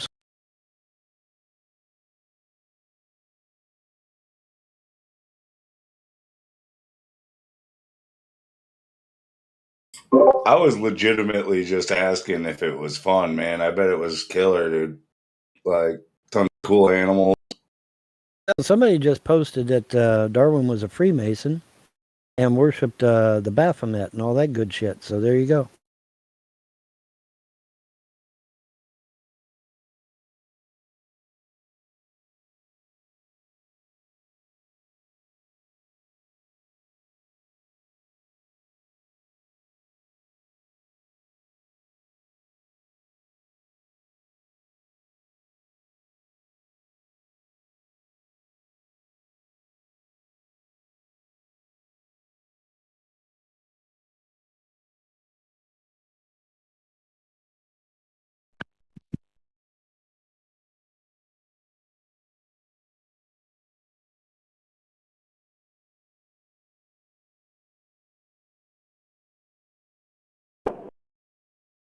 How high did you get when you were in the Galapagos from the gases?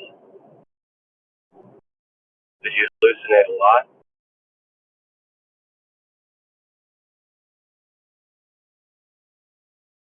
Vaughn, when did you go?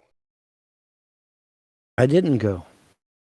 I wanna go. I wanna go. I wanna go. Hot rock. Well, and the question is how were you the one who discovered this about the gases? I Googled it. That's quite the discovery. Yeah, it is, isn't it? Oh my good Lord, Vaughn.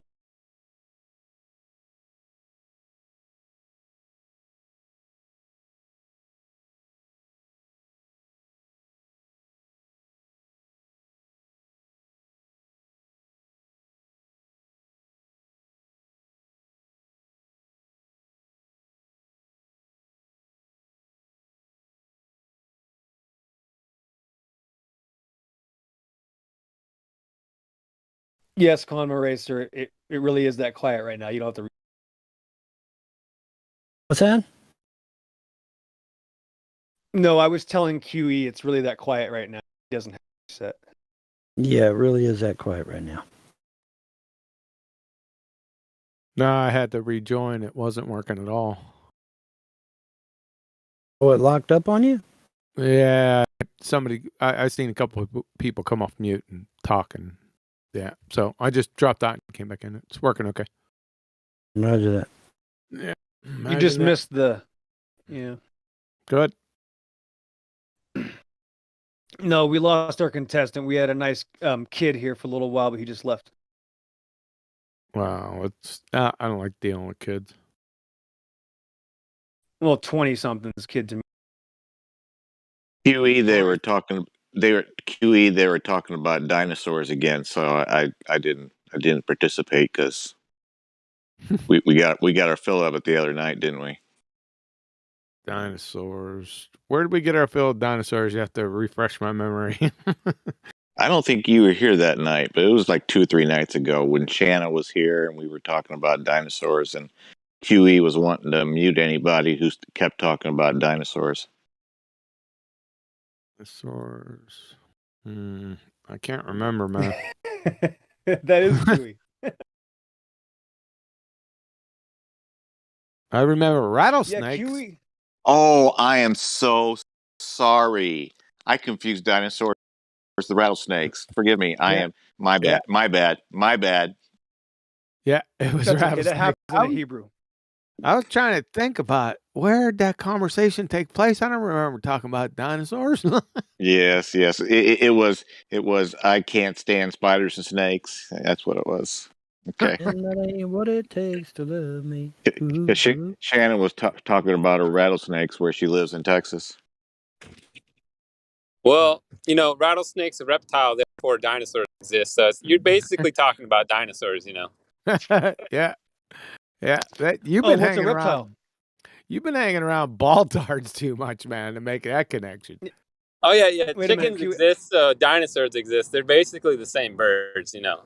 You guys, you just didn't figure it out yet, you know. That's all. Did you say they're basically the same birds? Yeah, it's the same thing, you know. It's just you got to throw in evolution and you got to retard the dinosaur. That's all. I Yeah, like the bird.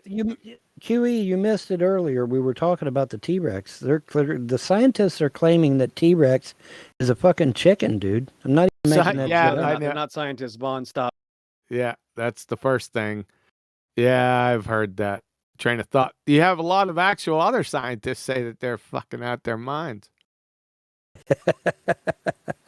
including one that is a paleo-ornithologist that said that they were on drugs. And part of their team, by the way. What the hell was his name? Man. You're not talking about Mark Artemage. No, not Armitage. No, this was an evolutionist, and he was dogging them guys out for fucking up.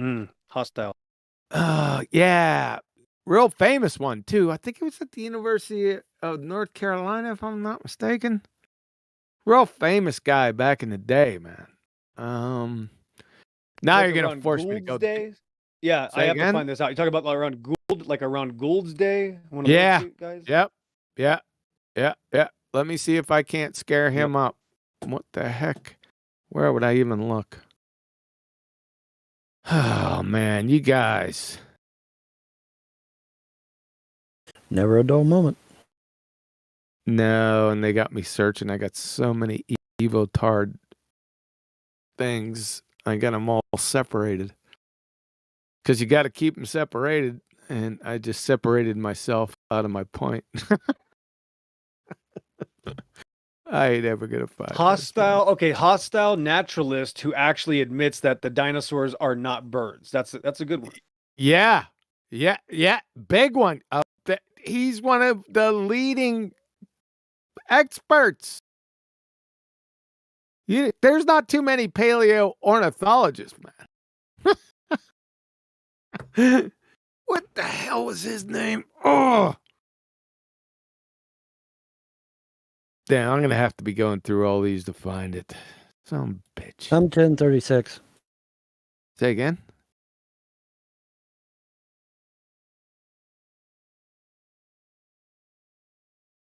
Yeah, this is gonna be like finding a needle in a haystack. There goes one down.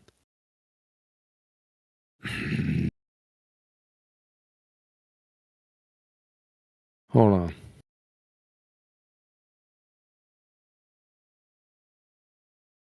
I've got evolution soup to nuts somewhere. It's a huge file.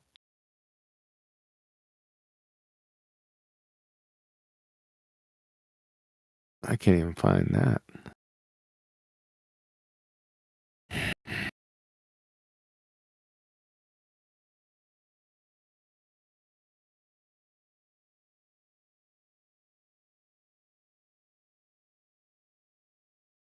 Well, I'm way back there now.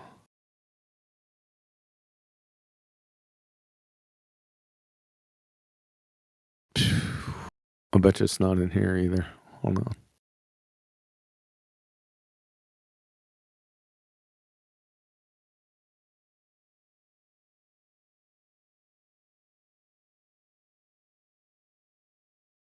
Oh.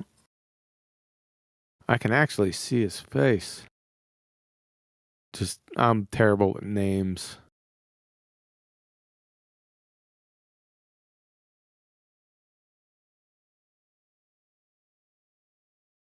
Not John Endler. That's right around the time frame, though.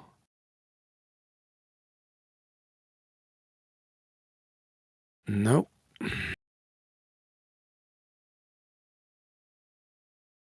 Nope. I found Alan Fiducia. That's him. Got him.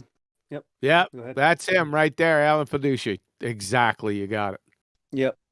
Seattle Times with the Alan Fiducia, paleo or ornithologist at the University of North Carolina, says new finds have an entire suite of characteristics don't match those of dinosaurs. You said, okay, there we go. Yeah, that's him. Wonder if I type his name. Spell his last name? I did that. F-E. So Foxtrot, Echo, Delta, Uniform, Charlie, India, Alpha. Yeah. That's him. Of course, no messages. You son of a bitch. I'm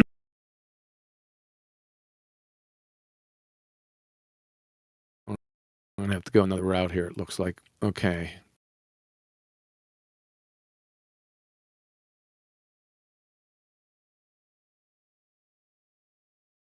Try it here.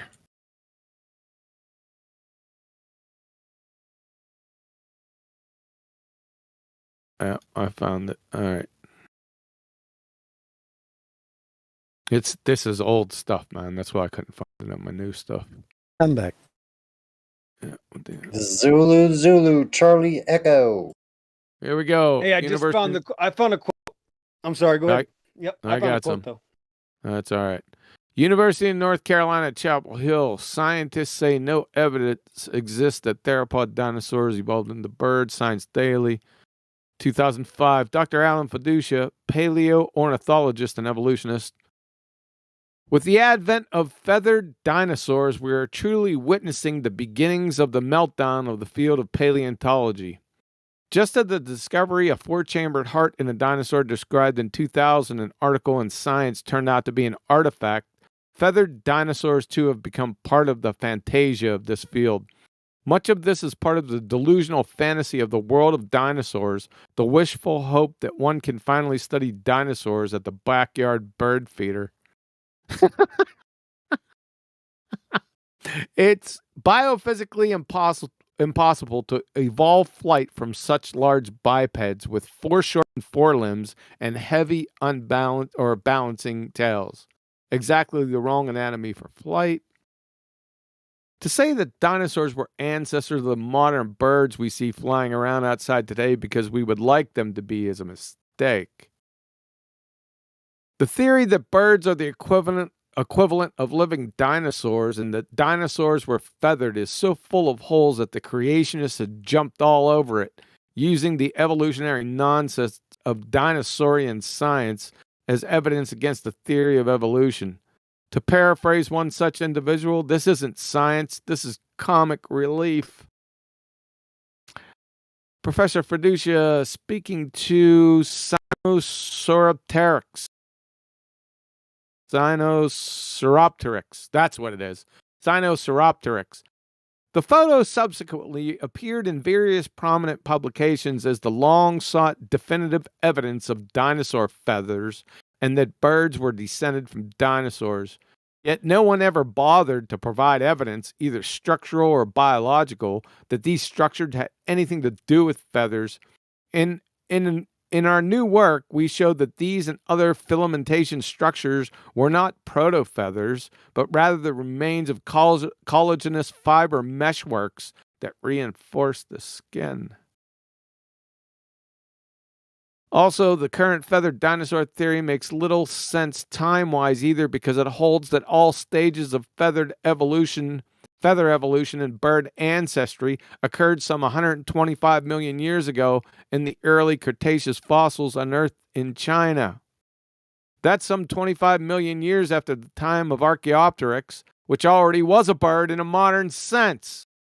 Superficially, bird-like dinosaurs occurred some 25 million to 80 million years after the earliest known bird, which is 150 million years old. He's well, that was my point all along, is how in the world are they even making this claim about dinosaurs converting into birds when we already had a prehistoric bird in existence, the Opteropteryx, or however the hell you say the name. Archaeopteryx, yeah. Yeah, that.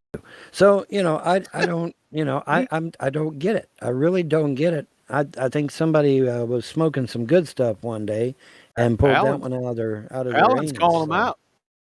Paleontologists. I'm glad somebody finally is. Relax. Paleontologists have tried to turn Archaeopteryx into an earthbound feathered dinosaur, but it's not. It's a bird, a perching bird, and no amount of paleo babble is going to change that. Right on. That's what he said. On. Give that man a medal. That man deserves a medal. Because I tell you, everything's just gone funky anymore, man. These people are losing their minds. They're losing their mind. You heard the latest, right? God. Bill Gates wants to blot out the sun now. You guys hear about that? Bill Gates literally. That's not the latest. Well, it's not the latest, but it's recent. We're blotting out paleontologist right now. Hold on. He's got to wait his turn. Okay. Yeah, why'd you flip the topic on its head? Because obviously, without the sun, we're all going to be dead. So what the fuck? I was talking about birds. Everybody heard about the bird. God, Bird is a word. Bird is a word. Have you heard of Adderall before? Oh, Quantum, I want to introduce you to Von Helton. Dude, I don't need drugs. Yeah, well, you need to. The last thing you want is for me to be on drugs. Trust me. No, you need to. Mainline, maybe. Like, man. The last thing you want is for me to be on drugs. The last thing I want is to hear some rap. The first thing I want is you to get on some Adderall. Most Ricky Tick. No. Ricky Ticky. Ricky Tick. Ricky Ticky Tavi. That was a good cartoon. Oh, is that from Aristocrats? I love that part. Ricky Ticky Adderall. Ricky Ticky Tavi. It was a cartoon about a mongoose. Oh God, here we go. Oh, okay, Vaughn. I thought it was Everybody Wants to Be a Cat. No. What are you talking about? The Aristocrats? Aristocats? Yeah, Scatman Crothers, bro. Yeah, it makes more sense than what you're saying. Yeah. No. You have to watch the cartoon. Oh, by the way, that last citation was from Science. That's one of the most celebrated journals in the entire friggin' world, by the way. Just want to I'm glad somebody with a brain. Okay, let me talk to, hold on, Vaughn. Let me talk to QE now. So, QE, when we show this to an evolutionist, though, they're going to say that, Alan Fiducci doesn't know what he's talking about. That's what you know. Yeah. Too funny. He also exposed the dinosaur, not the dinosaur, but the fossil factories in China. This guy. He did it on Discovery Channel, by the way.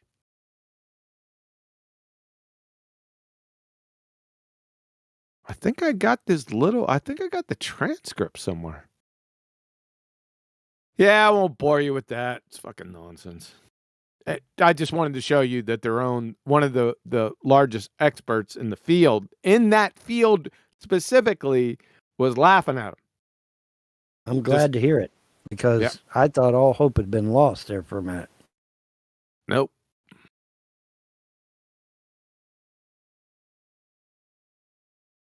But these are back in the day. Most people, their attention spans are less than 5 seconds. So middle 90s, late 90s, early 2000s, you could forget it. What? Yeah, that's what I'm saying. What's this one from?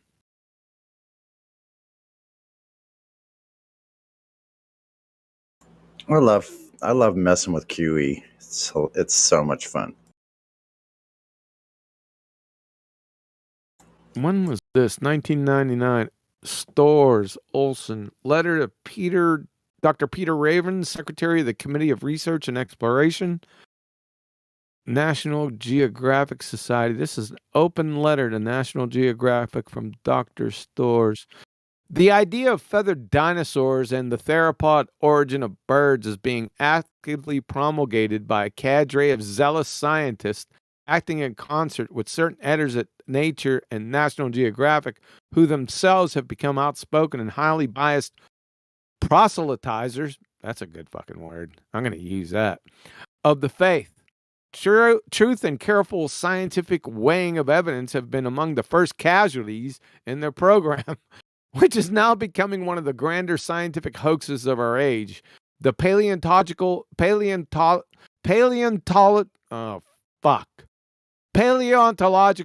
equivalent of cold fusion. If Sloane's article is not the crescendo of this fantasia, it is difficult to imagine at what heights it can next be taken.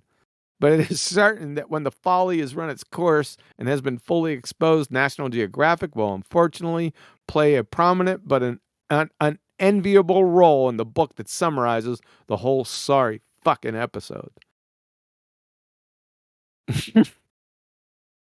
That's pretty darn good. I like his vocabulary. It's outstanding. Do you want me to translate? It's poppycock bollocks.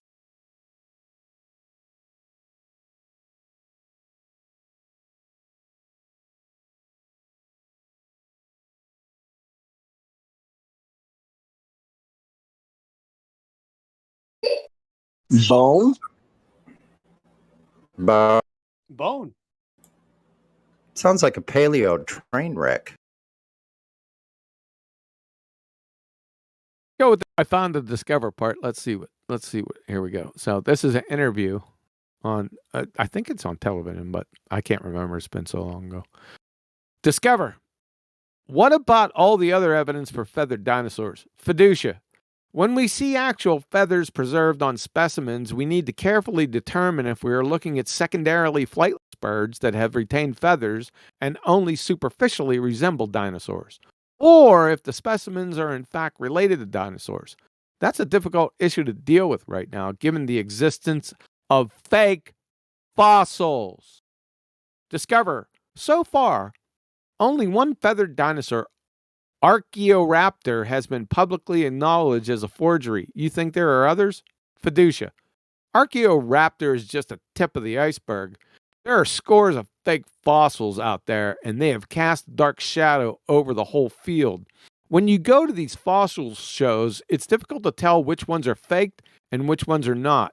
I have heard that there is a fake fossil factory in northeastern China, in Liaoning province, near the deposits where many of these recent alleged feathered dinosaurs were found. Journals like Nature don't require specimens to be authenticated, and the specimens immediately end up back in China, so nobody can examine them. They may be miraculous discoveries, they may be missing links as they are claimed, but there is no way to authenticate any of this stuff. Discover, why would anyone fake a fossil? Fiducia. Money.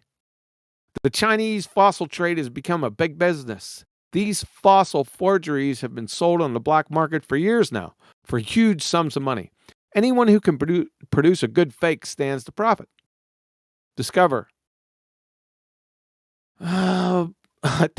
Ornithologist and evolutionary biologist, like I told you, Alan Fiducia, plucking apart the dino birds. Discover 24 February 2003. That's it. That's all I got written down. So there you go. Floor is yours.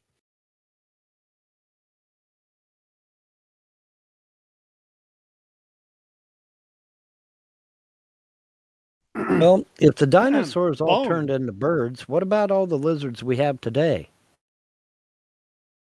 Yeah, where's the half bird, half lizard? Yeah, where is it?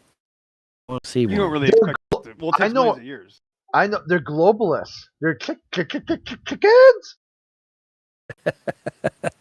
Where's the half lizard, half chicken? No, it's worth. So let me just point this out there. This is my favorite topic. I mean, once you ask one of these people, what if dinosaurs still live today? What if dinosaurs are still alive? Then they'll completely change their mind. All of a sudden, it doesn't matter. So it's not about evidence anyway.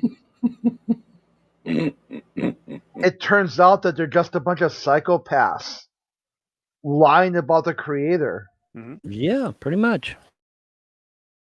If evolution is true, if evolution is true, then why do we still have globetards? That was my first big win.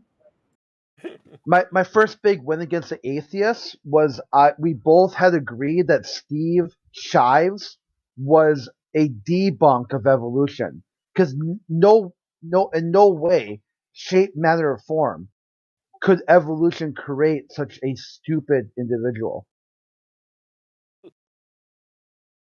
Well, guys, I'm Tim42. See ya. Bye.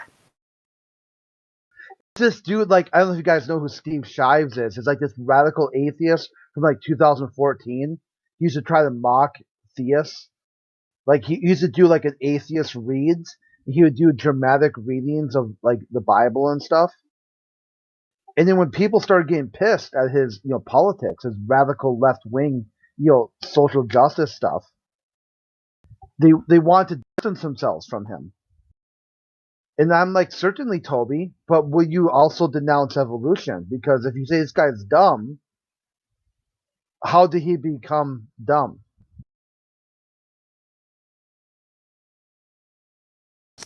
Well, that's how evolution works. If you get dumber, that's part of evolution. Yeah, that's how you survive, right? You survive by getting dumber. Yeah, you weren't dumb and you evolved to be dumb. I mean, you changed, didn't you? So change is evolution, therefore evolution.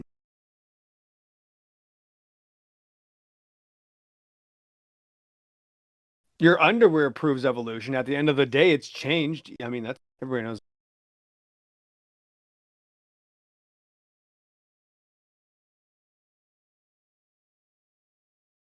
Oh, context. I'm sorry. Sorry about that.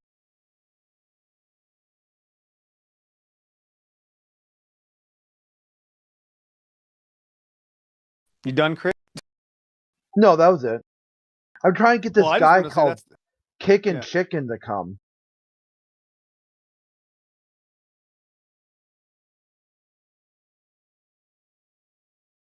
See if I'll get this dude to come. He's like for about 20 minutes I've had them on the hook. He says that he doesn't talk to flat earthers because he keeps getting muted. I said, muted by who? And he says QE. I said, well, QE's not here, right?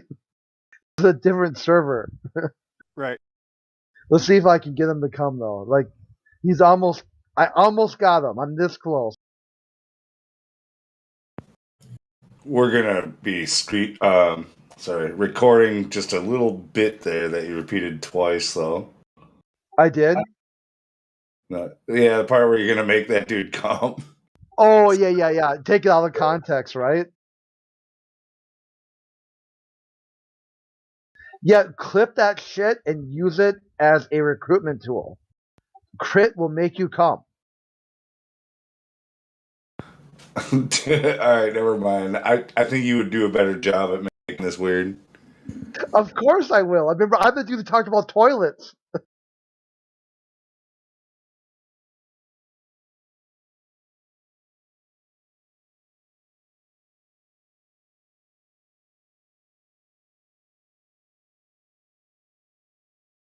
Yeah, glad. Like when I see it on the tee, like you got to swing.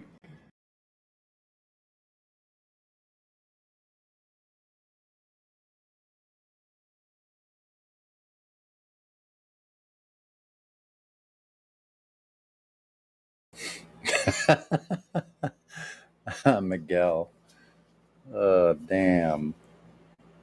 Now that would be a shocking shower scene to walk into, wouldn't it? What the heck?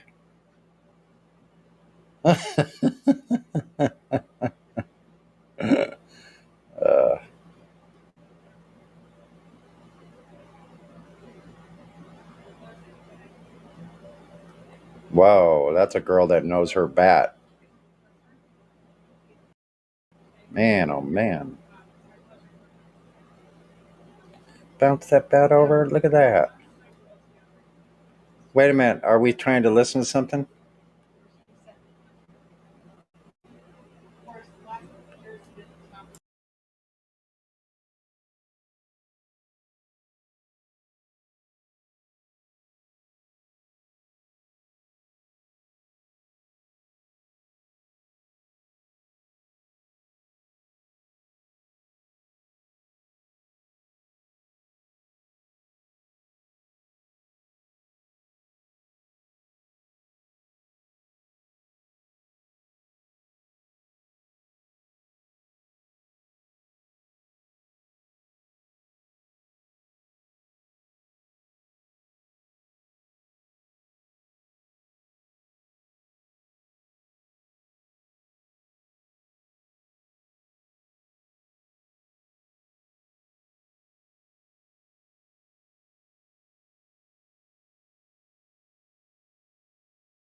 What's up, Dodge? You want to use the mic? This dude is kicking chicken say he's banned, but I'm not seeing him on the banned list. I feel like he's just a chicken. He's an actual chicken. Mm-hmm. He's a bog. He's a dinosaur. He evolved from a dinosaur to a chicken. Well, he might be. Somebody might have given him a ridiculous sentence and just like Cogdis or S-Ban or something like that too. Or maybe he, just went to Cogdis and left the server. Now he thinks he's banned forever, something like that. You could always unmute him if you have his name and full user profile, or better yet, the user ID, and it's easy to unmute him. All you guys should go leave comments in that video from this sci-fi person recognizing the alien in us. Go leave like under comments. Everybody go leave flat earth comments. Just flood it with flat earth comments. Here, Lou, I DM'd you. This is the guy. I'm not seeing anything in the admin log. He's ever even been on the server.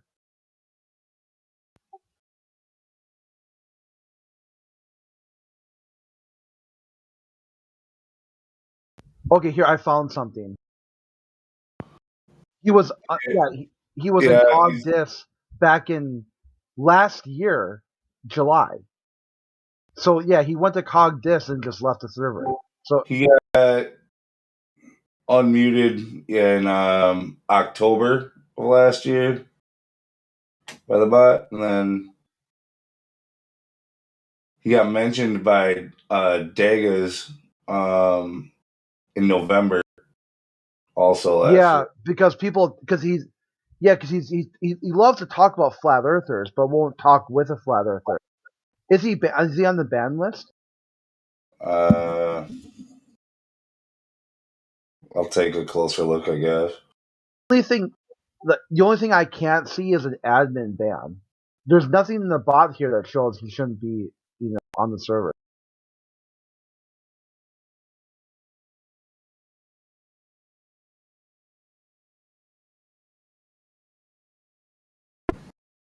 No, yeah, I'll check the perma ban list. I doubt he's on there. I mean, you have to be.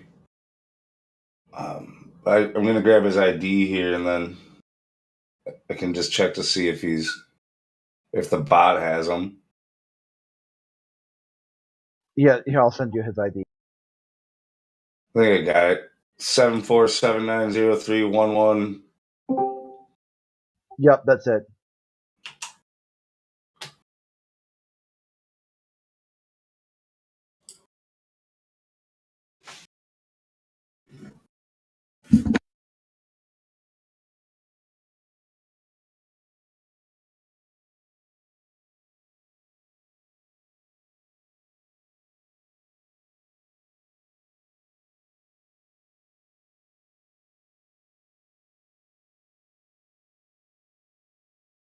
Yeah, no, the bot doesn't have him. At least not now, anyway.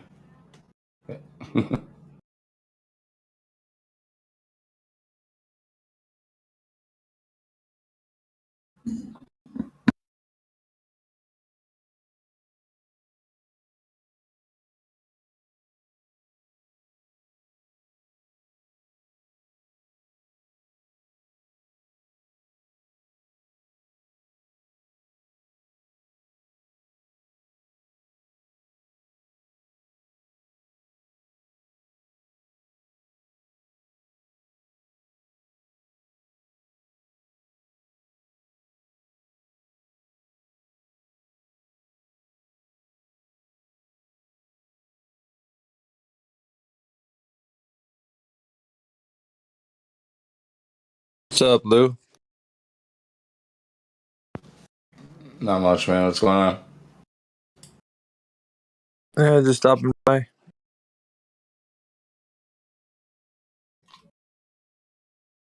We're trying to figure out what's up with kicking chicken. That's what I'm up to right now, I guess. Yeah, Like, he's still I think he's he's still just a liar. claiming he's banned. He's just a lot. The Yeah, fucking globalists, man. he's It's like just they're so scared. They're so scared of being recorded. If you have truth, speak truth. If you have lies, hide in shadows. Hide on your own private servers and act like a chicken, an actual chicken. We got like 2 guys in here. We got Cuddles. No, And Cuddles is cool. I know Cuddles from another server. He's a solid flat earther. we got fellow 137. Don't know who that is.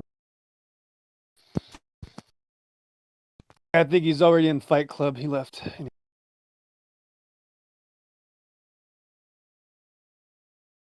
Yeah, there may be a problem now. We got Jake X and Cassia. Pretty sure Cuddles is subverting his permaban with a second account. Yeah, he used to be called Cuddles the Cowboy. I haven't seen him around here for about almost a year. Oh yeah, it might be a different guy. I know a different Cuddles who hangs around like Don Geo server. If it's not the same guy. Nah, Cuddles the pirate. we got Jake X and Cassia. Or Casey.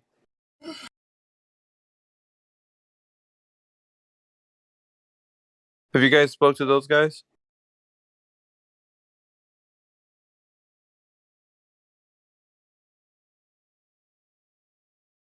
Hello. Forget Cassia is pea drinker.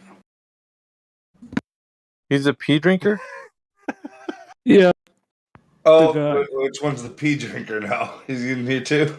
That guy. Well, unmute. Go ahead and unmute him. Cassia. A new account every day. Do you guys know that? I went to visit check-in.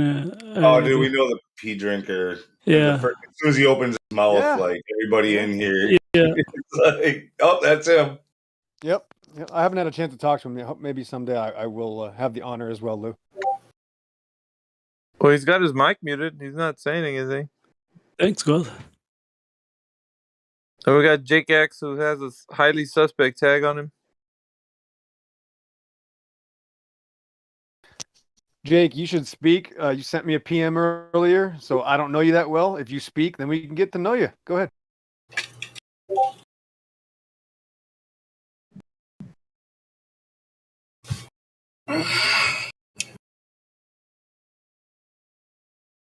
And we got QE.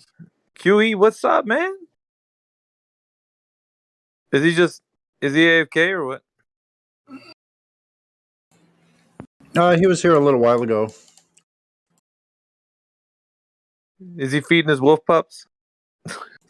He was demolishing some paleontology, some crap about reptiles turning into birds, like dinosaurs turning into birds. Like they're being disputed by their own scientists or blasting them about that topic. The heck?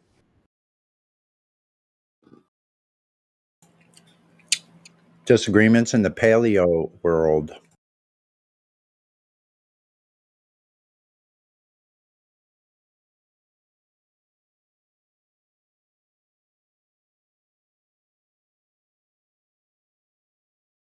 Okay, I think I got him. He says he'll join and give Flat Earthers 3 minutes. I'm not sure who can make the best case for Flat Earth in 3 minutes. Wait, who's joining? The Kickin' Chicken. He's like one of these really toxic globalists. Yeah, bring him in here. Okay. Tell him I don't need 30 seconds, Chris. We need 3 minutes for him to present his globe Earth proof. I need 3 seconds, Crit. Tell him in 3 seconds I can do that.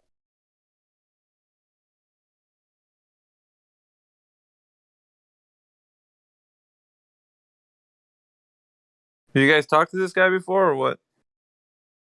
No, well, I think he's definitely been in here before, but it's been since fall of last year. All right, who's taking point? Crit I mean, wants him. I'll jump in it, man. I'll make him come. No, I mean who's gonna be taking point on the conversation? I'll drop. Crit, you're owning that too much, Crit. Because we got a vibe going. That's why. Oh fuck. You're vibing, Crit. Who would want to come in Yeah, here? like Lou and me got this thing where it's like we know we're both gay, but we don't want to admit it. Yeah, whatever. Whoa! Big fucking news on the Discord server tonight. I mean, whatever tickles your pickle. But that's what I'm saying. But yeah, it works only because we're so far apart that nothing will ever happen. Love will find a way. Hey, anyway, where's that guy at? I'm trying. I mean, he's dead set that he won't even. Okay, let me try again. He won't even think about another man before you. Well, I mean, I'm sorry.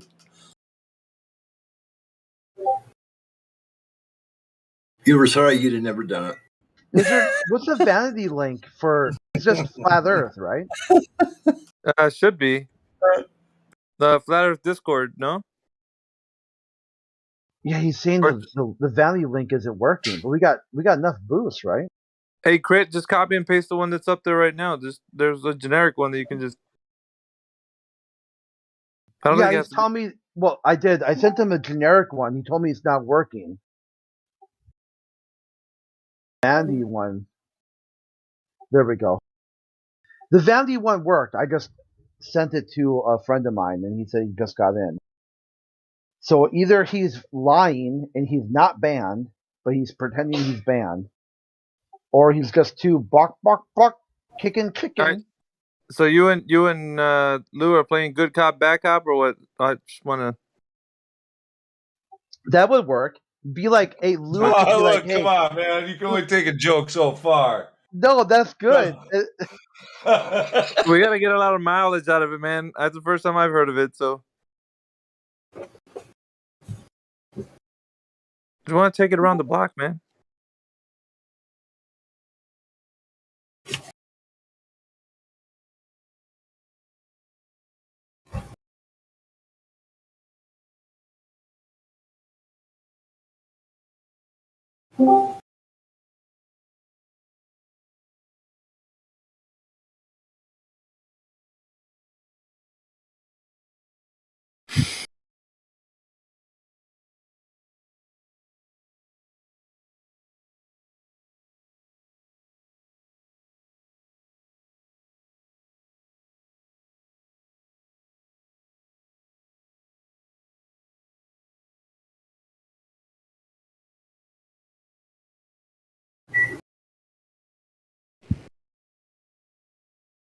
All right, we did get some new people that jumped in here. Is that him, Nemo?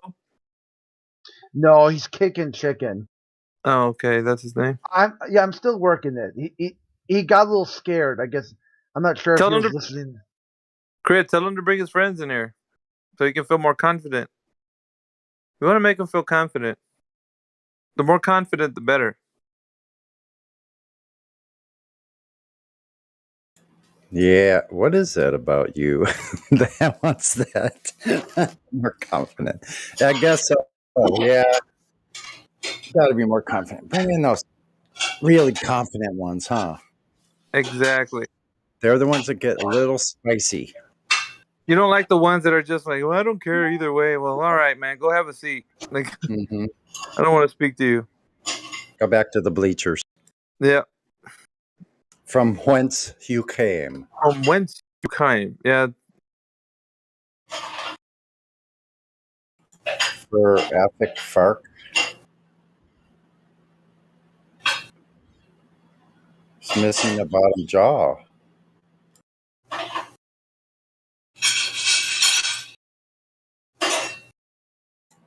How was dinner, God Rockin'? Sounds like it was pretty good. Sounds like the cleanup. Yeah. Yeah, I'm sorry. Doing dishes. It's okay. Sorry. I don't mind kitchen noises. There's some people have a pet peeve about it, but not me. Just don't chew chips around Lou, because he'll have to go to the store. No. No, it's not even that. It's just that Miggy's got an addiction to them things, and he's always smacking them on them in your ear when you're trying to play video games with them. Oh. I got some pretzels. Maybe I should see if those work too. No, don't. Yeah, you'll test him, man. He's gonna come at you raw. Don't feel like a pretzel anyway. Somebody just jumped in here. Golden Lemur. The hell? Yeah, it's going to the same one.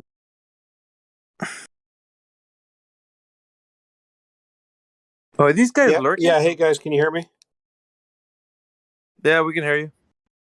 All right, what's up? What's going on? Hey, not much. Yeah, it's been a while, man.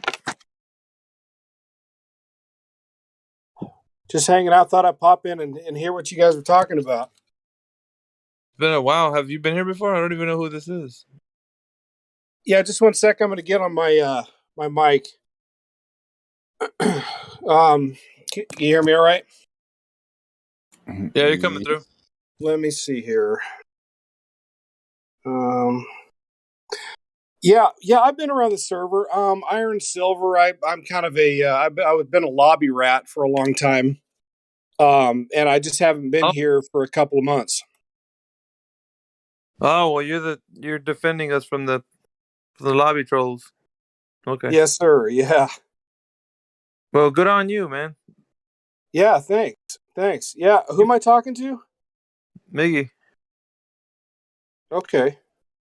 I don't know who you are. You probably don't know who I am because I don't think we've probably been in the server quite some time, but we don't know each other because you're in the lobby. I'm in the VC usually. Yeah, I seldom go to the lobby. I don't really frequent it.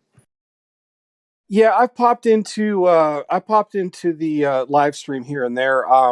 I think when I first came to the server, maybe one of the first people I met was Jin. Oh.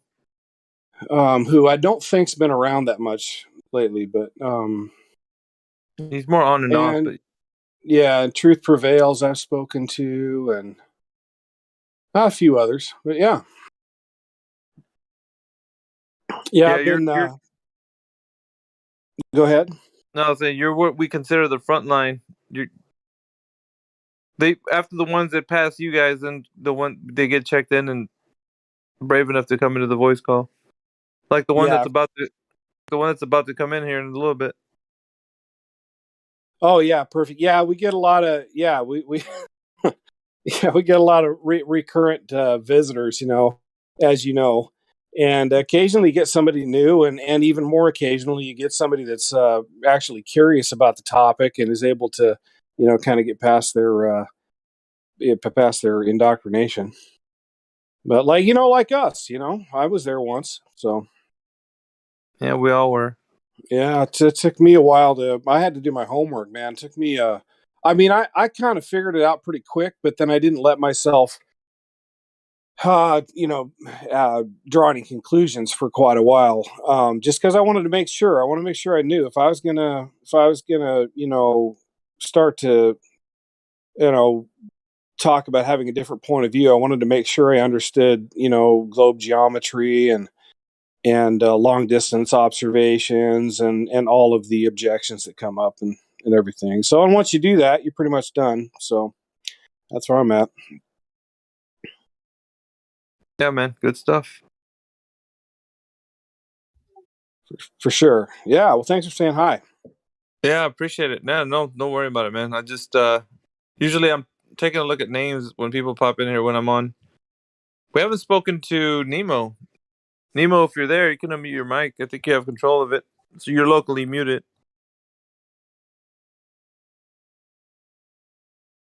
Or not.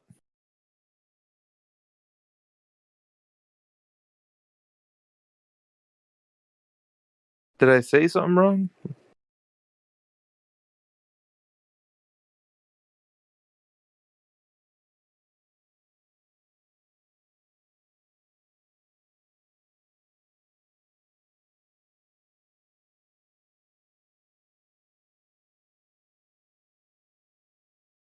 Felt good today, Lou, outside. 90 degrees, man. Had to turn the AC on.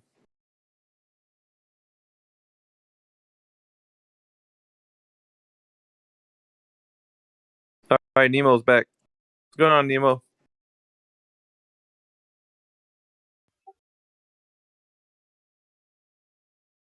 I don't think you're muted, man, so you got control of your mic. The heck?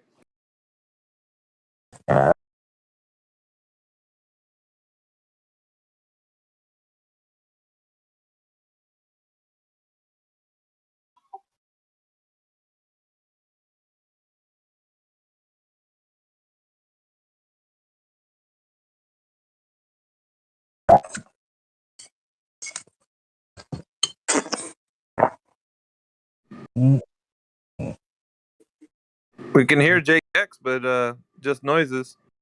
You there, Jake? What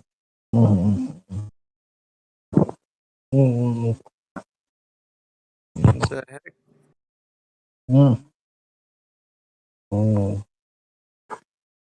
I don't know if it's just me, man, but it sounds like the guy's trying to talk with his hand over his mouth.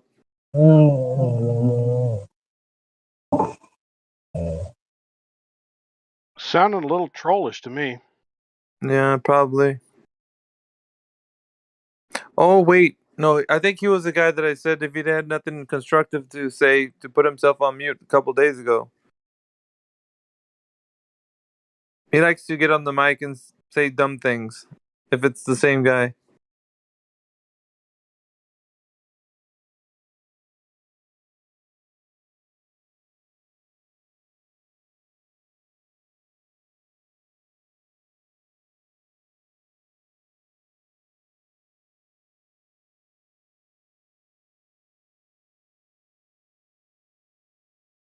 No, the guy that I see up there that's named Cuddles is Cuddles the Pirate.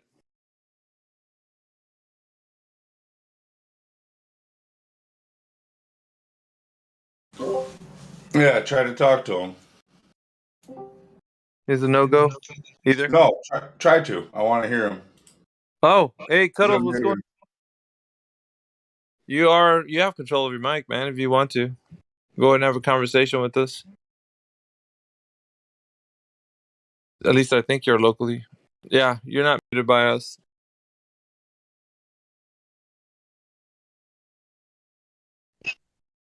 Howdy. Howdy.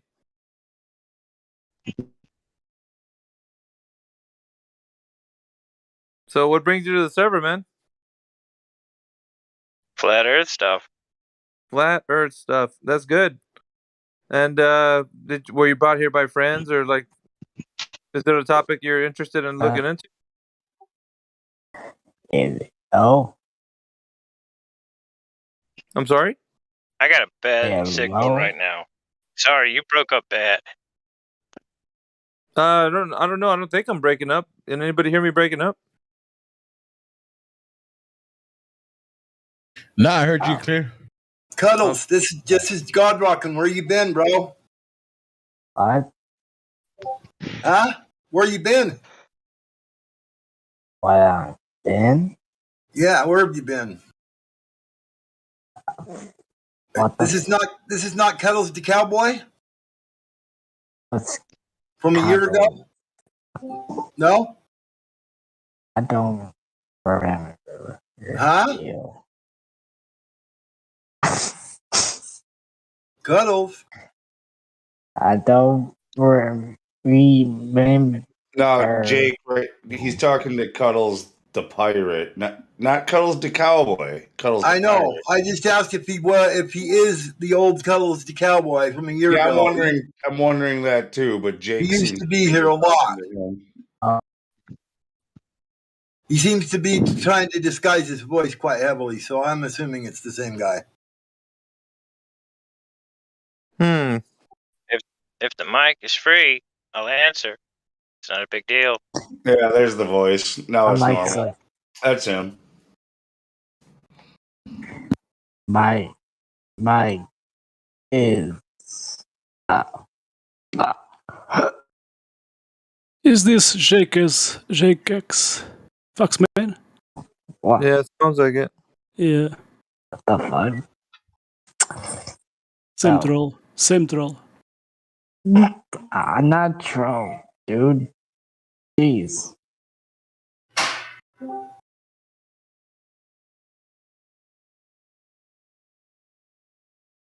Is that guy Foxman?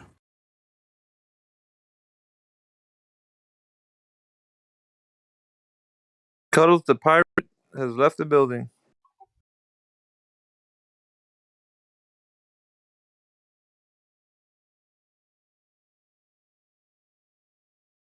And fellow 137, is he a guy that frequents here? Let me see. Fellow 137. Oh, he's a flat earther. Never mind. As you were.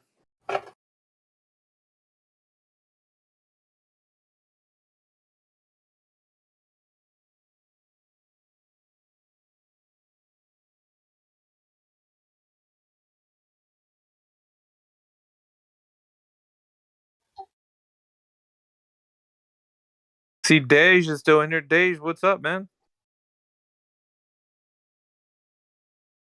You say, Dave, what's going on? Oh, Daj. Not, yeah, Oh, there's dog. Dave. Dej, Daj. Sound like Dave, my buddy. Someone take care of this guy because this guy was rude to KJ. If you remember. Okay, thanks. Huh? Foxman.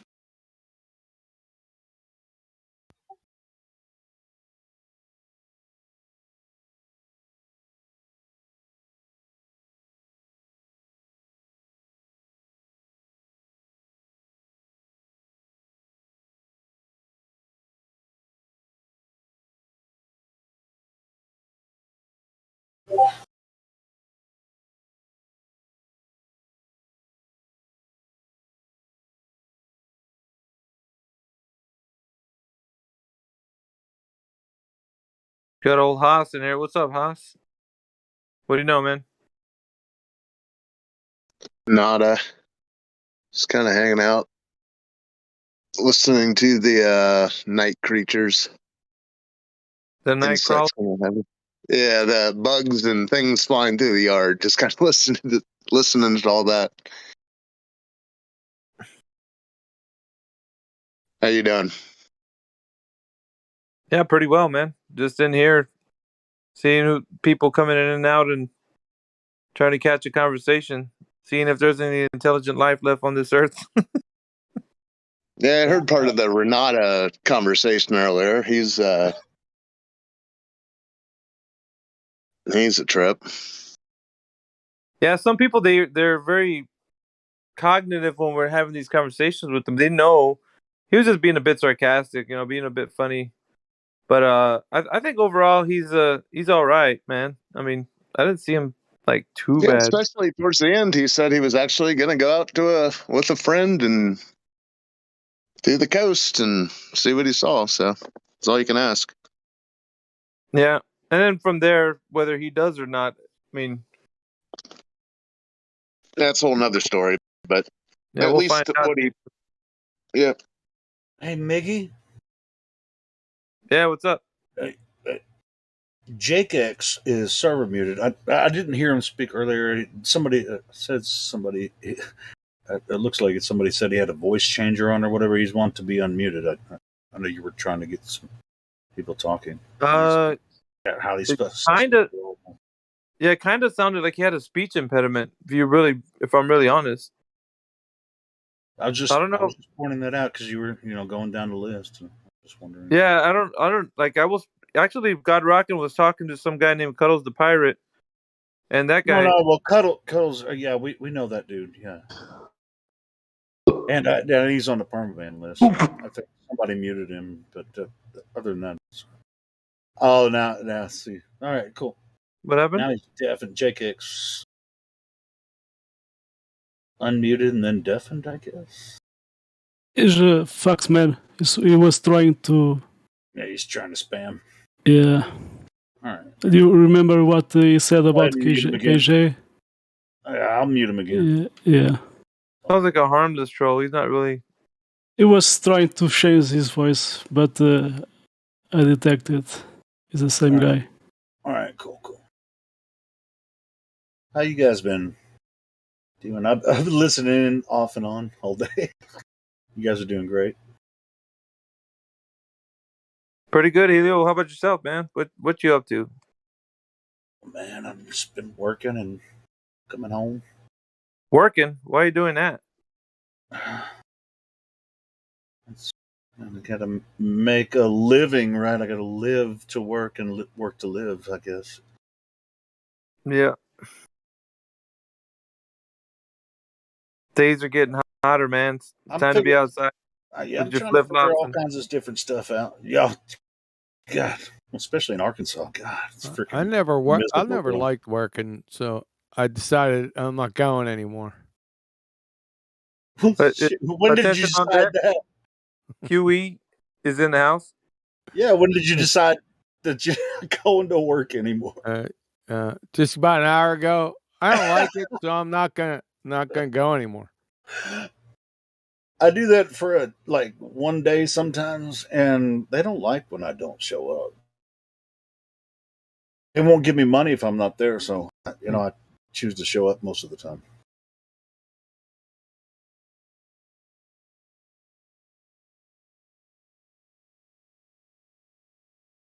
But you were in the Air Force. How long were you in the Air Force, QE?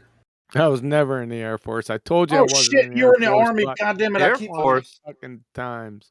I keep. Oh, that up.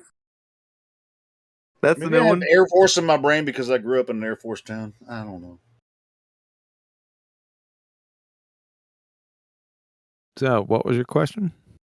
Oh, it's just like you were in the military. Let's just say it that way. How about that? That's fine. Are you retired military? Like you lived there? You worked in the military long enough to retire? Yes. But you had to go to work for them every day, right? No, I was just reciting the movie line off Office Space. I haven't worked in. I retired in 2010, August. I got the Gator good on that. He tried to rip you as like some sort of chapter unable to failure to adapt. So I said, sure, certainly. What is the re-entry code for failure to adapt? And he couldn't give it to me. I said, it's 1 through 4. Pick us one number, 1 through 4.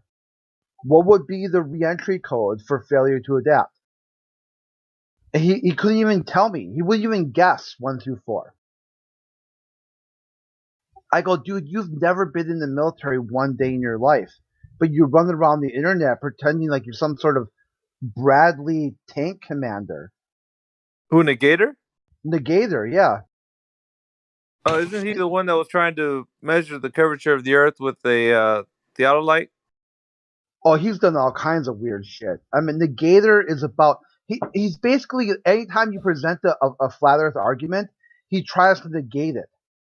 And I beat him at his own game. I presented him a globe Earth argument, but said flat Earth, and he negated it. He argued and argued and argued against it. I said, dude, that was a globe Earth argument. I only said flat Earth to see how you would react, and you reacted as predicted on the flat Earth. You tried to negate it. Dude, he was debunked long before you arrived in the community. Yeah, bro, man, we've been talking to that dude for 5 years, man. Oh, I'm not trying to claim victory. I'm just trying to say from my own personal lived experience that this dude is a numpty, dumb clown, dipshit. Yeah,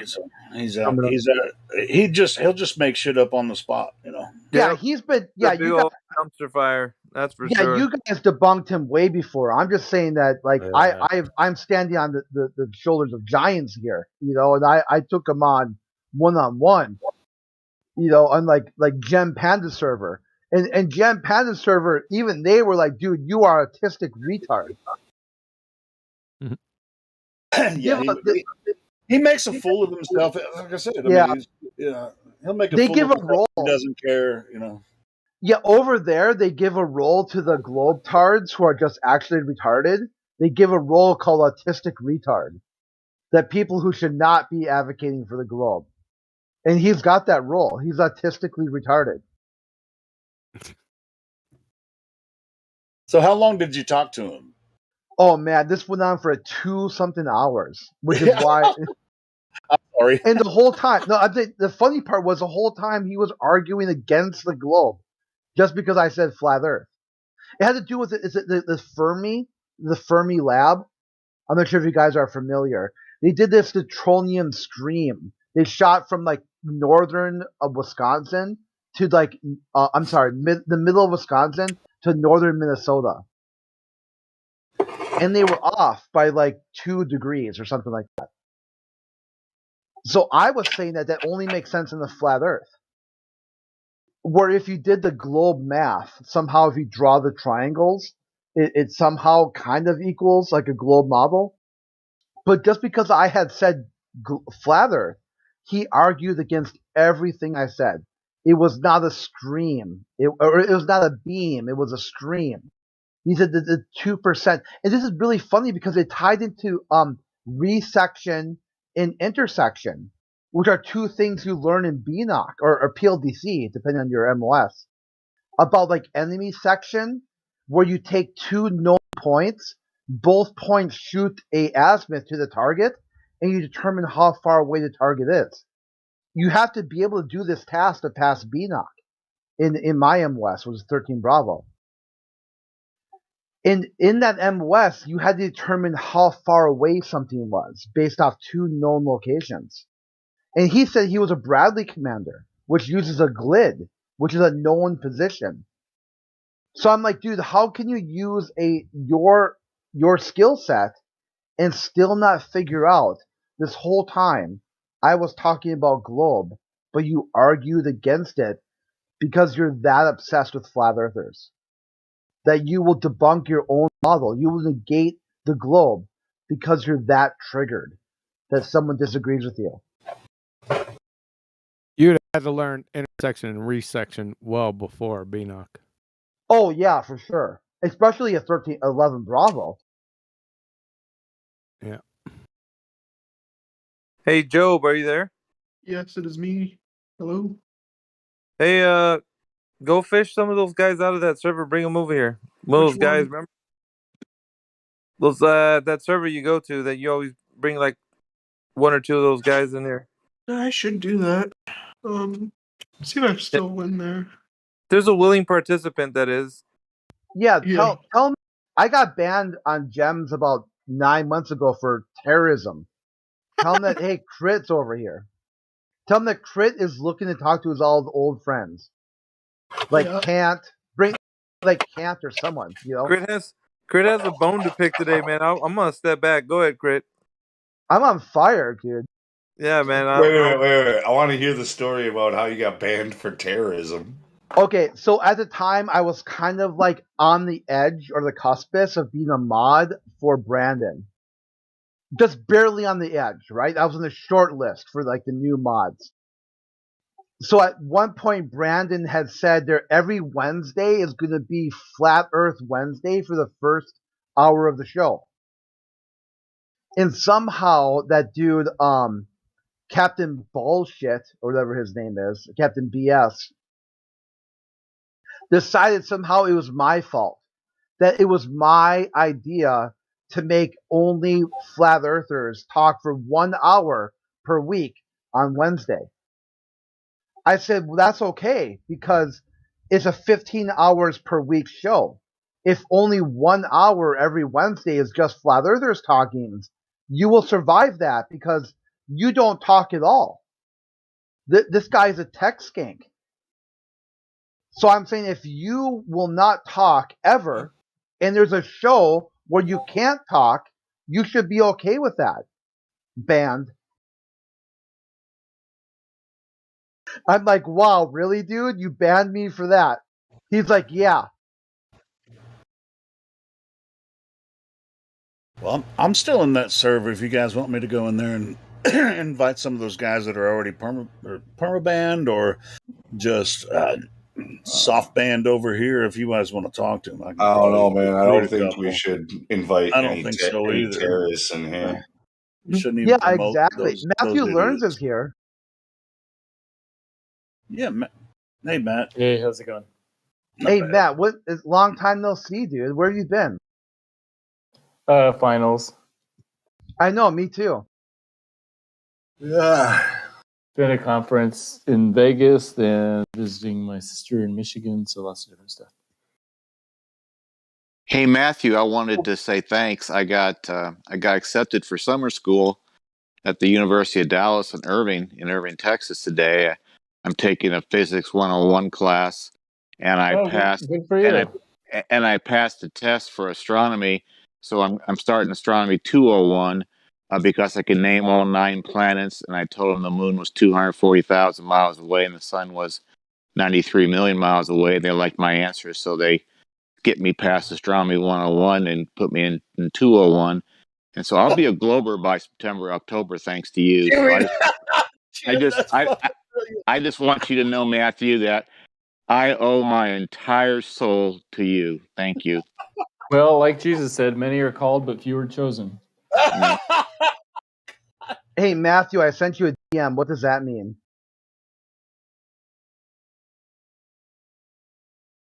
All right, just what do you think it means? It looks like it's some grade. It's a grade report? Yep. Ooh, all A's. Good job. So what do you think? What do I got now? You have, well, if just this, it looks like you have 12 units. Yeah, but look at the top one too, right? Oh, that's just credit, no credit. It doesn't count one way or the other. Hey, Crit, why don't you share it here where we can all take a look at it too? Hey, Crit, that guy said he wasn't going to come in here or what? No, he logged off for the night. Oh, man. Yeah, he timed me out for 24 hours and said he won the debate and logged out for the night. Matthew, something's off by 30%. You think that would be a problem?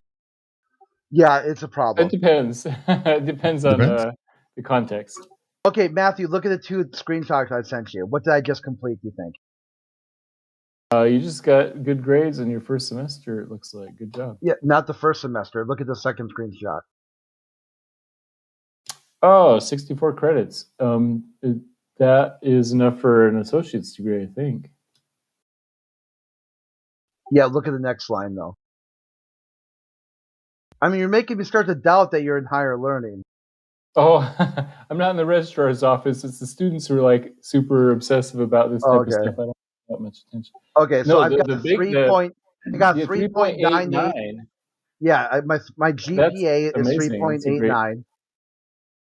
Okay. Good job. That's so very I'm not hard dumb, to do. right? No, you're smart. 3.89 GPA. Well, it's not smart. I just completed requirements, right? At a good level, 3.89. Yeah, but it shows that you're determined and that you can stick with something long enough to finish a class and get a good GPA. So that's. Now, what if I tell you the Earth is flat? What do you mean? I disagree with you about that. Doesn't mean you're not smart. Okay, well there we go. That's something. Yeah, I think it's important for people to recognize that there are smart people that disagree with you on lots of different things, on politics, on religion, on flat Earth and round Earth. Like there are smart people on many sides of many different questions. So that's okay. So Matthew, you said depending on. I'm sorry.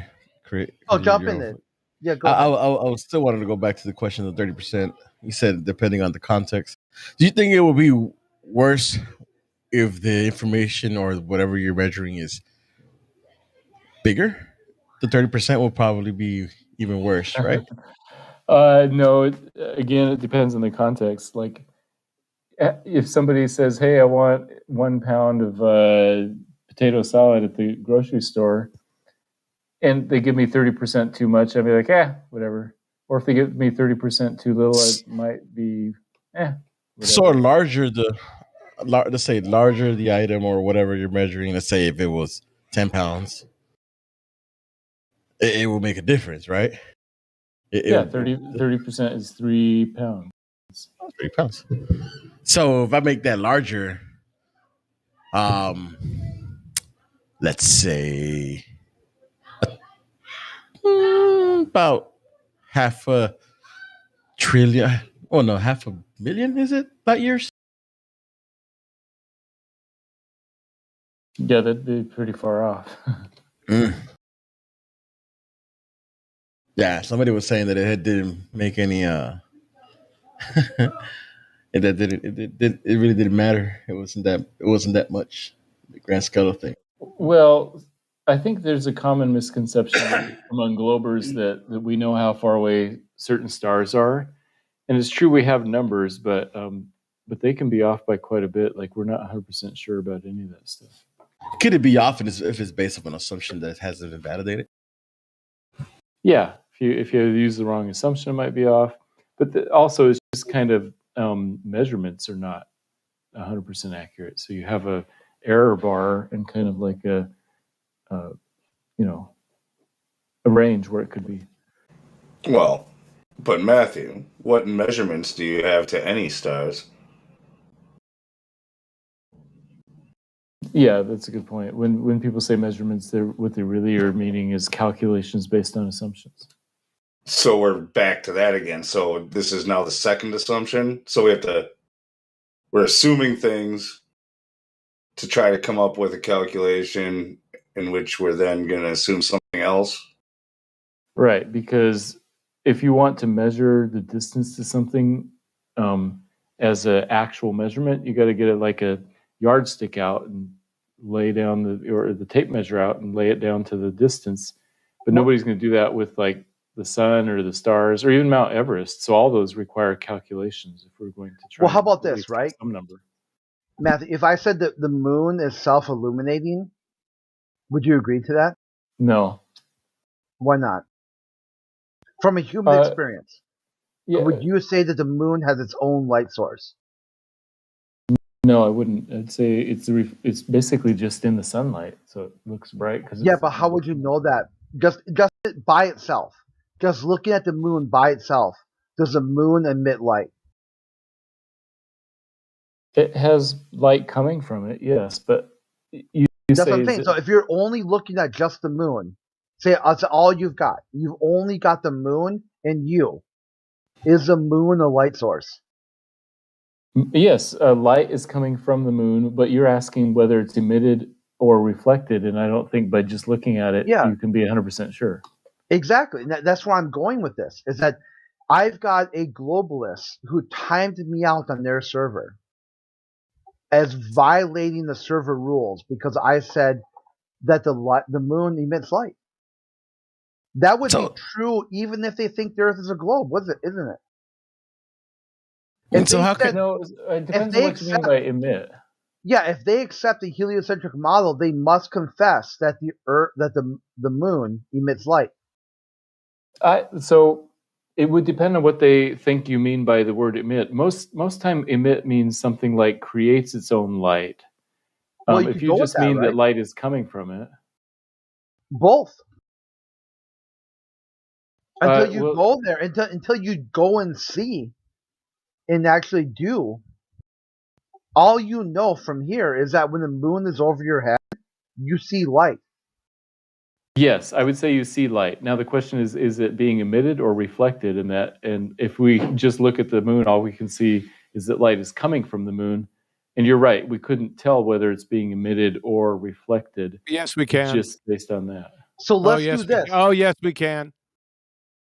Yeah, because if the moon is a sphere, hold on a second. Oh, yes, we can. That's horseshit. So here comes another debunking of Matthew. How much is this now? About 578 consecutively. Yeah, you're full of shit. Because if the light coming from the moon and the moon being a sphere is reflected, you would never have a uniform reflection. And that's what we get is a uniform reflection of light. Have you So looked at have you seen the moon through a telescope? Yeah. So, like I said, this is just basic fucking optics, like 60 level. It doesn't look very uniform. Yeah. Direct reflection. That means a uniform reflection. Somebody just posted something there. Yeah, it wouldn't be. You can't get a uniform reflection off a sphere there, buddy. And we have a uniform reflection, so you're screwed. Essentially. I don't think it's that uniform. I think that there's some parts that it's are that slightly easy. lighter, slightly lighter. Yeah, bullshit. It's that fucking easy. It's just 60 level optics. You need to take an optics course. How would you describe the picture I posted? How would I describe the picture? Fuck off. You fucking clown. You have no idea what optics are. You don't have any idea what light is. You don't know what emission, absorption, and transmission are. You're a fucking pretender clown idiot. So describe this for me, you fucking clown. My word, sir.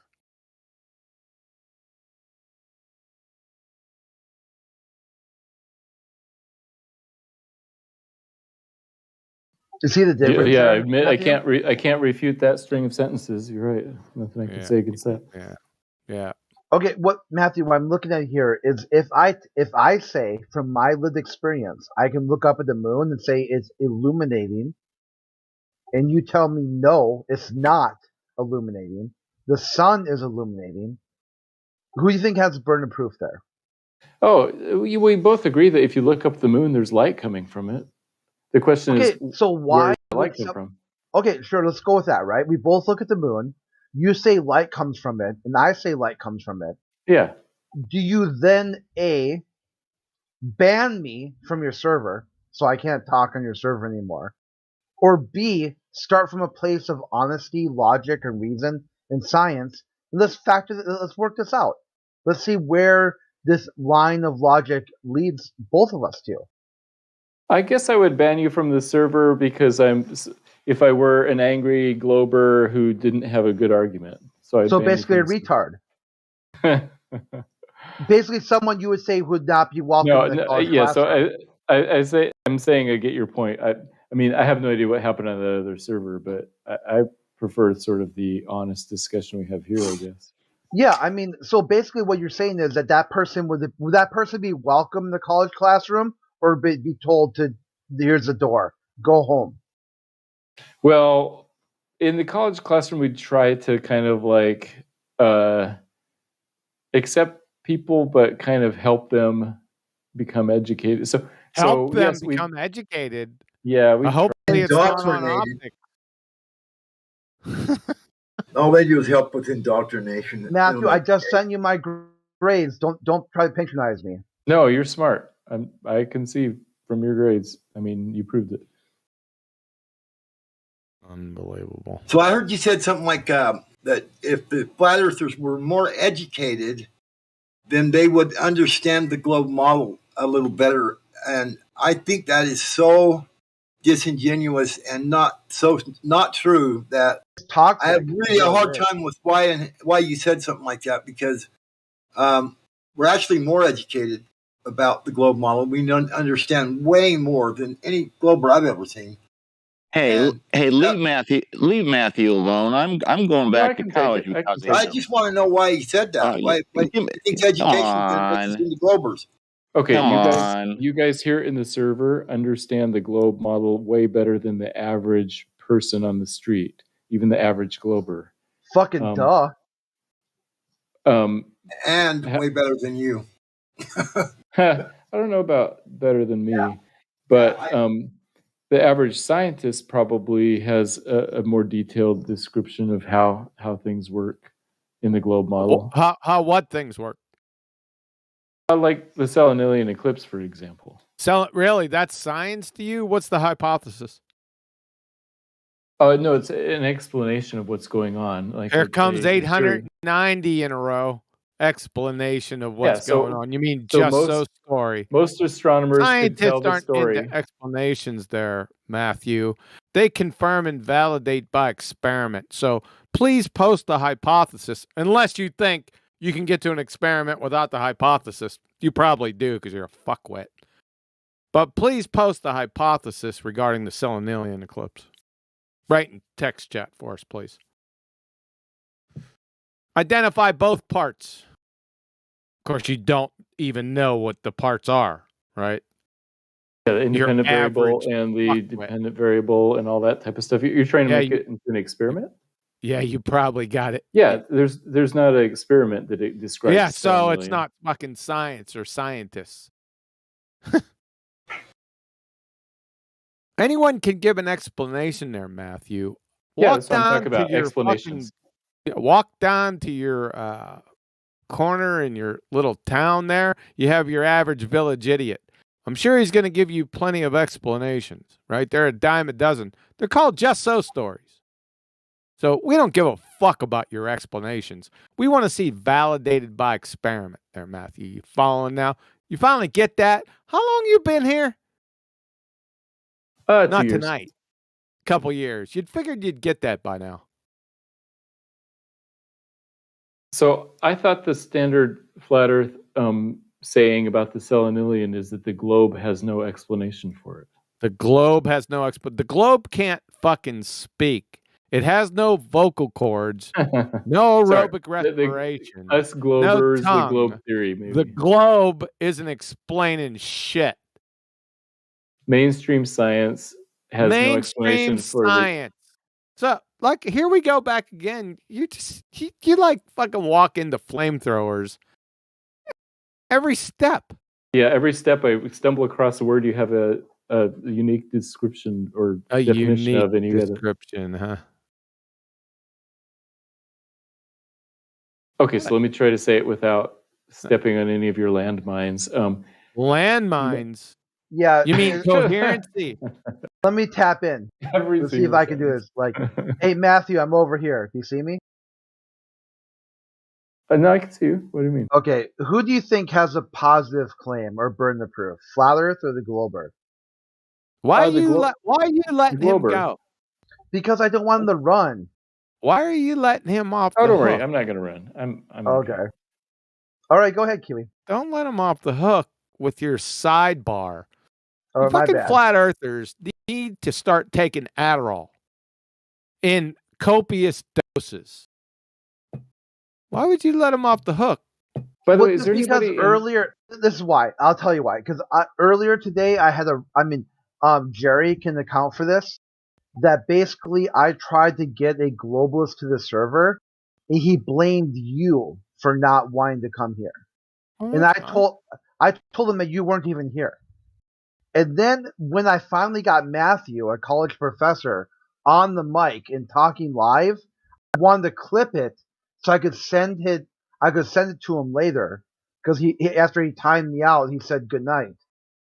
And then I was gonna hope I could send him the clip of me and Matthew talking and having a real conversation to prove that he doesn't need to be a chicken bok. That he can actually come and talk to flat earthers in flat earth spaces and not have to worry about freaking out. That it is possible to have a conversation. But I mean, if you want, I can step back though. If you want to go, copy image. Okay, so let's get back to his other bullshit about the moon.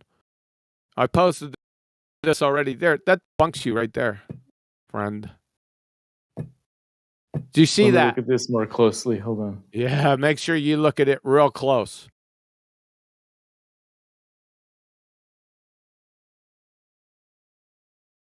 Okay, yeah, round objects scatter light. Yeah, that makes sense. Yeah, you wouldn't have a uniform reflection. We get a uniform reflection in the Globetard story. So therefore it can't, unless you're saying the moon's flat or concave. Is that what your position is? No, I guess my position would be the moon isn't perfectly smooth. Like it doesn't. Yeah, that's worse. The rays would be more divergent then. Holy fucking shit, dude. Unbelievable. Yeah, you By the way- didn't walk into a landmine. You had a grenade in your pocket. Yeah, So that if was. any- Have you read the book Red Dawn? I You're the have. sergeant who pulled the pin and left a grenade on his belt. Came in like a wrecking ball. Hey, is there anybody from Hawaii here? Because there's going to be a Selenilian lunar eclipse this Sunday. from That's a good Hawaii. way to try to get out of this, but you're not doing it. I'm not going to No let one you. from Hawaii. Okay, get over yourself. Yeah, that's really strange. We don't have people from Hawaii in here. I wish we There did. you go. You got Helio hooked. I mean, I know some flat earthers in Hawaii, but they're not in here. There you go. Not right now. Yeah, I know one flat earther from Hawaii. I know two. Well, I Damn, haven't dude, talked you to- one upped me. I know three. You Well, I mean, I'm actually talking one about, up. Helio, talking you about- one upped me. Dude, like, There's one that I don't want to be on here, and the other one I wish would come here and talk to us. okay, so we're equal then. Unbelievable. So Lou, how would you describe the image that you posted? Oh, I reposted yours to show it next to the one above, just to show how bright, how reflective that moon must be if the light's coming from the sun. And I'm just showing your example of these stones, and I'm noticing a huge difference. Yeah, those stones seem fairly uniform. I mean, like the They middle don't one seem looks- very reflective. No, They they're don't. not They don't very- seem to be sending a lot of light my way, like the moon there. They seem pretty bright to me. I mean, if they're in sunlight, if you saw that in the middle of the night, One of them is like blinding practically, and the other one is pretty matte. I have never seen a rock that bright in nature. Like, just saying, like that would reflect light that bright. You could actually illuminate the entire Earth. Yeah, It would have to be like a polished stone. Yeah, like, what the like fuck, yeah. okay. So what if you had a searchlight in the middle of the night that was shining straight up and it wasn't hitting anything, so you could sort of see the beam a little bit. But then what if you put one of these round stones in the middle of that searchlight? Wouldn't it? What if you kinda shut light out up a the whole unicorn thing? right now? What if I shout out unicorn completely unrelated to what I was? Yeah. Oh, exactly. Yeah. Wait, hold on, guys. I got a better one. Matthew, I got a question. Do you think Neil deGrasse Tyson is very bright? He's good at explaining things. He's probably not the best scientist in the world, but you know, He's also a fucking okay. idiot who Yeah, plagiarized. Yeah, I mean, who is the best scientist? Who would you say would be someone like if you brought them in here by some sort of like force of charisma or whatever to just shut down the debate just with their like yeah, who would it be, Matthew? Like who would be your dream team debater in science? you know, Negator. there's different skills. Scientists versus explainers versus debaters. Yeah, okay, I got you. I'm talking about like in your epistemology, okay? I'm not saying that you have to parse it out and break it down to my level, right? I'm just saying, who do you think is the oracle? Well, I would have said Newton, but he died a long time ago. Yeah, but Newton's hypothesis was God did it. That's not going to go over well with the atheists. Well, yeah, there weren't that many atheists back then, so he didn't have to deal with that issue. Yeah, but I as mean, far as now, nowadays, and that's a good today question. I though, don't right? know. A lot of the atheists today are anti-flat earthers because they got rickrolled, on the internet.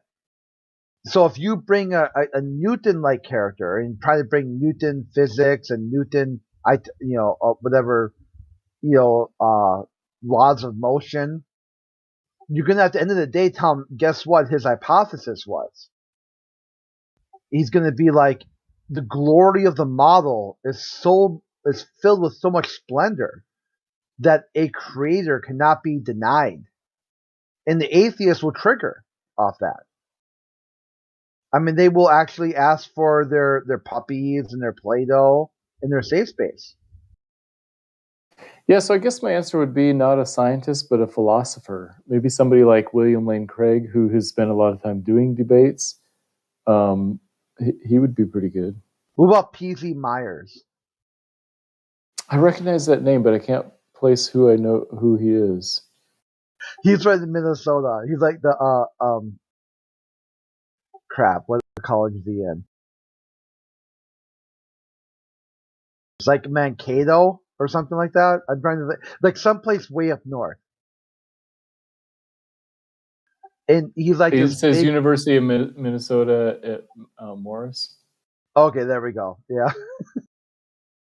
No, I'm just trying to think, like, if there was like maybe like someone. How about someone from NASA? Would you want to bring in, say, who's the oh my, I'm trying to blank on her name right now. Michelle Fowler.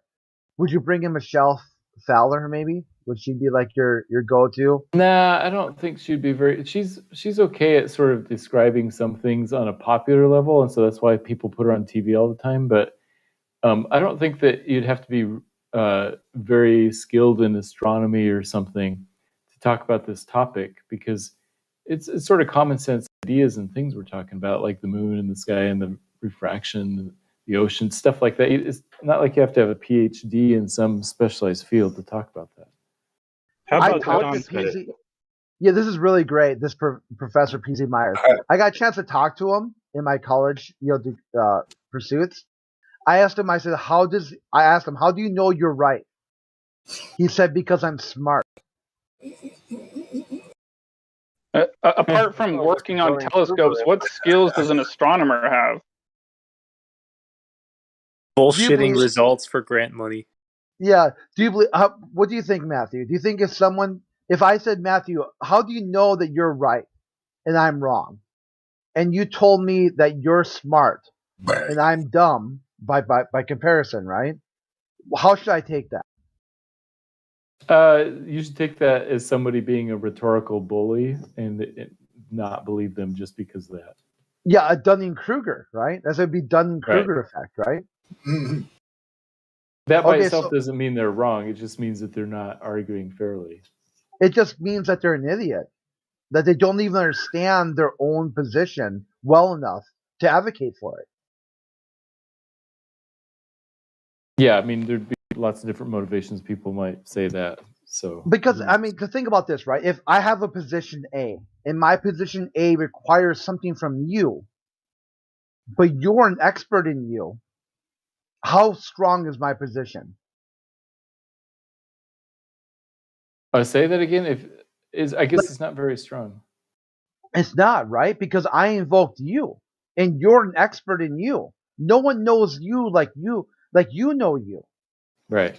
So if I say my position A is Matthew learns is a numpty, and you tell me, well, matter of fact, as Matthew learns, I am not a numpty. You just debunked me, right? That easy, right?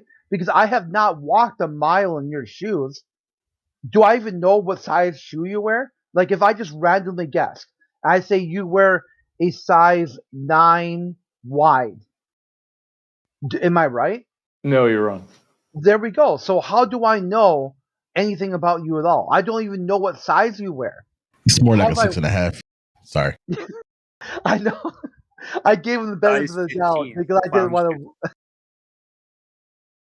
Like if I just randomly threw a dart at a dartboard, and whatever number it hit on the dartboard, I just said that's what size shoe you wear. Would that be more scientifically accurate than saying that the moon is not self-illuminating?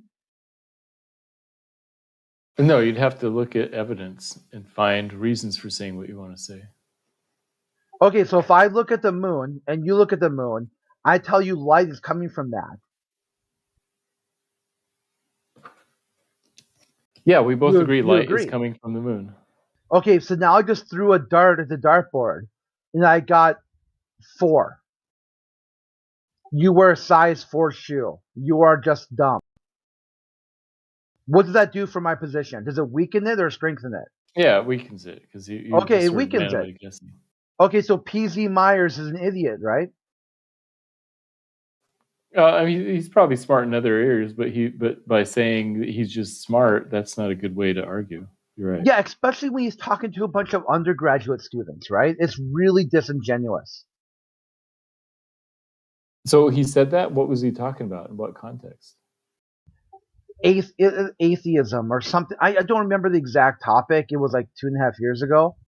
It had something to do with social justice and atheism plus, which at the time I didn't accept. But now, looking in hindsight, I understand atheism plus much better than I did then. Okay, I so see. he had some good ideas. He just articulated it very poorly.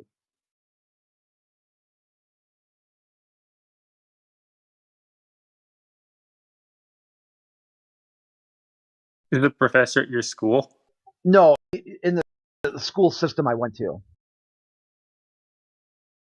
So what I'm getting at here is that he is probably a smart guy, but smart guys don't need to tell you they're smart. It's obvious, right? They'd start talking, and you're like, damn, that dude is smart. What he should have done is just advocated for atheism plus and just left it at that. Instead of invoking some sort of ego-based description about his self-image. That's where he fucked up because he lost the audience right there. Because other people in the class knew me, and when he tries to say I'm smart, it implies what? Was he implying about me? That you're dumb when he says that. Yeah, and I've got people sitting right next to me who are like, shit, Crit's helping with my homework. Yeah, and I don't know that would convince anybody, that him like just claiming to be smart would convince anybody. Maybe some people would fall for that, but I think most people would want to hear the evidence.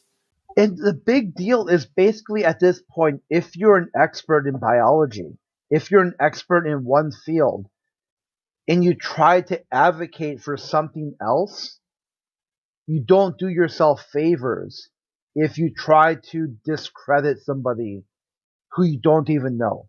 Exactly. I 100% agree with you there. And scientists do that way too many times. Biologists will sit there talking about, love. We found love in the brain with this MRI scan or something like that. And they're talking about philosophy and metaphysics, about which they have like almost no training. And they're saying radically stupid stuff sometimes. And they don't even realize it. They wear a white lab coat and think that everybody should bow down to them, but not me.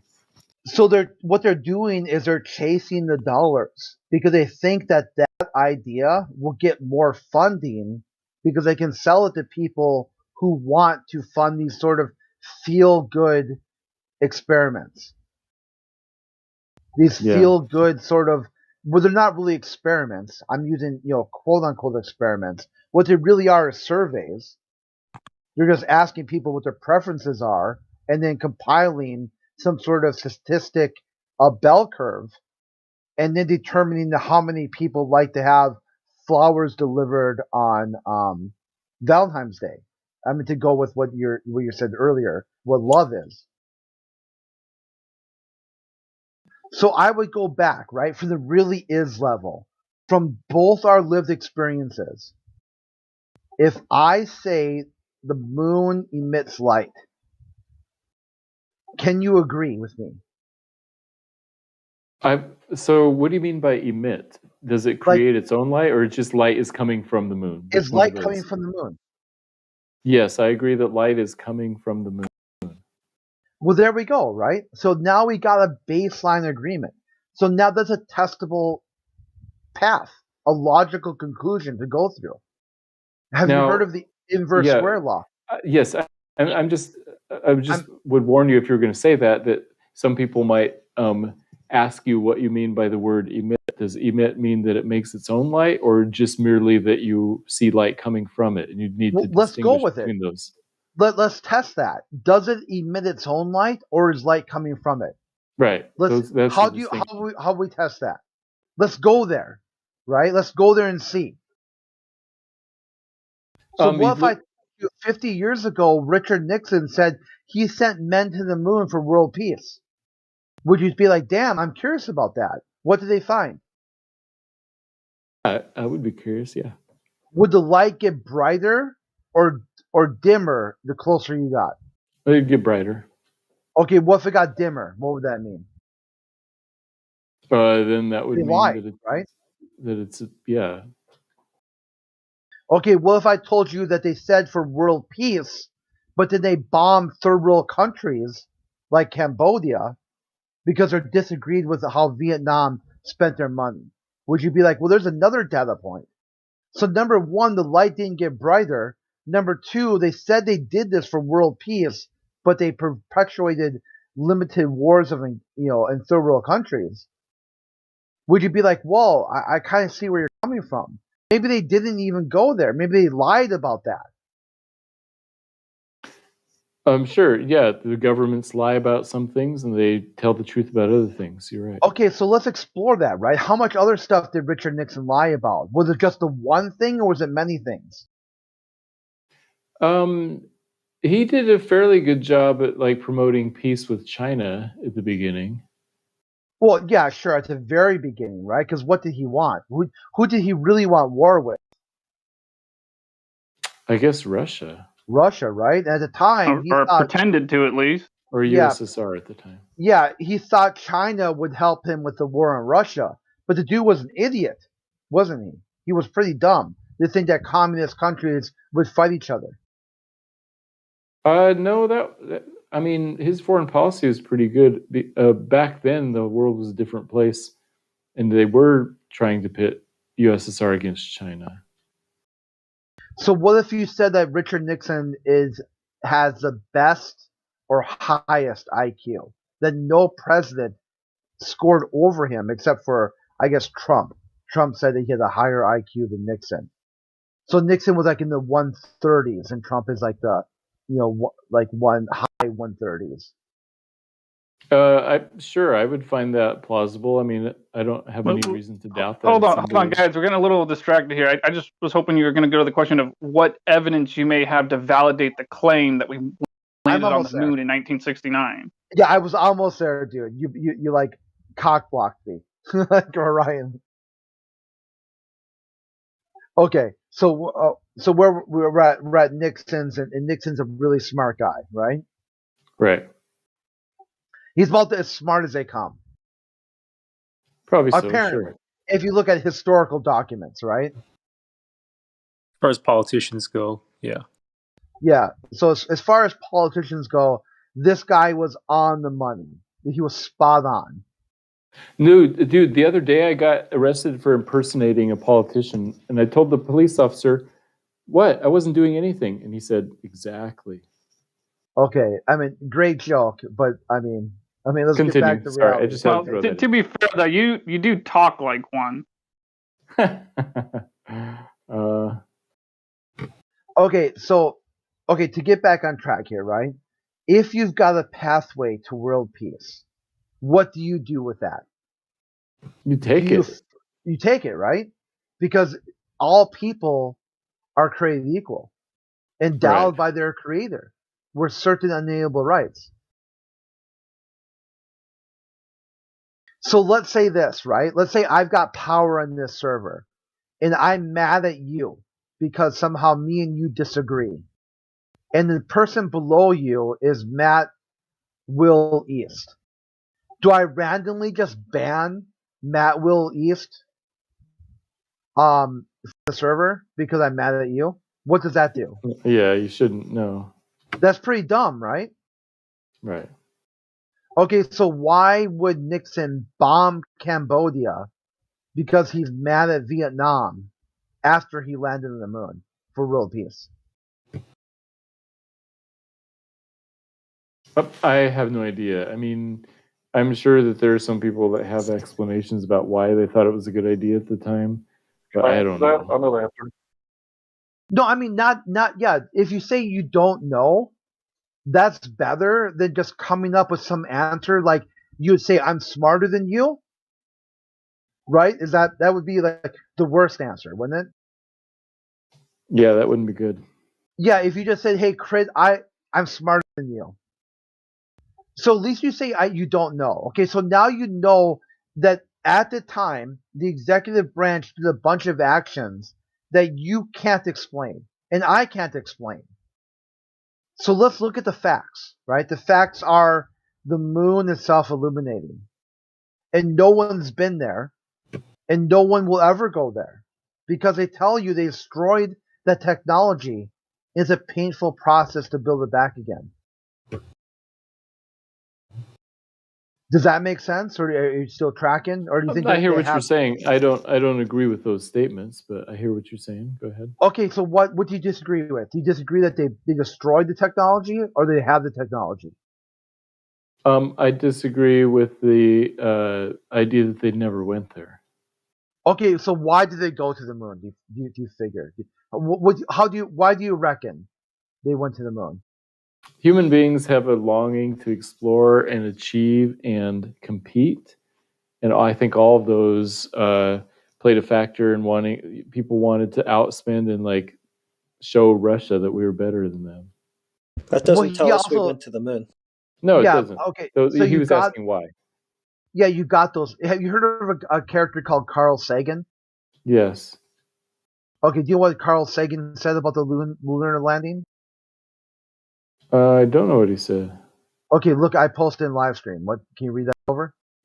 For me, the most ironic token of that moment in history is the plaque signed by President Nixon that Apollo 11 took to the moon. It reads, "We came in peace for all mankind," as the United States was dropping 7.5 megatons of conventional explosives in small nations in Southeast Asia. We congratulated ourselves on our humanity. We would harm no one on a lifeless rock. Signed, Carl Sagan. My mistake, Carl Sagan. Freudian mistake. Yeah, do you feel there's a contradiction there?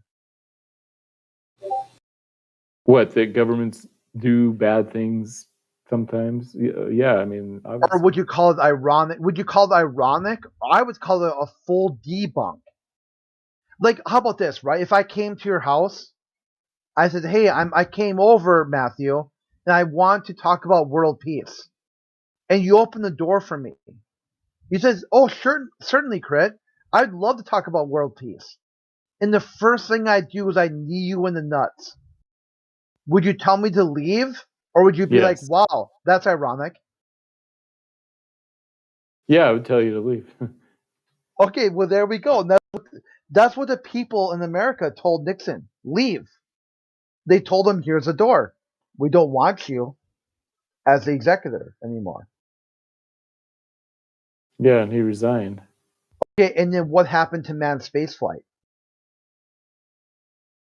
At the same time, where Nixon was president and after, manned spaceflight was happening when he was president, but we didn't do it as much after he was president. Or I would say it abruptly ends. As soon as Nixon leaves office, manned spaceflight just abruptly ends.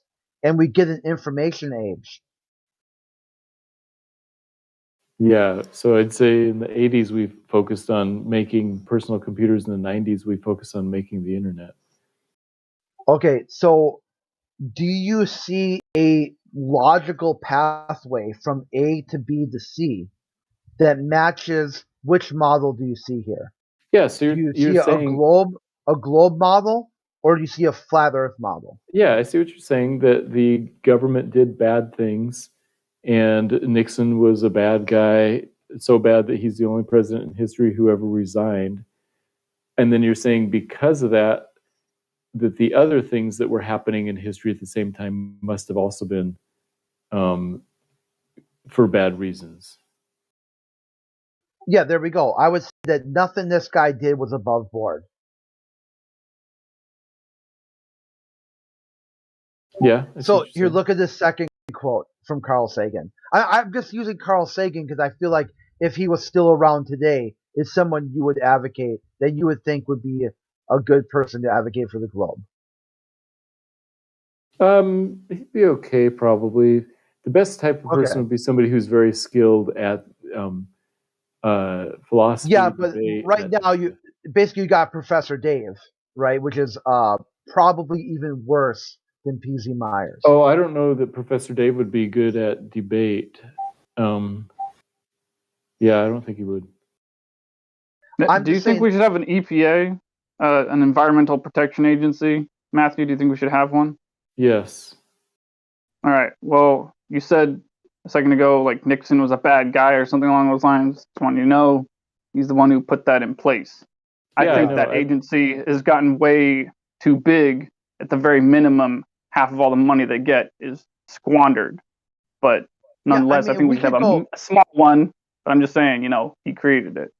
We could go through all the things Nixon did, and Matthew would be like, those sound like a good idea. And he'd be like, Nixon did that. And he'd be like, oh shit. Like the war on drugs. Sound like a good idea, Matthew?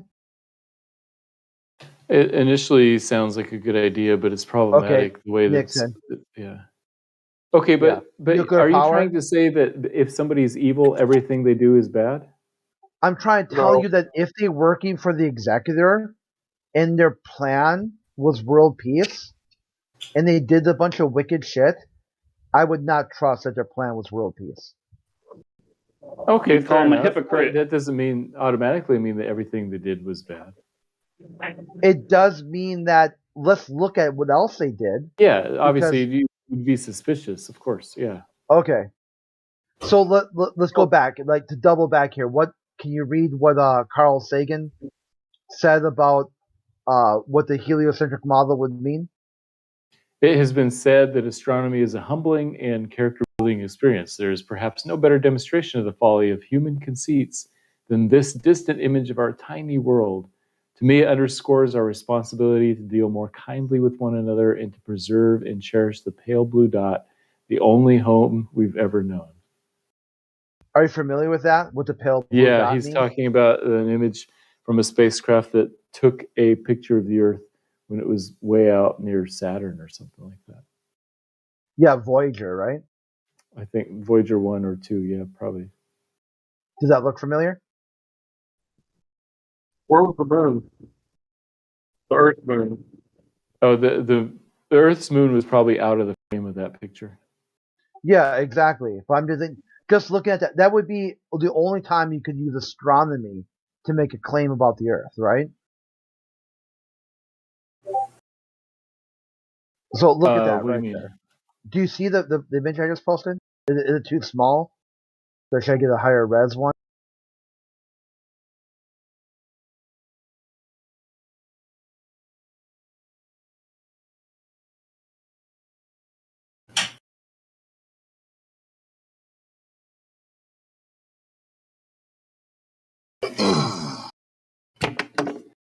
Okay, I posted a different version. There we go. That's even better. So right there, can you show me the difference between flat earthers and globe earthers on that image? The Earth is only a few pixels, so no, you couldn't really see the shape of the Earth right there.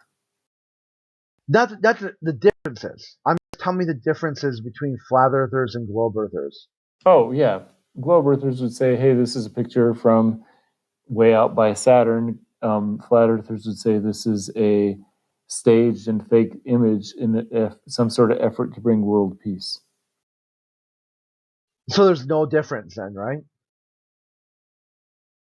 Well, some people would say it's fake. Some people would say it's fake. Yeah, but it would tell you that it is said that astronomy is humbling and character building experience. There's no better demonstration of folly of human deceits than that of a distant image of our tiny world. Right. So what should the globe earther say? If someone says, you know what, that image is fake, and someone says, you know what, that image represents reality, which group of people should be humble, and which group of people should have the higher character, the higher ground. I guess I'm not understanding how you're connecting character to what you would say about that image. Well, because Sagan did this, right? Carl Sagan. If he was Okay. around today, you'd be like, this guy, yep, I want this guy in Discord. Yeah, it'd be interesting to talk to him, yes. Okay, so what would he say about flat earthers? He would say that flat earthers are incorrect in their assessment of the shape of the earth. And he would say nothing at all. He'd be like, whatever you think or want to think, it doesn't matter. Because of the grand scope of your understanding of the universe, you wouldn't be that worked up by it. So I never met the man and I don't know, but my guess would be that he would defend your right to believe whatever you want to believe out of a sense that everybody should have the option to believe and to choose what they want. Yeah, because look at that second sentence, right? To me, it underscores our responsibility to deal more kindly with one another. Right. And pair and preserve and cherish. At the same time, I suspect he would still try to convince you that the Earth is a globe.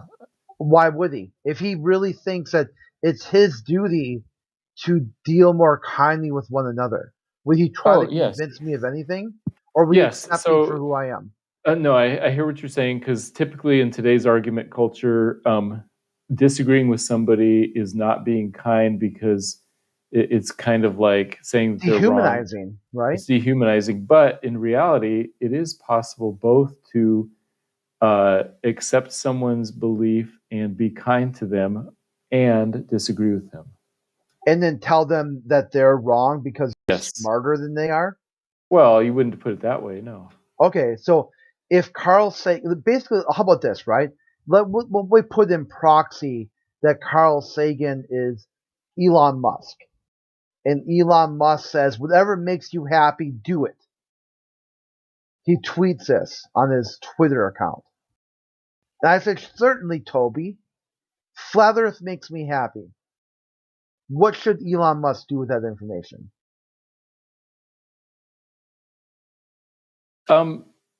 So I would think Elon Musk is sort of a weird cat, so I don't know. But okay, yeah. Carl Sagan would say this, or maybe I would say this. I would say, Crit, I believe in your right to think whatever you want and to have your own opinions, and I respect and admire you as a smart person. However, I disagree with you, and I would want to try and convince you that you're incorrect, while at the same time affirming your right to be incorrect. So I would want to be kind and say that you're wrong. Do you see how it's possible to do both? Yeah, and I would be like, okay, certainly, right? That sounds good to me. Are you willing to prove or pay for this massive top-down federal spending program that is backbreaking America's, future generations in crippling debt? That there's a program in the federal government that costs more than all other space programs combined. Would you pay for it yourself and get America out of debt? And let's see what happens from there.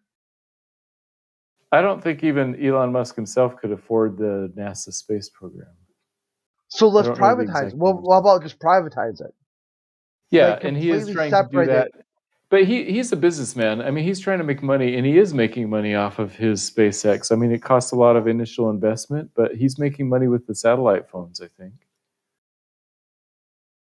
And commercial launches. I mean, yeah, and you also have Russia leaders threatening him on Twitter, doing some sort of Galgafrenchen. I'm not sure if you're familiar with the Hitchhiker's Guide to the Galaxy. But they're waging some sort of Twitter war over who has a right to death threat other people. I'm sort of vaguely familiar with the idea that Musk is buying Twitter and there's drama, but I haven't haven't paid close attention to any of that. What I'm getting at here is, at some point, your explanation of space should stop at my no thank you. Sure. My explanation of space, I think that space is real and the Earth is a globe. And I'm happy to respect people who have different ideas than I do. And I would want to be kind. But I still would want to explain why I believe what I believe, and maybe even try to convince you otherwise. Okay, so where would you go from that, right? If you say you've got the proof, the evidence, where would you start from there? How would you convince me? Well, this week I'd say, hey, the globe model predicts that there's going to be a lunar eclipse at exactly this time on Sunday No, night. it doesn't. The Saros cycles predicted that. The globe didn't. A Saros cycle is just a name for the cycle, the timing of it. It's like saying the daily cycle. That's how the eclipses are calculated, though. They're not going off of a globe model. It's just an ancient calculation. Back in the ancient times, they couldn't get it as exact as we can now. We know down to the minute when it's going to start. Yeah, but it's based on that ancient math of the Saros cycles. It's not because they now think that the Earth is a globe that they're getting it more precise. Yes, it is because they think it's a globe that they're getting it more precise. That's not true at all. They can't use the globe model at all to calculate it. Okay. I disagree. I can't argue it, though. Wait, so you're thinking that there's some flat Earth explanation for the Well, it's what you just said, that it's just cyclical. That's a false dichotomy. Right, they're just cyclical postdictions. Wait, so Sorry. at I can hear you now. Go ahead. Yeah. Okay. Yeah, I just wanted to say that it's a false dichotomy, right? It doesn't have to be a globe prediction or a flat Earth prediction. It could be just because technology has gotten better, and with long-distance communication all over the world since the 1860s, right? Well, what does that mean? Well, we got better information, and it has nothing to do with the model that you're predicting it on, because it's not a prediction. It's a postdiction. It's a cycle. So when we get better at timing, maybe it's because we've taken these, more technologically advanced measurements, right? We got it down to an exact time, down to the minutes, right? Because we have better technology. It doesn't have anything to do with predicting it off the globe or off the flat model. So that's just ridiculous. I don't know why people would say that. Matthew himself said that. He said that it's just a cyclical thing. That's exactly it. Yeah, okay. So you're saying that you could use either to kind of like predict the cycle. That's fair enough. Okay, but what about the explanation of what's going on? Like if it at 9:11 p.m. Pacific time Sunday night, if you look at the moon, it will be a full moon, but in shadow. What do you think is going on? Well, I don't think that there's a globe Earth to cause an eclipse or cast a shadow on the moon. So not that. Yeah, fair enough. Do you have any other explanation, or is it just sort of? I mean, it's fine if you just want to say it's a mystery and we don't know. It glows red. It's not a shadow. I don't know why you guys always call it a shadow. How many shadows do you know that glows red? Well, if there's other light, then it's not. Shadows have color. They're not perfectly pitch black. Is the light reflecting off the Earth? Does that count? Would it be like different hues of like green and blue? Actually, the reason it's red is a very beautiful explanation that if you were standing on the surface of the moon at the time looking up at the Earth and the sun is behind the Earth, all you would see is a whole ring of all of the sunsets and sunrises on the entire Earth. And so that's why it's red. Gonna need a globe for that. Yeah, obviously you'd need a globe for that. Hey guys, real quick, the burden of proof isn't on you. If you notice, Matthew doesn't have a claim. There is no demonstration of anything working on the basis of a globe Earth. That's why they can't show you anything, and that's why everything's already dependent on not adjusting for curvature or spin. So any information we get is already dependent on our claim. Yeah, I have the positive claim here that the reason that the moon will be in shadow Sunday night is because the Earth is blocking the sunlight. That's my positive. Well, the problem is that you can't even claim where you get your idea for a globe Earth originally. You won't even be able to tell us where you get the idea from. The Earth that hasn't been measured to be a globe is blocking the sun, which is also above the horizon at the same time as the moon. Central, hold on, Central. You're right, though, but hold on 1 second. I just want to point this out, guys, that if you're talking to somebody about a belief and they can't even tell you the origins of their belief, it's more of a psychosis. Do you have to know the origin of a belief to have a true belief? No, you don't even have. That's my point. You don't even have a claim. You don't even know where it comes from. The origin of a belief is separate from whether the belief is true or false. They're related, but they're separate. You don't even have a claim. That's the point. You don't even know where you get your information from. There's no information you've never experienced. It's something you believe because somebody else told you, and you don't even know where they got the info from. Yeah, exactly. So my claim is that the shadow will be because the Earth is blocking the sunlight. That's my claim. You're right. There's a separate question. Right. Where does that come from? You have no idea where that came. Right. That's not a claim. That is Those a are two religious questions. belief. That's a religious statement. That's not even a claim. You can't even tell us why you believe that. You were told to believe. If you had a reason like, oh, this is what I did without an assumption, you'd have a claim. But you don't even have anything without the religious belief first. You don't even have a claim. You worked off an assumption, is right. Yeah, it's based on the assumption that the Earth is a globe. It's a false assumption. You were told what to believe. You don't even know where the information comes from.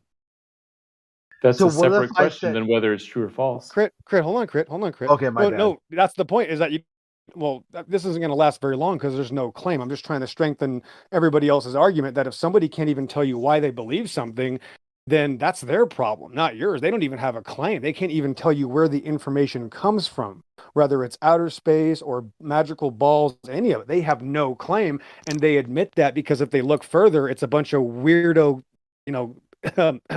perp in history, a bunch of weirdos that came up with this idea. That's why they'll ignore the origin. So, okay, let me get this straight.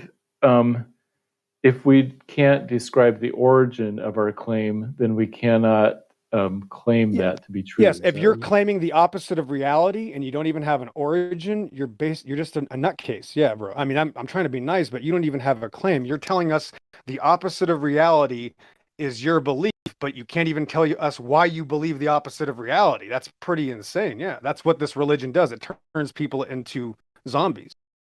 See, I would assume that the origin of a fact is separate from the truth of the fact. It's not a fact. So again, you're hiding. You're desperately scampering away and adding words to this because you don't even have a claim. Well, the origin of the fact does sometimes tell you something about the fact itself. There's not a fact involved. That's irrelevant. Exactly right about that, Meadowlark. If I told you that I stabbed you with, I don't know, the snow, you would know that the snow does not have that causal power. So the truth is related to the fact, and that, snow doesn't normally do that. So they are somewhat related.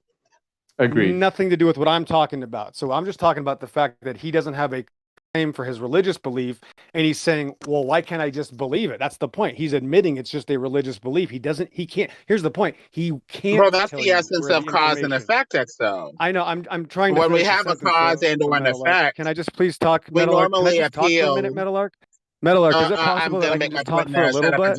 Can I just talk a little bit, please? The airwaves for an hour or two or Are three. you serious? Okay, I'm talking to another retard. Okay, that makes sense. It's fine. So I'm almost done.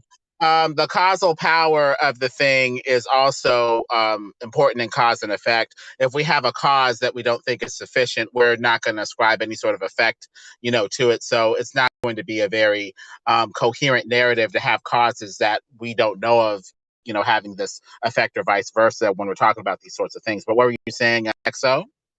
Right. So again, back to what I'm talking about. Matthew doesn't have a claim about his religious belief, and I've only been talking for about less than 5 minutes, so I don't know where. Well, there ain't no basis for it. That's for sure. So, but what were you saying? Yeah, I've been talking for 5 minutes. I've been gone. I just came back. I've been talking for 5 minutes, but 3 parts XO talking, 1 part somebody else talking. But what were you saying? I know you're still interrupting me, Metalork. It's okay to be quiet. It's okay just for a little while. Just be quiet just for a little. It's okay for other people to talk once in a while. So again, he doesn't have a claim. There's no information. So when somebody says, "I believe in magical evolution spaceballs," and you go, "Great, can you at least tell me where you get the information from?" And they say, "Oh, look, a squirrel." Then they don't have a claim. That's what he doesn't even have a claim. That's the point, guys. So the worst thing to do would then be giving him a claim for him. If he doesn't have a claim, why would I give somebody in I some would sort just of rather competition? talk to him rather than Oh my! talk at him, because I that's know, how you do a lot of Metalork. talking I at know it's not. people. I know that's. It I just know, doesn't. Metalork. It's It's just not okay, very bro. nice It's to hear okay with to you talking stop, at bro. You people just gotta let other constantly. It's people just talk not a once in a very while, nice bro. It's exchange. okay. It's Metal, okay, Metalork. It's okay for other people to talk once in a while, little guy. It's Lemon. okay. That's But fine. that's the Lemon, point, Crit. You As don't long even as have a somebody else claim gets to to talk argue too. against. There is no yeah, claim where Lemon. this It was information comes from. So I rest my case.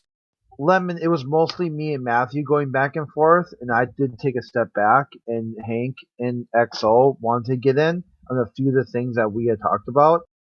So I think you came in a little hot. Okay, not to criticize you or anything, but XO was talking with Matthew about a specific point that was raised earlier. So it was kind of like you you cock blocked him. In other words, That's normal. So, Crit, just because I know I'm not going to get a chance to talk much more, can you find out where the information comes from? I'll give you $1,000, Crit, if you can find out where the information comes from. I feel like Matthew says he's starting from a baseline of a heliocentric model. But there's no, well, that's a problem because there's no such Yeah. thing as a heliocentric model or heliocentric anything. They believe in the great attractor. So that means he doesn't understand his own religion anyway. Again, proving he will never be able to tell you anything of the origins of his religion. Never. Which is why I wanted to get him to just talk about the moon as a source of light or not as a source of light. Because at least there's some point of agreement there.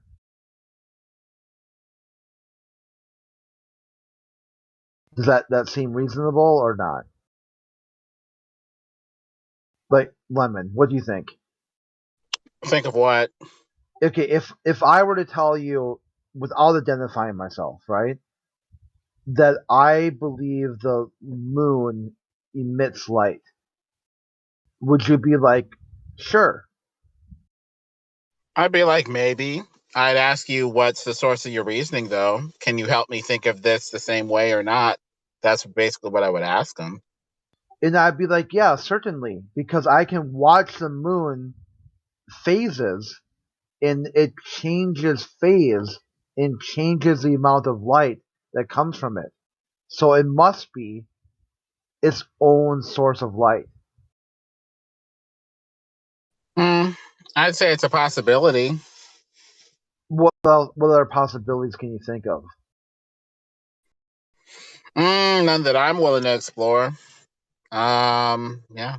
Well, people have said that it's reflection.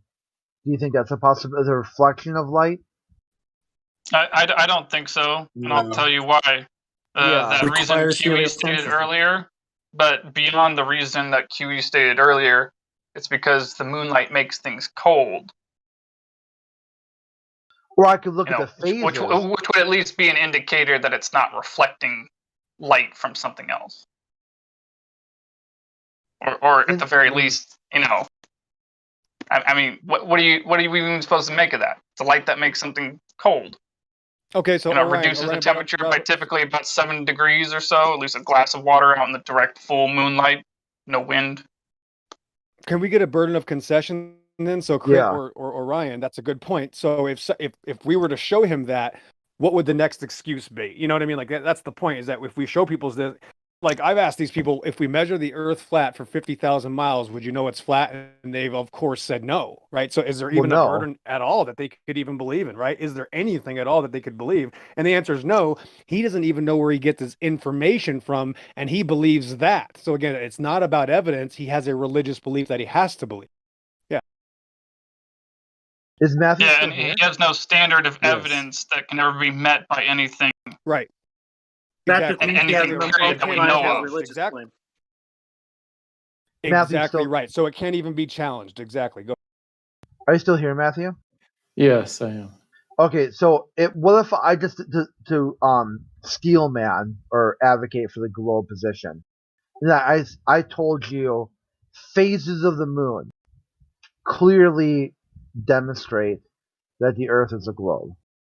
Would you be on board with that, or would you say no? That I'm basically like a liability to the globe model if I make a claim like that. I would say it fits with the globe model. I don't think it demonstrates it. At most, it would demonstrate that the moon is spherical. When you say fits with the globe model, are you talking about the paper mache one that you have in your garage? When I say globe model, I mean the set of ideas that is commonly thought of as mainstream science about cosmology of the solar system. So he means religion. Thank you for admitting that. He means religion. Go ahead. Yeah, do you see where the phase of the moon I posted at 45 minutes after the hour there? Yes, I think that's a good image. It's a pretty good image, right? That shows where we're not okay. So how about this one? How come during the daytime I can see a full moon? How come during nighttime I can see a crescent moon? During the daytime, you can mostly full moon near sunrise or sunset. A full moon. You can see a full moon during the daytime.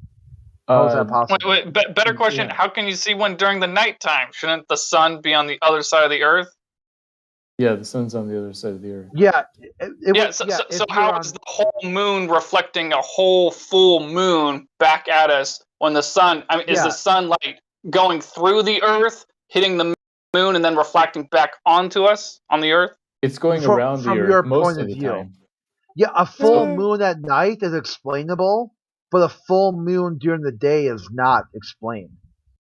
That's right. If you ever have a picture of a full moon that's not like right within an hour or two of sunrise or sunset, then that would debunk the globe. Why an hour or two? Oh, because if it's right near sunrise or sunset, then the sun is low in the sky and the moon is low in the sky. There's no problem with that. Why wouldn't that be like instantaneous? If the curve of the Earth is a physical thing, why would 1 hour plus or minus change anything?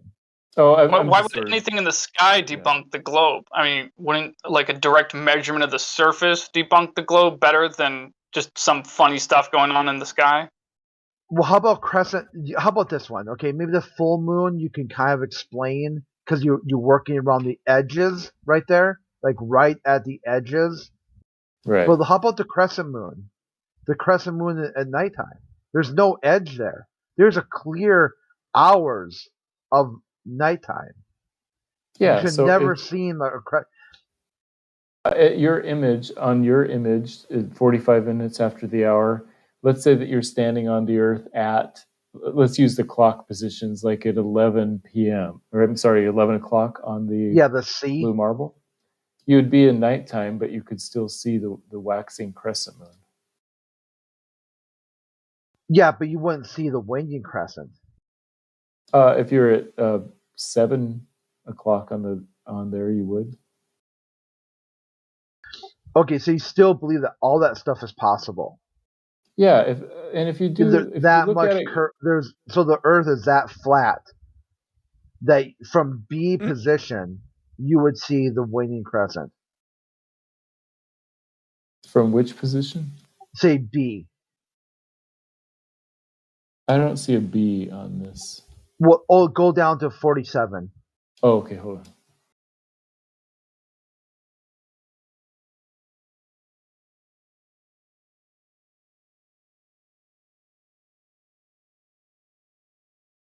Okay, I'm looking at it now. Yeah, from position B, you would see a waning crescent.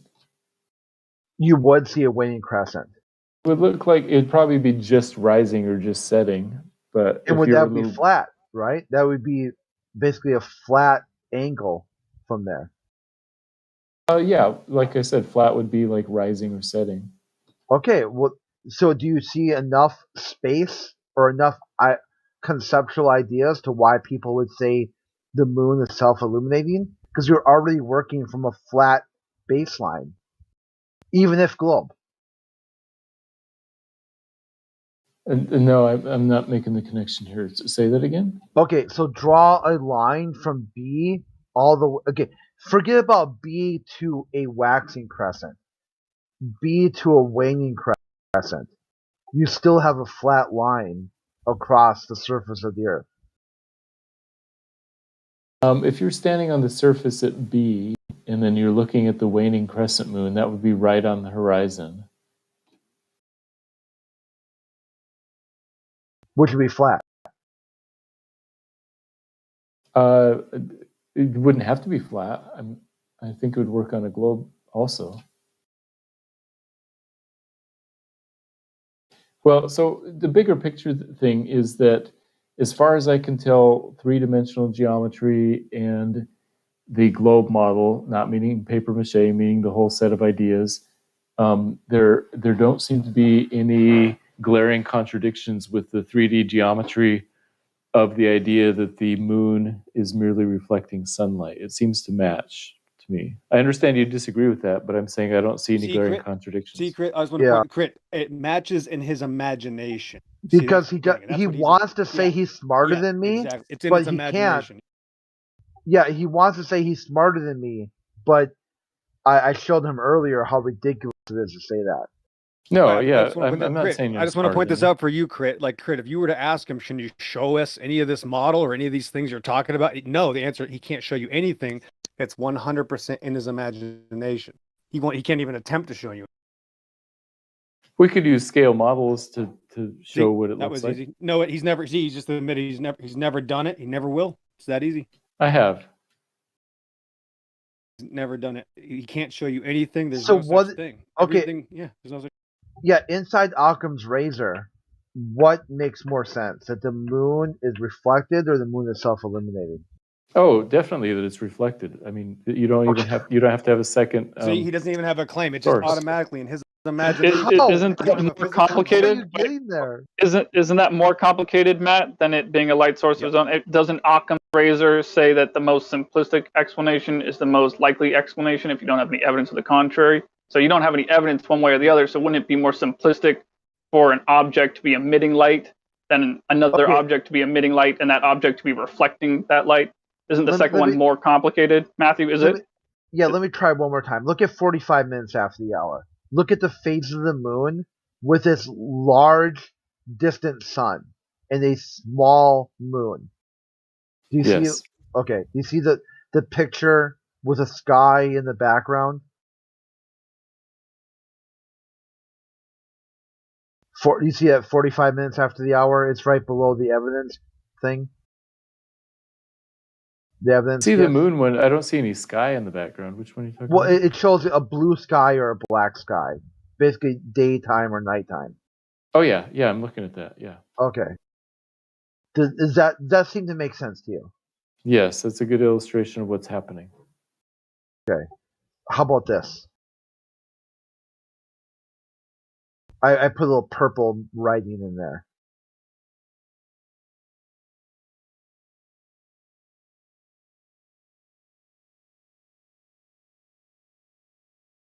Yeah, that seems reasonable too. Okay, so how would you see these ones at night and see these ones during the day? That would be add a question mark to both of those statements. Yeah, so if it were midnight or noon, then that wouldn't make sense. But if you're near sunrise and sunset, then you'd see it maybe not straight up in the sky, but at some angle of elevation. Again, the 3D geometry makes sense for all of these things. Yeah, and that's what I'm saying. But I posted the 3D geometry. This is a 3D version of that. It gives you a 2D spatial explanation for the 3D image of the sky. Okay, this is basically what I'm trying to get here is like, are you able to even see that inside the heliocentric model, it doesn't fully explain in geometry how these things line up with each other? It certainly does. It fully explains it. Like in my mind, it fully explains it. And I'm sorry there you go. that In I his can't mind, explain it. secret. I told you. See. It's in his mind. I keep Okay. telling my you that, mind. bro. It's not It's reality. not true. It's in his mind. It Yeah, is It's not guys, true, it's in his but in my mind, Yeah. it was true. So in your mindscape, Yes. where do you follow that conclusion? You're Where saying that it doesn't make sense in my 3D mind. geometric sense, and I'm doesn't. saying it does. Okay, so where do you follow Crit, that you're conclusion? challenging a religious Crit. That's a religious statement he's No, making. it's a You can't geometrical, challenge that. mathematical statement. It's in his imagination. You can't challenge it, Crit. That's what I'm telling you. You can't. We're Crit, talking he about can't the even tell you theoretical where he model gets his here. information. He can't even tell you where he gets it from. He just believes it. The source of information is a separate question than whether the information is See? true or false. He They're can't tell related, but you they're separate. anything. He Okay, can't so even you're tell okay. We'll just anyone Why say do you this, keep bringing Matthew. this up, Exo? Okay, Matthew. Because Listen, it how about destroys the this? point. It destroys your religion, It's and bad the audience is philosophy. listening. Yeah, you know, Okay, no, I don't. okay, Bro, you're lying through your teeth, and we're crushing you. And Okay, okay. let me just ask Exo a question. If somebody says the in Paris is the Eiffel Tower, and I Nope, say I irrelevant. believe So in you're the lying. Eiffel That's another Tower. lie. That's being deceitful. That's deceitful. You're lying. That has nothing to do with this comparison. We have an experience. You're saying the opposite of what we experience is what you believe, but you won't tell us where you get the information from. That's absolutely the exact opposite of somebody going to the Eiffel Tower who experienced the Eiffel Tower because the Eiffel Tower is there. We've all confirmed it. You're saying we can't trust what we've experienced, and you know better, but you can't tell us how we get the information. It is so far gone, and you're so lost in the sauce, bro. That's why you can't even make a claim, and that's why you're comparing it to complete ad hoc, red herring, insane comparisons that make no sense at all, bro. You're just literally, you are the evidence. I got 1/3 of the way through an explanation and analogy, and then you started calling me a liar. So I guess I won't use. Yeah, you that started as an lying example. immediately. Yes, what comparing it to knowing things that we have proven. Yes, you're saying we can't believe what we experience. It's the exact opposite. We're experiencing something, and you're telling us we can't trust the experience. That's the point. It's the exact opposite, bro. That's why you don't have a claim. That's why you say 2,000 years ago, God had to talk to people like they were stupid because they couldn't understand the ball Earth. I mean, that's just how insane this is. Would you be interested in hearing my explanation? Guys, of what that had let's to do put an with? end to this. Like we've had enough. I hate I hate to use the term tit for tat, but let's be honest, this falls in the category of that tit for tat thing. And this is like the third time this has happened in the server, like today. So let's just go way back a couple of minutes to the question I asked Matthew. He didn't have an opportunity to answer it. It's a good question. What evidence do you have to validate the claim that we went to the moon in 1969? Eyewitness testimony and photographs. Okay. So Matthew, I live in a place called Oregon. It's beautiful Pacific Northwest. You know, on average, the tallest rainforest in the world, 15 feet average taller trees than the Amazon and the Congo. You know, the tallest forest in the world here in Oregon and Washington. You know, and so I know of lots of people with eyewitness testimony that I've met personally that claim to have seen these creatures. They refer to them as Bigfoot creatures or Bigfoot-like creatures, Bigfoot creatures they see out in the woods. And there's been at least maybe a few frames or something in some old video from the 70s that at least claim to catch him on camera. So does this video evidence, these pictures or whatever sort of pictures, maybe, do these and this eyewitness testimony, is this sufficient for you, for Bigfoot to be real to you? With eyewitness testimony and video and photographic evidence, you would need to evaluate the credibility of the witnesses and the quality of the video and photo evidence. So you'd have to evaluate it to determine if it's credible or not. So why not doing that? How would you go about doing that, Matthew? How would you go about doing that? So how would you go about figuring out whether or not my friend is telling the truth or not, whether it's not a Bigfoot or not, or whether or not this astronaut, this Freemason guy, this whatever this guy says he went to the vacuum of space, maybe he did go to the vacuum of space, maybe he didn't go to the vacuum of space. So what I'm asking is, how are you going to figure out which one's a better witness? Is it the astronaut or the Bigfoot guy? Like, how are you going to figure out which one's telling the truth and which one's not, or maybe they're both telling the truth? Like, how are you going to figure that out, Matthew? Logic and reason? How would you figure it out? What do you mean? You use I wouldn't figure it out, Matthew. No, hold on, Matthew. You just asked me how would I figure it out. My point is to you, I wouldn't try to figure it out with just that information. I would acknowledge the fact that I don't know that Bigfoot exists. I don't have sufficient evidence for Bigfoot to exist to me. I just have a bunch of funny, silly pictures and funny, silly stories, and a bunch of funny, silly stories and funny, silly pictures aren't sufficient evidence for Bigfoot to be real to me, much like the vacuum of space. So again, how would you go about figuring out whether or not we went to the moon in 1969 or not? Oh yeah, logic and reason using like detectives would for solving Right, he hasn't a crime. done it. Orion, that type of stuff. he just conceded. The problem to is you're not being logical or reasonable. But hold on, I want Orion to know that he just conceded. He admitted he didn't do any of that at first. Please. Well, at the very least, he's repeating himself and with insufficient answers. I think that's just he never worth did any of pointing that. He never did anything. He watches TV and believes it. He didn't do any investigation. You can't. Yeah, I didn't do any investigation myself. I watched TV and learned education and believe it based on what they tell me. Exactly. He has no claim. Here, let me ask you this off, because I'm kind of curious, Matthew. Do you believe in Bigfoot, Matthew? No. But you do believe in the vacuum of space. I mean, you believe we went to the moon in 1969, right? Yes, I do. All right. So what's the difference between your standard of evidence for one of those things and the other? Same standard. I find one more believable and one not believable. So why the double standard? There it is. Oh, it's the same standard. Guys, he's conceding. Guys, he's conceding. Take the concession. That's all I'm telling you. Think that's the point. Wait, Orion, do you think the Eiffel Tower exists? I have no reason to doubt that it exists. The exact But you haven't opposite. seen it Everybody's yourself, right? confirmed it. You've just seen photographs? That is a false equivalence, Matthew. What reason, Matthew, tell me, what reason do I have to believe the Eiffel Tower doesn't exist? Can you give me a good reason? Are we experiencing? No. You're the one claiming that the Eiffel Tower exists. I'm just asking. See, he's you putting it have a back on positive I didn't claim. say that. You're putting words into my mouth now.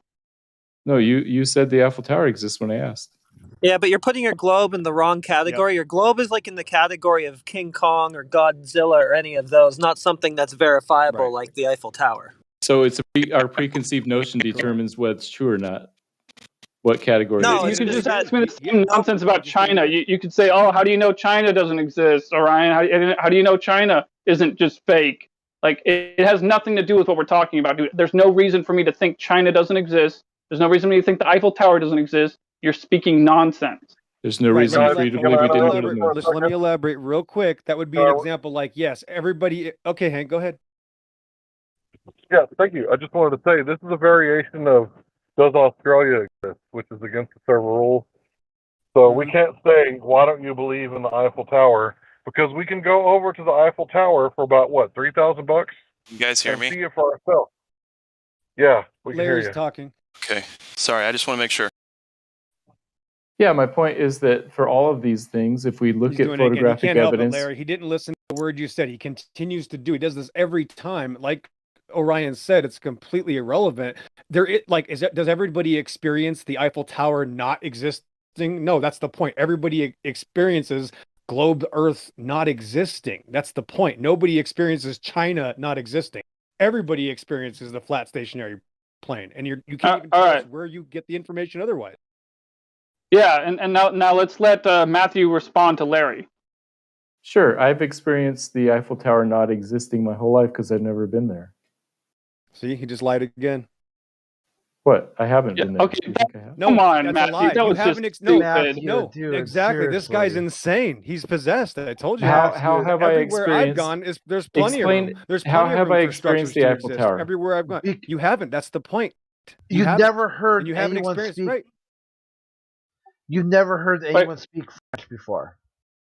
Hold on. Let's go back to the question I asked a second ago that he didn't answer. Insanity. What reason do I have to not think the Eiffel Tower exists? What reason do I have to believe it doesn't exist, Matthew? You haven't seen Still it haven't with your answered own that. eyes. That is horseshit, Matthew. See? My point is that if you haven't seen something with your own eyes, you have to trust photographic evidence, and then you just need to evaluate photographic evidence Complete and lie. eyewitness This is testimony. breaking server rules. It's a complete Okay, lie. let me ask you a simple question, Matthew. Does the existence of the Eiffel Tower violate any of the laws of physics? No. Okay. Although they did back in the day, they did sort of think it did. No, they think it didn't. would No, be they didn't. possible. Yeah, making okay, stuff up let's again. not go into No, a they stupid didn't. No, it was tangent the that's tallest thing irrelevant. built since Matthew, the pyramids. Yeah, does the existence of the vacuum of space violate the second law of thermodynamics? Yes. No, it does not. See, he lied again. He can't make this up. He has to lie. Good job, Aaron. He's no other choice. Lying is the same as conceding. It just works every time. See, now I'm wondering to myself, why is Bigfoot not real to you in your mind? Because there's insufficient evidence. How so? What's insufficient about it? The eyewitness testimony and the scant photographic evidence is not sufficient to be reasonable to me. It doesn't match what I think it doesn't come up to the standard of evidence I'm looking for. Why not? Like, what would that standard be? Does it have to be a little bit less grainy? Do the eyewitnesses have to have more of their teeth in their mouth? Like, what's the problem? It would have to be more eyewitnesses. It would have to be much stronger evidence that has been independently verified by several people. Wait. Hold on. Stop right there. Okay. You just said more. You said more eyewitnesses. I know. I've been paying attention to this for a long time. I can assure you, Matthew, there are thousands upon thousands of people in the Pacific Northwest and other places who have claimed, who have put their hands on a Bible and swear that they've seen Bigfoot, and there are less than 1,000 people that have claimed to go up into the vacuum of space. So again, what is wrong with the standard? So going by what you just said, Bigfoot is more likely real than the vacuum of space. Going by what you just said. It's not just the number of people; it's the credibility of the people, and if there are alternate explanations. Well, okay, which is more important, the credibility or the number? Which was more important, credibility or the number? Okay, here's a number for you. How many states have passed a law to make it is illegal to shoot Bigfoot? I don't know. Is that a thing? Yeah, that's what I'm trying to. This is why it's hilarious. Yes, Matthew. Yes, By the way, it's not illegal to shoot Bigfoot. Not illegal. Yeah, some states made it not illegal, and some states made it illegal. Yep. Okay, so if you know what, I wouldn't worry about it either way. If you're from Texas, okay, if you live in Texas, you can shoot Bigfoot. But say you live in Minnesota, it's illegal to shoot Bigfoot. Yeah, they put them on the endangered species list, Matthew. So is Bigfoot real? I'd like to see the prosecution on that one. That's what I'm saying. But Matthew says there is no prosecution because Bigfoot doesn't exist. It'd be like, listen, you just canceled an age-old conspiracy theory that makes those people look ridiculous. Now we can't use it. I think you're going to go to jail for that. I just want to say that on a jury if I was facing court. Yeah, if I was on if I shot Bigfoot, I would want Matthew on the jury. Because Matthew would be like, Nixon landed on the moon for peace. I'm like, hell yeah, that dude. Put that dude on the jury. NASA supplied. NASA supplied 20 photos of Apollo 11 on the moon. I just posted 6 of them in voice text. You can see the top part of the supposed lunar lander. It looks like a science project they put together 24 hours before it was due. And if I remember right, there's just one light source on the moon. That would be the sun. And 2 of those pictures show light sources coming from 2 different directions. The moon landing was done in a studio. And if you say that I have pictures to prove that I've landed on the moon with Apollo 11, and I supply you with NASA-supplied photos, not my photos because I wasn't up there. NASA-supplied photos that shows that nobody went to the moon in that crap and had shadows going from two different areas when you should only have one. We did not go and land July 20th and go onto the moon in 1969. We did not. Your claim is that those shadows are impossible. I don't believe that claim. So there's 2 light sources on the moon? There's one light source with certain lenses and camera optics. That's just the way it looks. No. When did you demonstrate that, Matthew?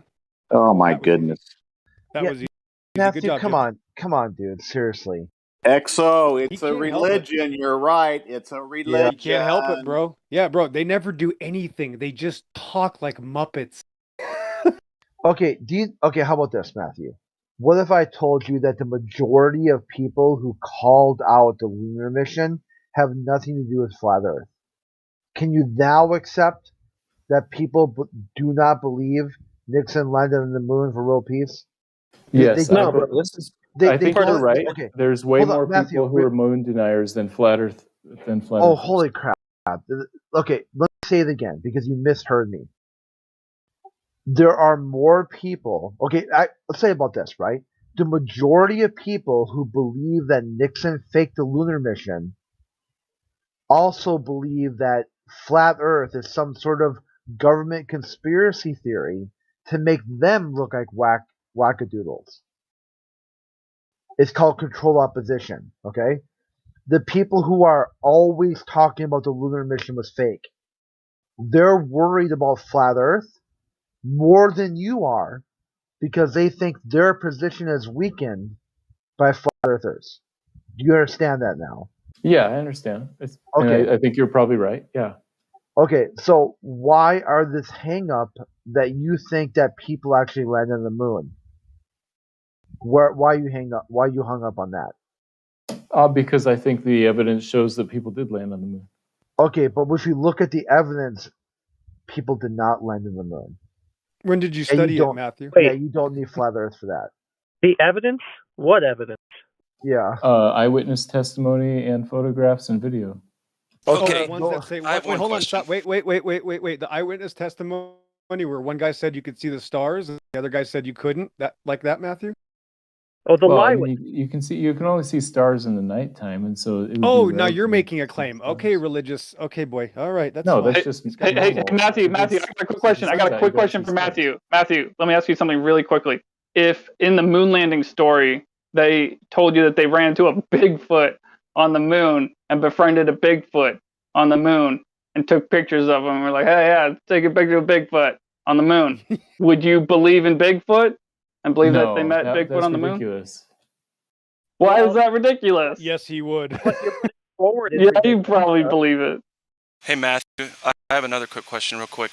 Quick. Hey, do you think NASA has faked a photo or anything about the moon landings at all? Like any part of it that they had to flub just to get through it?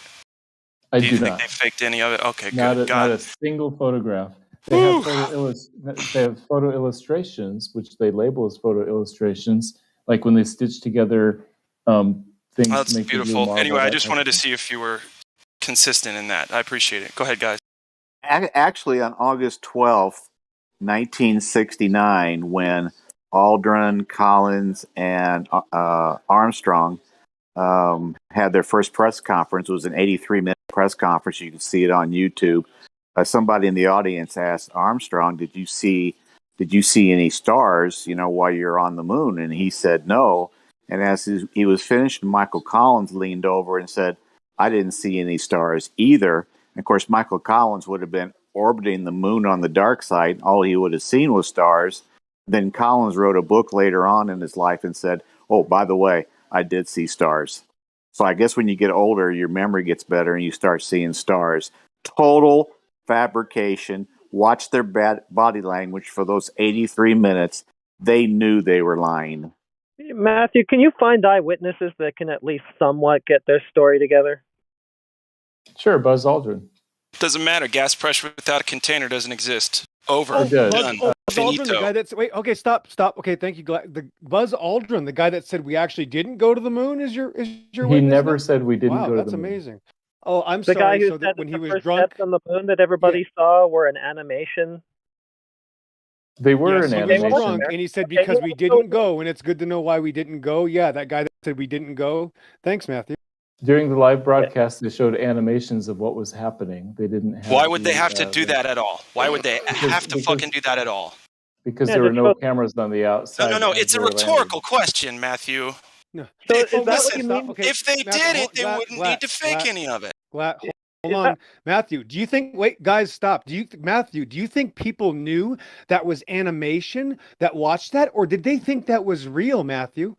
It had a sign that flashed CBS animation right under, or CBS simulation. If you watch the original, and that's not answering my clearly question. labeled. Do you think the people thought that was real, Matthew?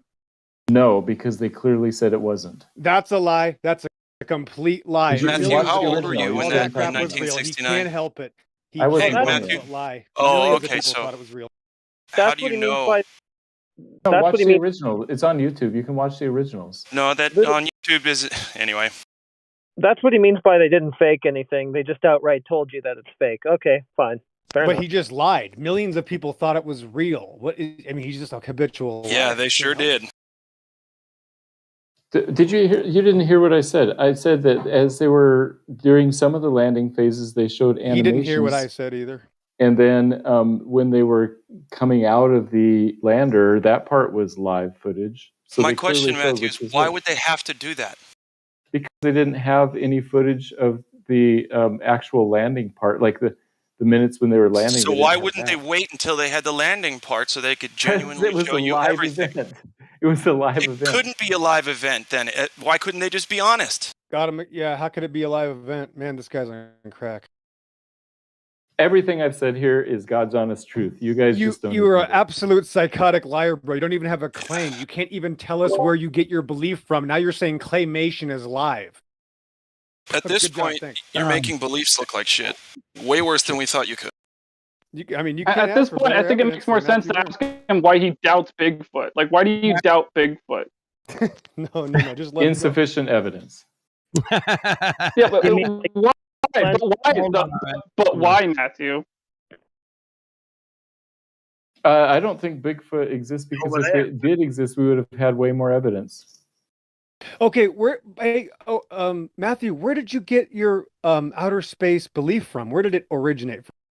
Oh, it was taught to me by my educational system. Yep, no claim. He has no idea where it comes from. Any true scholar or any true Christian at all would want to know where the information comes from. He's the best evidence you could ever ask. I believe the Eiffel Tower exists, but I don't remember where it came from or who told me that. Yeah, I know. And you also believe in your satanic puppet masters who give you no information. There is information about the Eiffel Tower. You have nothing. So those are two separate questions. Does the Eiffel Tower exist? Yes or no? And where did I hear about it? Claim. You don't even have a claim. You can't even tell us where you get your information origin from. You have no claim.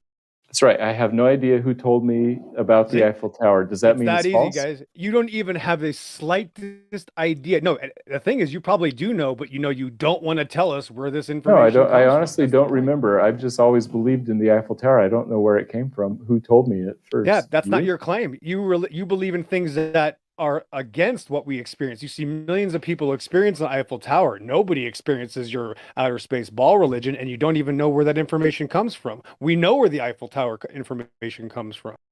By bringing up the Eiffel Tower, I'm merely pointing out those are two separate questions. One, whether the Eiffel Tower exists or not. You don't even have a claim. I know. Instead of talking about your own belief system like a real adult human being would say, here's my claim, you don't even have a claim. You want to talk about other things. And it's a bullshit straw man anyways, because you can visit the Eiffel Tower. You can't visit Alpha Centauri. You can't even visit the moon. You can't even visit above 120,000 feet. Sure, I'm pointing out those are two separate questions. That's all. Yeah, those aren't analogous at all, Matthew. You're being disingenuous as hell. After it gets called, it's like, oh, I was just like showing that it's like. Does anybody understand my two separate questions? There are two. I do. I do. Yeah, Matthew. I understand that you're being really disingenuous and you're using false equivalencies to sell your globe fairy tale. I understand. Yes. Yeah, he's a snake. He's like an atheist. At this point, it's just for the audience to see how a snake slithers. No. Matthew's here to help us, boys. He's going to help us refine our arguments. We need better shills. I mean, can he get some better shills? He's the best of the best. Come on. No, he fucking isn't. No, man. Really? Yeah, dude. What, teaching at like a Jesuit community college? Would you rather? Okay, hold on. You guys get his manager on. We want better shills. You want platypus? Hold on. Can you define shill, please? The guy that just said that. Can you define shill? Well, platypus is a human being, so that's different. Never mind. I'm just going to come to the chase. Shill is someone who's a specific definition. I'm just going to do some. Shill is someone who's paid or otherwise compensated to promote a position inorganically. Dude, hold on for okay. Matthew, he might seem like you guys are frustrated by his answers, but I feel like for the most part, he's a true believer. He really is a true believer. He's not compromising what he thinks to give you some sort of answer that you want to expect. So he's Just because- autistic. No, Possibly slightly. okay, yeah. I mean, you would say everyone. The only other is what- explanation. No. Okay, how about this? No. Okay, okay. He Oh, did a in joke that framework- earlier. Autistic people don't do that. Okay, in that framework, right? You talk about neurologically normal. Is anyone really neurologically normal? I mean, can anyone just stand up and say, like, raise your hand? Raise your hand if you're neurologically normal. No, totally not. So then there's no such thing as abnormal either. Exactly. Everyone's an individual, just like God created you. It's all relative, man. Yeah, it's all relative. There's just common and uncommon. Yeah, so in Matthew's worldview, in his epistemology, he just doesn't see any way in which the government has lied to him. He just can't see it. You know, Yeah, it's called being mentally impaired. No, I think he's- the government does lie. Obviously, the government lies. It's just that in that case, I don't that see it. exactly. I knew you'd Okay, see that. so No. Crit, Okay, so- Crit, you're missing. But Crit, he has a self-worshiping religious belief system where he loves himself because of the pseudo-intellectualism. It has nothing to do with anything else. He'll never give it up. but he also said he would never admit that he's smarter than someone else, though. So it's a contradiction. It's a big brush, XO, man. Thin the brush out. a little Matthew, bit. come on now, have some faith in yourself. What do you mean? You can teach people stuff, right? You're good at stuff. You're Yes, smarter than I am- other people I am about smarter stuff. I am smarter than many people, and then there are many people who are smarter than I am. Right? Yeah, that's everybody. Okay, just okay. Yeah, and along those lines, I have a question for you, Matthew. So you don't believe in Bigfoot, right? Right. All right. So if I were to make the extraordinary claim, and it is an extraordinary claim. If I were to make the extraordinary claim that Bigfoot's real, that there's like a handful of Bigfoot-like creatures, you know, a race of them running around there in the Pacific Northwest woods, how would you suggest we go about validating that claim?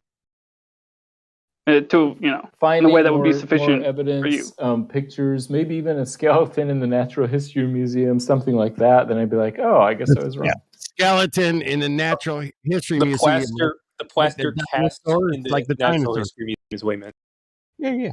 What would Okay, you here's say? I would say I'll tell you what my standard of evidence is, and Yeah, be curious. let me just ask you Oh, after Ryan, after I let me tell it jump to you. in I real want to know if your standard is it the same as mine or somewhere else. So my standard of evidence would be a flesh and blood Bigfoot, at the very least one of them, alive in a cage in front of me that I can go and see at the zoo or something like that. Is that the same as you? Sure, that would be sufficient. I wouldn't call it necessary, but it would definitely be sufficient. Okay, how about this, Matthew, right? National Geographic, the same parent company that owns NASA, that owns Disney, okay? They're all connected. Here are laws that prove you cannot shoot Bigfoot. Would the federal government or state government pass a law that it's illegal to shoot Bigfoot if Bigfoot wasn't real? Yeah, you know, proof That's a by great laws- question, man. It is That's a good question. It is They a good could. question, but laws are so crazy anyway. I don't know if I would. I don't know if I would say Hey, anything Matthew. based on the law. Are natural laws crazy? Natural No, but physical laws. human laws are like, you know, Right. Some of our laws are crazy. So Okay, so by the way, let me just say that I know you guys are saying that I'm special or weird or autistic Everyone or is. something, but I No, think everyone that like is, 90% of most scientifically minded people would agree with almost everything I'm saying. So I don't think I'm saying anything Scientifically unusual. minded. Yeah, that's you know what I mean. Because they're in the common as All right, opposed to so uncommon. hold on, guys. Can I? Okay, hold on. All right, So, guys. so reality You're is a saying consensus believing now. in a cartoon, No. right? Believing in a cartoon on TV makes you scientifically minded. Okay, we'll put that in the record book. No, it's not appealed He's to just pointing to his consensus. part of the majority. I'm just saying that it's not. What I'm saying is not unusual. It's because their livelihood is based on Yes, promoting the fraud. Bible calls it of the world, Matthew, right? The majority of the world are deceived. Yeah, it's very normal. Yeah. The majority of the world. Yeah. What you're saying is true, but it's not relevant to what the truth is. Yeah, majority deceived. Yeah. So yeah, part of the majority. But Matthew, let me ask you this though. You're right. Let me ask you this. Even when you're a minority of one, is the truth still the truth? That's right. The truth is still the truth, no matter what. Yep. All right. Mm-hmm. Easy to say, hard to actually, truly accept. Hey, That's something Matthew. we can agree on. Yeah. All right, cool. Hey, Matthew. Does the Earth measure flat? We can't measure the Earth very well. But It's a yes or no That's question. a lie. Oh no, that's a lie. Yes Don't or no make- question. Hey, well, that's a good question. Yeah, don't lie though, Matthew. You don't have to lie. You can just say I don't know. It's just yes or no. Oh yeah, I don't know. Yeah. You can say What he that. means to say is he Lie. can't measure it the way he would like to. Well, that's right. true. Why lie though? But why lie? Why does Let him- somebody have to lie? He doesn't think he's lying. I'm not. Yeah. He knows What was his name? What was his answer? No, I'm sorry, but there's a National Geographic measurement, 800 million cubic miles, 1.3 billion cubic kilometers. The Earth is measured, and radar measures it for 10,000 miles flat. It's been measured. Yeah. LiDAR. It's a LiDAR. They even use LiDAR. They say the oceans are measured in cubic in squares. Yeah, flat. Square miles, blocks in a city. Come on, fuck out of here. Yeah, it's all So measured listen. flat. So Yeah, listen. So I posted at 27 after the hour a meme that I love, and it That's says Mount Fuji across Tokyo because Earth is flat. Now, if you go to that location, you'll see the same thing, and that's hundreds of miles. I don't exactly know how many. One photo was taken at 900 miles away from the mountain. That looks more like maybe 7. I don't know. Point is, we shouldn't be able to see any of that. None of it. Not even the tippy-top tip of that mountain. Okay, Matt? So, your globe is fucked. And it's frustrating to think that a fellow human being is using the same oxygen as me, and you can't admit the truth like I did. Okay, and I actually I wanted to continue on with the line of questioning I was going through before because I actually didn't go to the point that I wanted to get to. Sorry, go right ahead. Matthew, Can I just say that Matthew, it looks like Mount Fuji is only about 80 miles away. I don't know where he got hundreds of miles. And I did that by just looking at a map of Japan in like 20 seconds. Wow, bro. Wow. all right. Yeah. Anyway, so Matthew, would you say that your standard of evidence for Bigfoot being real to you is same at the standard of evidence that I have? Same level, same standard? You'd have to see a flesh and blood one in person in a cage, or at least have the option to go to a zoo and see a Bigfoot in a cage. You know, like, is that your standard of evidence for Bigfoot to be real to you? No, I have a lower standard. If there were sufficient eyewitness testimony and pictures, I would believe it. Also, I it just wouldn't has have to be see it in better person. pictures and better people Like talking the about it. Eiffel Tower. Like the Eiffel Tower. Have you ever Right. been to the? I've never been to the Eiffel Tower. Yeah, me I neither. Matthew, did you just think a simple nuh-uh was going to do on that one? No. After people look into it for less than 5 minutes, that's the case. You're a way higher thinker than that, Matthew. To go. I'm exactly. sure of Don't that. just do that. Don't just lie and then make it, at least give it a college try. He asked a simple question. I gave a simple answer. Don't go. All right, keep going. Go. Well, like that's not even the place where I was trying to get to. I thought you were going to say, yeah, I have the same standard of evidence as you, Orion, and then I was going to ask you, okay, so do you acknowledge that at least, you know, in that scenario, you could, through a first-hand way, validate the claim that Bigfoot exists, as opposed to going to the vacuum of space, which we know you can't go to space, I can't go to space, we can't go to space, we're not going to be able to. They're not even claiming that we're going to be able to go to space for a long time. So we can't validate that claim directly in person.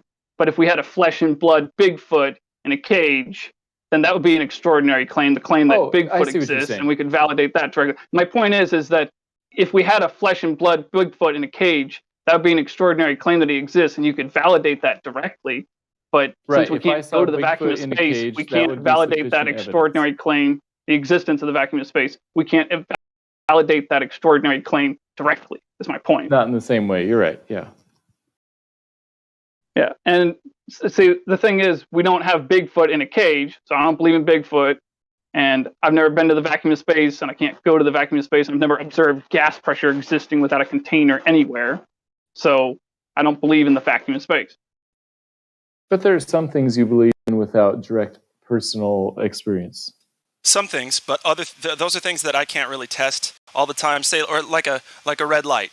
I have faith. I have faith that the yellow light's going to go red, but if it doesn't, I'm not fucked. I just need to stop and reevaluate. Yeah, that's a good example. I like that. Yeah, and it's just anything that's an extraordinary claim, Matthew. Anything that falls under the category of an extraordinary claim. Because extraordinary claims require extraordinary evidence. Absolutely. Otherwise, they can be dismissed. I'm not sure I agree with that. I'd have to think about why. I think Matt, he wasn't asking, bro. He's just letting you know. He's informing you of some stuff. No, yeah. I'm saying that whether or not something is extraordinary, the extraordinariness of a claim is separate from the extraordinariness of the evidence required. Holy fuck! Why are you? Hey, what are these hair-splitting sessions you like to do, man? Did you not hear what Orion said? Extraordinary claim, bring extraordinary evidence. God, even Bill Nye said it. And I'm saying I disagree with that. I think so. You disagree with Bill Nye, huh? Right. Huh? Yes. Well, that's okay. I know most Glovers at this point do too. Sorry, go ahead. First of all, I just got to tell Glatt, you might have missed it. He doesn't have a claim. He can't tell you where the information comes from anyway. That's the. Oh, I know that. I know that. Those are two separate things. Having a claim and knowing where the claim comes from are two separate things. That's the most important part. The most important part of saying something is when you can say it. Just for the record, thank you. How much of this, Matthew? How much of this is us rubbing your face in your poop and sending you to the corner, and how much of it is you actually wasting our time and quote No, you know what? Most of this is actually philosophy. No, he's helping and the talking channel about metaphysics. That's right. You're right, Matthew. Most of it is philosophy. Well, we're going to need to talk about the worms in your stool. Let's move on. I have one more final question. How much better would the? So you said that the pictures and videos of Bigfoot and the testimony would have to be better. Like, how much better would it have to be, and how would it have to be better? Like, in what ways would it have to be better than it is now? Ooh, I'm next. Well, I don't know how to quantify that. It's just like there has to be a certain level, and at some point I'd be like, okay, I buy it. So it had to be better than the blue dot from. He buys it. He fucking says he buys it. He's like, I mean, if National Geographic published a whole thing on Bigfoot has finally been found, then I'd be like, I guess so. Yeah. XO, go ahead, man. You were next. It's a very difficult question. Let's see if you guys can help me out. Matthew, if you could actually accept reality and the Bible that match each other for everybody, do you think that would make it a lot easier